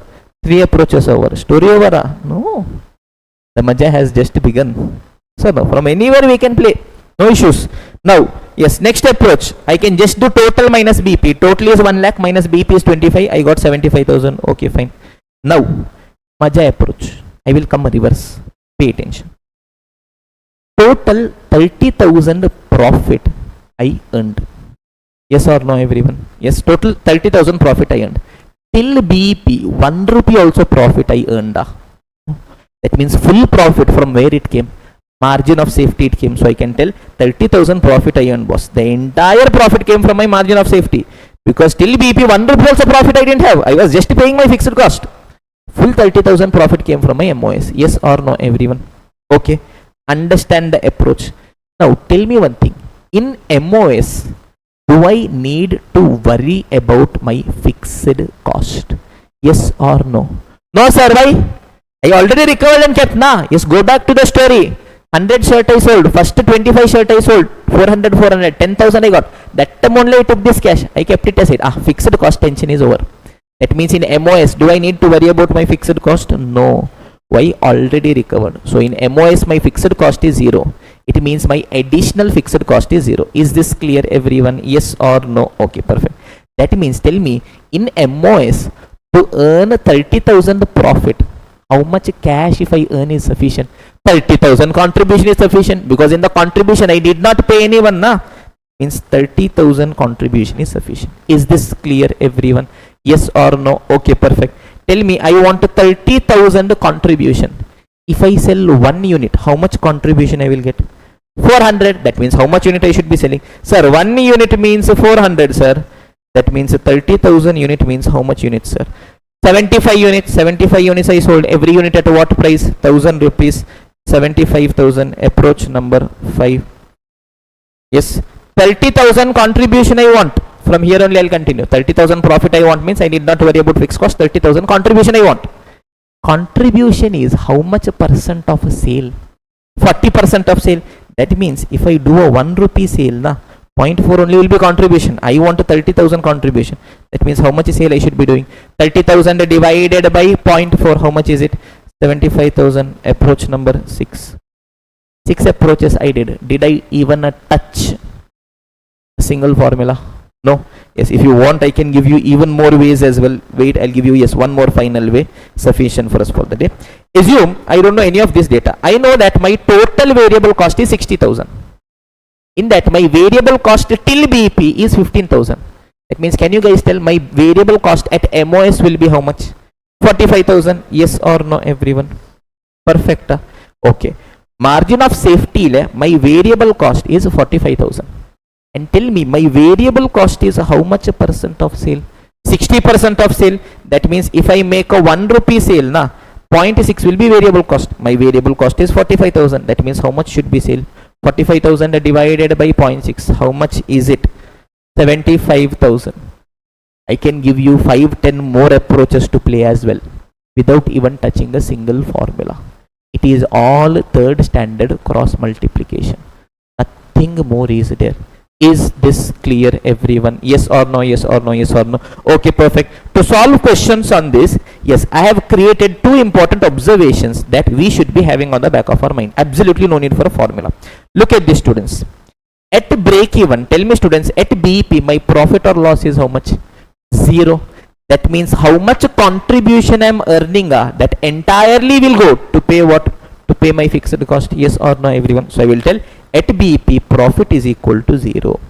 That means whatever contribution I will earn, that will go to pay what? To pay fixed cost. Is this clear everyone? Perfect. Now coming to MOS. Yes, MOS le, do I need to worry about fixed cost? No sir. That means MOS le, can I tell that my fixed cost is 0? What is the meaning? It means that my additional fixed cost is 0. Existing whatever was there in BP I recover na, so extra is not there. So in margin of safety my fixed cost is 0. That means how much contribution I will earn, that will directly become what? It will become my profit. So if I want 30,000, if I earned 30,000 contribution in MOS means it will become 30,000 profit. If I want 30,000 profit in MOS means 30,000 contribution I want. Is this clear everyone? So whatever contribution I earn will become my profit. These two are most important observations. I want you guys to write it down. Recorded students, pause and write it down. Then we'll continue our discussion further. Yes everyone, let us continue our discussion. Pay attention students. Shh. Till here is this clear everyone? Okay. So margin of safety is also being taken care of. Yes, look at this. MOS is an important area. Yes, let me revise one more time. Pay attention. Shh. 2 points is there in MOS. Firstly, total sales, I bifurcate it as BP, MOS. BP is how much percentage of total sale? BP sale ratio. MOS is how much percentage of total sale? MOS ratio. Both are complementary. I get one, I can calculate the other. Point number 1. Point number 2 are those two important observations. Tell me, in BP, am I earning any profit? No sir. In BP, profit or loss is 0. That means whatever contribution I am getting, that will go to pay what? It will go to pay fixed cost. My contribution will be equal to fixed cost. Okay. MOS, it is my sale after BP. In MOS, do I need to worry about my fixed cost? No sir, already recovered in BP na. So in MOS, my fixed cost is 0. That means whatever contribution I will earn, directly what will become? It will become my profit. Is this clear everyone? Okay, perfect. Now based on that, yes, examples are there that anyways, yes, in detail we will be doing subsequently. No issues. Or else okay, let me just finish it off as well. Assume quickly, I'll do it. Pay attention. Selling price is 700. Variable cost is 455. Fixed cost is 36,750. Tell me contribution is how much? 245. This is 100%. This is 65%. This is 35%. Compulsory for me for every question is the first 3 columns. If I get this, anything in the world I will do. Absolutely no need. Just cross multiplication. Understand, yes, your answer is available either up, down, left, right. One of the 4 places. That's all that we have to be doing in marginal costing. Fixed cost is how much? 36,750. Tell me total how much units I sold? 200. Yes, okay. Every unit at 700 means what will be my revenue? Can you guys tell me? 1,40,000. What will be my variable cost? How much da? 91,000 da? Yes, that means what is my contribution? 49,000. How much is fixed cost? 36,750. That means how much is going to be my profit? 12,250. I have to bifurcate it as BP MOS. Yes, BP means no profit, no loss. How much fixed cost I should be paying? 36,750. To pay that, how much cash I want? 36,750. 36,750 I want, boss. 1 unit is giving me how much? 245. That means how many units I should be selling? 150 units I should be selling. Every unit at 700 means revenue will be 1,05,000. or else directly also I will do 36,750 I want, 36,750 contribution I want. Contribution is how much percent of sale? 35%. That means how much is my sale? Divided by 35%, 1,05,000. Now tell me, total sale is 140. In that BP is 105. MOS should be how much? Balance 35,000. Over. Is this clear, everyone? Yes or no? Okay, perfect. Yes. Now, final point is sales to achieve desired profit. Okay, our basics are almost about to get over. Okay. Yes. Ashwath is telling, boss, now his business is going good, some profit also he started earning. Now he is telling next period I want 2 lakh rupees profit. We are asking why. He is telling, yes, those two people did not give me permission into their room. Now I'll purchase a good Royal Enfield. In front of them I'll go. They should feel bad, they should regret. Yeah, if I was with Ashwath, I could have sat behind them in the bike. But because I am not there, I cannot sit now. Regret.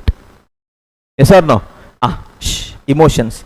Now he is telling how much profit he wants. 2 lakh profit he wants. First I will write down the basics. 100%, 60%, 40% total.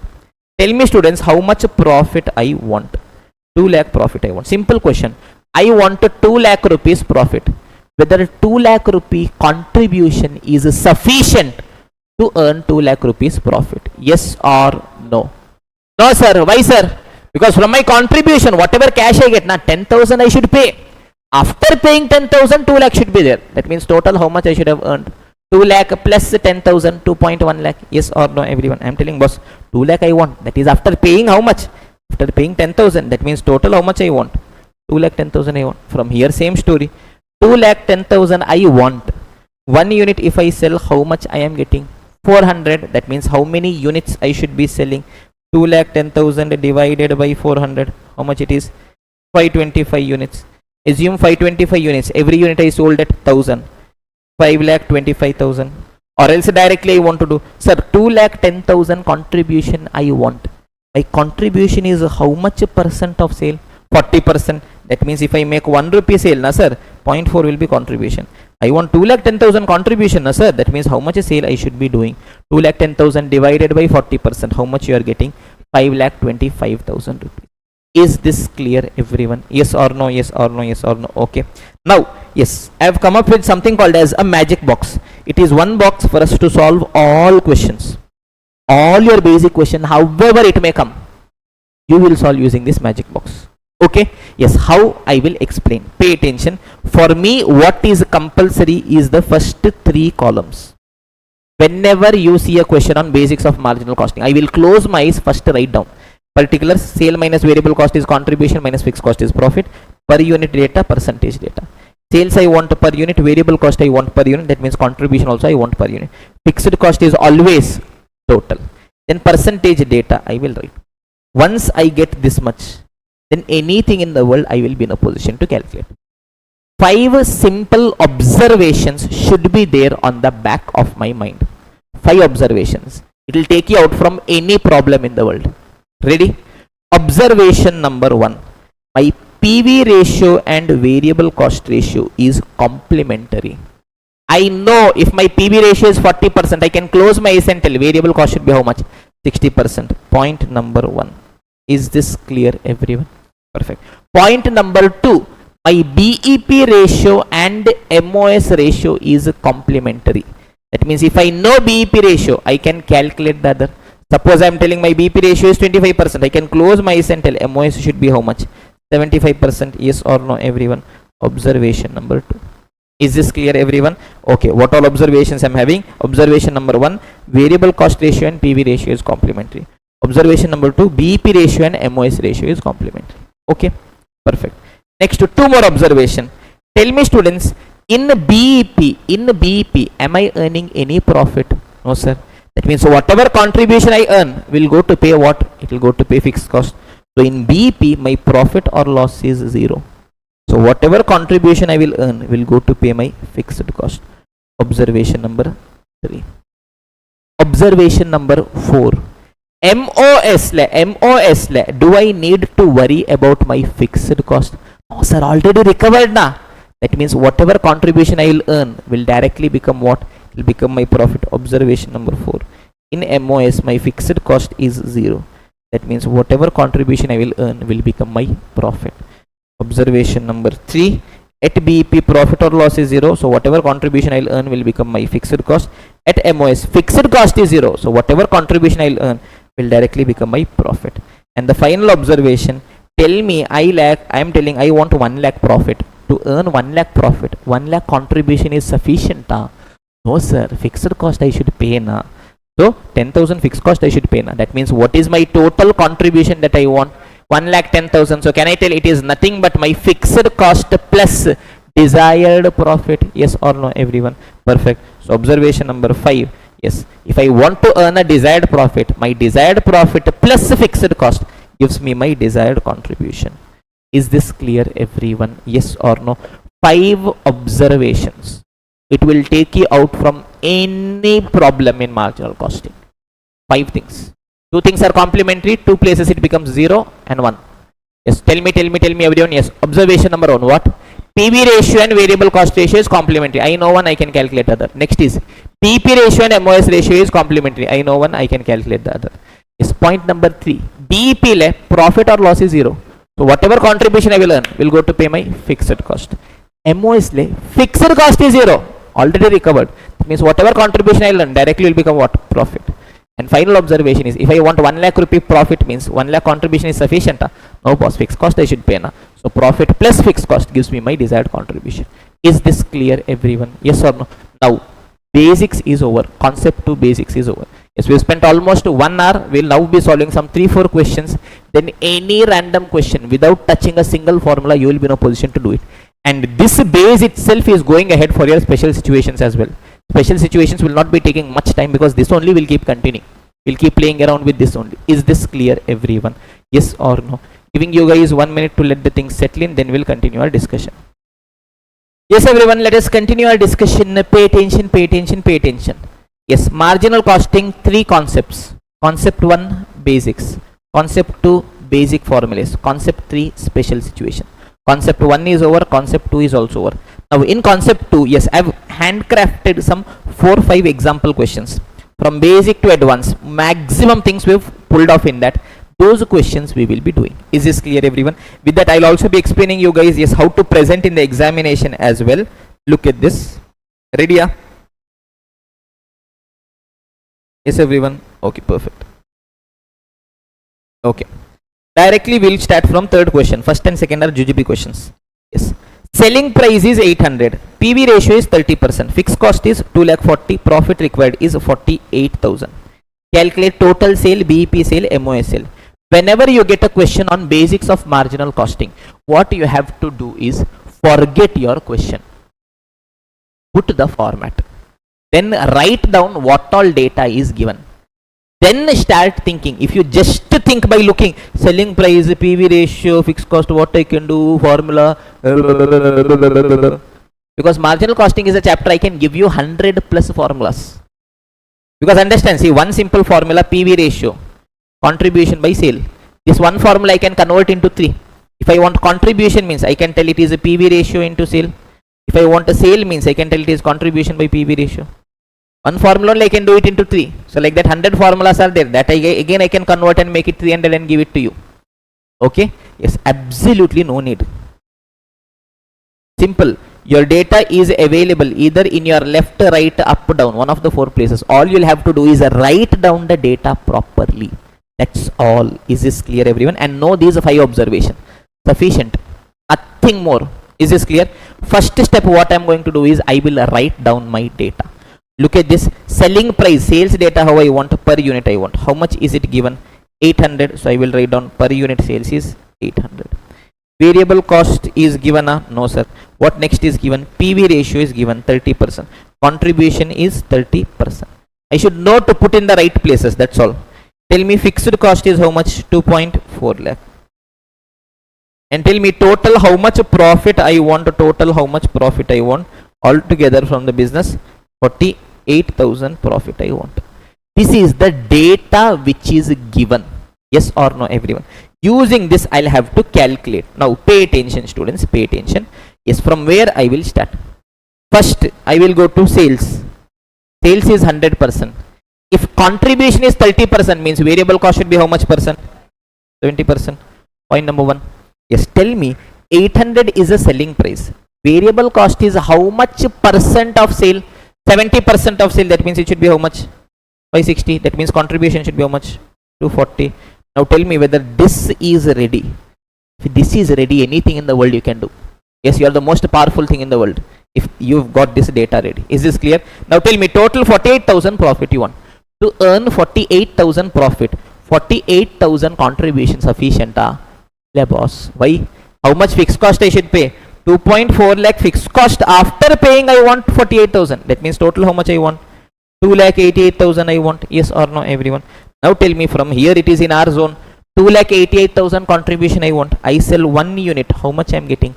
240 I am getting. That means how many units I should be selling? 1,200 units I should be selling. Yes or no, everyone? Perfect. I will write here. Oh, 1,200 units I should be selling. Yes or no, everyone? Okay, perfect. Yes, now tell me, 1,200 units I sold. Every unit at what price I am selling? 800. What is my revenue? 9.6 lakh. Accordingly, you will get your variable cost also if you need. Now, what all question is asking? Yes, calculate total sale, BEP and MOS. Okay, let me bifurcate it as BEP and MOS. Tell me, students, BEP, break even point, means no profit, no loss. How much fixed cost I should pay? 2,40,000. To pay that, how much cash I want? 2,40,000. 2,40,000 cash I want. 1 unit is giving me how much? 240. That means how much units I should sell? 1,000 unit. 1,000 units I sold. Every unit at what price? 800. That means 8 lakh is VP. Total is 960. BP is 8 lakh. That means MOS is how much? 1,60,000. Story over. Is this clear, everyone? Perfecta, perfecta, perfecta. Sir, that means just in one box we will get the entire answer. Yes or no? That means in examination we should just write this. Yes or no? Yes or no? Yes or no? No. This magic box is for us to derive the formulas to get the answer. Yes, examiner need not necessarily see this and keep searching. Where is BP da? Where is MOS da? It is not examiner's duty to search and find the answer. It is our duty to make examiner see the answer. That means whatever important calculations I am doing, I will show it below. Next question I will show exactly how you will have to do. Is this clear? If you just do this box, you are having a risk that your examiner may ignore. He will not see. Full numbers are there. Which one it is? Who knows? Yes. So sir, then why chumma we did time pass? Otherwise you had to sit and by heart 300 formulas. Is this clear, everyone? Yes. With this, any random question in the world, you can just put, you can just keep playing. Okay, but for presentation, you should show your calculations below. Next one question, I will show it to you guys how to do. Pay attention, everyone. Next question, question number 4. I will directly see the question, what all is given. Variable cost for one book is 560. PV ratio is 30%. Fixed cost is 2,40,000. Calculate BEP and profit if sale is 9,60,000. First, let me write down the data. Tell me, students, what all data is given. Variable cost is how much per unit is 560. Next, what is given? PV ratio is how much? 30%. Next, what is given? Fixed cost is how much? 2,40,000. Is this clear, everyone? What is their first requirement? BEP. BEP I'll have to calculate. Second requirement, yes, profit if sale is 9,60,000. Okay. One by one I will calculate. Answer I will be doing here. But whatever I write here, I will just be writing it below as well. Now see, from where I can start? From where I can start? This entire question, from where I can start? Where is my starting point? This is my starting point. Yes or no? Sale is always 100%. If contribution is 30%, variable cost should be how much? 70%. I got this. Stop. Variable cost ratio. How did I get? 100 minus 30% is equal to 70%. Yes or no? I will put a box. Sir, formula, sir. Why you want formula? Da? Without formula, if you show the answer, you will get marks. No, sir. I want formula, sir. Do. 100 minus. What is 30? PV ratio. Creation of formula is 1 second job. Any random formula you can create. I will create and show you formulas that if you write in the examiner, even examiner will get heart attack. That much big I will, yes, formula I will write and show it to you. You can create however you want, but even without formula you will get marks. Have faith on that. Okay, now from here how I can play, from here how I can play. My data somewhere left, right, up, down should be visible. Tell me from here what I can play. This data I can play with. Yes or no, everyone? Tell me my variable cost is how much? 560. And my variable cost is how much percent of sale? 70% of sale. That means how much should be my sale? Simple, aram se. Sale variable cost. 1 rupee sale means 0.7 variable cost. My variable cost is 560. That means how much is sale? Yes, 800 is my sale. Yes or no, everyone? I got my answer. Story over? No, I will write it down below. Look at this. Selling price per unit. What I did? 560 divided by 0.7.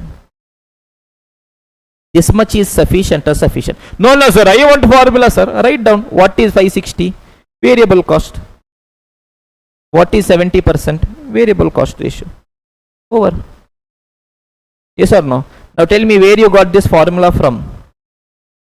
Yes, variable cost ratio is variable cost divided by sale. This if you take that side, sale is equal to variable cost by variable cost ratio. Same formula only I put.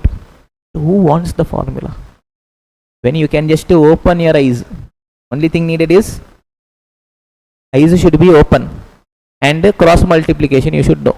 That's all. Is this clear, everyone? Once you get this, selling price is 800, variable cost is 560, contribution is how much? 240. I got it here only, but chumma, for safety purpose I'll write and keep. Contribution is 800 minus 560 is equal to 240 per unit. Okay, even the smallest calculation I will do and keep. Now tell me, next I'm going to BP. BP means what? No profit, no loss. How much fixed cost I should pay? 2,40,000. To pay that, how much cash I want? 2,40,000 I want. 2,40,000 cash I want. 1 unit is giving me how much cash?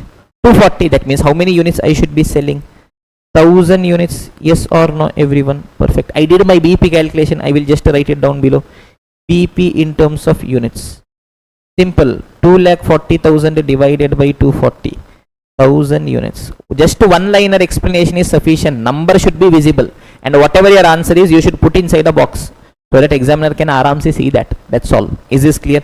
Yes. Now BP in terms of value you want to do. Tell me 1,000 unit you sold. Every unit at what price? 800. So how much it is? 8 lakh. Here only I will write BP in terms of value. Yes, it is 1,000 units into 800 per unit. It is 8 lakh. Over. Yes, BP is over. Now what is the next requirement? Question ask, what is my profit if total sale is 9,60,000? Tell me, if my total sale is 9,60,000, how much percentage of my sale will go off as variable cost? 70%. That means how much percent only will be contribution? 30%. So if I make 9,60,000 sale, only 30% of that will be my contribution. How much will be my contribution? 2,88,000 contribution will be there. Tell me, 2,88,000 contribution I have. Full amount, like, can I do party? No, boss. What I have to do? I have to pay fixed cost of 2,40,000. That means how much only is my profit? 48,000 only is my profit.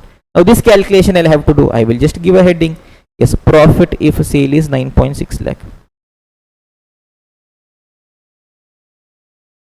Yes, tell me what I did. In case of 9,60,000, 9,60,000 into 30% gave me 2,88,000 minus 2,40,000. I got 48,000. Yes or no? Single stretch I will write. 9,60,000 is sale. In the 30% is only contribution. So I got 2,88,000 contribution.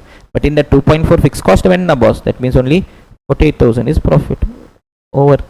Story over, question over, presentation is also over. Now see, when you see the answer, doesn't matter how much you scribbled and kept here. This is a presentation for you guys. Look at this. Examiner is only looking for key answers. See, doesn't matter. My handwriting is very beautiful. No, very kharab it is. But still, what examiner is seeing, that he can see aram se. See, one thing, variable cost ratio 70%. Second thing, selling price 800. Third thing, contribution 240. BP in units is 1000. BP in value is 8 lakh. Profit is 48,000. Sufficient. He doesn't want anything more. Is this clear, everyone? Yes or no? Shall we continue further? Give me a confirmation. Maja is coming. Yes or no, everyone? Perfect. So let us go ahead. Question number 4 is also over. Let us go to question 5. Only for one question I will show presentation. Every other question I will not show. I am lazy. I have a membership number. I am a chartered accountant. I don't have exam to write. You have exam to write. Okay, so you have to write, but still how to write I showed. Is this clear, everyone? Question number 5. Slowly we will up the game. 2 more questions are there, students. Pay attention. I am a fan manufacturing company. If I sell one fan, how much contribution I get? 140. My variable cost is how much percent? 80%. Fixed cost is how much? 2,10,000. How much profit I want? 15,75. BEP MOS total. First step is forget data. Put your format. Put the data. Then start thinking. Is this clear? Let your framework be clear. Yes, I will first write down my data. Tell me, contribution is 140. What else is given? Variable cost is 80%. What else is given? Fixed cost is 2,10,000. What else is given? Total how much profit I want? 15,75,000. My first objective is these columns should be ready. If this is ready, anything I can play with. So I will see from where I can start. Tell me, students, from where I can start, my story. Sales is 100% always. Variable is 80%, means contribution should be how much? 20%. Till here is okay. Now tell me, if I sell one unit, how much contribution I am getting? 140. This contribution is how much percent of sale? 20% of sale. That means how much should be my sale? 140 divided by 20%. 700. Yes or no? If you are having doubt, into a divider, one of the two only it will be. Cross multiplication. 1 rupee sale means 0.2 contribution. That means 140 contribution means how much is sale? It is giving me sale data. 700. Is this clear? 700 is sale. 80% of that is variable cost. How much? 560. Tell me whether my basic data is ready. This is ready means anything in the world I can play with. Is this clear, everyone? Now we will go. Tell me total 15,75,000 profit I want. To earn that 15,75,000 contribution is sufficient. No sir. Fixed cost also I should pay. How much I should pay? 2,10,000 I should pay. That means how much I want? 17,85,000 I want. Yes or no? Yes da. Tell da. 17,85,000 I want. 1 unit is giving me how much? 140 da. That means how much unit I should sell da? 12,750 units da. 12,750 units I sold da. Every unit at what price I sold da? 700 I sold da. That means what is my revenue da? 89,25,000 da. That is my total sale value da. Question also asked me to bifurcate into BEP and MOS da. Let us bifurcate da. What work we are having in life da? Nothing da. Tell me BEP is no profit, no loss da. But how much fixed cost I should pay, boss? 2,10,000 I should pay da. To pay that, how much cash I want da? 2,10,000 I want da. 2,10,000 I want. 1 unit is giving me how much? 140. That means how many units I should be selling? 1,500 units. Every unit I sold at 700 means revenue will be 10,50,000. Now MOS I'll have to calculate. Total revenue is 89,25. In that BEP is 10.5. MOS is going to be how much? 78,75,000. Yes or no, everyone? Here MOS I will do using reverse approach as well, just so that okay, your mind is comfortable with that. Tell me total how much profit I earned? 1575. Till BEP even 1 rupee profit I earned? No sir, that means full profit from where I earned? MOS I earned 15,75,000 profit. Okay. MOS do I need to worry about my fixed cost? No sir. That means to earn 15,75,000 profit, how much contribution is sufficient? 15,75,000 contribution is sufficient. Yes or no?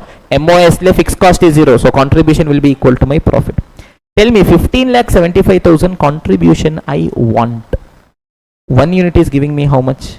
140. That means how many units I should be selling? 11,250 units. Every unit at what price? 700. That means 78,75,000. Or else directly also I can do 15,75,000 contribution I want. My contribution is how much percent of sale? 20%. That means what should be my sale divided by 20%? 78,75,000. Is this clear, everyone? Yes or no? One final question we are having. Giving you guys 2 minutes to try by yourself. Beautiful question, maja question. Giving you 2 minutes. Quickly scribble, quickly try. Nothing will come beyond those 5 observations. Only 5 observations I should be playing with. Yes, everyone got the answers? Yes or no? Perfect. Let us solve this as well. People are watching it on recorded. Chumma, if you play video means what you will do da. Pause, try, sit straight. Chumma, you're keeping for video side. Yes, movie side. Netflix also happening. This is also happening. There's suspense coming. Your maja coming. Both together not coming. Only one at a time. Okay. Pay attention. Serious. People are watching it subsequently on YouTube. Okay. Straight. Focus. Maja is coming. So no. Put comment. For us also some maja will come. Yes, everyone. Pay attention. Yes. Now tell me. First I will write down my data. Yes, what all data is given? Contribution per unit is 140. Okay. Variable cost is 80%. Okay. What else is given? Total how much profit I want? 15 lakh 75,000 profit I want. Yes or no? Okay. Margin of safety is 60%. Yes or no, everyone? The first thing I can do is with this what all basic data I can extract. Look at this. All my data I will use red. Okay. Yes. Sales is 100%. If variable cost is 80% means BP should be, contribution should be how much? 20%. Tell me, my 1 unit's contribution is 140. It is 20% of sale. That means how much should be my sale? 140 divided by 20%, 700. I guess by now you guys are comfortable with these basic things, or else still you can go back to cross multiplication, no problem. 700 is my sale. 80% of that is variable cost. That means 560 is variable cost. Is this clear, everyone? Now tell me whether my basic data is ready. Everything I got.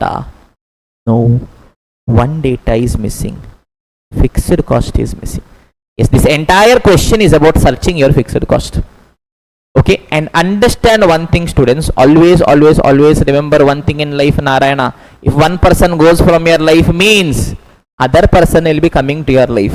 If one data is not given in question means other data will be given in the question. Using that I'll have to play. Is this clear, everyone? That's all life is all about. Tell me, yes, MOS is 60%. That means BP should be how much percent? 40%. Total should be how much percent?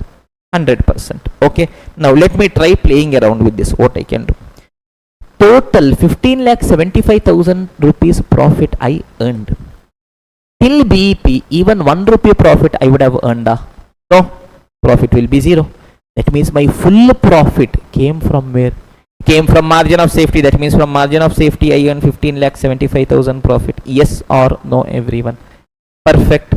Okay. Let me take one step further. In margin of safety, do I need to worry about my fixed cost? No, sir. Already recovered in BP, na? That means how much contribution is sufficient? 15,75,000 contribution is sufficient. Perfect. So tell me, in MOS I want 15,75,000 rupees contribution. 1 unit will give me how much contribution? 140. That means how many units I should be selling? 15,75,000 divided by 140. 11,250 units. Every unit if I sell it 700 rupees, what is going to be my revenue? 78,75,000. Yes or no, everyone? Perfect. Okay.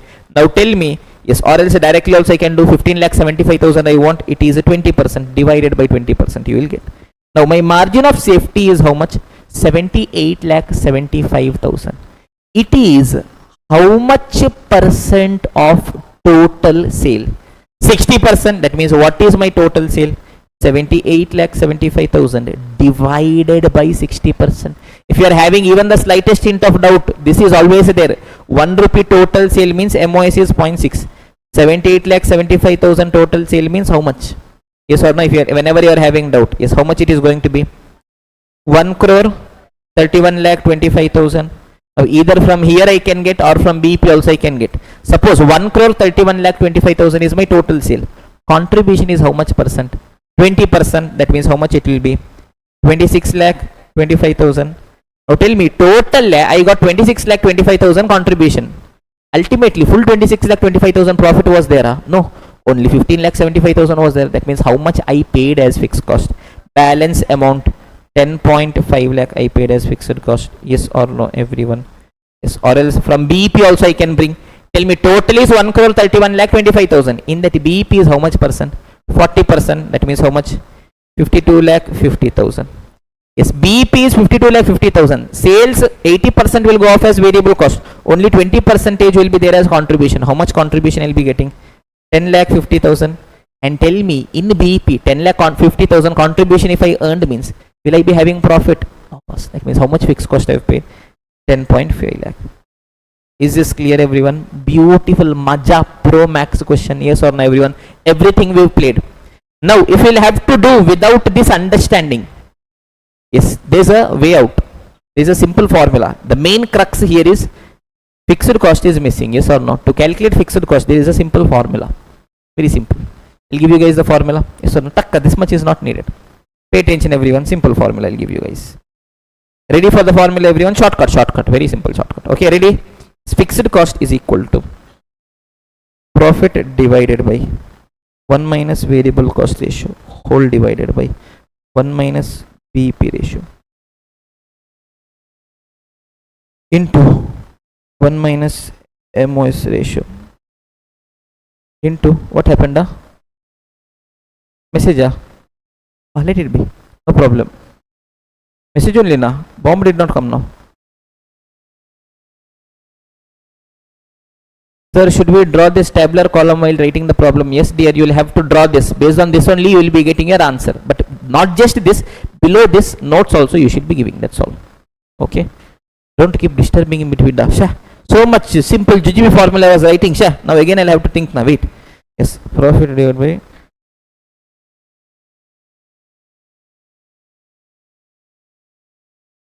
into 1 minus variable cost ratio.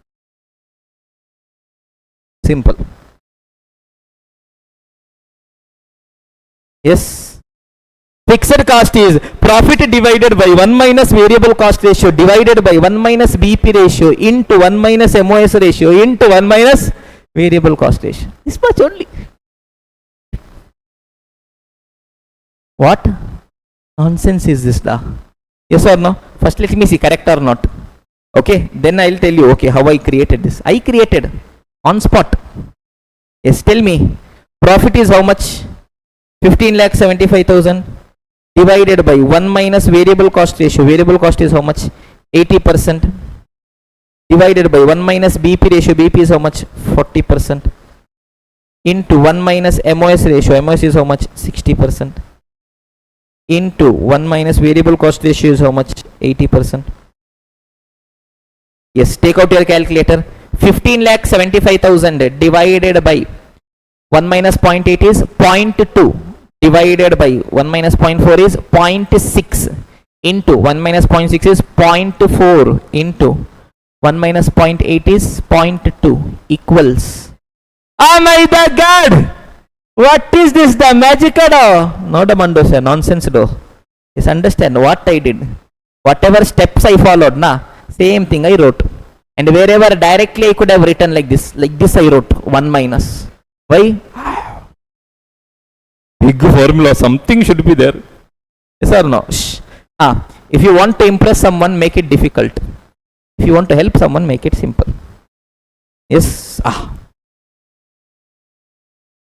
So now what I did, understand. See, look at this. Shh. 15,75,000 profit I want. That means 15,75,000 contribution I want. Contribution is how much percent? 20% divided by 20%. When I did, I got my MOS. Contribution is how much? 1 minus variable cost ratio. What is it? It is nothing but PV ratio. Chumma, time pass. Now I got my MOS sale. MOS is how much percentage of total sale? 60%. So I divided 60%. Where I reached? Total sale. Yes, I divided MOS. That only I wrote it as 1 minus BP MOS. Where I reached total sale. Now I reached total sale. I wanted to come to BEP. Into BEP percent. Into 40%. That only I wrote it as 1 minus MOS. BEP. Now where I am standing? BEP sale I am standing. This is my BEP sale. I want a contribution at BEP. Into PV ratio. I came here. Yes or no, everyone? That only I wrote it as 1 minus variable cost ratio. Why? Chumma, you guys want formula, na? Now sit and buy it. Profit divided by 1 minus variable cost ratio divided by 1 minus BEP ratio into 1 minus MOS ratio into 1 minus... Who wants a formula? Simple. Yes, costing is that one paper you can enter the exam center without by hearting a single thing, except for few assumptions by ICI, which is unavoidable. So take it that way. Okay, yes, understand the game properly, students. Understand the game properly. Now, yes, in costing, will it happen that yes, you will be in a position to attempt each and every question in the exam? No, not necessarily. You will find one or two new questions. You will find one or two questions which is very tricky. Not very tricky, but in that moment you are reading, okay, you may not understand. Like this question we saw on activity based costing. In reality, simple only. But first time you will read in the exam, you will be like, 4 months later we will think. Yes or no? Understand, like that one or two question will be there. Assume two questions are there. One line also you don't know. One question can you directly skip because you are having optional. If you have prepared all the subjects, all the chapters, okay. One more question will be there. Forget it. 10 marks gone. 90 marks you attempted. No sir, even more difficult. 3 question I didn't know. Okay. One question went in optional. 2 question, 8 marks each, 16 mark gone. Take worst to worst case. Yes, you are in a position to attempt only 80 marks. 20 mark you are not in a position to attempt. Costing is that paper. 80 mark pakka if you attempt means 75 plus aram so you can take. 80 also you can take. Why? Practical. Only thing that what has to be tallied is the numbers. Over. Yes, but the game is different in a paper like audit, law. Will it ever happen that auditing you don't know to write? No, you know to write. Any question comes in the world. Audit is an independent examination of financial information of an entity, whether profit oriented or not, irrespective of size. When such an examination is carried out to express an opinion thereon, every question you can write. Don't see the question only. Audit is an independent examination of financial statement of an entity. In audit, it will never happen that you cannot attempt 100 marks. You will write some nonsense, you will write. Or else your own story you will create and write. But assume you wrote 100 marks in audit. Well, 100 I wrote, 100 I will get. Okay? Understand the game. The game is different for different papers. In a theoretical paper, you can attempt 100 marks. Yes or no? Something, some word you would have seen, based on that something you will write and come, Majja audit. But you will not be getting marks for what you write. In a practical paper like costing, you go to the exam center, trust me, 2 questions you will see for which you wouldn't have seen it before. First time in exam center only you are seeing that. Yes, wisdom lies in knowing when to leave. Okay, but that decision should be taken in the exam center, not here. Yes or no? Yes, our preparation strategy is very simple. Sir, standard costing very difficult, sir. Option. Sir, marginal also, sir. Oh, option. Sir, budget also, sir. Sir, process, sir. How much of tension? Option. Service also, sir. Option. Sir, joint product by Sir, cost accounting, sir, accounts and all who wants to do. In which chapter you learned? Sir, material costing. EOQ! Oh my god, EOQ! Square root 2A divided by C. Every 100 mark paper, if it comes on EOQ, every question you will write and come. I will not come down. Maximum 5 marks will come. The decision on which question to attempt is a decision you should be taking in the exam center, not here. So you go there. Suppose, yes, we put so much efforts, marginal costing. A very difficult question came. Leave. Over. Why are you having one optional? But for that backup you should be having there. For that very purpose it becomes important that we study theory and go. Yes, theory in a practical paper is very important. Yes, I'll tell you guys, yes, the structure of costing paper, look at this everyone. You will be having 30 marks MCQs. Yes or no? Which is going to be something like this. Case scenario 1, you will be having roughly 5 into 2. Case scenario 2, you will be having roughly 5 into 2. This is what is seen. Sometimes it could be 4 also. Then you are having independent questions. 5 MCQ into 2. 30 marks. Is this clear everyone? Descriptive will be there. Question 1, 14 marks compulsory. Question 2 to 6, 5 marks are there. I have to attempt any 4 out of the 5. Again, these are going to be 14 marks. So 14 plus 14 fours are 56. If you add, you will be getting 70. Now, in a paper like costing, you will never find a standalone 14 mark question. It will always be split. It can either be 5, 5, 4. It can be 8, 6. It can be 7, 7. Yes, it can be 7, 4, 3. Different ways like it can be split. But till now what is seen is never they are asking a standalone question of 14 marks. Is this clear everyone? Okay, perfect. Now in that also question 6 normally is going to be theory question for you. In that also they will be giving you 4, you will have to attempt any 3. So theory per se is actually simple and scoring. The only thing you will have to do is, yes, I have created a theory question bank which is there on our Telegram group, Think with Tabish. 50 pages it is there. Don't tell sir 50 pages is also too much. Then you don't study, you don't clear. Yesterday someone told me, sir 50 pages too much sir, what I should do? I told don't study. Wait 4 months. That time you will get time to read 50 pages. 50 pages. In that also all keywords we have highlighted and kept in the red. So that if you see only takka, even without seeing entire page, you will understand exactly what are those keywords. All you will have to do is, yes, quickly spend some time, yes, revise it. Yes, I will just see if I have it here. If I have it here, quickly I can show it off as well.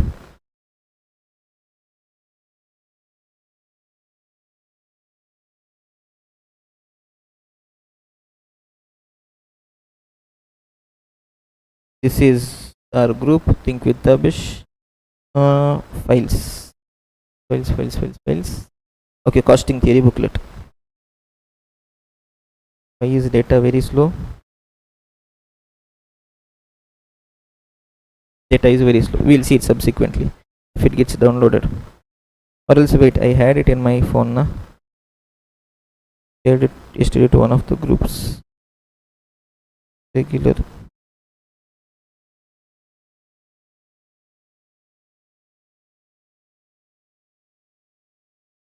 Okay. Shh. Look at this. This is me. See, this is a question. This is the answer. Look at this. Question 1. Methods of costing. Distinguish between job and process. This is the answer. In that also keyword I have highlighted and kept. So that okay. That work also I took for you. No need to do that also.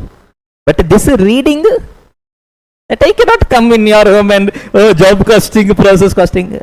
Some work you have to do. Simplification we can do. Okay. Yes. Altogether you are having how much pages? 51 pages. In that first page is cover 50 pages exactly. Altogether somewhere around 90 yes questions are there. You have to see this and go. Okay. Yes. Now for you guys, yes, the most important chapters for you for theory. Yes. Chapter number 1, introduction to costing. Chapter number 2, material. Chapter number 3, labor. Chapter number 4, which is going to be overhead. Chapter number 15, yes, which is going to be budgetary control. And yes, sometimes from cost accounting system also questions are asked. These chapters you cannot ignore. In this only 90% theory questions are there also. In other chapters randomly one chapter one question could be there. This you have to see and go. Yes, there is absolutely no way out. Yes, if you see theory and go into your examination, it gives you that comfort. Yes, whether question 1 or 2 questions will be there in costing for which you don't know the answer, it will be there. Take from me 2 questions you will find 8 marks each. Ganta also will not understand. What is given first line you will not understand, last line you will not understand. Simple questions, difficult questions are no, but in that mindset your mind will not run. No problem. You have option. One you leave it in option. One more in the end. If you know, okay, reasonably write and manage. Otherwise, leave 8 marks gone, 10 marks gone, 90 marks properly you write. What we do? 2 question I don't know. 3.5 hours we'll spend with that only. My God, what to do? Balance. So many questions are there which are jujube. Finish it off that first. Okay? Your exam is not just a game of knowledge, it is a game of emotions. You should know how exactly to hold your emotions during examination. Very important. So many students fail not because they don't have the knowledge, they fail because they don't know how to control their emotions in the examination center. When you enter the exam center, have full on confidence that I will write, I will attempt for 100 marks. Attempting for 100 marks is going to be one of the most important things. Now more on examination things will come to it subsequently, but this is the paper pattern. Theory is going to be a game changer. Whoever leaves theory and goes, their optional is anyways gone. Compulsory 1 or 2 question difficult will be there. Paper gone. You have to do this. And theory gives you the question. If there is a 14 mark practical question, you cannot finish it off in just 20 minutes. You will take minimum 25 minutes. Theory means takka you will write and finish it off. And in a practical paper for theory, they will give marks. They will give good amount of marks. Understand? Okay, everyone. Yes, so shall we continue our discussion, students? Yes or no, yes or no, yes or no. This is also over. Okay, now come back. Okay. Why I got distracted so much? Okay, leave it, no issues. Now, to calculate fixed cost, really there is a shortcut. Really, not this shortcut. Really there is a shortcut. Yes, 10 seconds I can give you fixed cost. No formula. Pure logic only. You want to see? Okay. Now tell me, 15,75,000 is the profit. Yes, from where I am earning a profit, MOS. And in MOS, 15,75,000 profit if I am earning means how much contribution I want? 15,75,000 I want. So I will tell boss, MOS is 60%. 15,75,000 contribution I earned. Okay. Yes, BEP is how much percent? 40%. Yes or no? And in BEP, whatever contribution I earn will go to pay what? Fixed cost. So in BEP, my contribution will be fixed cost. Question mark. 15,75,000 into 40 divided by 60. Oh my the God. What is this da? Magicada?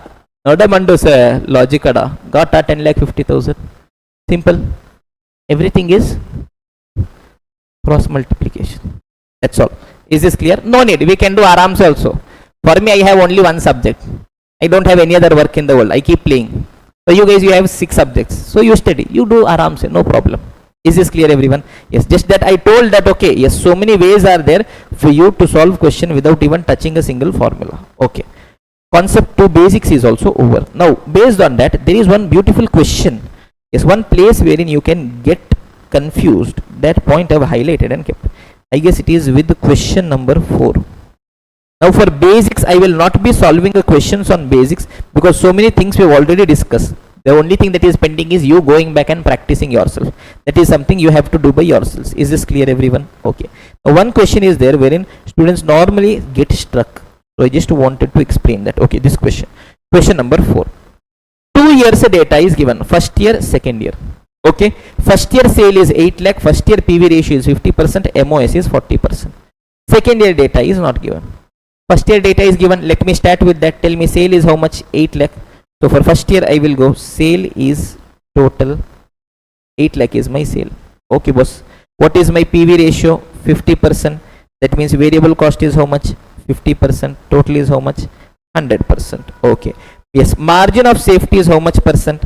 40%. Yes or no, everyone? Okay. Margin of safety is 40%. That means BP is how much? 60%. Now tell me, my total sale is 8 lakh. BP is 60% of that. How much? 4,80,000. MOS is 40% of that. How much? 3,20,000. Yes. BP sale is 4,80,000. 50% of sale goes as variable cost, 2.4 lakh. 50% of that will be contribution. Yes or no, everyone? In BEP, will I be paying fixed cost? Sorry, will I be earning profit? No, sir. That means full 2,40,000 goes in paying what? Fixed cost. Yes or no? This data was missing. This I got. Obviously, I will be doing it fast. Yes or no, everyone? Okay. Now, total 8 lakh is sale. 50%. 4 lakh will go off as variable cost. 4 lakh is contribution. 2.4 lakh is fixed cost. That means 1,60,000 is profit. Why I did, God only knows. My data was there. It took me 1 minute. I did and kept. God knows.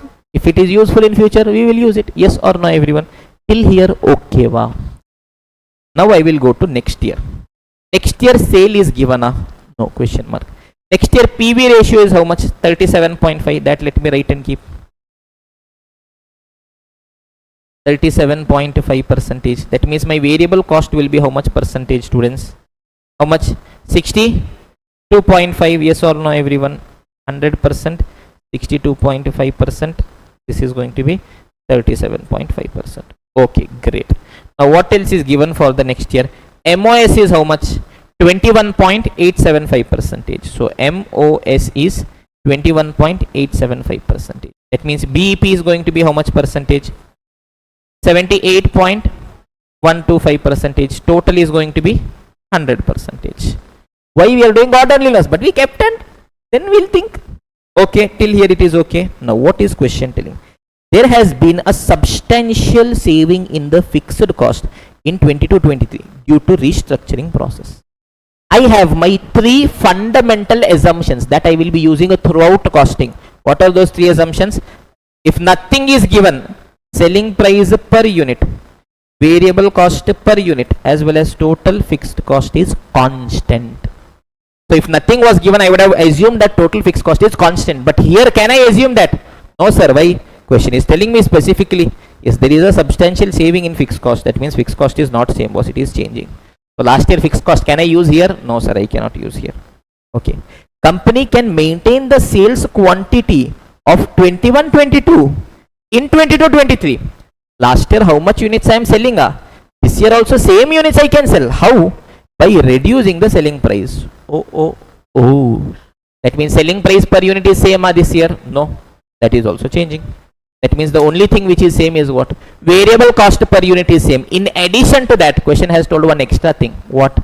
Sale quantity is same. Last year sale quantity and this year's quantity is same. Using this, I'll have to play something. The only data which is same for me from last year is my variable cost. But my variable cost, normally it makes sense only on per unit basis. So do I have my per unit variable cost? No, sir. I only have total na. How I can use? How I can use? How do I get my total variable cost, students? It is variable cost per unit into number of units. Yes or no, everyone? Question did not tell me anything about variable cost per unit. Default assumption is it is the same. Question has specifically told me that last year quantity, this year's quantity is same. That means, can I conclude that last year's total variable cost, that itself is this year's total variable cost? Yes or no, everyone? Perfect. Normally, I cannot assume that total variable cost is same. Only per unit I can assume it is same. Here, why am I assuming? Because question has specifically told that number of units is same.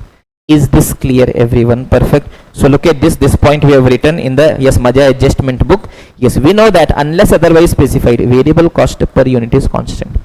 If question has specified that sale quantity of year 1 is equal to sale quantity of year 2, then variable cost per unit is also same, number of units is also same. That means total variable cost of first year will be equal to total variable cost of second year. So now I will see what was the total variable cost of last year, 4 lakh. Using that, I'll have to play my games. So my total variable cost this year also will be how much? 4 lakh. Now using this, I will start playing. Tell me my total variable cost is 4 lakh. It is how much percent? 62.5%. That means sale should be how much? 4 lakh divided by 62.5%. 6,40,000 is my total sale. BP is how much? 78.125%. BP is how much? 5 lakh. Yes or no? MOS is 1.4 lakh. Yes. BP sale is 5 lakh. In that, 62.5% goes off as variable cost. Only 37.5% is contribution. How much is my contribution? 5 lakh into 37.5%. How much is it going to be? 3 lakh. 1 lakh? 57,500. Yes or no? BP, am I earning profit? No, boss. That means how much is fixed cost? 187,500. I got all my data. Yes. So tell me in 6.4 lakh, 4 lakh went. That means 2.4 lakh is contribution. In that 187,500 is fixed cost. Means how much is going to be my profit? How much da? 52,500 over. Story over. Is this clear, everyone? One place where students can get struck. because this is going one step beyond what is given for us. Yes or no? Normally only variable cost per unit I'll be taking constant, but because here question told me number of units is also same, because of that my total variable cost will also be same only. Is this clear everyone? Yes or no? Okay everyone, giving you guys 2 minutes to let the things settle in, then we will be continuing further with our concept 3, which is going to be special situations.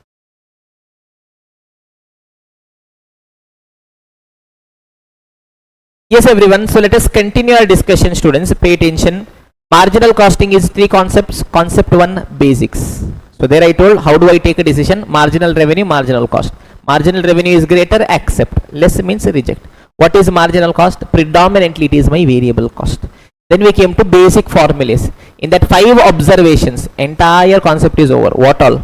Observation number 1, PV ratio and variable cost ratio is complementary. Observation number 2, my BP ratio and MOS ratio is complementary.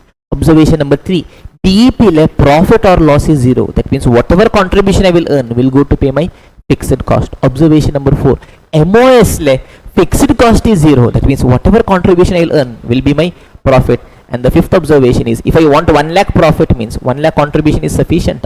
No boss, I'll have to pay my fixed cost. Yes or no everyone? Okay, great.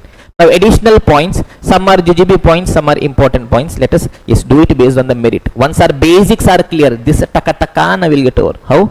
Taka will get over. Pay attention. First is cash break even point. Yes, tell me students, in BEP what I considered? I considered fixed cost divided by contribution per unit or PV ratio. Yes or no everyone? This was the formula. If I divided by contribution per unit, I got in terms of units.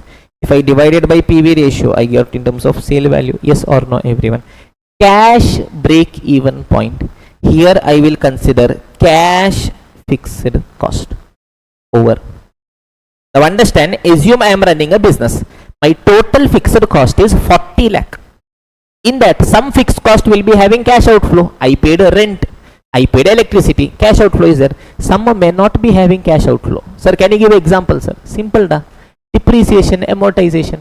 Assume 10 lakh rupees depreciation, amortization is there. This depreciation, do I need to pay to anyone? No. It is just an apportionment of my historic cost.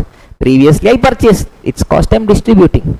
However, there are some cash fixed cost which actually involves my cash outflow. Is this clear everyone? Okay. My cash break even point tells me that, boss, to recover my cash fixed cost, how much I should sell. That means normally in BP, yes, the same step only, I was considering fixed cost. In cash BP, what I will consider? Cash fixed cost only. As simple as that. Is this clear everyone? In that 1 or 2 examples are there. You never know. It may come for MCQs as well. You should know, you should consider cash fixed cost. That's all. Same story will repeat. Is this clear everyone? Okay. Then comes graphical representation of BP, absolutely irrelevant. 2 illustration questions are there in the study material. Okay. I will tell you it is there. I will tell you it is irrelevant. 99.999999% there is no chance. Because understand this graph and all, when it used to come 5th standard, 7th standard. You are not in 7th standard now. You are giving your CA exam and ICA has lot of questions to ask. So chumma they will not waste on this. Even if they ask worst case, they will not be giving you graph paper. Yes, they will ask you to draw break even chart. Close your eyes, randomly draw line, sale line, total cost line. Point at which they are meeting will be my BEP. Yes, x axis will be units, y axis will be value. Yes, this point you would have, you know the formula, BEP formula. You calculate, suppose you got 100 units. Close your eyes, write 100 units. Suppose sale value is 1 lakh. Close your eyes, write 1 lakh. Story over. Not needed at all. Know that you are not in 5th standard to do graph. Is this clear everyone? Okay. Then comes differential formulas. Ha ha ha ha ha. The name itself is giving you maja. What? Differential formulas. Good old days. Foundation, maths, differentiation, integration, limits, derivatives. How many of you guys have learnt differentiation, integration and all? Yes, +1, +2 maths, foundation. Oh, so many of you have learnt, huh? Oh, great. How many of you remember? Okay. Yes, people who remember, keep it aside. Not needed. For us. Cross multiplication. Simultaneously in the equation and data is missing. Whom will call and bring? X. That only is sufficient. Okay. Now understand. Assume I decided I am going to stop teaching. Why, sir? No maja only da. I am coming taking classes and all. Yes, I thought, okay, we'll do one thing. We will start manufacturing pen. Maja pen. Write in maja pen, get maja in life. Maja. Okay, so every pen, assume I am selling at 10 rupee. Okay, va? For every pen, the variable cost assume is 6 rupees. Fixed cost is 50,000. Okay, assume I am thinking, if I sell 50,000 pen, what will be the situation? Tell me, students, every pen at 10 rupees. 50,000 pen means what will be the revenue? 5 lakh. What will be my variable cost? 3 lakh. What will be my contribution? 2 lakh. What is my fixed cost? 50,000. What is my profit? 1,50,000. What is my total cost? Sir, variable 3 lakh. Fixed 0.5. That means it is going to be 3.5. Okay. Assume I am telling, no, boss. If I sell 1 lakh means what will happen? Yes. At the rate of 10 rupees, 1 lakh means 10 lakh will be my revenue. Variable is going to be 6 lakh. Contribution is going to be 4 lakh. Fixed cost is same 50,000 only. Profit is 3.5 lakh. Total cost 6 lakh variable, 0.5 fixed, 6.5 lakh. Is this clear, everyone? Yes. Let me take the differentials, the delta, the change. Tell me, from 50,000 to 1 lakh pen, how much pen extra I sold? 50,000 pen extra I sold. When I sold 50,000 pen extra, now what happened? By how much did my revenue increase? From 5 lakh it became 10 lakh. By 5 lakh my revenue increased. By how much my variable cost increased? By 3 lakh it increased. By how much my contribution increased? By 2 lakh it increased. By how much my fixed cost increase? Sir, fixed cost, you sell more, you sell the same only, na? Fixed cost did not change. By how much my profit increased? 2 lakh increased. And by how much my total cost increased? 3 lakh it increased. I can pull off two important observations from this column. What are those two important observations?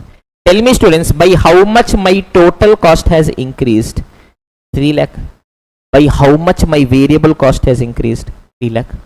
Observation number 1. Can I tell that change in total cost is nothing but change in variable cost? Why, sir? Total cost, fixed cost is there, variable is there. Fixed will not change now. That means the only cost that will change is going to be what? Variable cost. Yes or no, everyone? Observation number 1. Change in total cost is nothing but my change in variable cost. Why, sir? Fixed cost will not change. That means, tell me, students, if I tell you that my total cost has increased by 100 rupees, what does it mean? My variable cost has increased by 100. Fixed will not change na, unless nothing is given. Is this clear, everyone? Perfect. Observation number 2. By how much my contribution increased? 2 lakh. By how much my profit increased? 2 lakh. Can I tell that my change in contribution is equal to change in profit? Yes or no, everyone? Perfect. So if my contribution increases by 2 lakh, yes, I got 2 lakh more cash. 2 lakh extra cash I got. Fixed cost is anyway same only now. What does it mean? 2 lakh extra profit I got. 2 lakh extra profit I got. What does it mean? 2 lakh extra contribution I got. Yes or no, everyone? These two observations are going to be important. Using this, yes, we will be playing a small maja. Is this clear, everyone? Till here, okay? Yes, everyone? Absolutely no tension. Okay, perfect. Now, I am telling, I want to calculate my variable cost ratio. Tell me, students, every pen at what price I am selling? 10 rupees. Variable cost is how much? 6 rupees. So, can I tell variable cost ratio, it is nothing but variable cost divided by sale. 6 upon 10, it is 60%. Yes or no, everyone? Perfect. Can I also write it as change in variable cost divided by change in sale? Yes or no, everyone? Look at this, students. When I was selling 50,000 pen, what was my variable cost? 3 lakh. At that time, what was my sale? 5 lakh. When I sold 1 lakh pen, how much is my variable cost? 6 lakh. How much is my sale? 10 lakh. That means how much extra sale I did? 5 lakh extra sale I did. When I did 5 lakh extra sale, how much extra variable cost I incurred? 3 lakh extra variable cost I incurred. Yes or no? That means my variable cost is how much percent of sale? 3 lakh divided by 5 lakh. How much is it going to be? 60 percentage only. Yes or no, everyone? Is this clear? Not, there is no need for me to again tell. Same item only. Variable cost by sale, two different levels are given. I can also tell it as a change in variable cost divided by change in sales. Is this clear, everyone? Okay. It is 3 lakh divided by 5 lakh. Again it is 60%. And I know one observation. If my variable cost has increased by 3 lakh, what does it mean? Total cost has also increased by 3 lakh only. Why? Fixed cost does not change now. So I can tell it as change in total cost divided by change in sale. Tell me, my total cost has increased. Come here. Total cost has increased by how much? 3 lakh. When my sale has increased by 5 lakh, that again means 3 lakh by 5 lakh. 60%. Is this clear, everyone? This is my variable cost ratio. When two different levels of output is given, I can use a differential formula. I can tell it as a change in total cost divided by change in sale. Absolutely no need to by heart. Step by step we will derive and go. Tell me, students, variable cost, simple formula. Variable cost by sale, two levels are there, means I can write it as change in variable cost by change in sale. Change in variable cost is equal to what? Change in total cost. So it is change in total cost divided by change in sale. Is this clear, everyone? Perfect. On similar lines, I will derive my PV ratio. Simplest thing in the world. Tell me PV ratio formula. Tell me, students. Contribution by sale. 1 pen I am selling at 10 rupees. 4 rupees is contribution. How much? 40%. Can I also write it as change in contribution by change in sale? Yes or no? Yes. When I made a 5 lakh extra sale, now how much extra contribution I got? 2 lakh extra contribution I got. That means it is again going to be 40% only. Yes or no? This can I also write it as, if my contribution has increased by 2 lakh, what does it mean?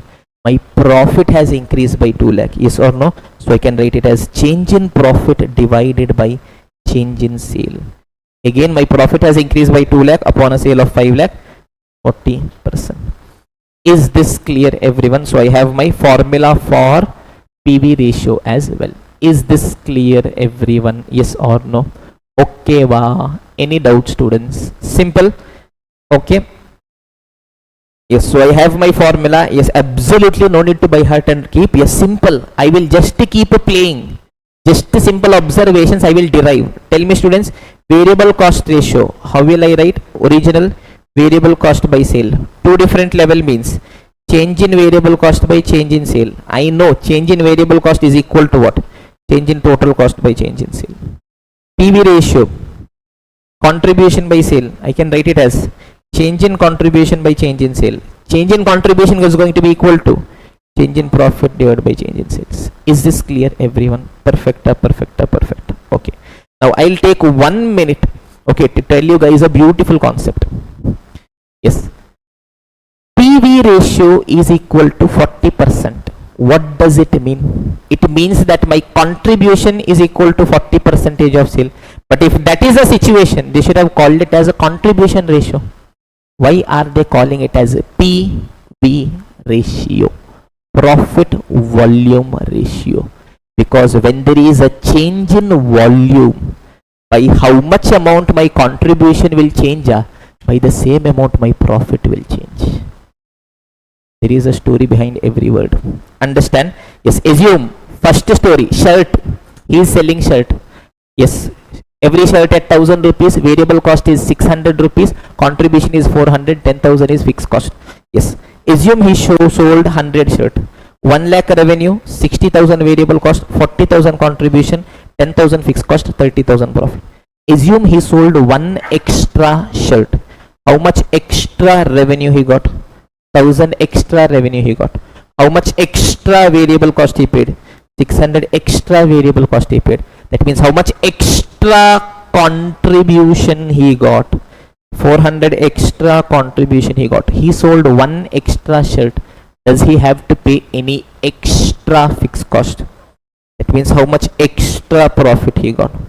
400 extra profit he got. Now tell me, yes, my contribution is how much percent of sale? 40%. My profit is how much percent of sale? 40%. PV ratio. It has two stories. One person, two stories it is telling. First story it is telling is that, okay boss, my contribution is 40% of sale. Second story that it is also slowly in a hidden way it is telling that PV, profit volume, when there is a change in volume, 40% of the extra sale will be my extra profit. Profit volume. When there is a change in volume, this 40% will be my extra profit.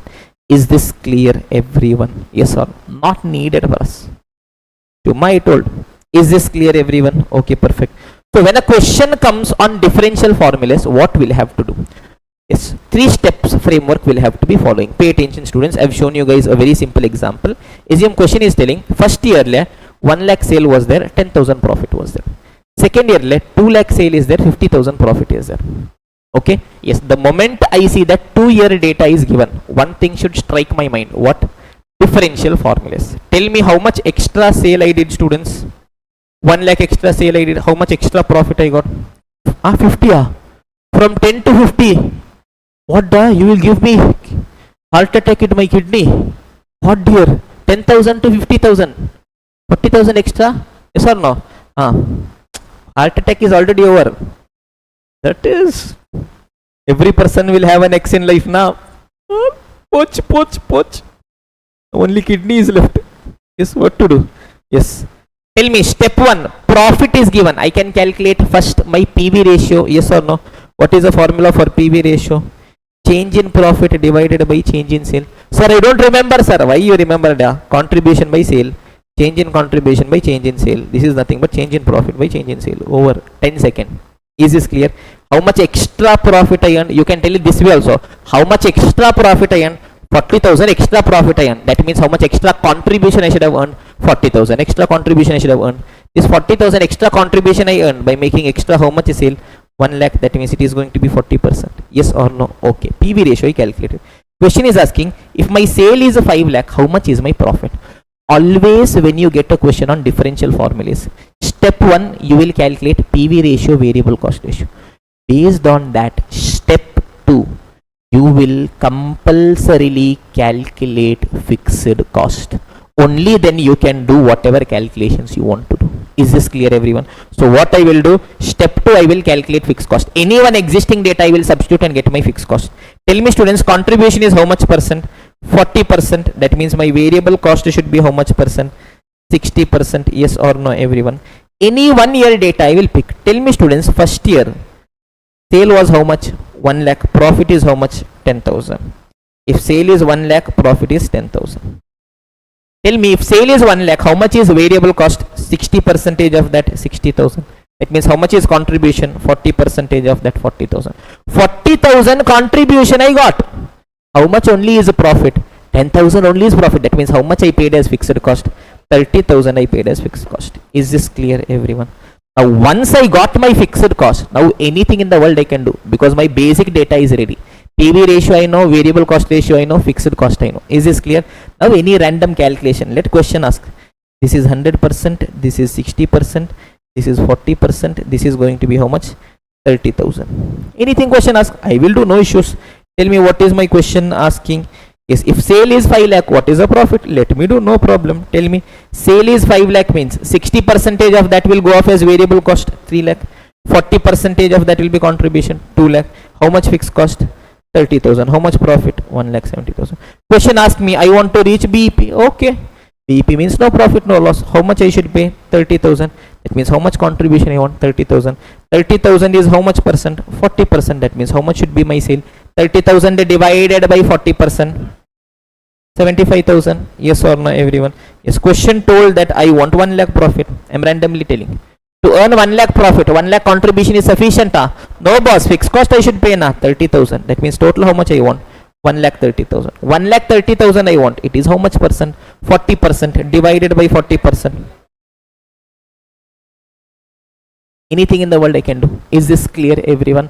Yes, that means whenever I get a question on differential formulas, yes, 2 steps. Step 1 I will calculate PV ratio as well as variable cost ratio. Based on that, compulsorily, step 2 I will calculate and keep my fixed cost. Then I will calculate whatever I want to do in the world. Is this clear everyone? Okay, I will show you guys one question. Yes, nothing is there, we have solved yes questions. Not part 1, I want part 2.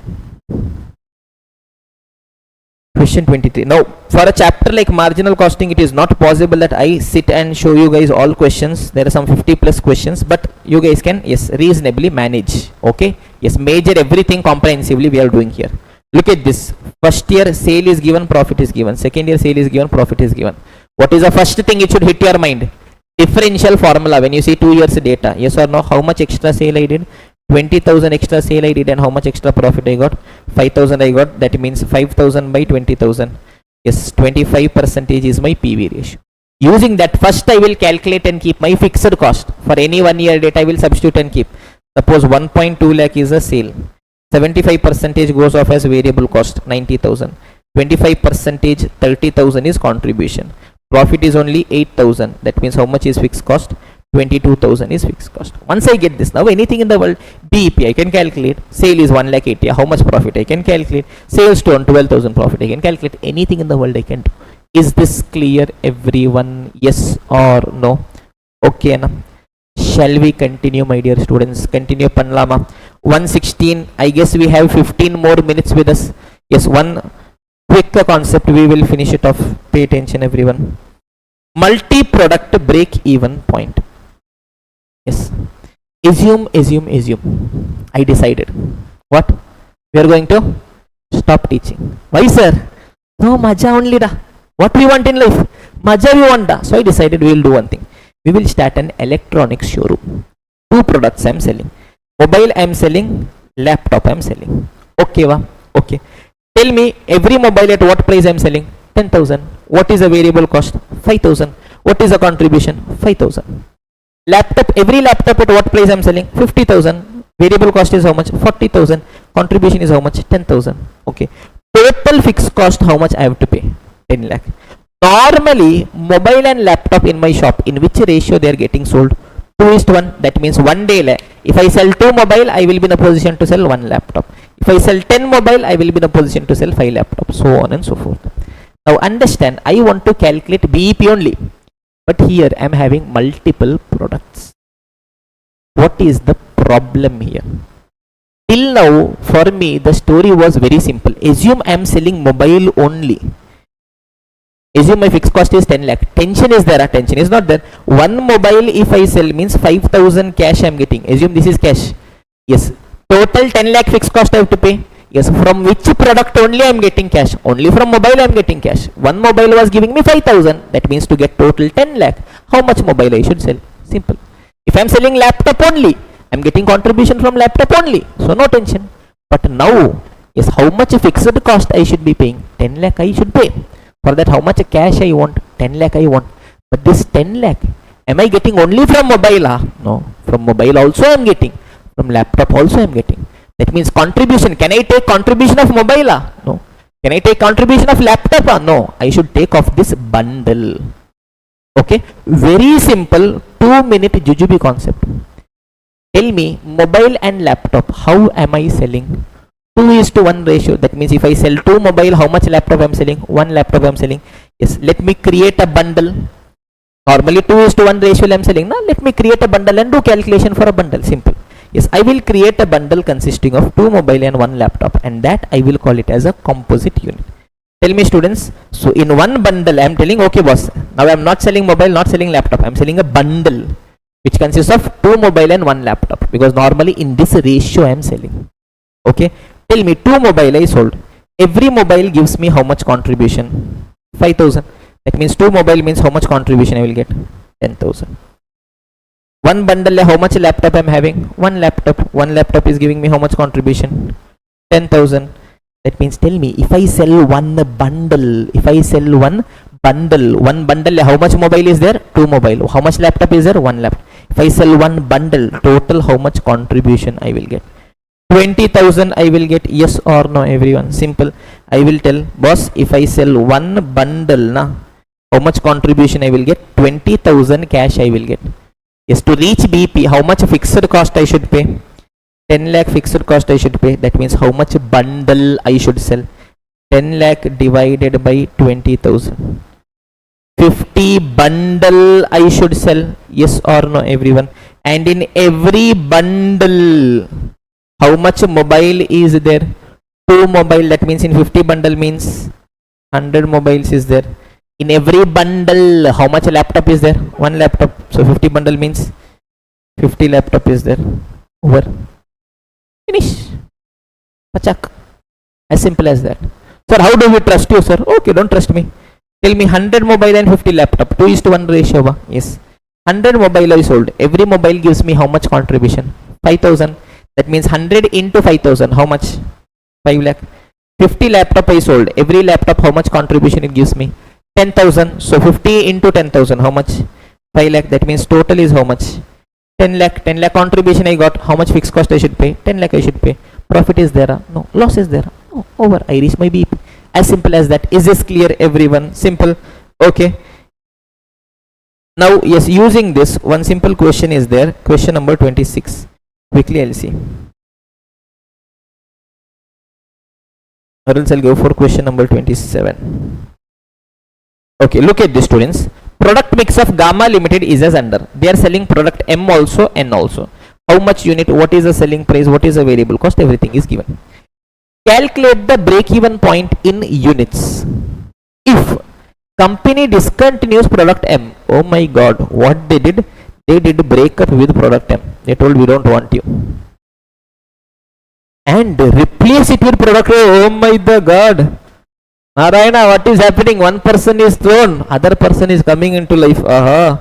Maja is coming. O is coming into life. Yes or no? Yes.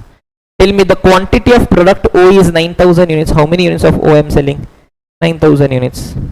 What is the selling price of O? 18 and 9. 18 is selling price, 9 is variable cost. Fixed cost is how much? 15,000. So now M is there? No sir, M went out of the equation. What all is there? N and O. Tell me N and O, how I am selling? If I am selling 18,000 units of N, I am selling 9,000 units of O. That means if I have 2 units of N, I will be having 1 unit of O. I will create a bundle consisting of 2 unit of N, 1 unit of O. Yes or no everyone? Perfect. Tell me, if I sell N, 15 is selling price, 4.5 is variable cost. How much is contribution? 10.5 is contribution. Yes or no everyone? If I sell O, 18 is selling price, 9 is variable cost. How much is contribution? 9 is contribution. Tell me 2 unit of N I am selling. Every unit of N, how much it is giving me? 10.5. That means total how much it will give me? 21.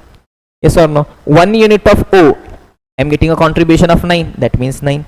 So if I sell 1 bundle, how much contribution I am getting? 30 rupees contribution I am getting. To reach my BP, how much fixed cost I should be paying? 15,000. So 1 bundle if I sell, 30 rupees I am getting. Yes, I want 15,000. That means how many bundles I should be selling? 15,000 divided by 30. How much? 500 bundles I should be selling. And in every bundle, how much N? 2N. That means in 500 bundle means 1000 N, as well as how much O? 1 O. That means 500 O. So 1000 N as well as 500 O. 1000 N as well as 500 O. Story over. Is this clear everyone? So we have reached our multi-product break-even point. Perfect everyone? Yes, pay attention students. So we have also finished the next concept, which is multi-product break-even point.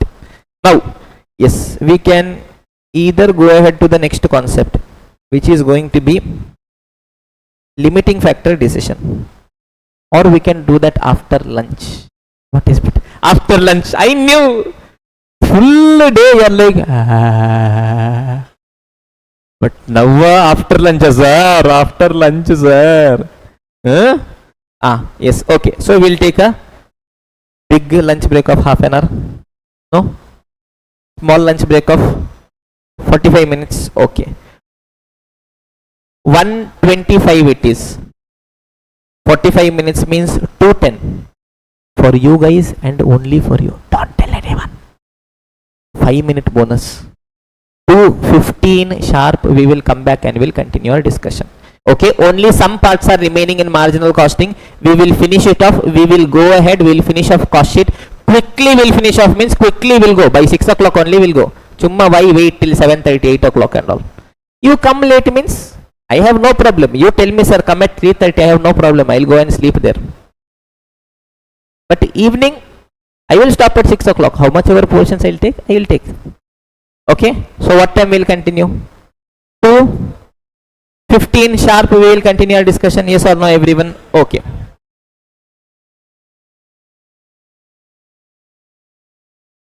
Yes, everyone. So welcome back after the break. So what is it that we are discussing, students? We are discussing the chapter marginal costing. Yes or no, everyone? Had your lunch? Some had lunch. Ready for sleeping in the class? Ready? We see you sleeping in the class. Mondusa, I'll kick you out of the class. Yes. Pay attention. Now, till where we have reached? Marginal costing chapter 3 concept. Concept 1 basics. Concept 2 basic formulas. Concept 3 special situation. Concept 3 special situations. In that first cash break even point we have finished. Graphical representation of BP not necessary. Then we saw differential formulas. Yes or no, everyone? 2 different level is given. Yes. Next we went into multi-product break even point. Till now we have done.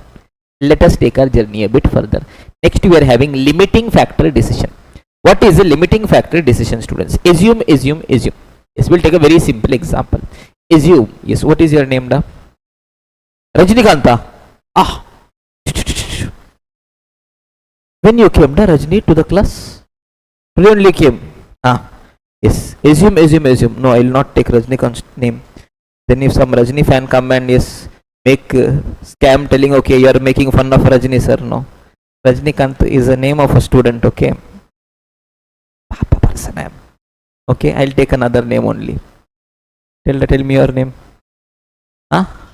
Ashwin. This is nice name. We can make fun.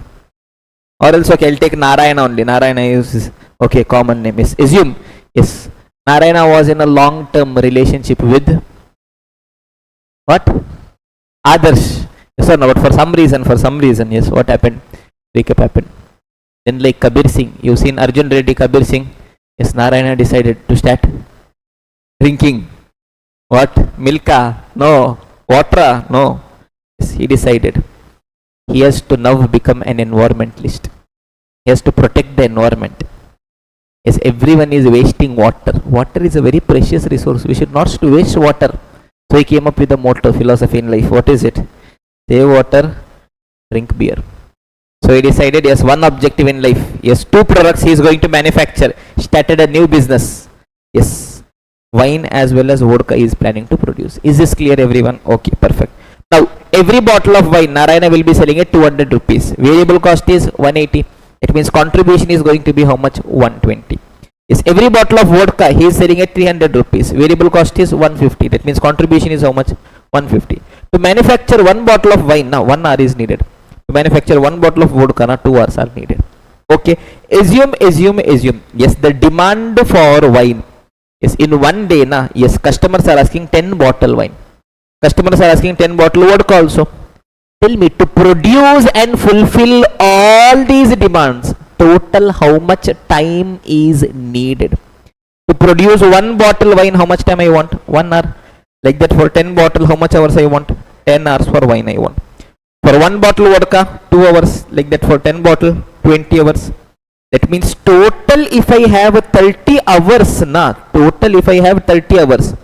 For wine, it is 10 units into 1 hour, 10. For vodka, it is 10 units into 2, 20.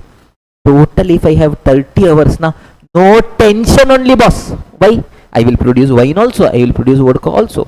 Tell me, yes, whether producing and selling wine is a good business. Good business. Why? Selling price is 200, variable cost is 180 only. Marginal revenue is greater than marginal cost. I should accept. Vodka is also good business. Good business only, boss. It is giving me 300, 150 only is variable cost. 150 extra contribution I am having. Good business only. But yes, customers are asking 10 and 10. To fulfill total 30 hours if I have, no tension. But I am having only 14 hours. Oh my the God, what is the appendix? Now tell me, 30 hours is required. Full 30 hours is available. No, 14 hours only is available. That means how much hours is in shortage? 16 hours is in shortage. Yes or no? That means tell me, can I fulfill full 10 bottle wine as well as full 10 bottle vodka? Possible? No, boss. Now I have to give a ranking. Which one I should produce first? Product mix decision, limiting factor decision, key factor decision, everything means one and the same only. Understand, there are two or more than two products. Every product is good only. Yes or no? But I am not in a position to produce all the products. Which product should I produce? That is what my limiting factor decision is telling me. Is this clear, everyone? Okay. So always remember a very simple philosophy, students. Yes, you guys can write and keep. Yes, whenever we have a limiting factor, decision is always taken based on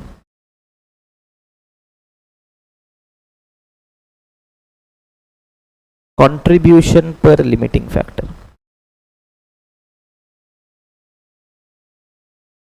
So whenever there is a limiting factor, decision is always taken based on contribution per limiting factor. Sir, what nonsense it is, sir?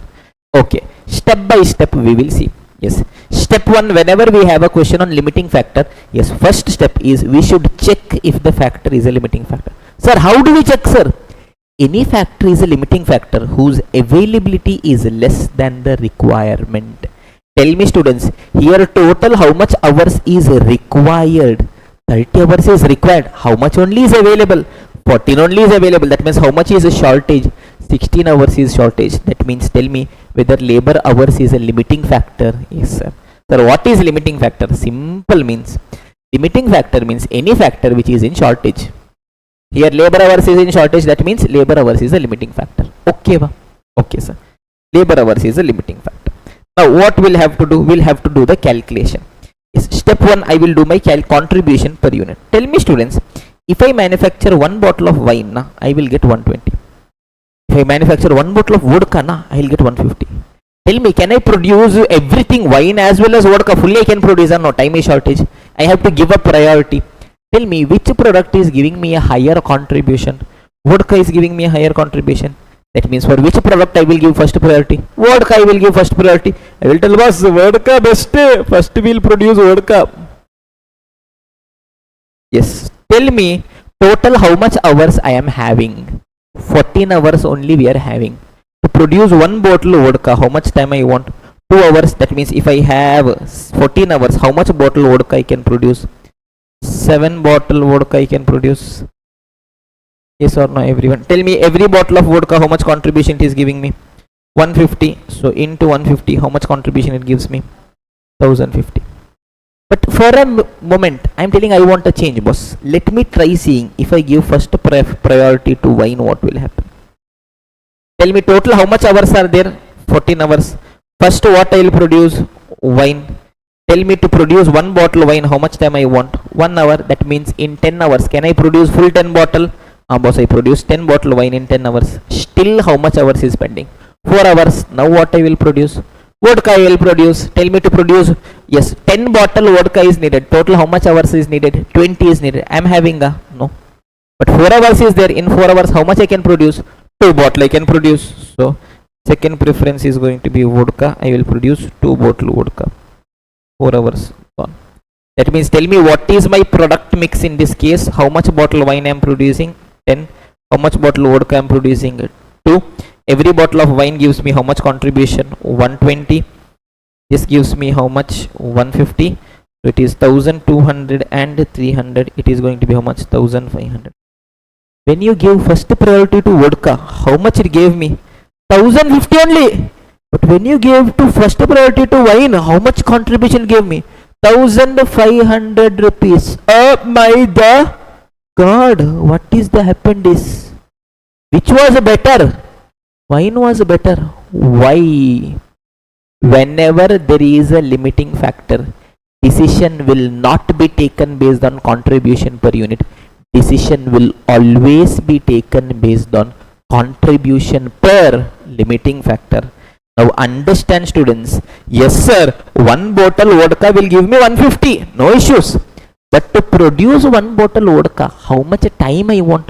2 hours I want. That means if my employee works for 2 hours, I will produce one bottle, I will earn 150. That means effectively for every hour, how much only I am getting? 75 only I am getting, yes or no? So I can tell 2 hours I am getting 150. For 1 hour how much? 150 divided by 2, yes or no everyone? 75. This itself is my contribution per limiting factor. There is a formula, look at this, contribution per limiting factor is nothing but contribution per unit divided by limiting factor per unit. Simple, it is telling for 1 unit of limiting factor how much I am earning. Tell me, if I produce 1 bottle of vodka, how much I will get? 150. But to earn 150, yes, here my limiting factor is hours. How much hours I should work? 2 hours. 2 hours I am getting 150. That means for 1 hour how much I am getting? 75 only. But in the other hand, yes, in case of wine, if I produce 1 bottle wine, how much contribution I earned? 120 I earned. To earn 120, how much time is sufficient? 1 hour is sufficient. That means 120 I earned in 1 hour. That means per hour how much I am earning? 120, yes or no? Now understand. Yes, I have written a simple sentence. Whenever I have a limiting factor, decision will not be taken based on contribution per unit. Decision will always be taken based on contribution per limiting factor. So time is my limiting factor. I cannot produce everything. So I should prioritize based on time. Yes, if I work 1 hour to produce wine, now 120 will get. 1 hour to produce vodka means 75 only will get. Tell me where for 1 hour more I am getting. Wine I am getting. That means first priority for which one I should give? Wine I should give. Based on that I will be coming up with my product mix. Is this clear everyone? Yes or no? So that is what we have told here. Look at this. Step 1, check if the resource is a limiting factor. How do I check? What is a limiting factor? Resource which is in scarcity, shortage. Any factor is a limiting factor whose availability is less than required. Okay sir, resource is limiting factor. What I have to do? Yes, step 1 is calculate contribution per unit. Selling price minus variable cost. Next step, calculate contribution per limiting factor. How do I calculate contribution per limiting factor? It is contribution per unit divided by limiting factor per unit. Okay sir, I did that. Next what I'll have to do? I'll have to give a ranking. See here I gave a ranking. Yes, I got 120, I got 75. For which product I will give first rank? Wine I give first ranking. Vodka I give second ranking. Yes or no everyone? Yes, based on that I will allocate my resources. So accordingly I will allocate. I will tell, okay boss, total 14 hours is available. First I will go for first ranked product, which is wine. 10 bottle I want, every bottle 1 hour, 10 hours is gone. So 4 hours is spending. Now I will go for my second ranked product, which is vodka. 4 hours only is available. So in for one bottle 2 hours. That means altogether how many bottle I can produce? 2 bottle I can produce. So I got my product mix. That means ultimately I should come up with 10 bottle wine and 2 bottle vodka. Is this clear everyone? Yes or no? Okay va? Perfect. Now understand one simple point students. If minimum demand is to be fulfilled for any product, then first I should fulfill the minimum demand. Then I will be allocating based on the ranking so many. Look at this, look at this, look at this students. Okay, based on this, based on the allocation, I can show my product mix and total contribution also. Now look at this. Tell me, wine and vodka is there. Which product gives me a higher contribution per labor hour? Wine. That means ideally which one I want to produce first? Wine I want to produce first. Yes or no everyone? Okay. But assume Narayana has already accepted an order for 5 bottle vodka. Oh my the God, what is the appendix? Tell me, 14 hours is there. For full 14 hours, can Narayana take decision the way he wants? No sir, why?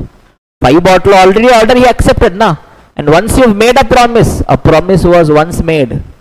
That promise will be kept. Remember what? AGF, yes or no? You have accepted the order. Now can you do anything? Nothing boss, you have to fulfill that. That means now can you take a decision for full 14 hours? No boss.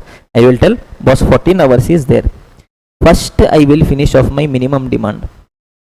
How much minimum demand I already accepted? Boss, I told that 5 bottle vodka I will produce. Nothing can be done. Produce 5 bottle vodka, for every bottle 2 hours. 10 hours went. That means effectively how much hours is only there? 4 hours is only there. For this 4 hours I am independent. For this 4 hours I can think. Yes or no? 14 hours is there. But for full 14 hours am I having the discretion to take a decision? No. 10 hours is already committed, locked. Ignore that. How much free time is still there? 4 hours is still there where I can think. Okay, now you think 4 hours is there. I can either produce wine or vodka. Which one is better? Wine is better. So for which one I will give first priority? Wine I will give first priority. So first I will try producing wine. Tell me, ideally customer is asking how many bottle wine? 10 bottle customer is asking, but can I fulfill? No boss, only 4 hours is there na. So I will fulfill 4 bottle wine at the rate of 1 hour. So 4 hours is gone. Time left is 0. Is this clear everyone? Yes or no? So now look at what my product mix is going to be. Wine, how many bottle wine I produce? 4 bottle. How much bottle vodka? I had already accepted 5 bottle. So wine is 4 bottle, vodka is 5 bottle. Every bottle of wine gives me 120, every bottle of vodka gives me 150.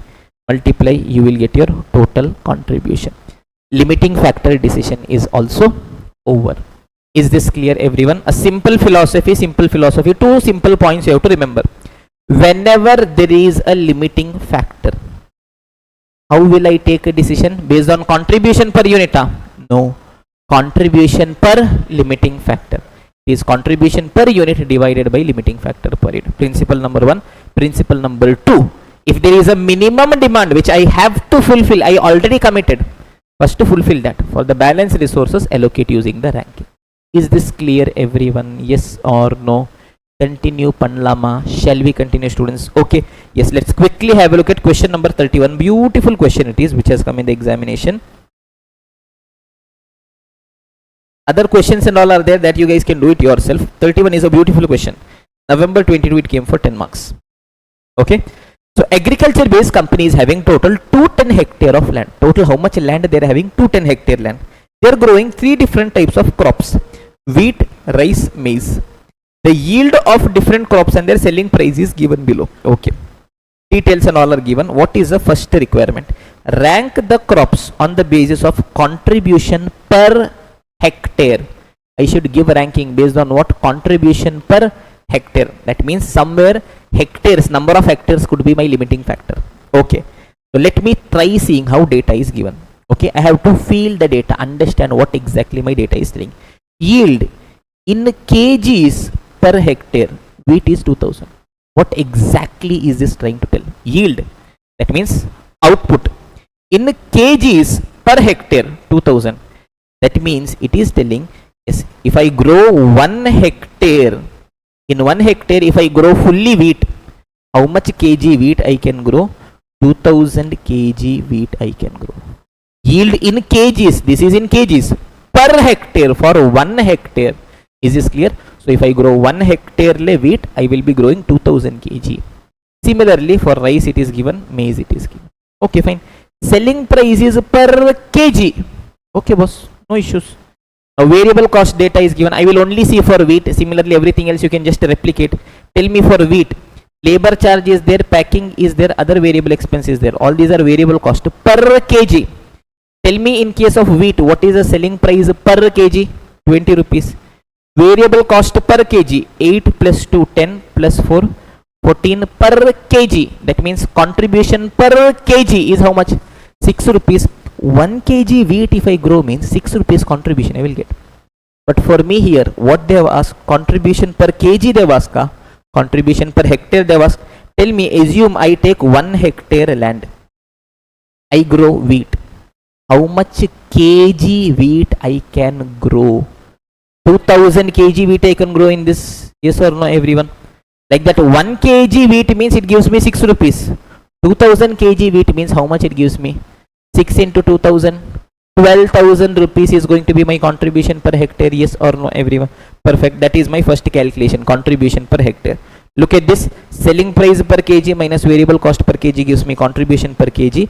Yes, I got. Yes, for 1 kg wheat it is 6 rupees. In 1 hectare, how much kg wheat I can grow? 2000. That means what is the total contribution per hectare?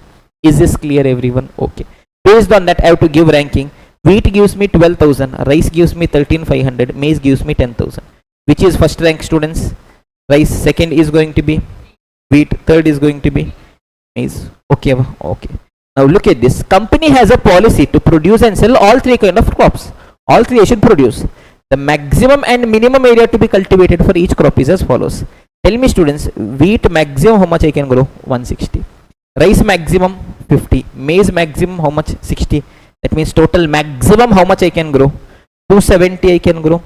But tell me, do I have 270 hectares? No, I only have 210. That is why this is a question on limiting factor. Assume I had 270 hectare. Tension irka? No tension boss. Produce full rice, full wheat, full maize. No tension only. But I only have 210 hectare. It means now I have to think. Yes or no everyone? Tell me, minimum area is given. This much minimum I have to grow. Yes or no? Minimum wheat how much I have to grow? 100. Minimum rice 40. Minimum maize 10. So look at this students. Assume this is 210 hectare land. For full 210 hectare, can I take a decision the way I want? No sir, why? Minimum demand is there. That first I should fulfill. After that only I can think. Tell me, first let me try fulfilling the minimum demand. Yes, minimum demand. For wheat, how much is the minimum demand? 100 hectare wheat, bare minimum I have to grow. No option only. Grow boss.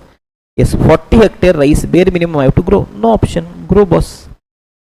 10 hectare maize, bare minimum I have to grow. Okay boss, grow. No option. So that means total how much hectare is gone? 150 hectare is gone.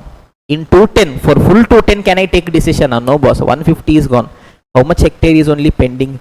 60 is pending. For 60 I can take decision. Tell me which one is best? Rice is best, so I would want to grow maximum rice. Yes or no everyone? But can I grow for full 60 hectare rice? No. Why? Maximum limit is also there. Tell me, rice maximum how much I can grow? 50 hectare I can grow. In that already how much I have grown? 40 I have already grown. That means how much more rice I can grow? 10 only I can grow rice. That means 60 hectare, 10 is gone. How much is pending? 50 is pending. Rice also I fully have cultivated.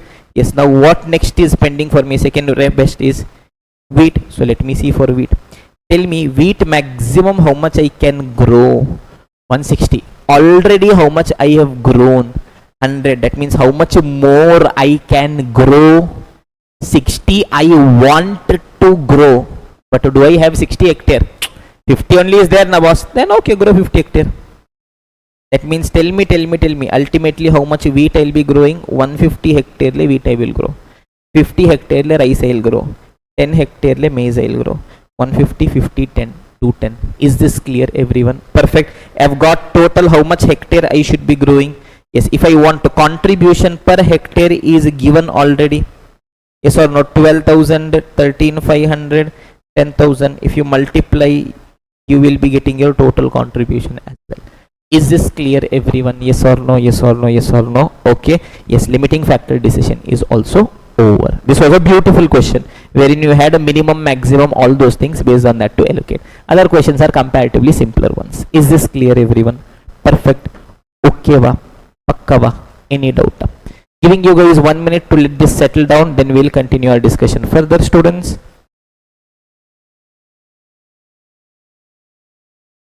Yes everyone, let us continue our discussion. So couple of more pointers are there. Pay attention students, pay attention. Yes, next beautiful point. If question has given us change in cost, so many times, so many different places this has been coming. Recent trends you see. Yes, question will give you a question. I say will give you a question where cost structure they are changing. Understand a very simple philosophy students. Look at this everyone. Assume I am giving you guys a very simple example. Right now I am producing 1000 units. To produce 1000 units, how much is my variable cost? 5,000. How much is my fixed cost? 15,000. Next period lena, I am planning to produce 5,000 units. Question is telling me that my variable cost will reduce by 5%. My fixed cost will increase by 10%. So I want to know how much is my cost. Tell me students, I want to calculate my variable cost. Tell me right now how much is my variable cost students? 5,000. Futurely it is decreasing by 5%. That means how much it will be? 4,750. How much is my fixed cost? 15,000. Futurely it is increasing by how much percent? 10%. That means it is going to be 16,500. Perfect everyone. Yes or no? Yes or no? Yes or no? If it was yes, there was no concept only. Understand that whenever I'm asking you yes or no, the answer is no only. Mandu say, for 1000 units cost is 5000. For 5000 units my variable cost is 4750. Does it make any sense? No. Yes, one thing I have ignored. What? Number of units I have ignored.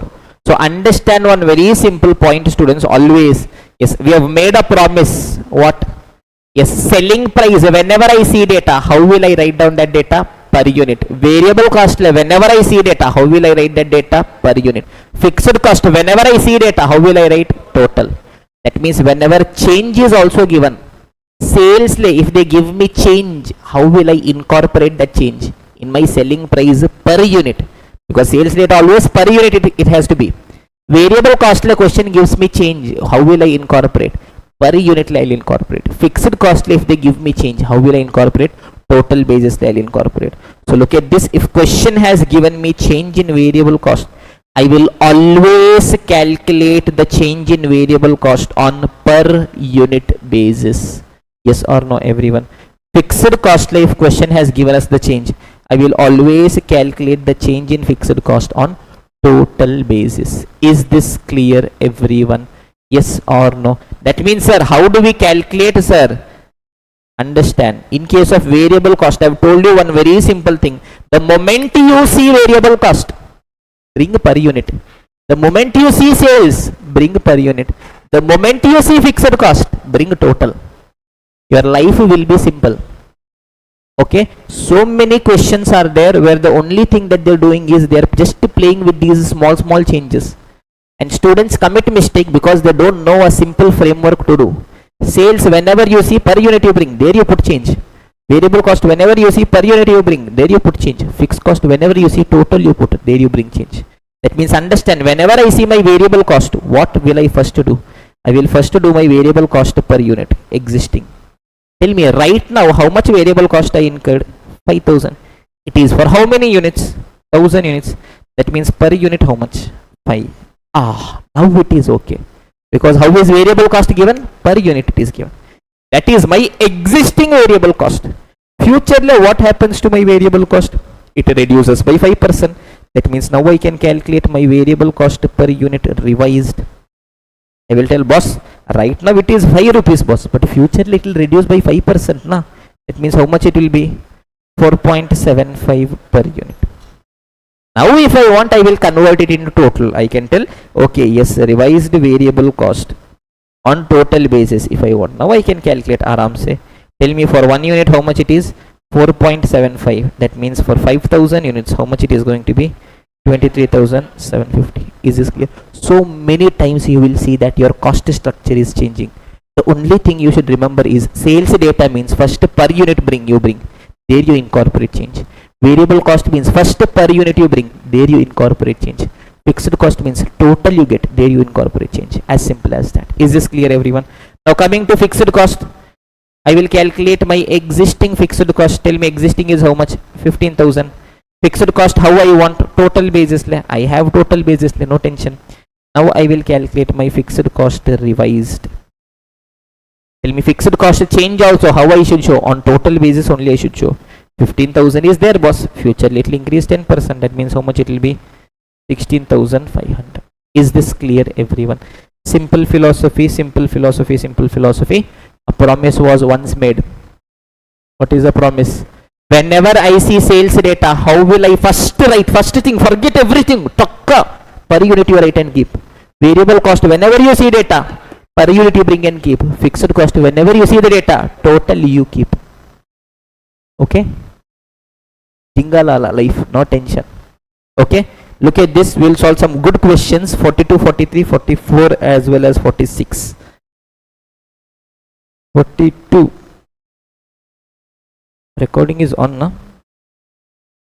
Otherwise I will be gone. Okay, fine. From 42 we'll start. Look at this, everyone. A single product company. Oh my god. Company is also single. Narayana. Yes, is selling its product at 60 rupees per unit. Okay, fine. In 21-22, company operated at a margin of safety of 40%. Yes, the fixed cost is 3.6 lakh and variable cost ratio is 80%. Data is given. Let me just write and see what all I can do with the data. Okay, tell me what all is given. First year, 21-22. Selling price is how much, students? 60. What else is given? Company operated at a margin of safety of 40%. That means tell me my BP is going to be how much, students? BP is going to be 60%. Yes or no, everyone? Okay, perfect. Next, what else is given? Fixed cost is 3.6 lakh. Yes or no, everyone? Fixed cost is 3.6 lakh. What else is given? Variable cost is 80%. Variable cost is 80%. That means using this, can I do my calculations and keep simple, boss? Sales is always 100%. Variable is 80, means contribution is 20%. 60 is my selling price. 6 sides are 48 variable cost, 12 contribution. Okay. First I will go to BP. No profit, no loss. 3.6 lakh fixed cost I have to pay. To pay that 3.6 lakh contribution I want. 3,60,000 contribution I want. Yes, 1 unit is giving me how much? 12 rupees. That means how many units we should be selling? 30,000 units. Every unit I will sell at what price? 60 rupees. That means how much will it be? 18 lakh. Yes, or else directly also you can do 3,60,000 divided by 20%. 18 lakh is my BEP. It is how much percent of total sale? 60%. That means my total sale is how much? 18 lakh by 60 percentage, 30 lakh. If 30 lakh is my total sale, now variable cost is 80% of that, 24 lakh. 6 lakh is contribution. 3,60,000 goes off as fixed cost. Profit is how much? 2,40,000. Sir, why you did, sir? Tumma. Data was there. 2 minutes it took. I did faster than Maggie. Marginal costing. Yes or no? If you know how to do. Or else you keep formula. Yes or no? This much I did and kept. Why? God knows. Then you will think. If there is a need, we will use. Okay. Now comes. In 2022-23, next year, it is estimated that variable cost will go up by 10%. Oh. And fixed cost will also increase by 5%. Find the selling price to be fixed in 22-23. The same PV ratio as 21-22. What I have to do? Data is changing. Firstly, I have to show the change. Tell me for 22-23. First, I will keep my data ready. Pay attention, students. Yes, for the year 22-23. Sales data. Whenever I see how I want per unit. Variable cost data. Whenever I see how I want per unit. Fixed cost data. Whenever I see how I want total. I will just see. The variable cost will go up by 10%. Which variable cost I should consider? Per unit or total? Per unit I want, boss. Tell me what is my variable cost per unit? 48 it is here. So 48 is my variable cost per unit. It increases by 10% means 52.8 per unit. Okay. Yes. Next thing. Fixed cost will increase by 5%. Fixed cost. How I want? Total I want. Last year how much I had? 3,60,000 I had. This year if it increases by 5%, how much it will become? 3,78,000. Perfect, everyone. Okay. Now individual requirements will be there. Aram say one by one we will see. Okay. First requirement that they are asking is for the year 22-23. This I will do here only. Sales variable cost contribution. What is the first requirement? Find the selling price required to be fixed. How much selling price I should fix to earn the same PV ratio as last year? I want the same PV ratio as last year. Last year how much PV ratio I was earning? 20%. That means this year also I want the same only. That means variable cost should be 80%, sale should be 100%. This year's per unit variable cost data, I know how much it is, students. 52.8. Yes or no, everyone? My variable cost is 52.8. It should be how much percent? 80%. That means how much should be my sale? 52.8 divided by 80%. 66 rupees. As simple as that. Yes or no, everyone? Perfect. So I got my selling price required to be fixed.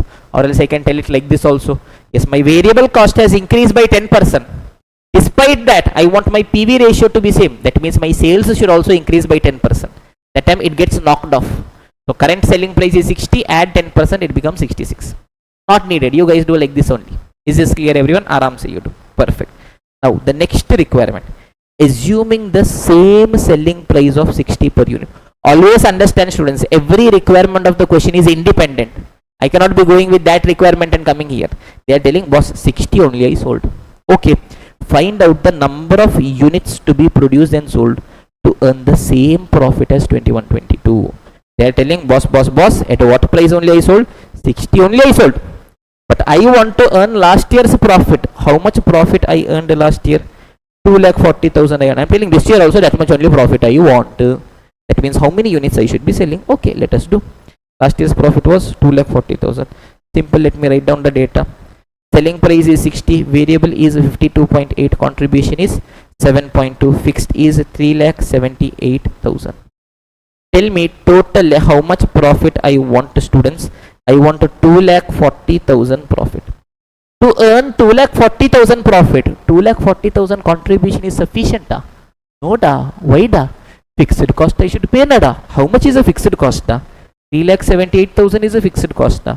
That means total how much contribution I want? 6,18,000 is a contribution. I want 6,18,000 contribution. 1 unit gives me how much contribution? 7.2. That means how many units I should be selling? 6,18,000 divided by 7.2. 85,000. 833 point something. I cannot be selling 0.3 units, so I will always round it up. 34 units. Is this clear, everyone? Obviously I have not presented here. Presentation is something I have told you how to do it. You guys can do it yourself. So look at this. First requirement is 66 selling price. Second requirement is going to be 85,834 units. Okay, shall we continue further? Okay, let us up the game. Pay attention. Question number 43. Beautiful question. Giving you guys 1 minute to let the things settle in, then we'll continue our discussion. Yes, pay attention, everyone. Let us go ahead to the next question. Ready, everyone? Yes or no? Simple. Just to keep your mindset clear. Whenever you see change in cost, first thing, selling price, how I want it to be? Per unit. Variable cost, per unit. Fixed cost, total. Irrespective of whether question gives you change or not, whenever you see sales data means per unit, variable cost means per unit, fixed cost means total. Life becomes simple. Okay, do not see how ICI is presented. They would have done all like this and all, and they would have eaten. Aram se will finish it off. Okay, pay attention, everyone. Automobile manufacturing company produces different model of car. Okay, good, they are producing car. The budget in respect of model 007. Tala for a reason. For the month of March is as under what they are giving is output in lakh 40,000 unit. We are planning to produce 40,000 car. Tell me, students, by selling 40,000 car, what is my net realization? That means sale 2,10,000. Yes or no, everyone? The moment I see sales data, what I want per unit, I want 2,10,000 is for 40,000 units. That means per unit is how much? 5.25 per unit. Forget everything else. Per unit you bring and keep. Tell me variable cost, what all is given? Material is given, labor is given, direct expense is given. All these are my variable cost. What is the total variable cost? 1,32,000. The moment I see variable cost, how I want? Per unit I want, boss. 1,32,000 is for 40,000 units. Per unit is how much? 3.3 per unit. Yes or no? Perfect. Yes, fixed cost is there. Specific is there, allocated is there. Total is 60,750. The moment I see fixed cost, how I want? Total I want. How is it given? Total is given. Write down, simple. 60,750. And tell me currently how many units I am selling? 40,000 units. This is how I should approach my data. Doesn't matter how question has given you. This is what I want. Bring it to this level. Then you play. No issues. Okay, great. Now they are asking, calculate the profit with a 10% increase in selling price with a 10% reduction in sales volume. What they are telling, my selling price has increased 10%. That means how much is my selling price, students? 5.25 plus 10%. How much is it going to be? 5 point. And my sale quantity, what it has happened? It has reduced 10%. That means quantity has become how much? 36,000 units. Now tell me regarding variable cost and fixed cost, whether question told anything? Nothing. Nothing is given. Variable cost per unit is constant. 3.3. Nothing is given. Fixed cost in total is constant. Simple life. GGB. Data is ready. What you'll have to do? Put marginal cost sheet. Get the answer. Is this clear, everyone? You can either spend half an hour thinking and getting stuck what exactly is happening, or keep your framework ready. Sales data per unit, variable cost per unit, fixed cost total, story over. Yes, tell me, selling price is 5.775. Variable cost is 3.3. That means, can you guys tell me what is the contribution per unit, students? 5.775 minus 3.3. 2.475 is a contribution for 1 unit. Like that, how many units I sold? 36,000 units. That means, what is going to be my total contribution? 100. How much fixed cost I should pay? 6750. That means, what is going to be my profit? 28,350. Is this clear, everyone? Okay, perfect. Now second requirement is calculate the volume to be achieved. Volume, how much quantity I should sell to maintain the original profit. Original profit I want after a 10% rise in the material cost. Oh, only which cost has increased? Material only has increased. Tell me where material is coming. Variable cost increase. How I should show? Per unit I should show. Okay, at the originally budgeted selling price per unit. Okay, fine. Now here I will come to calculation of variable cost per unit. Pay attention. My existing material cost is 79,200, labor is 15,600, expense is 37,200. That is a total variable cost. How I want? Per unit I want. I divided it by 40,000. I got 1.98, 0.39, 0.93. I did this already and kept. This is my existing variable cost per unit. Future, what is happening? Material cost will increase by 10%. That means material cost will become how much, students? 2.178. Material is increasing. Other cost, whether question told anything? Nothing is told. What is default assumption? Per unit is constant only. That means it will be 0.39 only. It will be 0.93 only. That means how much will it be, students? 3.498. Yes or no, everyone? For this revise the situation, look at this. I will just write here only. Variable cost is 3.498. Now what is the question asking? Look at this. Calculate the volume to be achieved. Yes, quantity, how much I should sell is what I want. To maintain the original profit. Tell me here, what is my original profit? 17,250. I also want now profit of 17,250 only. Okay. After a 10% rise in material cost, I have shown at the originally budgeted selling price. That means selling price is how much? Original only 5.2. Even if they did not tell, I would have assumed the same only.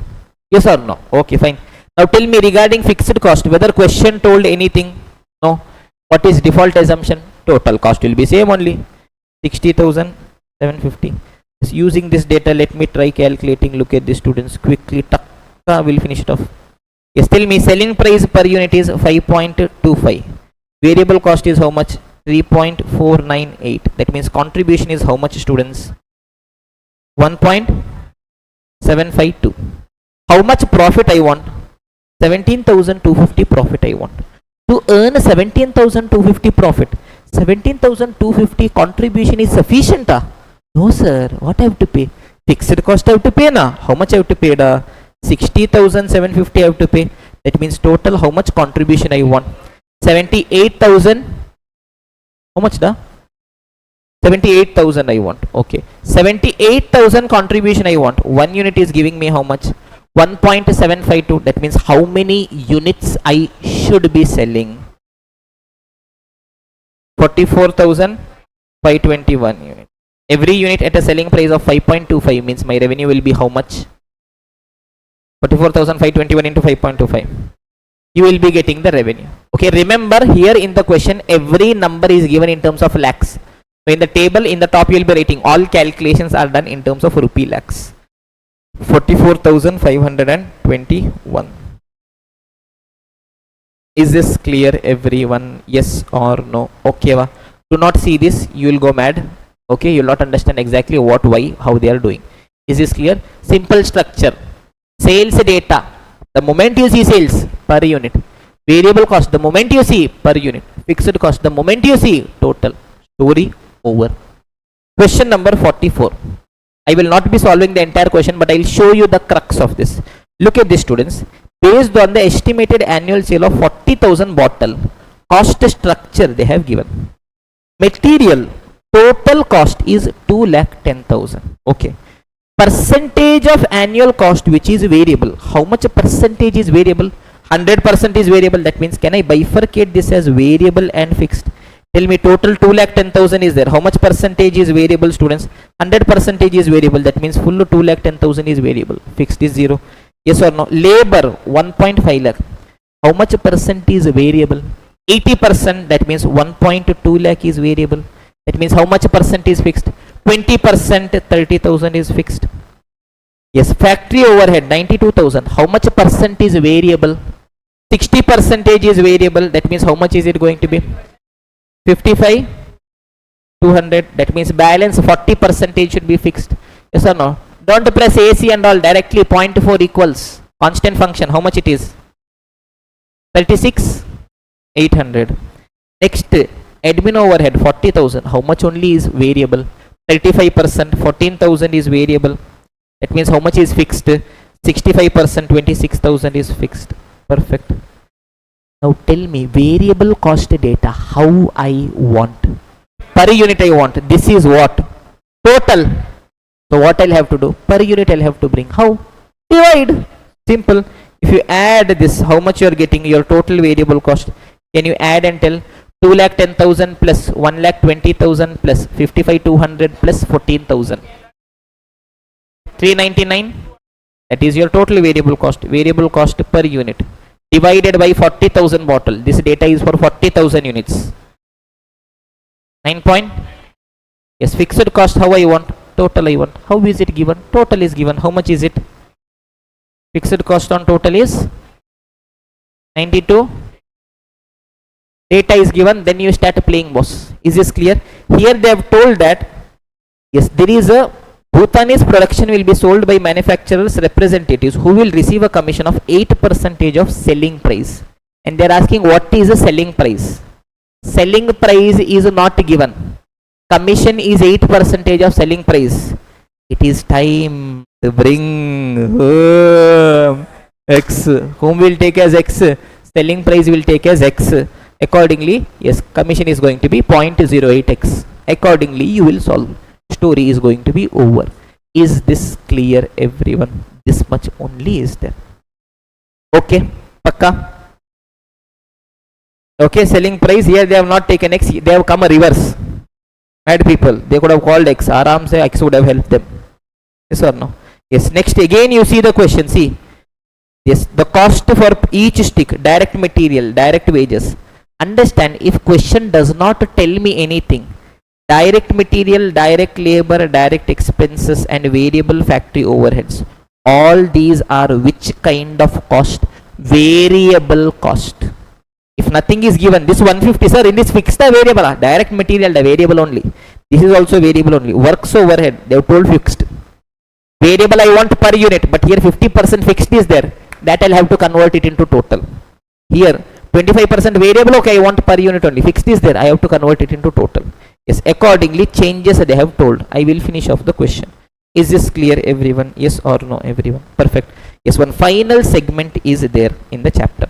Okay, two more pointers are there. Yes, first one point is number of units produced and sold. It is lower of demand or production capacity. Okay, suppose I am producing two different product, students. Shirt is there, jeans is there. Okay, demand, capacity. Assume 1000, 900, 2000. In case of shirt, na, my production capacity, how much shirt I can produce, 1000 I can produce. But tell me, is there any point by producing 1000? How much only customer is asking? 900 only is asking. That means how much only I can sell? 900 only I can sell. From how much only I can earn the profit? 900 only I can earn the profit. That means ultimately how much units I will produce, sell and earn a profit from? 900 only, whichever is lower. Jeans, my capacity is how much? 1000. Customers, how much jeans they are asking? 2000 jeans they are asking. People are crazy. What? Crazy. 2000 jeans they are asking. But tell me, just because they are asking 2000 jeans, will I be making money? No. My production capacity is how much? 1000 only. That means how much only I can produce? 1000 only. How much only I can sell? 1000 only. From how much only I can earn money? 1000 only, whichever is lower. Is this clear, everyone? Yes. Somewhere if you get, you will have to be using this. Okay. One final point we'll have to be discussing. Yes, it is break-even point in case of merger. Now understand, I am not going to finish the entire chapter of marginal costing. Couple of pointers I am leaving. One is cost indifference point, cost break-even point. With that only associated one small point is there, which is shutdown point. Then the final item that I am going to leave is marginal versus absorption costing. Is this clear? In that, yes, one simple suggestion if I'll have to give you guys. Yes, if you feel this is difficult, you guys can leave this. That is a personal recommendation from a student's perspective, not a faculty's perspective. If I was a student, I would not have touched this. I'll give you a reason. Understand, yes. 2 to 3 topics which I would have left if I were a student in your shoes. One is marginal versus absorption. One more is in process costing. There is something called as inter-process profit. One more, yes, in cost accounting system, there is my non-integrated accounts, integrated accounts, all those preparation of accounts. That is, except in case of integrated accounts, there could be a question on journal entry or there could be a question on reconciliation. Except that everything else I would have left. Sir, why sir? Yes, is it because you don't know to teach? No, da. Understand the structure of the paper.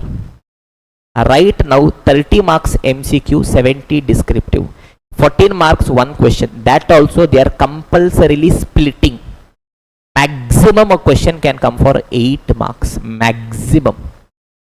Any question on this, it does not deserve to come for 8 marks. It has to come minimum 15 marks. You see a question on marginal versus absorption costing. First you will have to prepare profit as per marginal. Then again you will have to prepare profit as per absorption. You will have to recover. You will have to see under or over absorption. Then you will have to come for reconciliation. Will not come. Yes. Inter-process profit. Yes. To process as well as finished goods. In that so many calculation. Cost, revenue, profit. How much is undistributed. All those will not come. Again cost accounting system. Yes, you will see preparation of 15 accounts. Firstly, this is not accounts paper. Costing. Yes, so many things are there to ask in costing. Secondly, it cannot come for 8 marks. So many accounts you will have to prepare. Okay. Yes, this is not something I am telling as a faculty. As a faculty, I should tell everything you will have to do. But if I were in your shoes, I would choose to do 99% concepts properly than worrying on this. From 2017 till today, on this questions have not come. Before that also I have not seen. Before that also questions have not come. Is this clear, everyone? Does it mean that question will not come? You don't know with ICI. But if I were a student, even if this question came for 8 marks, a question on marginal versus absorption, assume came for 8 marks. Assume you know everything about that. Still I would say don't do. Because you will spend 1 hour minimum to see, read, understand, do as per marginal, do as per absorption, do reconciliation and then go back home. Okay. So a humble suggestion is you can leave. Okay. That is something I am telling as from a student's angle, not from a faculty's angle. From a faculty, important, beautiful. Is this clear, everyone? Okay. If you want, you guys can leave this, no issues. Shutdown point you'll have to do. That you do. What the? There is nothing Rajani can't. You sit and read shutdown point. What is there in shutdown point? Difference in fixed cost divided by, yes, contribution per unit over. Yes, cost BP, difference in fixed cost divided by difference in variable cost. For me to explain that, I will take some 45 minutes, 1 hour. It is I am telling, okay, you guys do by yourselves. Formula I can tell and give it to you in 5 seconds also. Difference in fixed cost divided by difference in variable cost. This is difference in fixed cost divided by contribution per unit or PV ratio. But I am not a person who will tell you formula. I will have to tell you a story, a logic, how it came, so that you guys do without touching it. That will take time here. Okay, that I am telling, these two topics standalone, these are, you guys read and try by yourselves. Is this clear, everyone? Yes, one final point is there. Break even point in case of merger. Okay, now assume two people are there. Assume Narayana is there, Adarsh is there. Right now these are two separate entities, two separate people. Yes, they are deciding they will merge into one. Together forever. Yes or no? Right now assume Narayana is operating at 50% capacity. Sir, what does it mean, sir? Assume he is working 50% of his time and currently he is earning 1 lakh rupees. Yes, Adarsh currently is operating at 90% capacity. That means he is working 90% of his time. He is earning 90,000. That means, tell me students, if they merge, if they become one. La la la la la. Majai is coming. If they become one, that means total how much income they will be earning? 1 lakh plus 90,000. It will be 1 lakh 90,000. Yes or no, everyone? At what percentage capacity will be? 50 plus 90, 140%. Yes or no? Yes or no? Yes or no? What da? 140 I'll kick you out from here. Remember a simple principle in costing. Data has to be uniform. I cannot add 1,90,000 and tell it will become 1,90,000 after merger. Why?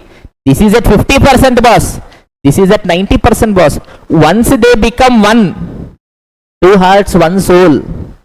Yes or no? They will both be operating at the same percentage capacity. Either both will operate at 100%, or both will operate at 50%, or both will operate at 10%, or both will operate at 0%. But whatever they are doing till the end, what they are one. That means both will be at same percentage capacity. Is this clear, everyone? So whenever question gives you a case of merger, yes, just because you see 1 lakh, don't add. Why? Both are operating at different percent. You will have to bring the two to the same capacity. So sir, which capacity will bring? Any capacity you can take. You can calculate both the data at 1%, at 10%, at 50%, at 15%, at 75%, at 90%, at 100%.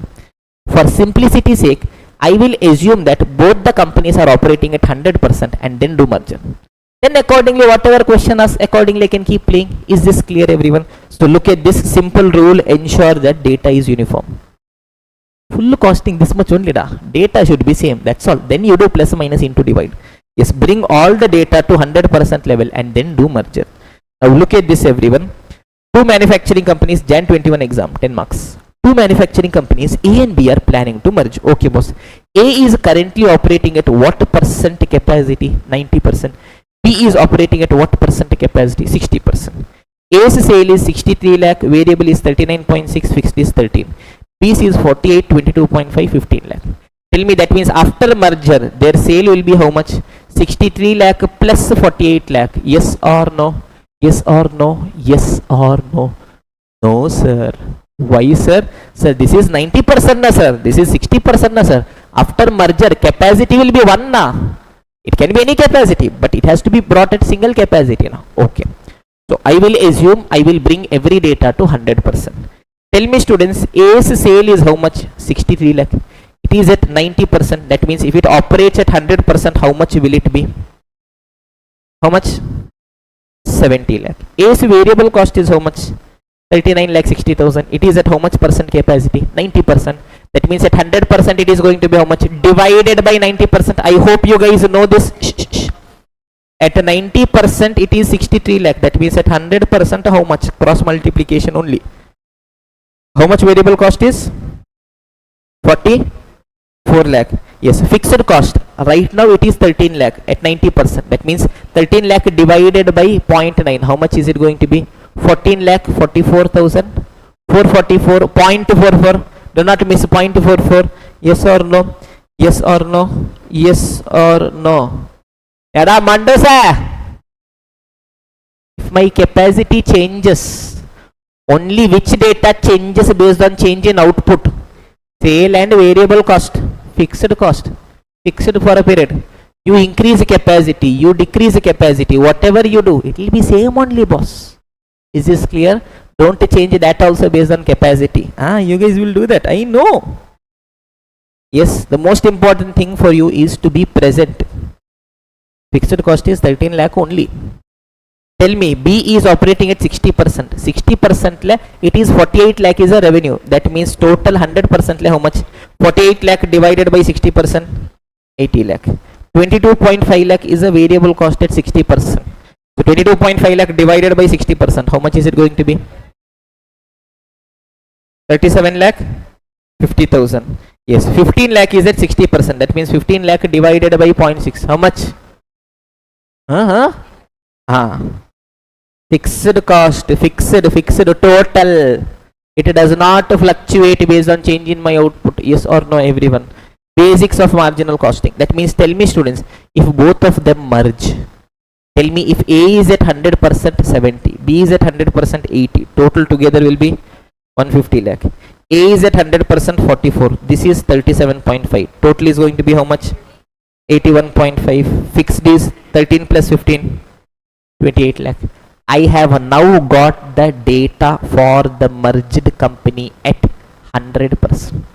Now it is as good as my basic question. Anything in the world I can do now? GGB, yes or no, everyone? Tell me. Look at this. At 100% my sale is 150 lakh. Variable cost is how much? 81.5 lakh. That means contribution is how much? Can you guys tell me? 68.5 lakh. Fixed cost is how much? 28 lakh. Profit is how much? 40.5 lakh. This is at 100%. Can I calculate it as a percentage? Sale is 100%. Variable cost is how much percent of sale? 81.5 divided by 150. 54.33%. That means contribution is how much percentage of sale? 45.666 or 67. Now there could be a chance that ICA has taken 6666. There could be a chance that ICA has taken 45.66. There could be a chance that ICA may have taken 45.67. Just ICA thinks. There is no uniformity. Some question it takes 4 digit. Some question it takes 2 digit. Some question 2 digitly it does a round off. Inherent risk. Nothing can be done. I guess here they have done 45.67. I think so. Okay, now let me read what all question is asking. Assuming that the proposal is implemented, both of them became one. Calculate the break-even sale of the merged plant and capacity utilization thereafter. Okay, I have to calculate BEP. BEP means no profit, no loss. But how much fixed cost I should pay, boss? 28 lakh. To pay that, how much contribution I want? 28 lakh I want. 28 lakh contribution I want. It is how much percent? 45.67%. That means how much should be my sale? 28 lakh divided by 45.67%. 61 lakh. 30. 30. 939. Yes or no, everyone? Perfect. Yes, I have calculated my BEP sale and the capacity utilization at that stage. At that stage, now how much percent of capacity have utilized? Very difficult question. Only if you think you are intelligent, you can try this. Because see, if I am at 100% capacity, I will be at 150 lakh. That means if I am at 61 lakh 30,939, how much percent capacity? Cross multiplication. How much it is? 40? 40 point? 87 percentage. Is this clear, everyone? Yes or no? First requirement is 45.67 percentage, 40.88, 61 lakh 30,939. Small rounding of up or down could be there. Okay, fine. Next, profitability of the merged plant at 80% capacity. Yes, merged plant they decided, boss, we will operate at 80%. Tell me at 100% how much is sale? 150 lakh. That means 80 percentage how much will be sale? 120 lakh. 100 percentage what is variable cost? 81.5. That means 80 percentage how much will it be? 60.2. That means how much is going to be contribution? 50.8. 100 percentage my fixed cost is 28 lakh. That means 80 percentage how much? Into 0.8. No! Oh my god, you guys have become intelligent. When you guys have become the intelligent?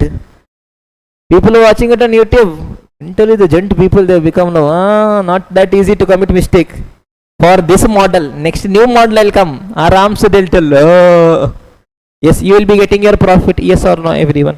Yes. Next thing that they are asking is sales turnover of the merged plant to earn a profit of 60 lakh. Okay. Anything in the world we can do. Data is ready, boss. 60 lakh profit I want. Before that 28 lakh fixed cost I should pay. That means total how much contribution I want? 88 lakh I want. 88 lakh is contribution. It should be how much? 45.67 percentage. That means how much? 1926866. 1 crore 92 lakh 68,666. Whatever. Yes or no? Doesn't make a difference. Okay. Approx. Then what they're asking? Okay. When the merged plant is working at a capacity to earn a profit of 60 lakh. That means where they are operating, here they are operating. The 160 lakh profit they are working. Okay. What percent increase in selling price is required to sustain an increase of 5% in fixed overheads? Oh. They are telling my fixed overheads has increased by 5%. To counter that, by how much percent my sales should increase? Okay. There is a simple way of doing. There is a bit difficult way of doing it as well. Firstly, we will go for the logical way. Then I'll tell you guys the shortcut as well. Yes. I am operating at the exactly same level. Same units I am selling. I am telling I want 60 lakh profit. Pay attention, everyone. Can you guys tell me the variable cost here? 1 crore 92 lakh 68,666 minus 88 lakh.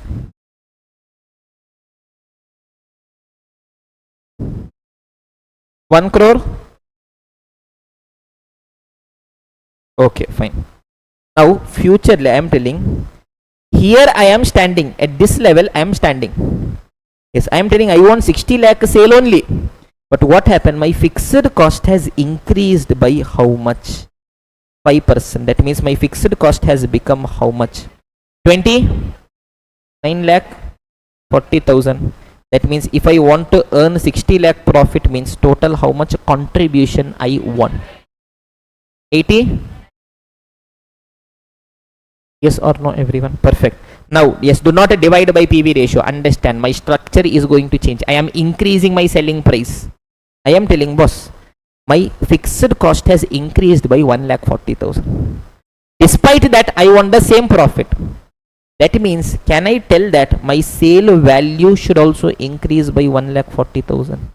That time it will get compensated. Yes or no, everyone? Simple. I am telling you guys a very simple story. Assume, students, I am working in a job. Right now I am earning 1 lakh rupees income. I am paying a fixed cost of 20,000 rupees as a rent. Okay. Next month, my landlord told, Yada macha, your rent I will increase by 10%. That means how much he made the rent? Plus 10%, 22,000 he made. Tell me previously how much cash I was getting in hand. 1 lakh came, 20,000 went, 80,000 cash I was getting in hand. I am telling now also I want 80,000 cash only. That means how much salary I should be getting now? 1 lakh 2,000. Simple. 2,000 extra I paid. It should be netted off means 2,000 extra I should get. Simple philosophy, yes or no everyone? I am standing at the same level. Yes, 1,40,000 extra I am paying. That should not be impacting me anywhere. That means what should happen? 1,40,000 extra I should be getting. Simple story. Yes or no everyone? Perfect. Or else you can do it this way also. I am standing at the same level. Variable cost did not change. That means variable cost will be how much only? 1,04,68,666 only. That means now tell me how much should be my sale. 89,40,000 plus 1,04,68,666. How much is it going to be? 194,08,666. Yes or no? You do this and tell. 1,92,68,666 plus 1,40,000. How much is it going to be? Same number only. Yes or no? Now they are asking by how much percent my selling price I should increase. Tell me students, right now my sale value is how much? 1,92,68,666. From here I have to increase it by 1,40,000. Percentage change formula. Yes, it is a change divided by original value. From where I am changing? From 1,68,666 I am changing. That means how much percent it is?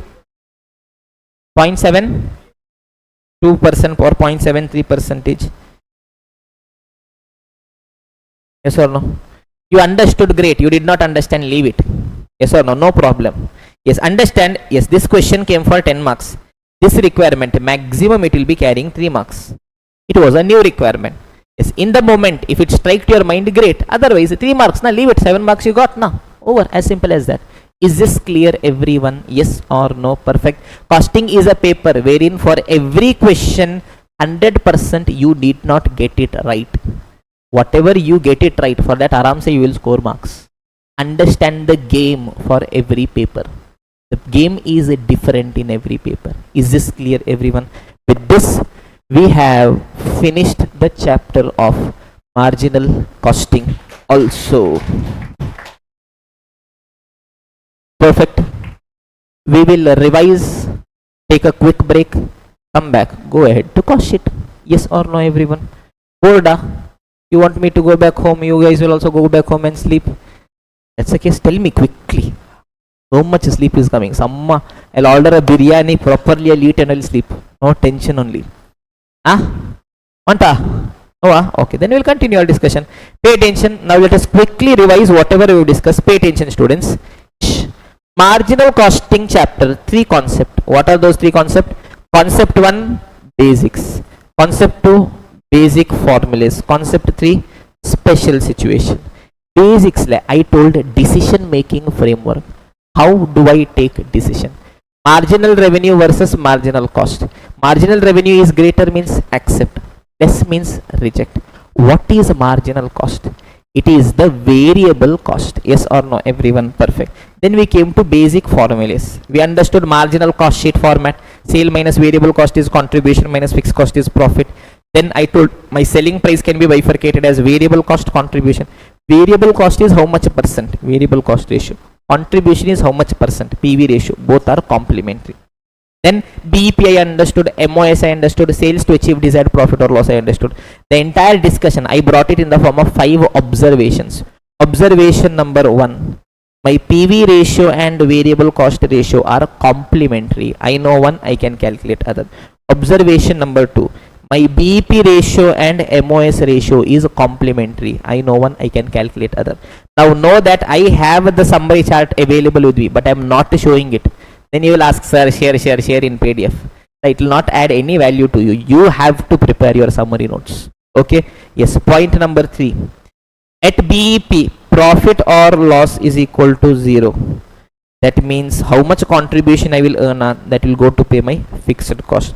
At MOS, fixed cost is equal to 0. That means whatever contribution I will earn will become profit. And the 5th principle, yes, if I want to earn 1 lakh rupee profit means 1 lakh contribution is sufficient. No boss, I should first recover my fixed cost. So fixed cost plus profit gives me my desired contribution. Then I will compare.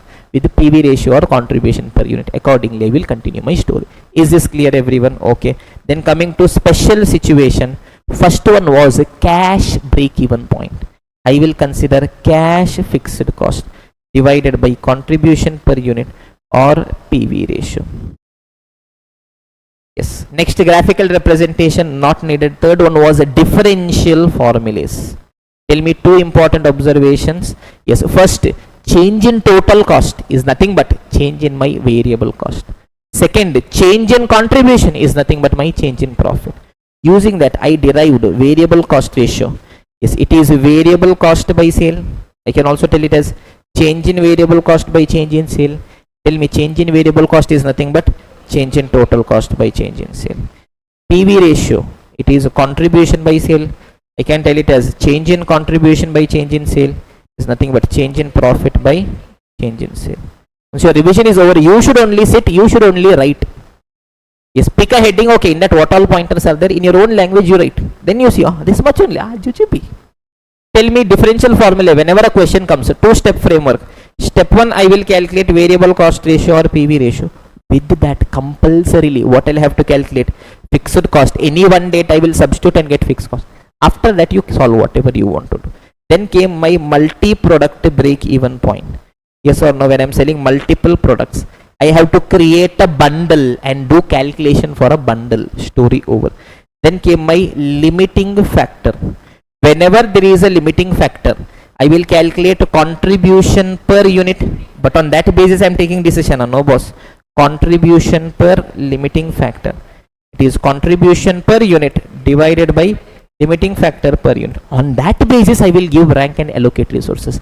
But wait boss, if there is a minimum demand, first I will fulfill minimum demand, then I will allocate based on the rankings domain. Is this clear, everyone? Next thing that we had given was, if question has given me change in cost, variable cost or selling price, always data has to be on per unit. That means change should also be on per unit. Fixed cost, data has to be on total. That means change should also be on total basis. Then I have told, in case of merger, a simple principle. Yes, first bring both the companies at 100%. So should you bring at 100% only or not? Any percent you can bring. Chumma, I brought it at 100%. That time sales will proportionately change. Variable cost will also proportionately change. Fixed cost will not change. It is fixed in total. Accordingly, you do your merger. Is this clear, everyone? The number of units produced and sold, it is lower of demand and production capacity. Story over, chapter over. Is this clear, everyone? Yes. Recent extra questions and all are there. You guys can just see it. No issues. Look at this quickly. I'll finish off that as well. May 24, 7 marks the question had come. Look at this. Right now I am operating at 60% and producing 12,000 units. I want to either go for 70% or 90%. See the data. At 70%, cost of raw material increases by 4%. Selling price falls by 3%. Change in cost structure is given. Sales variable cost change per unit. Fixed cost change total. Based on that, you will have to do the calculation. Over. May 24, again 5 marks. 2 years sales is given, 2 years profit is given. What? Differential formulas. Okay. Now, September 24, this question had come. Okay. Now, look at this beautiful question. In this, there is one part which, as a CA inter student, it could be a bit difficult for you to answer. No issue. 1 or 2 mark is gone. No problem. Costing paper it is. Now, understand. JC Limited has a production capacity of 80,000 units. How many units I can produce? 80,000. Presently, it is producing 60,000. Great. Cost structure is as follows. Material 6, labor 4, variable overhead 2. What is my variable cost? 12. Total fixed cost is 3 lakh per annum. Okay. Present selling price is 20 per unit. Right now, every unit I am selling at 20 rupees. Okay, great boss. In the month of January month, what happened? Company received an offer from a Japanese client. From Japan we got a customer. What? To supply 20,000 units at a price of 14 per unit. New customer is coming and telling, yes, 20,000 units we want. Now understand, my total capacity is how much? 80,000. Already how much capacity we are utilizing? 60,000 already we are utilizing. That means how much spare capacity was there? 20,000 spare capacity was there. Anyways, it was lying idle. Japanese client came and told, boss, 20,000 anyways spare capacity is there, now produce and give it to me. Okay, tell me, if I accept means he is giving for every unit how much? 14 rupees. So 14 into 20,000, how much extra revenue I will get? 14 into 20,000, 2,80,000. How much extra cost I will incur? To produce every unit 12 I'll have to incur. So 12 into 20,000, it is going to be how much? 2.4 lakh. Now apart from that, they are telling for Japanese company I should incur additional shipping cost of 8,000 also. So it is going to be 2.4 lakh plus 8,000, 2,48,000. Marginal revenue, if I accept extra revenue is 2,80,000, extra cost is 248. Still how much extra contribution I am getting?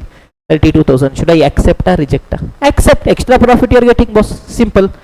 Now comes the second requirement.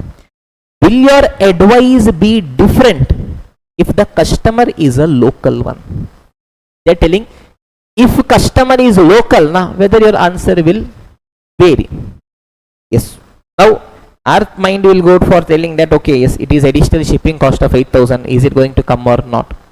Okay, assume additional shipping is not there. Already this is profitable. Even if shipping is not there, still it will be profitable only, na? In that case, my cost will be 2.4 lakh only. That means 40,000 profit I should be getting. Yes or no, everyone? So, yes, rationally using a CA inter brain, a rational person would tell accept. Yes, but understand, yes, CA final decision making, you are having a concept called as special price order decision, wherein we will be telling when can I accept a special price decision. Now understand students, assume here you guys are having CA inter classes. Yes or no? So for one student I am charging 60,000 fee. For the other student, same course, I am giving 30,000, take it. Because my marginal cost is only book printing, now I gave it 30,000. Will it be right? No. What I am doing? I am discriminating two students for the same goods or services. Now understand, same thing is happening. Right now, existing in my local market, I am selling at 20. For the same market, other customer, I am giving it 14. If they get to know, it will be conflict of interest. Yes or no, everyone? So there comes a point which tells when can I accept a special price order decision. Only in two cases. Either it is a non-competing customer in same market, or it is a potential customer in new market. Either market should be same, it should be non-competing customer, or I am going for a new market. To give you guys a very simple example, I am providing CA intercosting recorded classes. Okay, so we are having students from all across South India. Perfect. Assume we are providing CA intercosting recorded classes at 5,000 rupees. So one student comes and asks me, sir, give it to me 3,000. Okay, ideally I should not give. Why? Because others are paying 5,000. If they get to know, they will feel bad. Yes or no, everyone? But in two cases I can do. First is non-competing customer in the same market. Assume a CMA student came to me. Am I giving class to CMA? No. He told, sir, CMA also I want costing. I told, it is for CA inter. No sir, I will manage, sir. He is from South India, same market only, but he is a non-competing customer. For him, okay, I can give, because he is not from this market. Okay. Or he is a potential customer in the new market. Assume a student from North came, Delhi came. Told, sir, I want your class, sir. Now tell me, in which market we are giving the classes? South India market only. That means he is a potential customer in the new market. There, if I give it a special discount, he might tell other people from there, okay, we might get a new market. Is this clear? Only in these two conditions, we can be going for a special price order decision. Absolutely irrelevant. Total, it was 4 mark. In this, maximum for this will be 1 mark. Ignore it. It was not from your CA inter syllabus only. Is this clear, everyone? Yes. Next case, they are telling, boss, Japanese client is asking 30,000 units. Either I should accept fully or reject fully. That means I am having two options. If I do not accept Japanese client offer, my existing sale of 60,000 is there, that I can do. But if I accept Japanese client offer, for Japanese client I will do 30,000. My capacity is 80. That means domestic, how much only I can sell? 50,000 only I can sell. In this option I will see profit. In this option I will see profit. Wherever profit is more, I will go for that. Is this clear? For a 4 mark question, this much was not needed.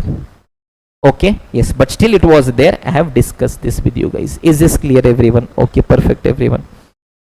Okay, yes, this one question is there. Yes, prepare a detailed statement showing overall contribution and profit after acceptance of proposal. One offer is given. If I accept, what is the overall contribution? I will see sales, variable cost, contribution. Based on that, I'll be giving a comment. Is this clear, everyone? Yes or no? MCQs are there. Simple MCQs are only there. You guys can try by yourself. Okay, one very important note, students. RTP Jan 25. Red hot. Few days back, ICA had released. In that, there is question number 17. It is a question on relevant costing technique, which is not there for CA Inter. CA Final, a question they have mistakenly taken and put it here. Okay, it is not that I cannot explain. I take classes for CA Final as well, but 2 hours I have to explain concept. Then this one question I'll have to do, which the probability of being asked in the examination is very less. Understand that in RTP sometimes random nonsense they will do. Yes, sometimes the objective of an RTP is just to bring your morale down. So you will see some questions in RTP which by seeing only for next 2 days you will not get sleep, because you will not understand what exactly is happening. Sometimes wisdom lies in knowing when to duck, when to leave. So questions from study material compulsorily you should do. Past paper also compulsorily you should do. MTP also is exam level, you have to do. RTP, if you come across a question which is, leave it. Wisdom sometimes lies in knowing when to leave. These kind of questions are sometimes intentionally put just to bring your morale down. I've told you, your exam is not just a game of knowledge, it is a game of your emotions. At some point in time you should be in a position to tell, screw it, no issue. Is this clear, everyone? Yes, it is not from CA Inter. If you want, you can read. If I want, I can come up with solution also, but the probability of that coming in exam is again 0.000001%. Even if it comes pakka, next day everyone will start protest. ICI grace marks, ICI grace marks. They don't want that. They will not put that. Is this clear, everyone? Yes or no? Pakka? Yes. With this we have finished the chapter marginal costing, everyone. Oof. We'll take a break and then continue our discussion. Is this clear, everyone? Perfect. Yes, everyone, so welcome back after the break. We have finished 3 chapters. Now we are going ahead to the next chapter, which is going to be cost sheet. Yes or no, everyone? Perfect. So till now what all chapters we have discussed? We have covered service costing, we have finished activity based costing, we finished marginal costing. Now we are going ahead to the next chapter, cost sheet. Again, the rough weightage in your examination is going to be somewhere around 10 marks. So very simple. Yes, very important from examination perspective. Let us quickly try understanding the chapter. Yes, what is a cost sheet? It is a statement which provides a detailed information of cost. That is, it gives us the breakup of cost as well as the buildup of cost. Sir, what nonsense is this, sir? So it is a statement which gives me detailed information of cost. Tell me, students, how do we prepare a simple cost sheet? I hope you guys already know. Yes, simple cost sheet. Firstly, I will write down all the direct cost one by one. What all is there?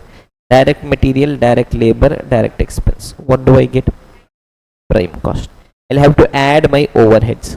Overheads I will add based on functions. I have my factory overheads, admin overheads, selling and distribution overheads. I will arrive at my total cost, also called as cost of sales. This is my total cost. For this I will add my profit. What will I arrive at? Sales. Yes or no, everyone? This detailed statement is called as my cost sheet. It gives me the breakup of cost. Individually every item is how much, individually my direct material is how much. That breakup it gives, as well as the buildup of cost. Once direct material, direct labor, direct expense, these get built, I will get my prime cost. How much is this? Is this clear, everyone? Perfect. I will be getting a detailed information of all the cost in a statement. That statement is called cost sheet. Is this clear, everyone? Okay, perfect. Now what do we have to prepare? Sir, cost sheet simple na sir, this much only na sir, over. This was a simple cost sheet. what we have to prepare is going to be a comprehensive cost sheet with multiple adjustments. Sir, how do you prepare a comprehensive cost sheet, sir? Very simple da. Yes, simple. Some 20-25 line items you are having. One by one, taka you buy hat and keep over story. Yes, tell me from where we'll start. Direct material, direct labor, direct expense gets me prime cost. Add factory overheads. You will arrive at your which factory cost? Gross factory cost. Add opening stock of work in progress minus closing stock of work in progress. You will arrive at your net factory cost. Then you have your quality control cost, research and development cost, administration cost specifically for production, minus credit for recoveries, add cost of primary packing.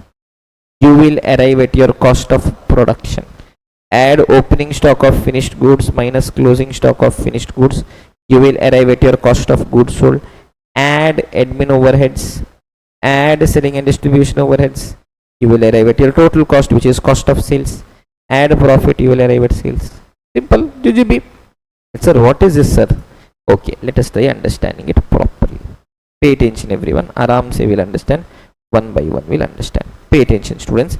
Yes, let us understand the entire concept of cost sheet with the help of a simple story. Assume. I decided once and for all. What? I decide to stop teaching. Why? No maja in life. What do you want in life, da? Maja we want. So what I decided, okay boss, yes, we will start a new jeans manufacturing company. Yes, so I am there. This is a new jeans manufacturing company. What is the name of the jeans manufacturing company? TG Jeans. Okay, perfect.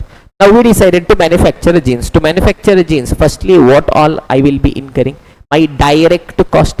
Direct material I want, fabric I want, direct labor I want, we want employees to stitch, direct expense if any will be wanting, yes or no, everyone. Okay, perfect. Now understand, students, 3 places I will be incurring cost for 3 functions. What all? First place that I am incurring cost is in the factory.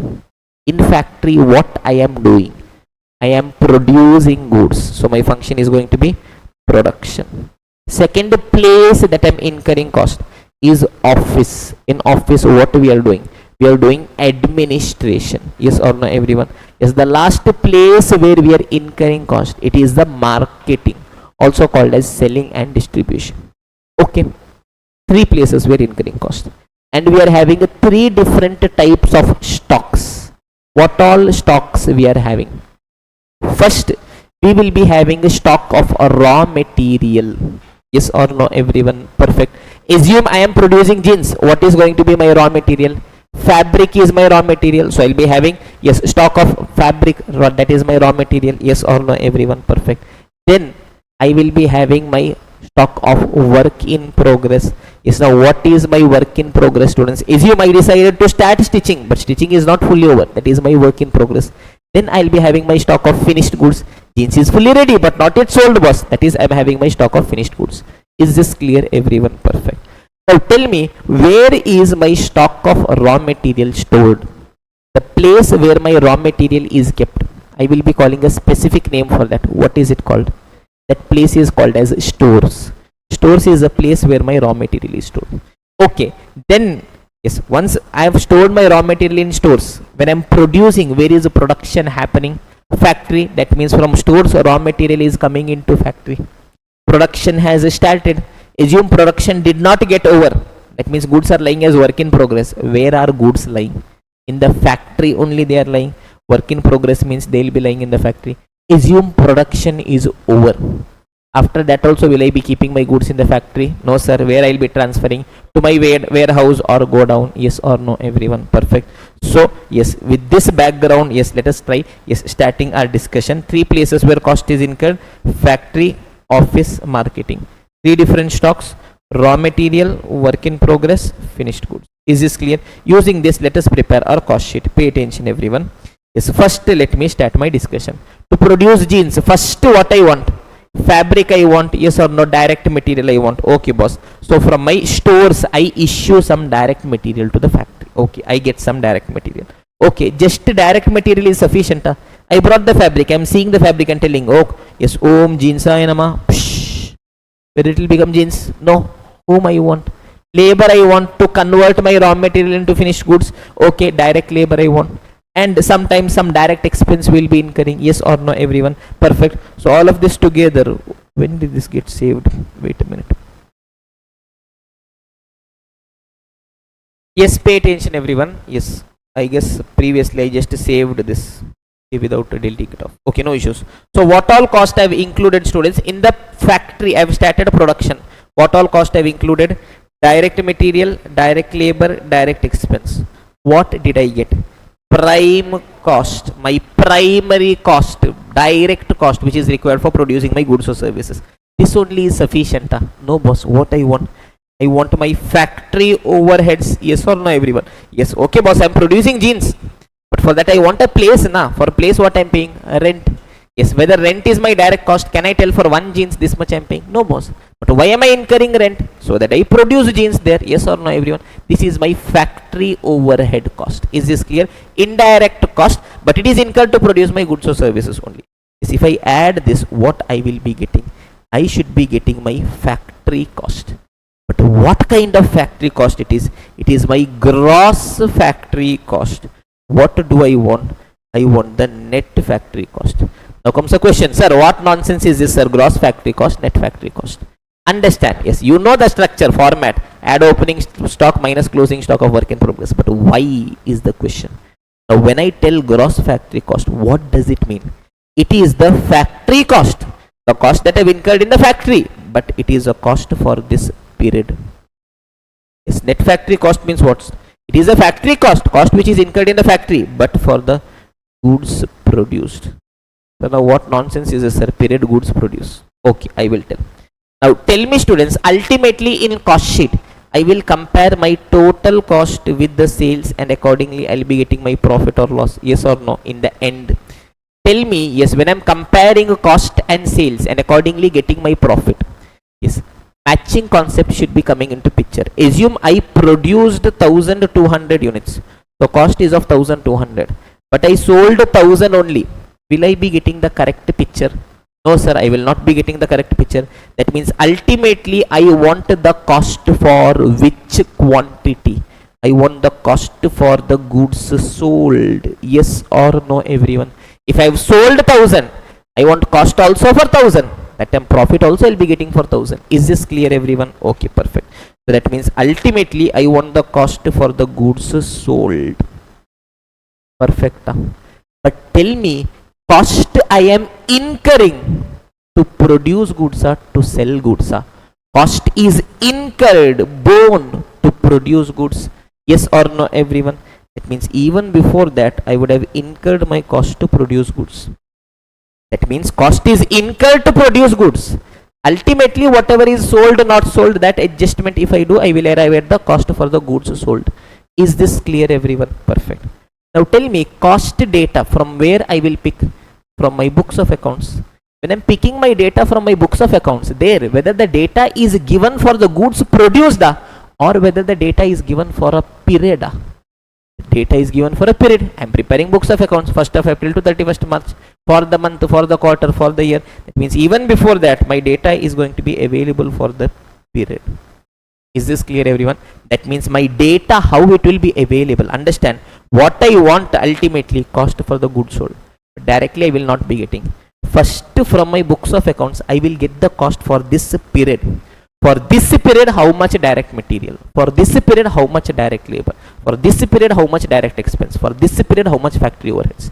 From this, I will slowly shift to cost for the goods produced. I will slowly calculate what is the cost for the goods produced. Is this clear, everyone? From there, I will again slowly shift to cost for the goods sold. Sir, how do we do that, sir? Don't worry, aram se will go. Now tell me, students, when I am telling direct material cost, what it is my direct material cost for the period. Direct labor for the period, direct expense for the period, for the period, for the period, for the period. All these details I have taken from my books of accounts. When I am telling direct material, I will tell from my stores how much material I have issued to the factory in this period.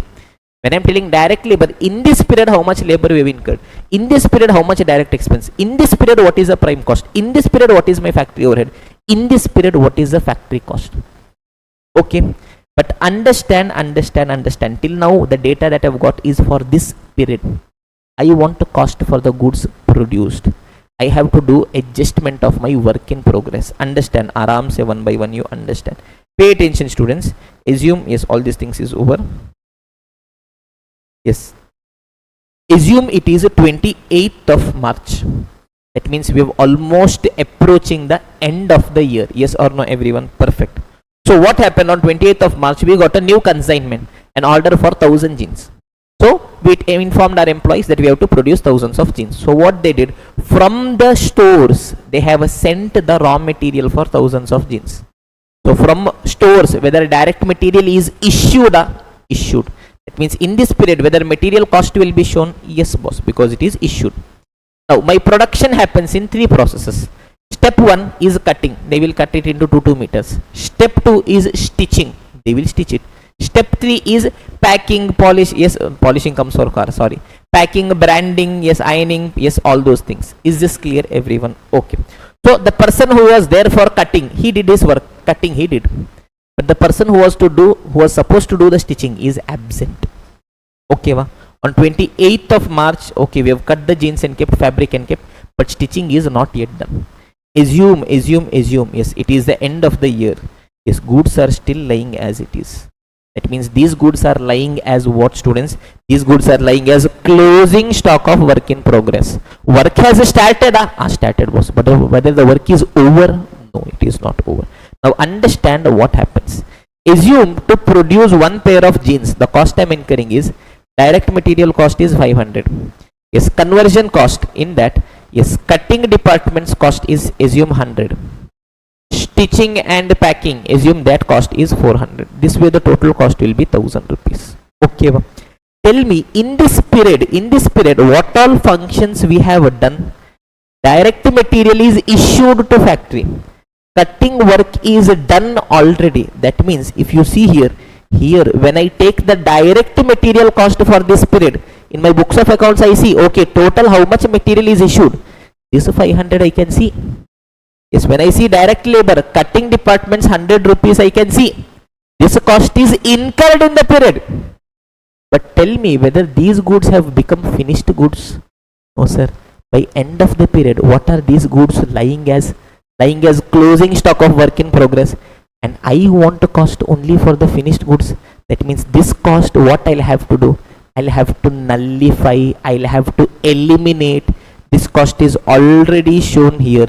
That means in order to nullify, what I have to do? I have to less. That is why I will reduce my closing stock of work in progress. I will tell boss, the 600 rupee cost is incurred in this period, but it did not become finished goods. Now for this period I will nullify. Is this clear? That is why minus closing stock of work in progress. Okay, perfect. Now comes opening stock of work in progress. First period is over.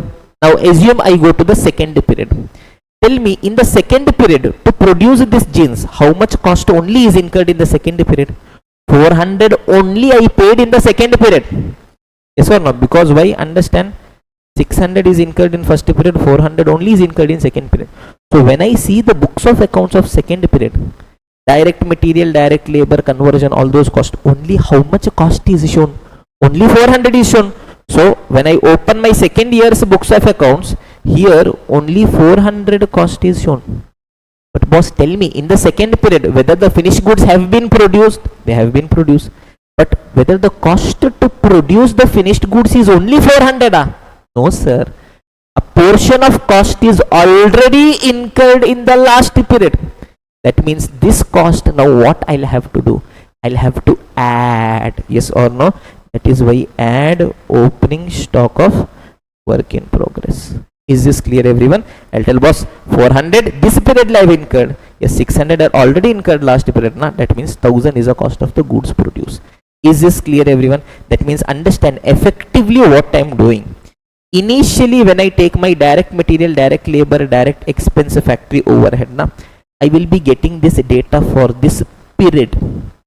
But in this period, at the end of the period, there will be some goods for which cost I incurred, but they did not become finished goods. That means that cost has to be nullified, eliminated. That is why I do a less. Okay. and at the start of the period there will be some goods which are lying as opening stock on which only balance cost is shown in the current period. Why? Some cost was already incurred in the last period, that also I have to include. Add opening stock of work in process minus closing stock of work in process. Now I will arrive at the cost for the goods produced. Is this clear, everyone? Yes or no? This is the exact logic as to why I am doing add opening stock of work in progress minus closing stock of work in progress. Is this clear, everyone? Okay, perfect. So till where I reached, I arrived at my net factory cost. What is net factory cost? It is a factory cost, the cost that I am incurring in the factory, but this is for the goods produced. Effectively, how much goods is produced, for that I am incurring this cost. Is this clear, everyone? Okay, perfect. Now, yes, I have incurred all my costs in the factory. Now I am going outside factory. Yes, where we are going outside factory? Yes, to office we are going. Yes or no? Yes, in the office, the cost that we are incurring, we can bifurcate into two different categories. Yes, either there are some specific costs which are incurred specifically for production. There are 5 specific costs. Apart from that, there are the general administration cost. Okay, now understand, throughout the entire subject, we always thought that my factory cost itself is my production cost, but it is wrong. To produce my goods, now outside factory also we will be incurring some costs. What all those items are? Yes, the institute has specified 5 specific items. One by one, let us try understanding. These costs, even though they are incurred outside factory, they are incurred exclusively to produce the goods, so they will be treated as a specific cost for production. Is this clear, everyone? One by one, aram se will see. Pay attention, everyone. So till here we reached. After that, yes, specific cost. Yes, first one is going to be quality control cost. Sir, can you please explain? Yes, definitely, dear. Now assume. Opening stock, all of this thing is fine. Okay, fine. Yes. Quality control cost. Now assume. Yes, what is your name, da? Ashwath. Yes, Ashwath has cleared a CA examination. He is now finally going on a date with his girlfriend. So he wanted to wear a good pair of jeans. So he decided, okay, he'll purchase our jeans, DG jeans. So he purchased our jeans. Okay, he decided to go on a date. He is there. Ashwath's girlfriend is there. La la la la la. Maja is coming. But wait, what happened? Suddenly, when Ashwath is walking on the road, he hears a sudden noise. What happened? His jeans tore off. Yes or no? The entire date got spoiled. Oh my God. Yes, Ashwath became very angry. He came to our office. He's telling, what nonsense jeans you are producing. You could not even check the quality of the jeans, all those things.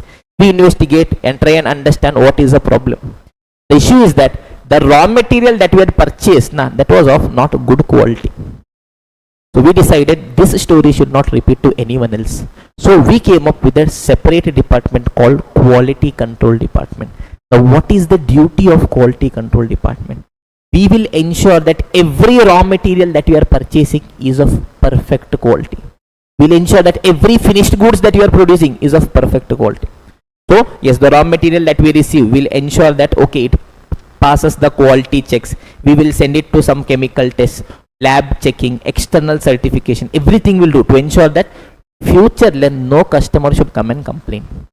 For this, whatever cost I am incurring, is it necessary that my quality control department should be in the factory only? No sir, it can be outside also.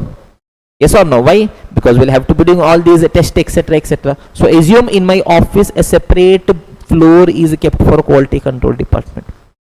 So this cost is being incurred outside factory. Now understand, if this cost was incurred in the factory, it would have directly come in my factory overheads. There was no need to think only. This cost is coming outside factory. But why am I doing a quality control? Why am I doing quality control? So that the goods that I produce is of perfect quality. Yes or no? So even though this cost is incurred outside factory, this cost is incurred exclusively to ensure that the goods that I produce is of perfect quality. So it will be added as a specific cost. The first item is going to be quality control cost. Is this clear, everyone? Perfect. Next item is going to be my research and development cost. Assume we are coming up with a research and development to come up with two-way pants. Have you heard of two-way t-shirts? Yes or no? Yes, one side there will be one color. If you reverse it, there will be another color. I want to come up with a similar model for jeans. Such a model does not exist currently. So I bring all my scientists, they sit, they research, they analyze how can we come up with two-way jeans which you can use it both the sides. All those research and development we are doing. Now tell me students, who are doing research and development? Scientists are going to do. Yes, who are working in the factory? The ground level employees will be working in the factory. Yes or no? Whether our scientists will be staying in the factory to do research and development? No. In the factory, yes, machine will be there, noise will be there, people will be there, good commodity they'll be having, they'll be working. Yes or no? Scientists, will they be working in that atmosphere? No, boss. In the office, we built a separate floor for them, exclusively to do the research. So this cost is incurred outside factory. But why am I incurring this cost? Why? I don't have any other worker to spend this much money. Why? So that once it is successful, based on that I will produce my goods or services. Yes or no, everyone? So even though this cost is incurred outside factory, this cost is incurred specifically to produce goods or services. Yes or no, everyone? So this will also be added as a specific cost. Two items are over. Which all items we have discussed? First is quality control cost. Here only I'll write. Yes, first is a quality control cost. Second is going to be my research and development cost. Third item is going to be administration cost specifically for production. Administration cost specifically for production. Now understand, assume we are having a production manager. Now there can be three different categories, yes, three different employees. Understand students? Yes, one is the final employee. Yes, the person who is actually working on the machine, the machine man. He is actually producing goods or services. For him, whatever I pay now, it will come in my direct labor, because he is actually engaged in producing goods or services. Assume I am an employee, I am actually engaged in producing jeans. Whatever cost is paid for me, it will come under my direct labor. Okay. Next, beyond this, there is a supervisor. What does supervisor do? Whether he produces jeans, he supervises the employees. Yes or no, everyone? So yes, for a set of machines, suppose two machines are there. Yes, or assume a group of 10 machines are there, 50 employees are working. Whether they are working or not, properly they are working or not, all those things to supervise, we have appointed a supervisor, a foreman. Whether he will produce, no, he will just stand and supervise, do. So whatever I am paying to my supervisor, is it a direct cost? No, sir. But it is incurred exclusively in the factory only. Supervisor will be there full time in the factory only. So where will it come? Factory overheads it will come. Okay. Then we have the production manager. Production manager is responsible for the entire production. Now assume a company like Tata Motors. They can be having thousands of machines. For every group of 10 machines, one supervisor is there. So firstly, all these supervisors will have to be managed. Point number one. Only that is our work. No, boss. Yes, we have to come up with a production plan. Which day, which product, using which machine, using which set of employees I am going to produce. This detailed plan. Who will come up with? Production team will come up with. Yes, and when we are producing the goods, we should ensure that the right quality goods we produce at the right cost. Cost also should not increase. If you can go back to standard costing chapter, raw material, yes, material variance. In that material usage variance, whether if quantity changes, who is responsible? Production manager is responsible. So we should produce the right quality goods at the right cost. So to ensure that we are controlling the cost, that also is whose responsibility? Production manager's responsibility. To ensure that quality is good, that also is whose responsibility? Production manager's responsibility. To come up with a plan, which day, which product to produce, whose responsibility? Production manager's responsibility. Is this clear? So all these things are under the control of production manager. He is basically administering the entire production process. Yes or no, everyone? Is it necessary that production manager is standing full time in the factory only? No, sir. Their supervisors are there now. What all we'll have to do is just to see whether supervisors are working properly or not. Install CCTVs, get their report. But with that, he has to do all other works as well. So in the office, a separate floor is there for the production manager. His set of employees are there. So whatever cost we are incurring for them, this cost is incurred outside factory. But why are we incurring this cost? Specifically to produce goods or services. Yes or no everyone? So this will also be added as a specific cost. Is this clear everyone? Perfect. So third item is administration cost specifically for production. Yes or no everyone? Yes. Fourth item is less credit for recoveries. Understand what is happening. We did quality control check. So one pair of jeans, we felt that is not of good quality. We decided if we sell this further, it will impact our market share. So we decided we are not going to sell it to customer. We sold it as a scrap. I recovered, assume 100 rupees. Now tell me, what is this 100 rupees recovery? It is a recovery against cost. Yes or no everyone? So I will be reducing it from my cost. Perfect. Till now everything was a cost. I was paying. So I added. Direct material I paid, direct labor I paid, factory overheads I paid, quality control I paid. This is a recovery against cost. I am getting it back. It is a reduction of cost. Assume 100 rupees I paid, in that 20 I got back. It is a reduction against cost.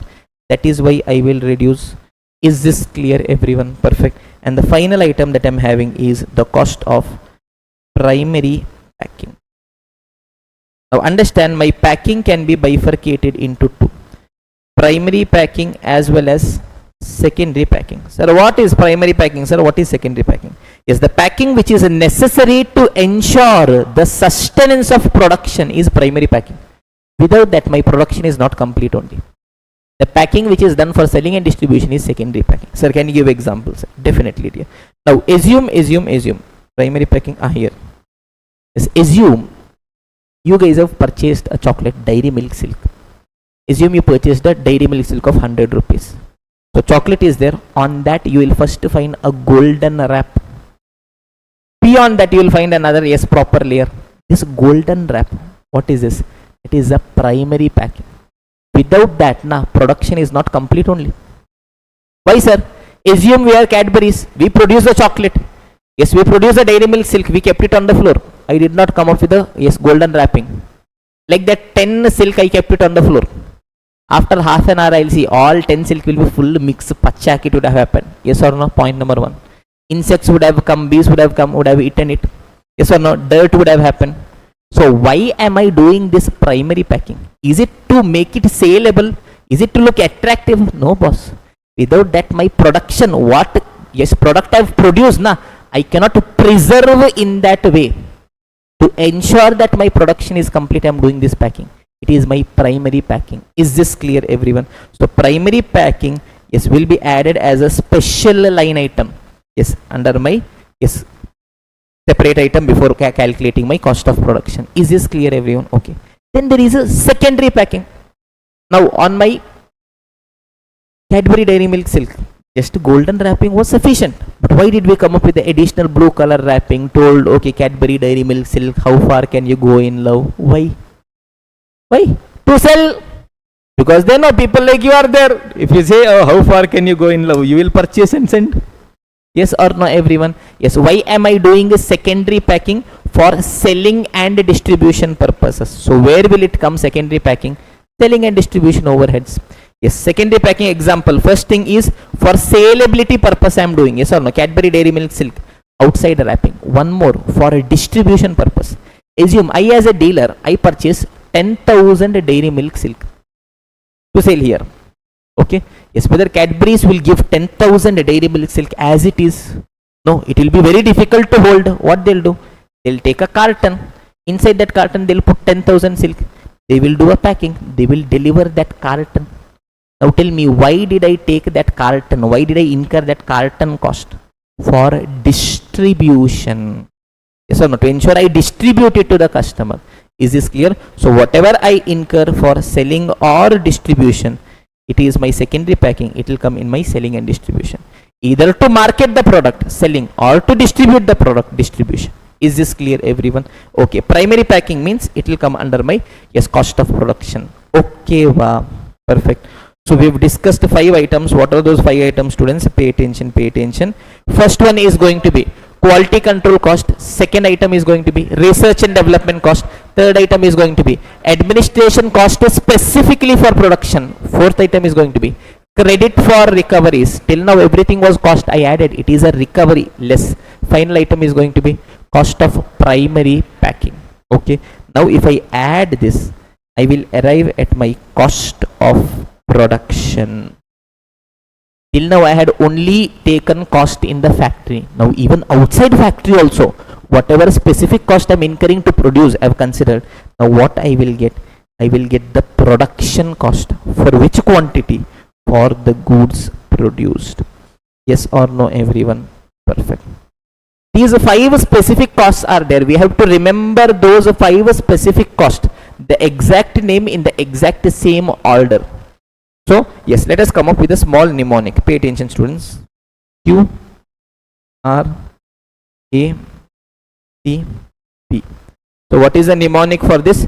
QRACP. Sir, what nonsense is this, sir? Yes or no? Is there any story for that? No story. Don't worry, I'll create and give it to you. Assume, assume, assume. Pay attention, students. Yes, assume we have, what is your name? Ashwath. Ashwath is there. Okay. Yes. Yes, after really long time of hard work, Ashwath cleared his CA examination and finally, yes, Ashwath got his girlfriend. Okay. Yes, Maja is coming in life. Yes, Ashwath is there. Okay. Ashwath's girlfriend is there. Dhum chale. Close. Kiss me, close your eyes. Oh, together they are going on a long drive in the bike. Yes or no? Aram se they are going.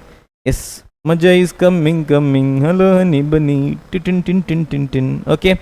They are going. Maja is coming. Yes or no? Suddenly what you see is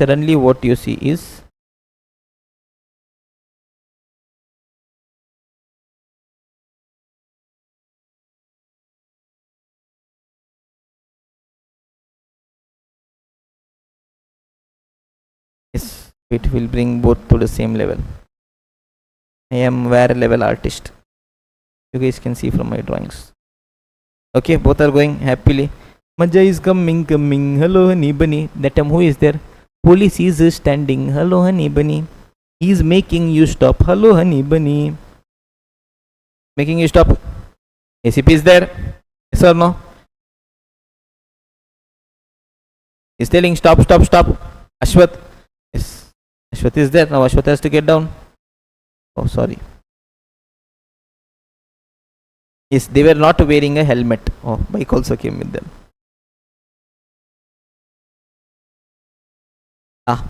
Together only, not living anywhere. After so much time, hard work, got girlfriend. No, living only. Wherever Ashwath goes, okay, girlfriend will be there together. Okay, yes. Now, ACP is there. They were not wearing a helmet. Understand. Yes, in road or relationship, helmet is compulsory. What are you smiling? What? Shantam Papa. What? Whether you are going alone in a road or you are going with your girlfriend in a road, helmet is compulsory. What you guys are thinking? Antam Papa, very bad people. Papa person I am. Yes, now shh, ACP is there. ACP is asking, why you guys are smiling? Da? I am Papa person. Record students. I am Papa person. Da. These people, corrupted minds. Very Papa, pure.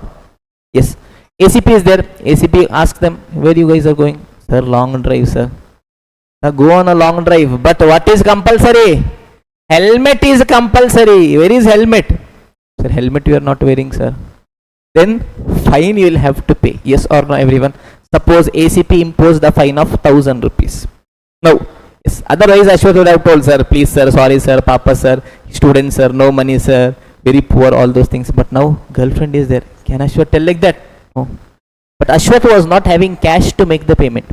Ashwath told, sir, yes, I will make the payment, sir, but I don't have physical cash. ACP is asking, which world you are living, the digital India? QR code is there now. Scan the QR code.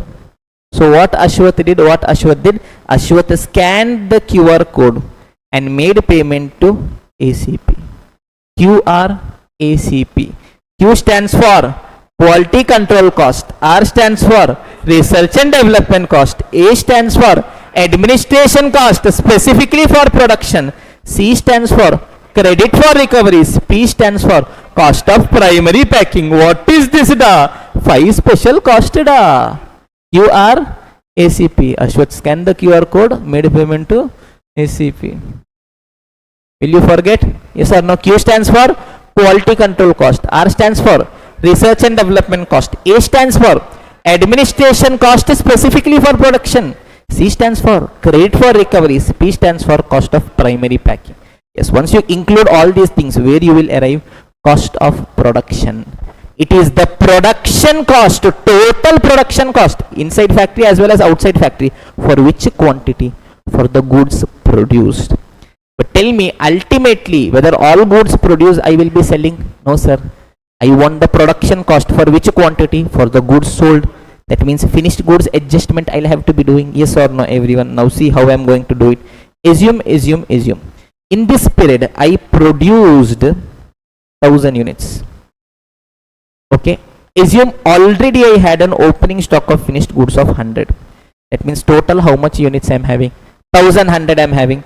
Is it necessary all 1100 I should sell? No sir. Assume I sold 900 only. That means how much I'm having as closing stock? 200 I'm having as closing stock. Tell me, yes, I've arrived at my production cost for quantity produced.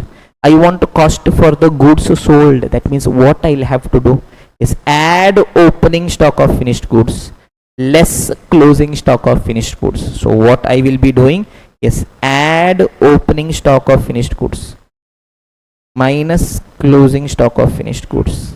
I will arrive at my cost of goods sold. What is this? This is the production cost, product cost, but this is for the goods sold. Is this clear, everyone? Yes or no? Yes or no? Understand? Yes. In this case also, look at this. Assume cost of production. Assume 1000 units I produced in this period. Yes, these goods are now going to warehouse. Warehouse already which goods are there? Opening stock is already there. If I want that also I can sell. Yes or no, everyone? Yes. Assume 100 already is there as opening stock. That means if I want, how much I can sell? 1100 I can sell. But whether everything was sold? No boss. Assume 200 was not sold. That means how much only is sold? 900 is sold. I will calculate the cost for the goods sold. Is this clear, everyone? Perfect. Till where we reached cost of goods sold. From starting, let us come, everyone, pay attention from where I started. Direct material, direct labor, direct expense. I arrived at prime cost.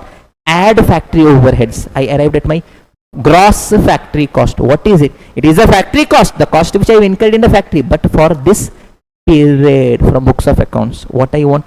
Net factory cost. So what I'll have to do? Closing stock of work in progress. Cost is incurred, but goods did not get produced. I will eliminate less. Opening stock of work in progress. I will add. Why? Because this period will produce, but some cost already incurred in last period. Now add. I will arrive at my net factory cost. Now outside factory, I will be incurring 5 special cost. What all? QRACP. Q stands for quality control cost. R stands for research and development cost. A stands for administration cost specifically for production. C stands for credit for recoveries, and P stands for cost of primary packing. I will arrive at my production cost or cost of production. It is a production cost, product cost, but for which quantity? For goods produced. I want for which quantity? Goods sold. Na. It means finished goods I'll have to adjust. Add opening stock of finished goods because it is already produced. Yes, that means I can sell minus closing stock of finished goods. Even though produced, I did not sell. I will arrive at my cost of goods sold. Now tell me, yes, which cost I have included? The product cost I have included. Yes, now outside product, yes, outside production also, which all cost is there? Administration overheads and selling and distribution overheads is there. That also I will include. Add admin overheads, add selling and distribution overheads. Now what I will be getting? I will be getting the total cost for the goods sold. It is called as cost of sales. It is the total cost for the goods sold. I arrived at the total cost. Now if I add profit, what will I arrive at? Sales. It is the revenue for the goods sold. This is the logic behind your cost sheet.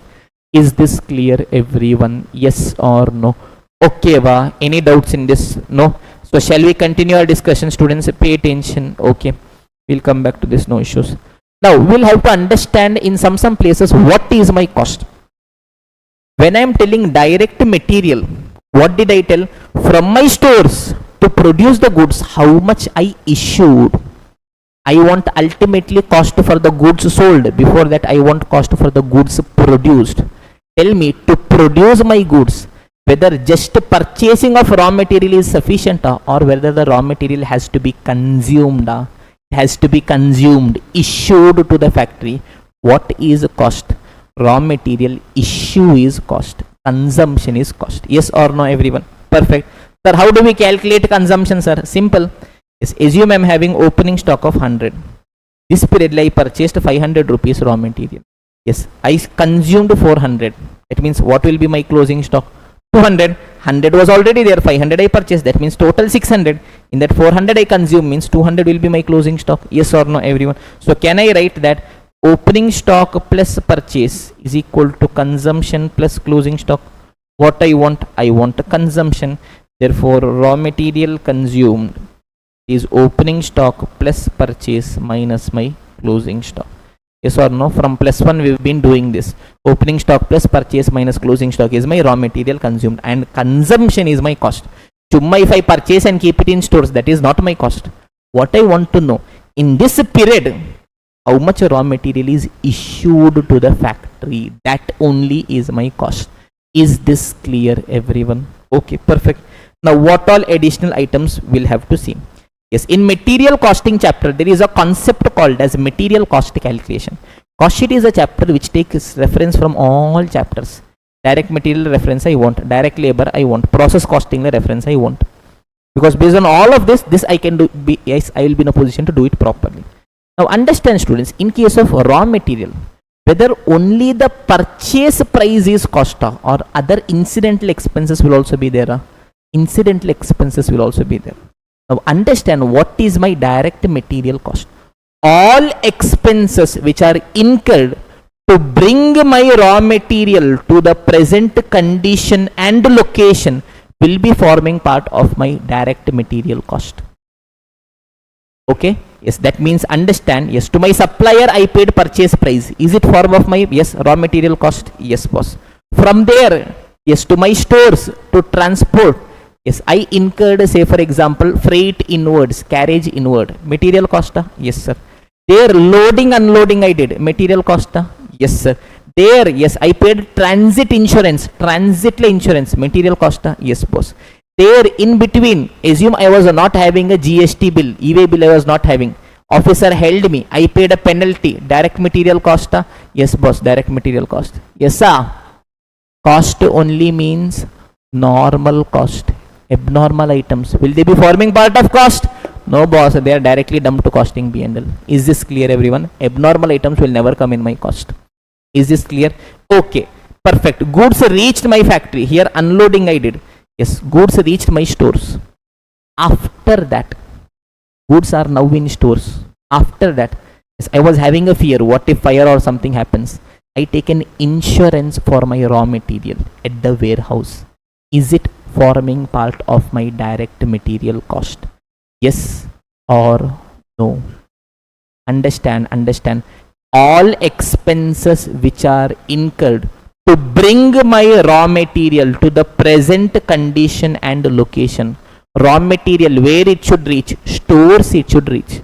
So till the time my raw material reaches stores, every expense which is incurred for that is my direct material cost. After that, to preserve that whatever I am incurring, it is not my direct material cost. Is this clear, everyone? Why? Because it is not incurred to bring till here. After that, just to preserve I have incurred. Is this clear, everyone? Yes or no? Yes, be clear with the understanding of cost. Yes, and this is something you guys would have learnt in your accounts. Inventory, all expenses required to bring the inventory to the present condition and location. PP, all expenses required to bring the asset to the present condition and location will be capitalized as cost of PP. Yes or no, everyone? Same thing only is happening here. That means tell me carriage inward, whether it will be added in cost? Yes, boss, it will be added. I purchase some goods that's somewhere defective. I return. That means what I will be doing? I will reduce it from cost. Yes. Yes or no, everyone? Yes, abnormal loss. Yes, I incurred some amount. Yes, but in that some abnormal loss was there. I'll have to eliminate. Yes. Yes, NRV of normal loss also I will be eliminating. This you will not be understanding it here. Process costing, when I'll explain, you will understand this. Is this clear, everyone? Okay, perfect. Now coming to direct labor or direct expenses. Yes, cost always means the cost incurred, accrual concept, irrespective of whether it is paid or not. Yes, that means, understand students, assume I am having an employee. For my employee, for 1 month 10 rupees I have to pay. That means 12 months how much I should be paying? 120 I should be paying, that is my cost.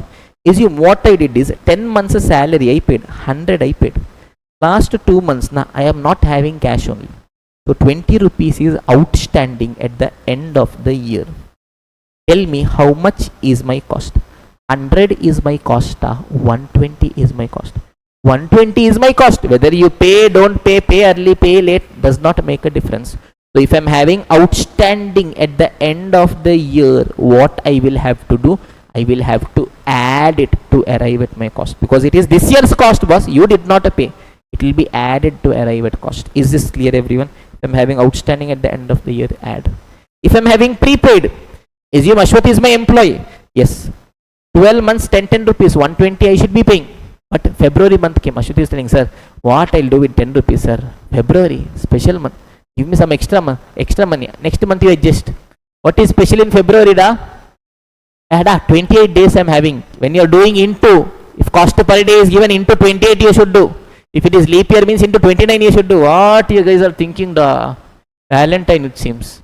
Clear CA, then Valentine. Valentine, it seems. Beauty people, nice people. Now you did not think that way, na? Costing only. I'm only talking costing. Anything left, right, center I have spoken until now. Costing only I spoke. Nothing else I am speaking. Yes, pay attention. Shh. So every month 10 rupees, 120 I should have paid. Assume I paid him 140. 20 rupees extra I paid. Tell me 140 I paid. But for this year 140 is cost. No, boss. 20 is prepaid at the end of the year. Extra I paid. That I will eliminate, and only 120 I will show it as cost. If I have prepaid, extra I have paid, I will have to eliminate it. I will have to less. Is this clear, everyone? And opening is going to be reverse of that. Plus means minus, minus means plus. I am not going to explain the logic again. From +1 we are playing with this. Yes or no, everyone? Okay, perfect. Factory overheads, different names, also called as works overhead, manufacturing overhead, production overhead. Great, boss. Next, gross factory cost to net factory cost. That journey we have understood logically. Yes, cost incurred for production but outside factory. QRACP, that also we have understood. Cost of production to cost of goods sold, that also we have seen. Yes, packing cost. Primary packing means it will come in those 5 special costs. QRACP, P, packing. Secondary packing means it will go to selling and distribution overheads. If question does not specify my overhead, yes, I will always assume that it is my factory overheads. Is this clear, everyone? Okay. Next, in all cost sheet problems, wherever I am having stock adjustment, understand students, 3 places I did stock adjustment. Firstly, I calculated direct material consumed. There I did stock adjustment. How did I do? Opening stock of raw material plus purchase minus closing stock. Gross factory cost to net factory cost I went. How? Yes, it is gross factory cost. Add opening stock of work in progress minus closing stock of work in progress. Cost of production to cost of goods sold I went. Is cost of production. Add opening stock of finished goods minus closing stock of finished goods.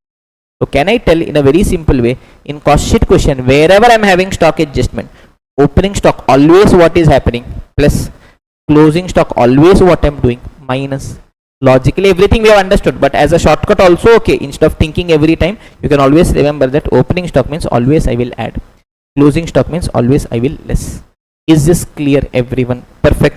Yes. And if I have incurred some abnormal cost, I have told during transportation I was not having e-way bill. Yes, the officer levied a penalty of say 10,000 rupees.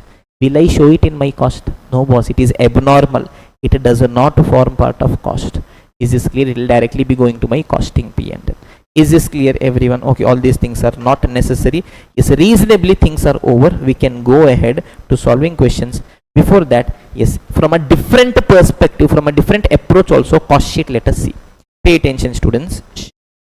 Alternative approach of alternative school of thought. 3 places I am incurring cost. Where all? Yes, production is happening where? Factory. Next, administration, office. Marketing, also called as selling and distribution. Okay, factory I am producing goods. three different types of stocks I am having. First is my raw material stock. Next is my work in progress stock. Next is my finished goods stock. Raw material will be lying in a place called as stores. Yes, work in progress will be in my factory. Finished goods will be in my godown or warehouse. First, let me go to stores, the place where my raw material is stored. Tell me, yes, I can open my, yes, stores ledger control account if you want in terms of your cost accounting system, or else we will not go into the technical names. Aram say raw material account I will tell. Yes, in my raw material account, what I will be showing, opening stock of raw material. Assume I have 100 rupees opening stock of raw material. This period I have purchased, assume 1000 rupee raw material. It means total how much raw material I am having, 1100. Assume in that I did not use 200 rupee raw material. That means how much raw material I have issued to the factory, consumed 900. Yes or no everyone? This will go further into my factory. From here it will come to my factory. Is this clear everyone? Yes. How did I get this? It is nothing but my opening stock plus purchase minus closing stock. I got my direct material cost. Okay. Factory, yes, my raw material has entered. Okay boss, direct material has come. Just a direct material is sufficient to produce goods. No boss, what I want? Direct labor I want, direct expense I want, factory overheads I want. Is this clear everyone? Perfect. Okay. Yes, in my factory at the start of the period I will already be having my opening stock of work in process. Yes or no everyone? Yes, I will add all of this. I will get the total cost. But in that all goods have become finished goods. No boss, some goods are lying as closing stock of work in process. If I eliminate this, yes, I will get the cost of the finished goods produced. It is nothing but my net factory cost. Yes or no everyone? Yes, if you want to see your net factory cost, look at this. Direct material, direct labor, direct expense, prime cost, add factory overheads, gross factory cost, add opening stock of work in progress minus closing stock of work in progress. You arrived at your net factory cost. Now production is over. Where are goods going now? Yes, to finished goods control account, or yes, in terms of location, to warehouse they are going. Okay boss, outside factory these goods went. Net factory cost. Is this clear everyone? Now to produce my goods outside factory also some special cost I will be incurring. What all are those special cost? QRACP. So for my goods these cost also should be added. QRACP. That gives me my production cost for the goods produced. Yes, but already in my warehouse what will be lying? Opening stock of finished goods. That gives me the total goods, whether all goods are sold. No boss, what is not sold? Closing stock of finished goods is not sold. Yes, what will I get? What will I arrive at? I will arrive at my cost of the goods sold. Yes or no everyone? Perfect. Finished goods control account is over. Yes or no? So look at this. From here, from net factory cost, I will add my QRACP. I will arrive at my cost of production. Add opening stock of finished goods. This you bring it here, minus closing stock of finished goods.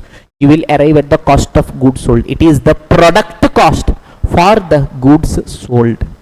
Now from here, yes, I want to calculate the total cost. Yes, product cost anyways is there, but outside that also, apart from the production also, two other costs I am incurring. Admin overheads I am incurring, selling and distribution overheads I am incurring. If I add this, what I will get? I will get the total cost, which is nothing but the cost of sales. Yes or no everyone? Yes. Where is this cost of sales going? It is going to my costing P&L.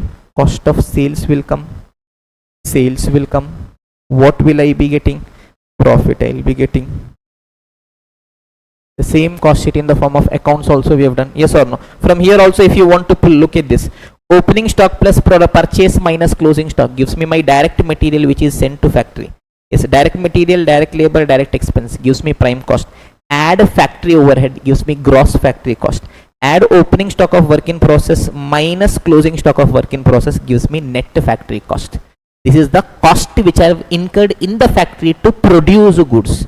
These goods are going to warehouse. So apart from my factory cost, 5 special costs are also coming here. Yes, QRACP, I will arrive at my cost of production. Yes, on that, already in my warehouse, I will be having add opening stock of finished goods minus closing stock of finished goods. I will arrive at my cost of goods sold. Now, on the goods which is sold, I should be adding my admin as well as selling and distribution overheads. I will arrive at my total cost. Total cost you compare with sales, you will arrive at your profit. Is this clear, everyone? Perfecta, perfecta, perfecta. Any doubt? No. Just giving you guys 1 minute to let the thing settle in. Slowly we'll continue our discussion further. Yes, everyone, shall we continue our discussion? Yes or no? So concept discussion is over. We will be solving questions and what all adjustments are there, what should be our mindset. Let us try understanding quickly. Okay, first we will start with the basic question. Look at this, students. Simple GGB question is raw material they are telling 1.8 lakh. Direct wages they are telling 90,000. Machine hours worked 10,000 and machine hour rate is 8 per hour. That means 10,000 hours my machine is working. For every hour, how much is the cost? 8 rupees. That means how much will be my cost, students? 80,000. Now tell me, where will this cost come? Where will this cost come? Where will this cost come? Yes, where is my machine working? Factory. That means it is a cost in relation to factory. Yes or no, everyone? Yes, go back to the chapter overheads. Yes, I am having my indirect expenses, overheads. To recover my overhead, I have to link it with some basis. I can link it with material cost, labor cost, prime cost, labor hours, machine hours. Here what they have done, they have linked it with machine hours. That is why they got, okay boss, every hour machine is running 8 rupees. Like that 10,000 hours it is running. It is 80,000. What is this? This is my factory overhead cost. Is this clear, everyone? Yes or no? This is my indirect cost in the factory. I did not know how to allocate. That is why by taking machine hours as a base, I have distributed. Okay, boss, perfect. Admin overheads general. It is my general administration overheads, 35,000. Yes, selling overhead per unit is given 5. Units produced is 4,000. Units sold is 3,600. Selling price per unit is 125. Prepare a cost sheet showing cost per unit as well as profit for the month. Now, there are two different approaches to prepare cost sheet. Approach number 1, you see which all items are there, only those items you put. Like direct material is given, given I will write. Direct labor is given, given I will write. Direct expense is there, not there, I will not write. I will write prime cost. Factory overhead given, given I will write. Yes. Next, opening stock, closing stock of work in progress is given, not given, I will not write. Next, QRACP given, not given, I will not write. That is one approach. What? That is general. General da. Okay, yes, it is specifically for production. Okay, yes, that is one approach. Or there can be one more approach. First, to forget what is there, what is not there. Put the cost sheet format. Then, if a value is there, put the value. Value is not there, put a dash. Story over. Which one is a better approach? First one na, second one na. Second one is a better approach. You may think that, sir, I can save 2-3 lines by going for first approach. No, wrong. You have to keep thinking every once in 2 seconds. Yes, first you have to see whether item is there or not. Sometimes you may see that, okay, item is not there. Then if item is there, you'll have to scratch off, write it again. Point number 1. Point number 2, your mind will not start thinking from center. Suppose I tell you suddenly cost of production, next what will come? Your mind will automatically not start thinking. Your mind will start from direct material, direct labor, direct expense, prime cost, add factory. So the best way out is first put the format. Then value is there. You write. Value is not there. What tension? Put a dash. End of the story. Na? That way you are showing each and everything also. Presentation is also good. Yes, you are only thinking once. Separate your thinking from doing. First think, put the format. Then wherever values are there, put it. As simple as that. Now see, I will just put the format. Yes, I am not writing it again. I have already written and kept so that we can save time. Yes, 2 columns. One is a note number. Wherever I am having multiple line items, now I will give a note number below. That value only I will be showing. As well as total amount I will show. Tell me, students, direct material is how much? 1.8 lakh. Direct labor is how much? 90,000.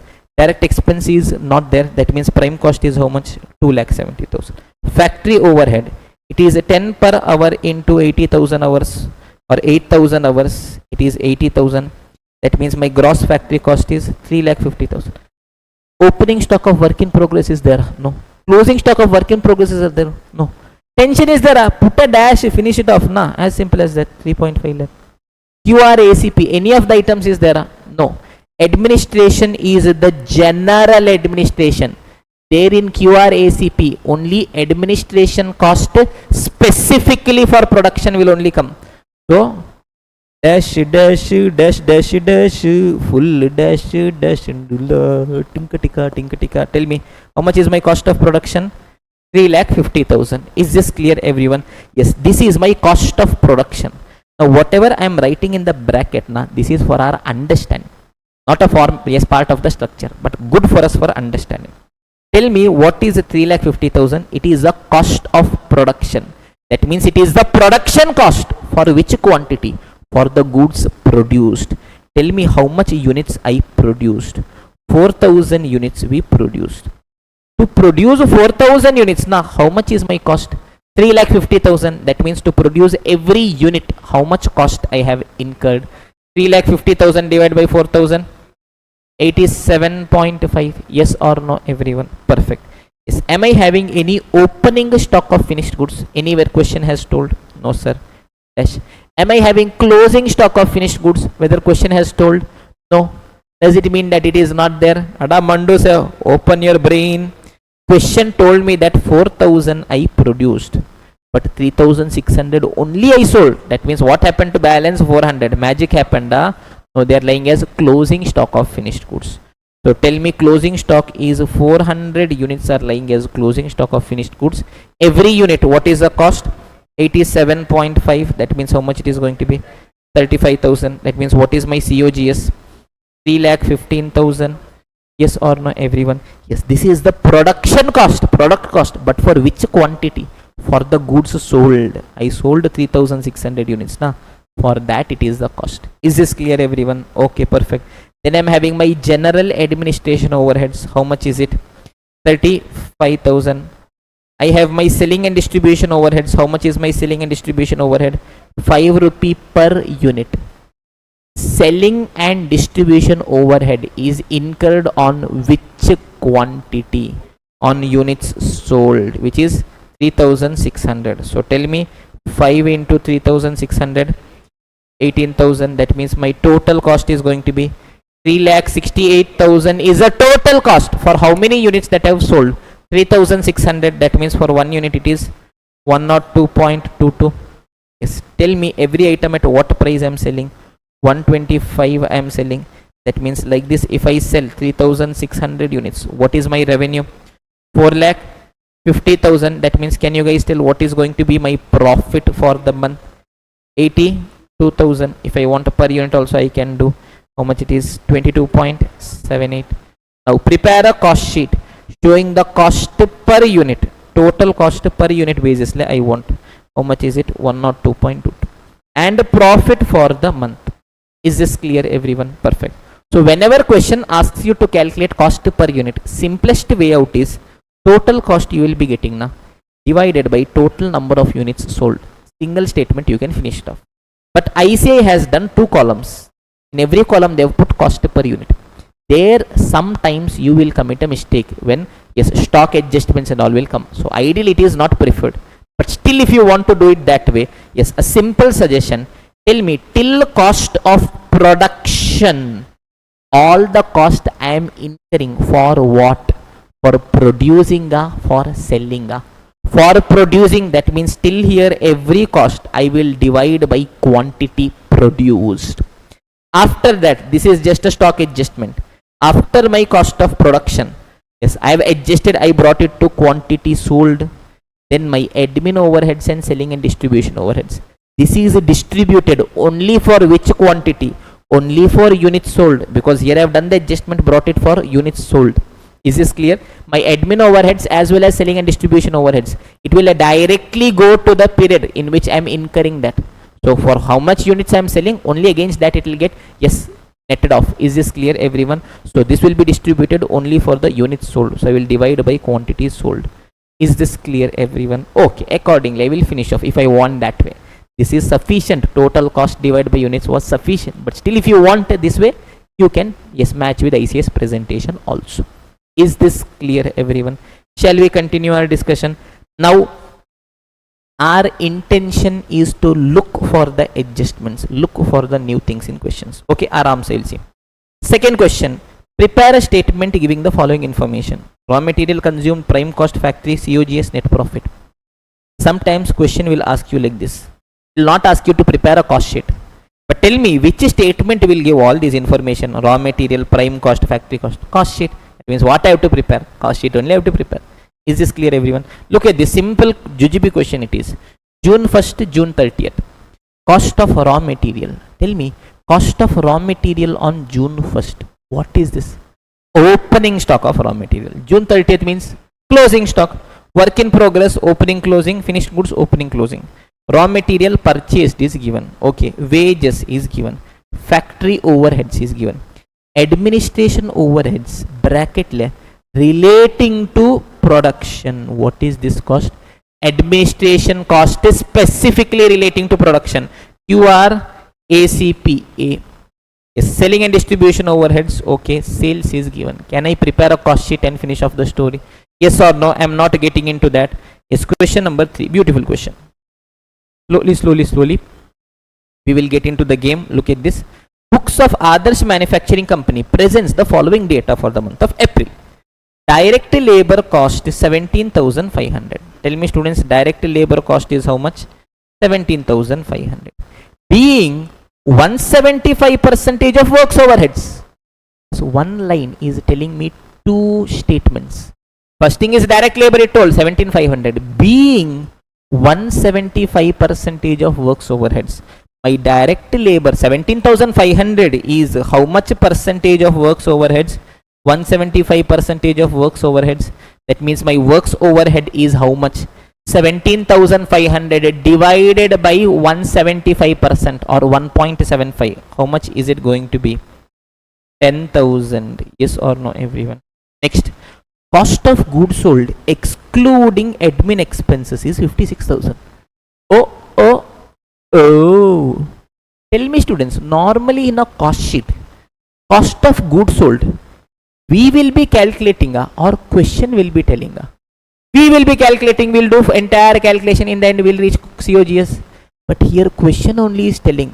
That means one person is coming into our life. What does it mean? It is a time for someone to go out from our life. Yes or no? Some data will be missing. That time it is time to call home. Om Exai Nama. Yes or no, everyone? We will see who is going out from life. For them we'll call X. Don't worry. Yes, inventory accounts show the following opening closing balances: raw material opening closing, work in progress opening closing, finished goods opening closing. Okay. Selling expenses given, general admin given. Okay. Yes, sales is also given. You are required to find out the value of material purchased. Oh my God! Material purchase, I don't know. See the question whether anywhere material purchase is given. Not given, sir. That means whatever we don't know in life, whenever we get stuck in life, we don't know what is the next step to be taken. Is it time to get desperate in life? No. It is time to call who? X. Yes or no? Whom we will take as X? Yes, raw material purchase I will be taking as X. Taking my material purchase as X, I will prepare my cost sheet. Very simple. Yes, look at this. My raw material cost. It is opening stock plus purchase minus closing stock. See, here only I will show. Tell me, opening stock is how much, students? 8,000 plus purchase is X minus closing stock is how much? 10,600. Yes or no, everyone? Yes, that means it is going to be how much? X minus 2,600. Perfect, everyone. Direct labor is 17,500. Direct expense is not there. Prime cost is how much? X plus 4,900. Yes or no? Factory overheads we calculated and kept 10,000. That means gross factory cost is X plus 24,900. Add opening stock of work in progress 10.5 minus 14.5. That means minus 4. It is X plus 2,900. QRACP, what am I having? QRACP, anything I'm having? No, general I'm having. So nothing is there. Dash, dash, dash, dash, dash. I get X plus 2900. This opening stock of finished goods is 17600. This is 19,000. Yes or no, everyone? So I will arrive at my cost of goods sold. How much it is, students? X plus, I guess 1400 it is reducing. Is it 19,500? So my cost of goods sold is X plus 19,500. And that is equal to what? Question has told cost of goods sold is how much? 56,000. So I will tell, okay boss, X plus 19,500 is equal to how much? 56,000. Therefore, what is the value of X? 56,000 minus 19,500, 36,500. And in life, what is most important? To remember, who is your X? Who is your X? Who is your X? Raw material purchase is X. That I will remember and keep. Is this clear, everyone? Yes. Very simple way we have done. Yes or no?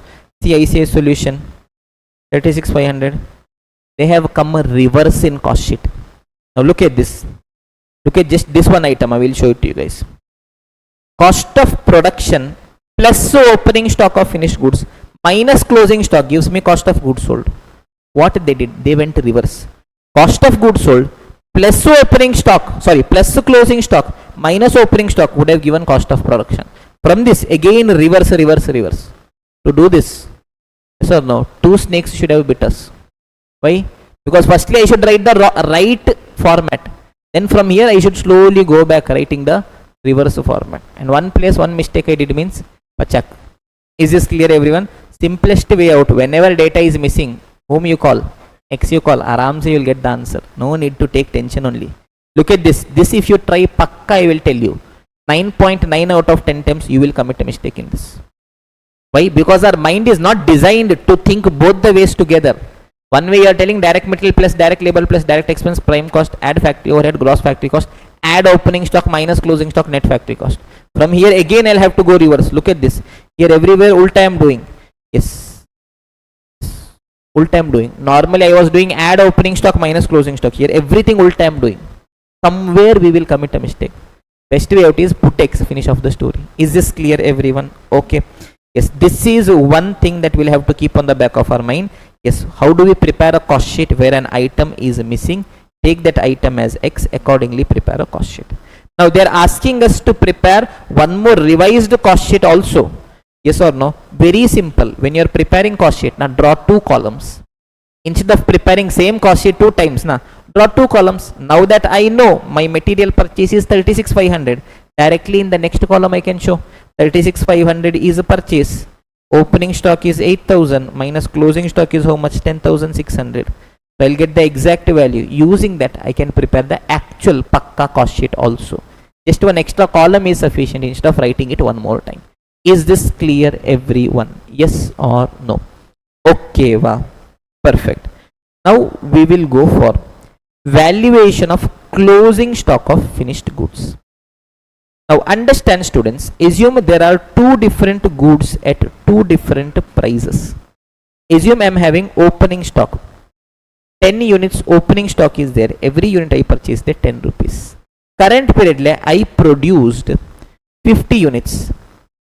Every units I produced at say 20 rupees. In that, assume I sold say for example 40 units. Tell me how much should be lying as my closing stock. Already opening stock 10 was there. Current period how much fresh I produce? 50. That means total how much goods is there? 60. In that how much I sold? 40. How much should be lying as closing stock? 20. Perfect, everyone. Till now no doubt. Now tell me, my opening stock is at 10 rupees. Current period production is at 20 rupees. Which one is sold? Opening stock is sold first. Current period production is sold first. What will come into picture? Method of valuation will come into picture. Which all method of valuation we have heard? FIFO, LIFO, weighted average. FIFO is telling first sell opening stock. LIFO is telling first sell current production. Weighted average is telling forget the tension boss. Take a weighted average and accordingly distribute. Is this clear, everyone? Okay. Now for us in entire costing, If question does not specify method of valuation, we will always assume FIFO method of valuation. Is this clear, everyone? Yes or no? Perfect. It is a default assumption throughout. Yes, if specific information is not given, we will always be valuing our goods based on FIFO method of valuation. Okay, boss. Using that, let us try doing this simple question. Company has an opening stock of 100 units whose value is 96,000. Tell me, students, how many units opening stock is there? 100 units. Value is 96,000. That means every unit at what cost? Yes, I have produced 960. Perfect, everyone. Okay. Company has produced 500 units in the current period. Okay, how much we have produced? 500 units in the current period we produced. The cost of production is 5 lakh. I incurred 5 lakh to produce 500 units. That means for every unit how much? 1000. Okay, everyone. Company has sold 550 units. Now tell me, students. Yes, 100 was opening stock, 500 is production. Total how much quantity I am having? 600. In that 550 I sold. How much closing stock I should be having? 50 should be my closing stock. Perfect.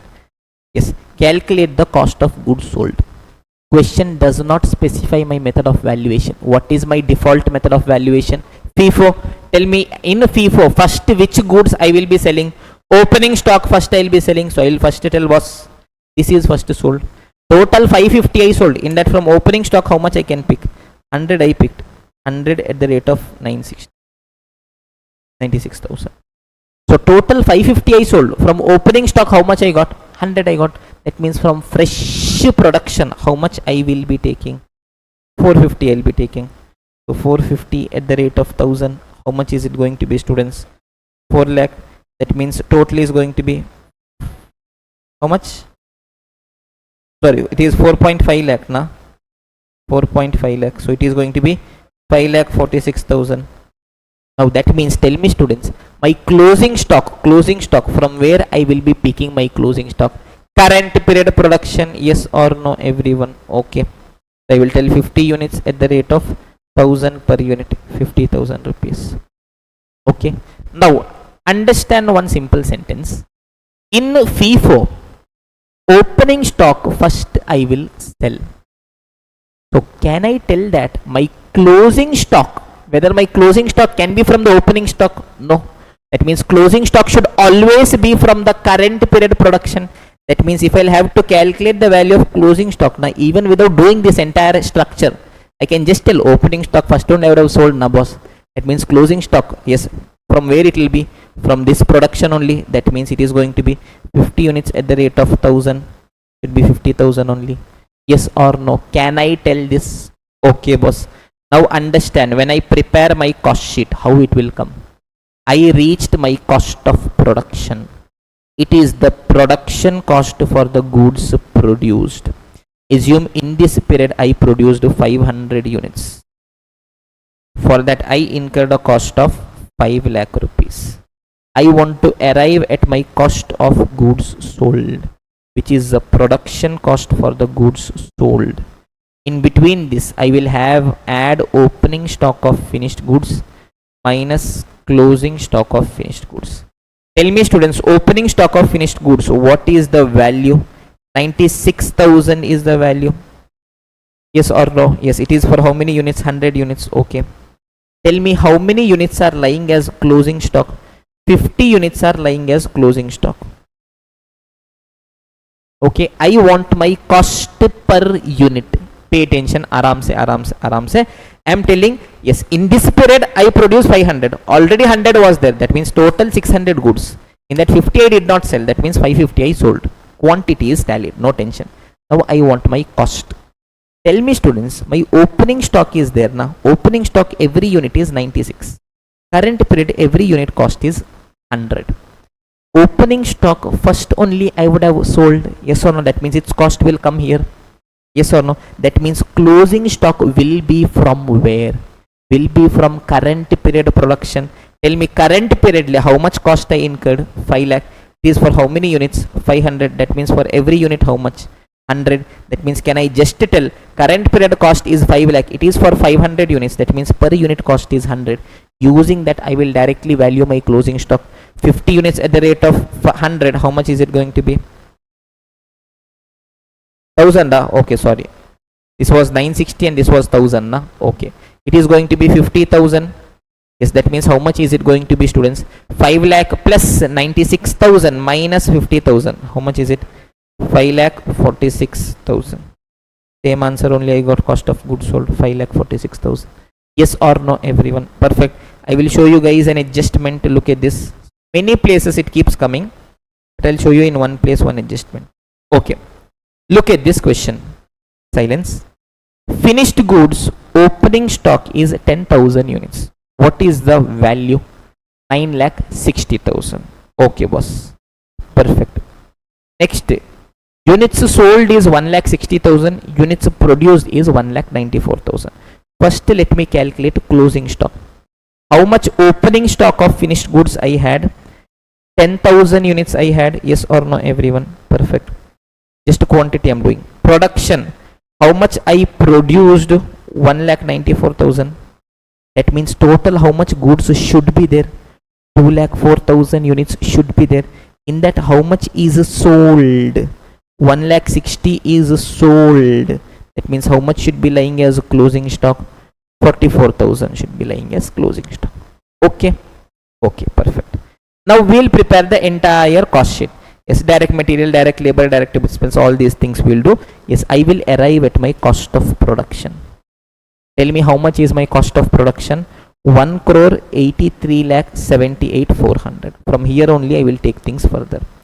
Cost of production 1 crore 83 lakh 78,400.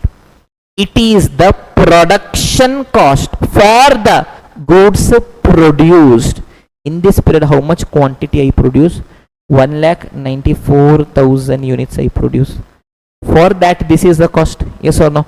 Add opening stock of finished goods. How much opening stock I have? 10,000 units I have. Cost is 9 lakh 60,000. Yes, minus closing stock of finished goods. I will arrive at my cost of goods sold. I should arrive at my cost for 1 lakh 60,000 units. Firstly, tell me how much is my closing stock? 44,000 units. So I want to cost for 44,000 units. I just want to know for 1 unit what is the cost. Tell me, students, nothing is given means default method of valuation. FIFO. I am having opening stock. I am having current period production. Which one I will sell first? Opening stock I will sell first. Yes, after that from current period also I will sell. That means if I am having closing stock means from where my closing stock will be? From the current period production only it should be. Yes or no? Tell me current period led to produce how much cost I incurred? 1 crore 83 lakh 78 400. It is for how many units? 1 lakh 94,000 units. That means for 1 unit how much? 0.73. That means for 44,000 units how much is it going to be? 41 lakh 297. That means can you tell me the cost of goods sold? Obviously rounding off up